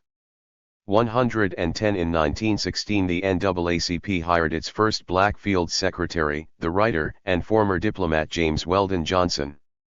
With a great-grandmother from Haiti, facility in Spanish and French, formative days in France, and diplomatic experience in Venezuela and Nicaragua, Johnson felt a kinship to the region. 111 Like many African Americans, he originally thought that strategic interests justified the occupation of Haiti. But the Constitution of 1918 imposed on Haiti changed his mind. Johnson also wanted to enlarge the scope of the NAACP by making it more international. 112 Johnson headed to Haiti in March 1920 and stayed 2 months. 113 He talked to Marines, some of whom, drunk, admitted to the worst abuses. He also met with the most prominent Haitian activists, prompting the rebirth of the Patriotic Union. One Haitian later boasted that Johnson's resulting articles were the almost literal translation of the notes he gave the African American. 114 Johnson would stay in contact with Haitians, especially UP founder Georges Sylvain, and even helped it create a U.S. branch in 1923. 115 Johnson's resulting exposés in The Crisis and The Nation and his speeches got the attention of the U.S. public. 116 He made arguments that shocked the conscience of progressives, namely, that economic interests had plotted the invasion of Haiti and that atrocities and racism were rampant. Johnson also made little-noticed arguments about political culture.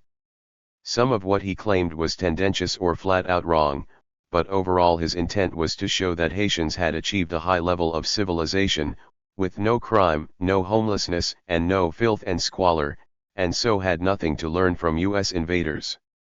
117 Often explicit was a comparison to the U.S. South with its underdevelopment, disfranchisement, and lynching. 118 Johnson also did as much as, if not more than, Horace Knowles to insert Haiti into presidential politics. His trip to Haiti was politically motivated since Johnson, a member of the Republican National Advisory Committee, asked for Theodore Roosevelt's advice before boarding his ship. 119 It is also likely that the Republican Party financed the trip in order to dig up a scandal against Democrats. 120 In 1920, too, the NAACP polled African Americans on their concerns and Haiti came in at number 4. So to cement the alliance between the GOP and blacks, Johnson set up a meeting with candidate Warren Harding on August 9, 1920, in Marion, Ohio. The meeting prompted Harding to make a front-page speech on August 28 denouncing the rape of Haiti and Santo Domingo and forcing the Democrats to respond. 121 The Nation magazine, an anti-imperialist force since the War of 1898, arguably played as weighty a role as did Johnson and the NAACP, often in collaboration with them. 122 It was one of few U.S. publications during the war that spoke out against the Dominican intervention. 123 It helped found, along with Johnson and the UP, the Haiti Santo Domingo Independence Society and housed its headquarters in the nation's New York offices. The weekly also allied with Francisco Enriquez y Carvajal in calling for congressional investigations. 124 in 1920, following the Johnson articles, some Haitians founded a newspaper called La Nation, which reproduced articles from the New York Magazine. 125. Like Johnson, the Nation warned of the foolishness of U.S. efforts at reforming political culture. As early as December 1916 it called censorship in the Dominican Republic un-American and asserted that no man is good enough to govern others without their consent. 126 Especially after 1918, when pacifist, radical, and NAACP co-founder Oswald Garrison Villard became its editor, the Nation portrayed Haiti, Nicaragua, and the Dominican Republic as glaring contradictions to U.S. rhetoric about self-determination. 127 In their efforts to portray occupations as irredeemable, Nation reporters sometimes distorted them. Herbert Seligman, a freelance journalist and former NAACP staffer, sailed to Haiti along with Johnson. 128 He got permission in early April 1920 to don a Marine uniform and embed himself with a patrol through Haiti's mountains. 129 Marines described him as devious, unethical, and biased, reporting that Seligman admitted to a Marine captain his intention of getting the administration, all the while assuring other Marines that he supported their work. When his patrol interrogated a peasant woman by putting a noose around her neck and swinging it around a branch, she repeatedly denied knowing anything and Seligman shouted, "Shoot her, goddamn her, she has lied to you 4 times now." The Marines refused, explaining that these were only scare tactics. Perhaps Seligman acted as an agent provocateur, goading the Marines into abuses that he could then report. 130 Perhaps the Marines lied about Seligman. In any case, the article Seligman produced stuck to the script of the anti-imperialist movement. Racism, colonialism, economic self-interest, and atrocities were the essence of the occupation. 131 The Nation was particularly meaningful in this propaganda war because it bridged the worlds of progressive whites and blacks. The magazine not only published Johnson's investigation but also publicized a 1921 visit by 3 Haitian delegates and published their report. 132 When the Senate investigation took place in 1921 to 1922, Villard and his successor, Ernest Gruning, who previously ran New York's only Spanish-language daily La Prensa, organized the presentation of the Haitian case. 133 By 1920, largely because of the work of Johnson, Villard, and Gruning, the majority of U.S. publications had swung from pro-occupation to anti-occupation. 134 Occupation officials stopped trusting visiting U.S. journalists and began spying on them. 135 The Marine Corps also identified a newfound spunk in the Haitian press, which they explained partly as a reflection of race disturbances and agitation in the United States. 136. Like Don Pancho, Haiti also made an appearance at Versailles. 7 Haitians attended the Parallel Pan-African Congress and attempted, unsuccessfully, to meet with Wilson and U.S. diplomats. 137 The episode illustrated well the contrast between the two countries' fortunes. Whereas Dominicans abroad were clear-eyed and supported by their hosts, Haitians were disunited, ostracized, and ineffective. Haitians too sought allies abroad, but largely after being prompted by the transnational network. The Patriotic Union, which Johnson inspired, devoted most of its energies to funding trips for its delegates. From March to May 1921, Paula Sunnan, Stenio Vincent, and Perceval Thoby were in the United States and presented the UPS report to the U.S. press, the Republican Party, the Department of State, and the Senate Foreign Relations Committee. 138 In August, Vincent returned to Washington to give a statement at Senate hearings. 139 Like those produced by Enriquez and Sestero, the UP report was well argued and specific, but unlike Dominican reports, it advocated quick withdrawal and no U.S. supervision of a transition, indicating that Haitians wanted none of the reforms advocated by Washington.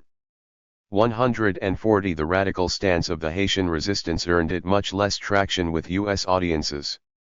141 A few years later, Dantes Bellegarde, twice Haitian delegate to the League of Nations in Geneva, had an equally ineffective experience. Since Haiti was nominally sovereign, it carried on diplomacy but in a muted fashion. Bellegarde broke with the pattern, making passionate speeches in Europe, especially in 1924 and 1930, that drew more attention from Europe than any other Haitian action. Bourneau recalled Bellegarde so as to silence him, but Bellegarde persisted. He intoned, "So long as there is military and civil occupation of the Haitian Republic unjustified by law and resting upon a treaty imposed by force on the Haitian people, fear and suspicion will continue to exist among the American nations." 142 Bellegarde found some friends abroad. The League of Nations in 1924 accredited him despite protests from his own government. 143 A speech in Lyon on July 1 to a pacifist organization garnered applause for several minutes, punctuated by cries of bravo, and when he returned to Port-au-Prince he got more of the same. 144 Bellegarde reached out to several audiences at once, particularly by flattering the French. 145 He also appealed to the League's self-interest, saying it would bolster the League's standing by inducing the United States to join and then pressuring it to end occupations. 146 In 1930 Bellegarde returned to France to speak to the League of Nations Assembly. 147 Haiti nonetheless failed to obtain much support from the international community. Woodrow Wilson admitted that he had occupied the Republic partly because, in the rest of Latin America, Haitians, being Negroes, are not regarded as of the fraternity. 148 In the 1920s Pierre Heudecourt went to the United States, Peru, and Cuba. He also attended the Fifth Pan American Conference in Chile but was escorted out of the conference. 149 A lone State Department bureaucrat met with him, and on his return home, Heudecourt lied that the President and Secretary of State had received him. 150 In Geneva, British delegates, with U.S. assistance, diluted a request for the immediate withdrawal of troops to instead simply reaffirm Haiti's nominal independence. 151 The Quai d'Orsay also refused to advocate for Haiti on the technicality that Haiti was independent and could fend for itself. 152 Perhaps for these reasons Le Nouvelliste called Bellegarde's 1924 speech in Geneva a moral victory. 153 It was little else. One of the reasons for Haitians' difficulty in raising support from abroad was the expense. The UP's major fundraising drive in 1920 to 1921 raised less than $10,000. 154 Dominicans raised over 10 times that in 1 week. 155 In 1925 the UP began another subscription drive, but after several weeks Jacmel had raised only $50, Auxiliary K's $100, and several other towns nothing at all. 156 Haitians also had few friends overseas. Unlike Dominicans, Haitian diplomats abroad largely towed the line of occupied Port-au-Prince. 157 There was not yet much of a Haitian community in New York and even less of one in Florida. Even Paris was quiet. Only the nation's Villard made an effort to welcome the Haitians in 1921. 158 The Courrier Haitien took notice of the Dominicans' better organization, having an intelligent, tireless network in Europe and the Americas. 159 The Courrier's editor, Joseph Joly Boisfils, spent September 1927 to March 1930 touring Latin America but encountered widespread indifference, some of it based on language and race. 160 Costa Ricans said that his color and his complete appearance are against him. He speaks Spanish so brokenly as scarcely to be able to make himself understood. Even those who know French in this country have difficulty in understanding him. 161 As a U.S. officer noted in 1922, in contrast to the Dominican Republic, no criticism has been directed in Latin America against the action of the United States government in intervening in Haitian affairs. 162. Despite Haitian shortcomings, Transnational activism by occupied peoples and their U.S. allies did prime the U.S. public and Congress to seek answers from the executive and the military when serious charges arose. The chain of resistance was such that occupied peoples prompted the activism of U.S. muckrakers and others, who then stimulated investigations by the U.S. government. Investigations began when, on October 13, 1920, the U.S. Navy made public a letter, marked personal and confidential and written a full year before, by former Marine Major General Commandant George Barnett and accompanying a report about Haitian abuses. 163 Reviewing the evidence, Barnett concluded that practically indiscriminate killing of natives has gone on for some time. 164 In both the report and subsequent statements, Barnett heavily qualified his finding and even said he thought the occupation should continue since Haitians were childlike and unable to self-govern. 165 But the phrase practically indiscriminate killing stuck with the U.S. public. The New York Times joined the Nation and the NAACP in calling for an inquiry. Candidate Harding demanded that the Navy publish everything on Haiti, essentially forcing it to investigate. 166 Navy Secretary Daniels denied 3 times that he had seen Barnett's letter before its publication. 167 The Barnett letter illustrated that investigations were an unwelcome intrusion into the insular worlds of the U.S. Marine Corps and the U.S. Navy, who insisted on policing their own. Their instructions on killing occupied peoples a prisoner could be shot to prevent his escape, for instance, and an unarmed peasant should be left alone unless it is positively known that he is a bandit contained the giant loophole that a Marine's word on who was escaping or was a bandit was final. 168 Congress was not necessarily much better unless the public kept an eye on it. In 1917 the chair and 7 members of the House Naval Affairs Committee visited the Dominican military government, and after 1 day of observation they declared themselves satisfied and left. 169 A first public investigation, conducted by the Navy itself, demonstrated this insularity clearly.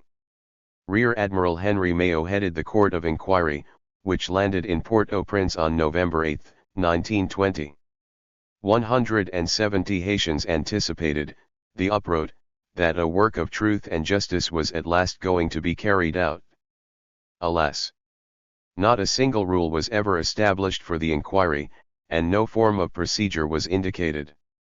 The court never made known where it would hold its sessions, on what days they would take place, whether they would be public, whether the court itself would call in witnesses, whether the people who were acquainted with the whole thing, or who were victims of acts at the hands of the forces of occupation, could go and testify freely before the court, or what guarantees of safety it offered to Haitian citizens who wished to prove charges of criminal acts against officers who still had military authority, knowing well the cruelty of martial law in the country for the past 5 years. Anti-occupation Haitians learned from the papers that, to their surprise, the testimony had already begun, and on the first day the first witness was President Sidre Dardeganave, whom they considered a puppet. Others considered the act of deposing a head of state a great humiliation. 171 It also quickly became apparent that the Mayo inquiry was only interested in evidence of abuses, not in a larger discussion of occupation problems, so it largely dismissed the civilian elite, who had no eyewitness reports of abuse. 172 Mayo and his crew left on November 30 with the majority of witnesses still unheard. 173 On December 21 the inquiry announced its conclusions reached before it even went to Haiti.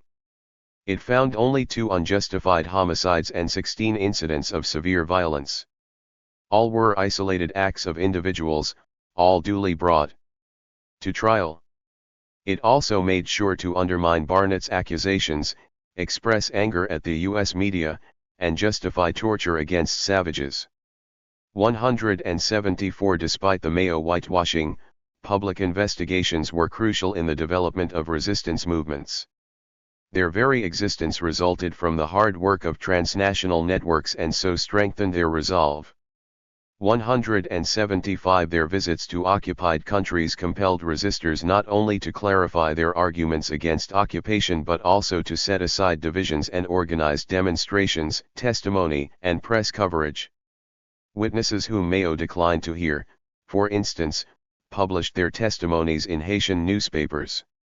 176 Unpleasant findings might have convinced occupied peoples to fight even harder for withdrawal. After Mayo, Haitians and Dominicans were suspicious of investigations, but they, joined by the U.S. press, continued publicizing abuses and preparing for the next inquiry. The Washington Post called for a broader investigation to include the Dominican Republic. 177 A few months after the release of the findings, Marine intelligence complained that the press is excessive against the occupation and principally originating in result of the Mayo Court of Inquiry and propagation by the Union Patriotique. 178 Resistance movements revisited many of these formative processes during much more comprehensive investigations headed by Medill McCormick, chair of the Senate Select Committee on Haiti and Santo Domingo. The committee held months of hearings in Washington starting in August 1921, then in late November and December went to Haiti and the Dominican Republic for several days, then, from February to June 1922, it heard more testimony in Washington, some of it from the invaded.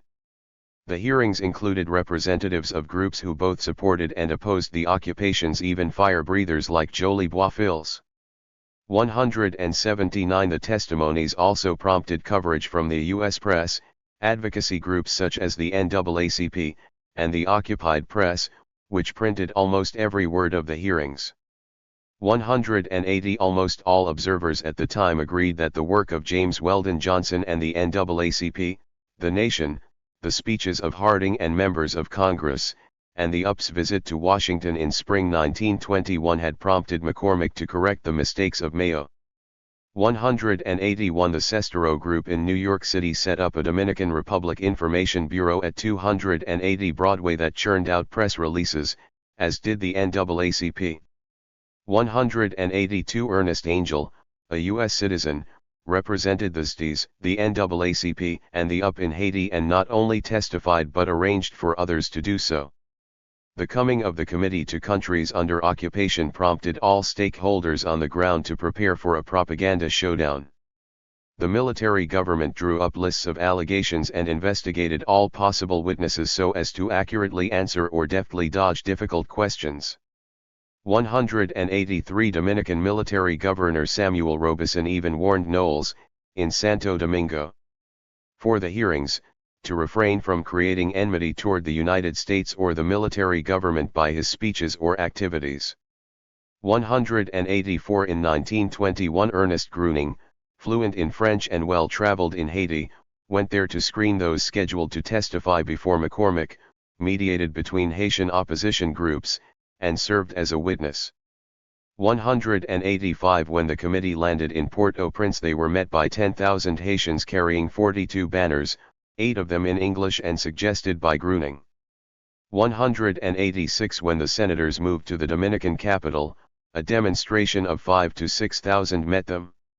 187 To make sure the poor were not left out, the Dominican Liston Diario offered to pay any witnesses' travel expenses to the capital. 188 All in all, Dominicans seemed better prepared than Haitians. To be sure, committee members were better disposed toward Dominicans if only because of their race. But Knowles also earned his salary by testifying himself and being present for every statement given by a Dominican. He may have coached them, too, because their arguments were shrewdly focused on diplomatic and financial. Figure 11.1 Haitians, including school children, welcoming the McCormick Committee with 42 banners. The mobilization was massive but somewhat diffuse, as the variety of themes suggests. From the Edmond Manganese collection, published in Georges Corvington, Port-au-Prince au cours de ANS. Volume 5, La capitale de Haiti sous l'occupation, 1915 to 1922. 178. Causes of discontent that would appeal to U.S. senators and the press. Moreover, almost all Dominican witnesses began their testimony with a suspiciously similar statement of opposition to the occupation, while at the same time stating their experience living in the United States, if any, and/or their admiration for some U.S. occupiers and/or U.S. institutions and ideals.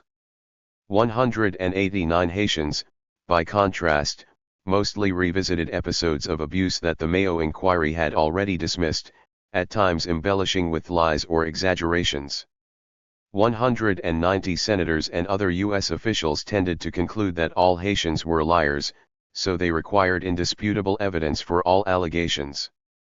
Revealingly, most witnesses glossed over the argument that occupied peoples had nothing to learn from their occupiers' political culture. When senators asked Gruning if Haitians would meet a withdrawal with yet another revolution, he contradicted himself, first saying they preferred their own tyranny to alien tyranny, then promising they had learned their lesson and would adhere strictly to constitutional forms. Even more ominously, one of the best educated men on the island explained the spoils system to visiting scholar Carl Kelsey.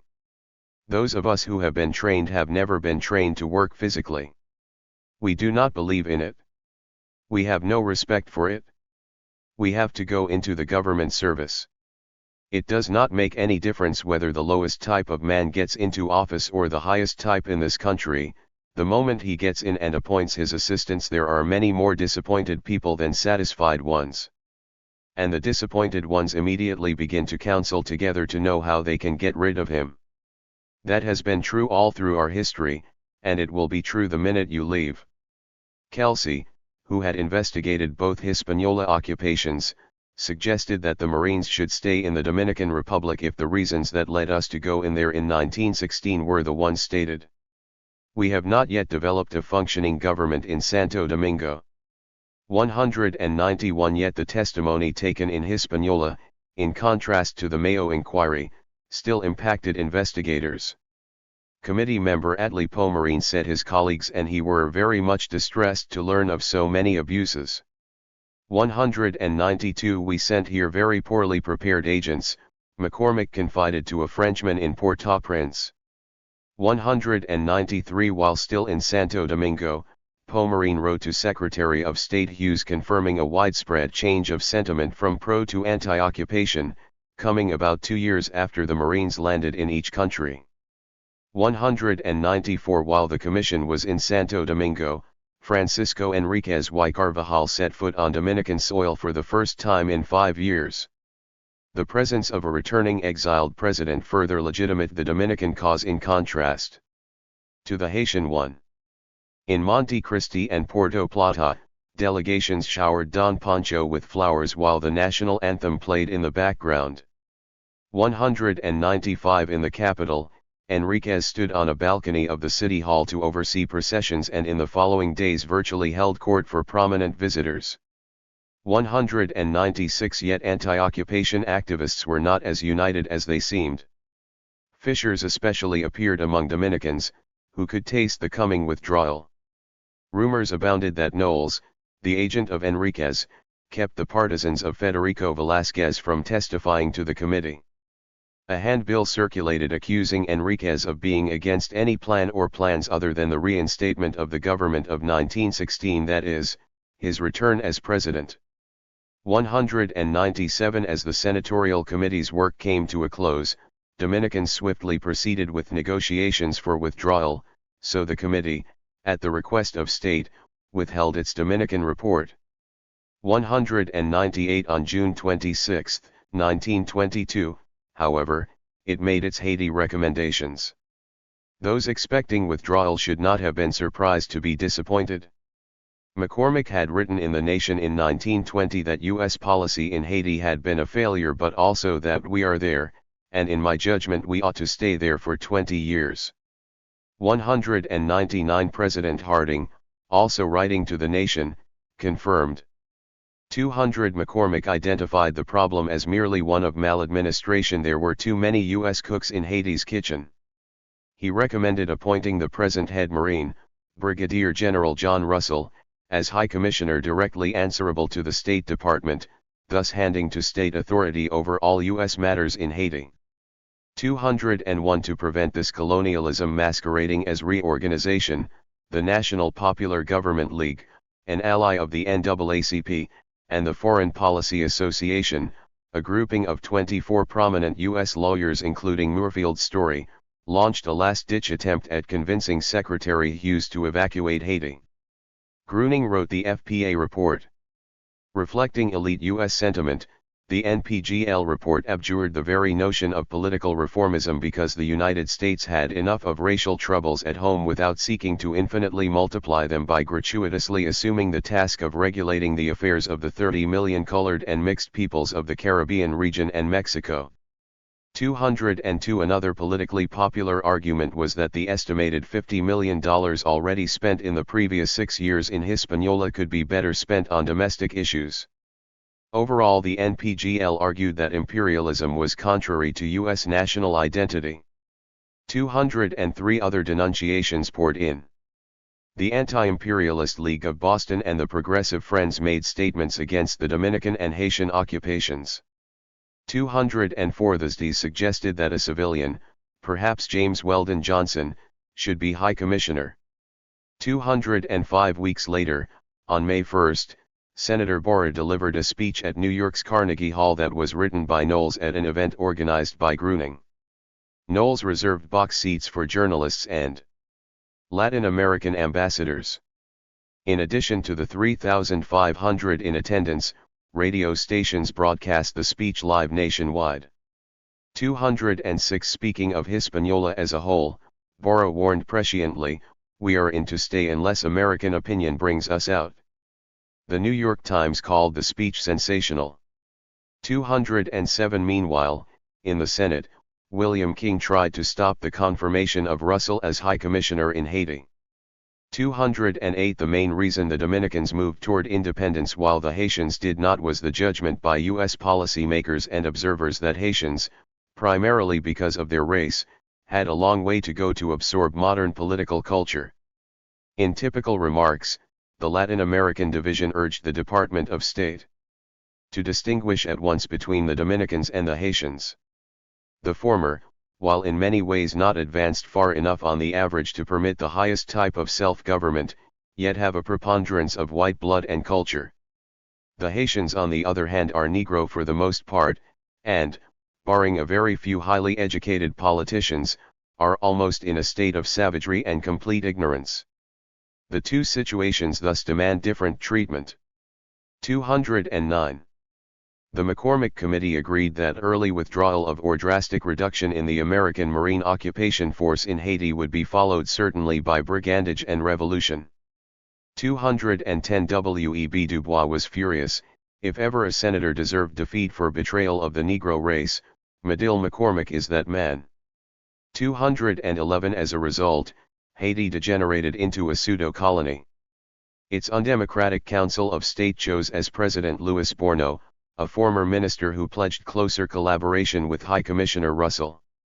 U.S. officials openly regretted not having installed a military government from 1915 on, having secured greater loans, or having sufficiently organized their own treaty officials. And they blamed Haitian resistance for obstructing almost all their projects. The solution was typical occupation reformism to impose stability and development against the will of the invaded. 212.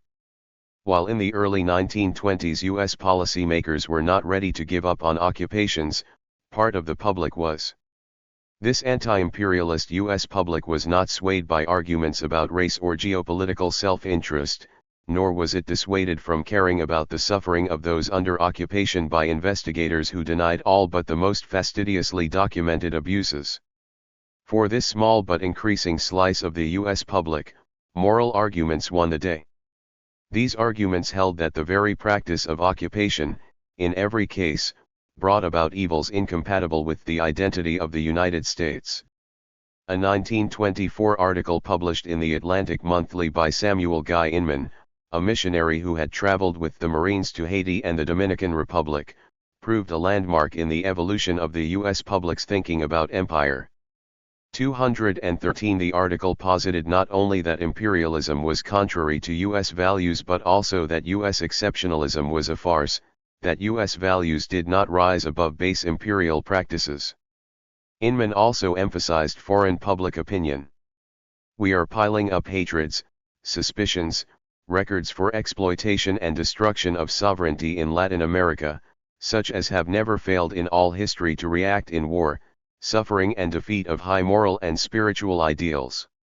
Such blowbacks were not worth the surrender of American principles, the bowing before materialistic gods, the hatreds, and the sacrifice of the spiritual. 214 Some Department of State officials called Inman a Bolshevist and tried to get his article pulled before publication, and the United Fruit Company threatened to sue. The article ran anyway and had a massive impact throughout Latin America. 215 Haiti's Pierre Hudicourt, who met Inman in Chile, read it and responded by expressing hope and confidence that at least someone in the United States cared about his country. 216 The department chose Sumner Welles as the best person to respond to Inman. Welles was a transitional figure in the abandonment of occupation as a U.S. policy for the hemisphere. In 1920, at 28, Welles had become the acting chief of the Latin American division. Like his friend Franklin Roosevelt, he bridged two worlds as a firm believer in U.S. exceptionalism and practitioner of imperialism, yet also a progressive liberal internationalist. 217 Dominican Fabio Fiallo called him an official endowed with rare sagacity and subtle skill. 218 Under Welles, the new Latin American division understood that the hemisphere's increasing solidarity against intervention harmed U.S. commercial and geopolitical interests. 219 Welles's response to Inman reflected his transitional status.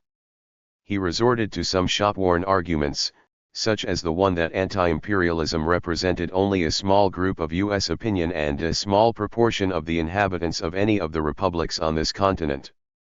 90% of anti-imperialists, he added rather cruelly, were those in the United States who promote racial or religious antagonism for personal or political ends.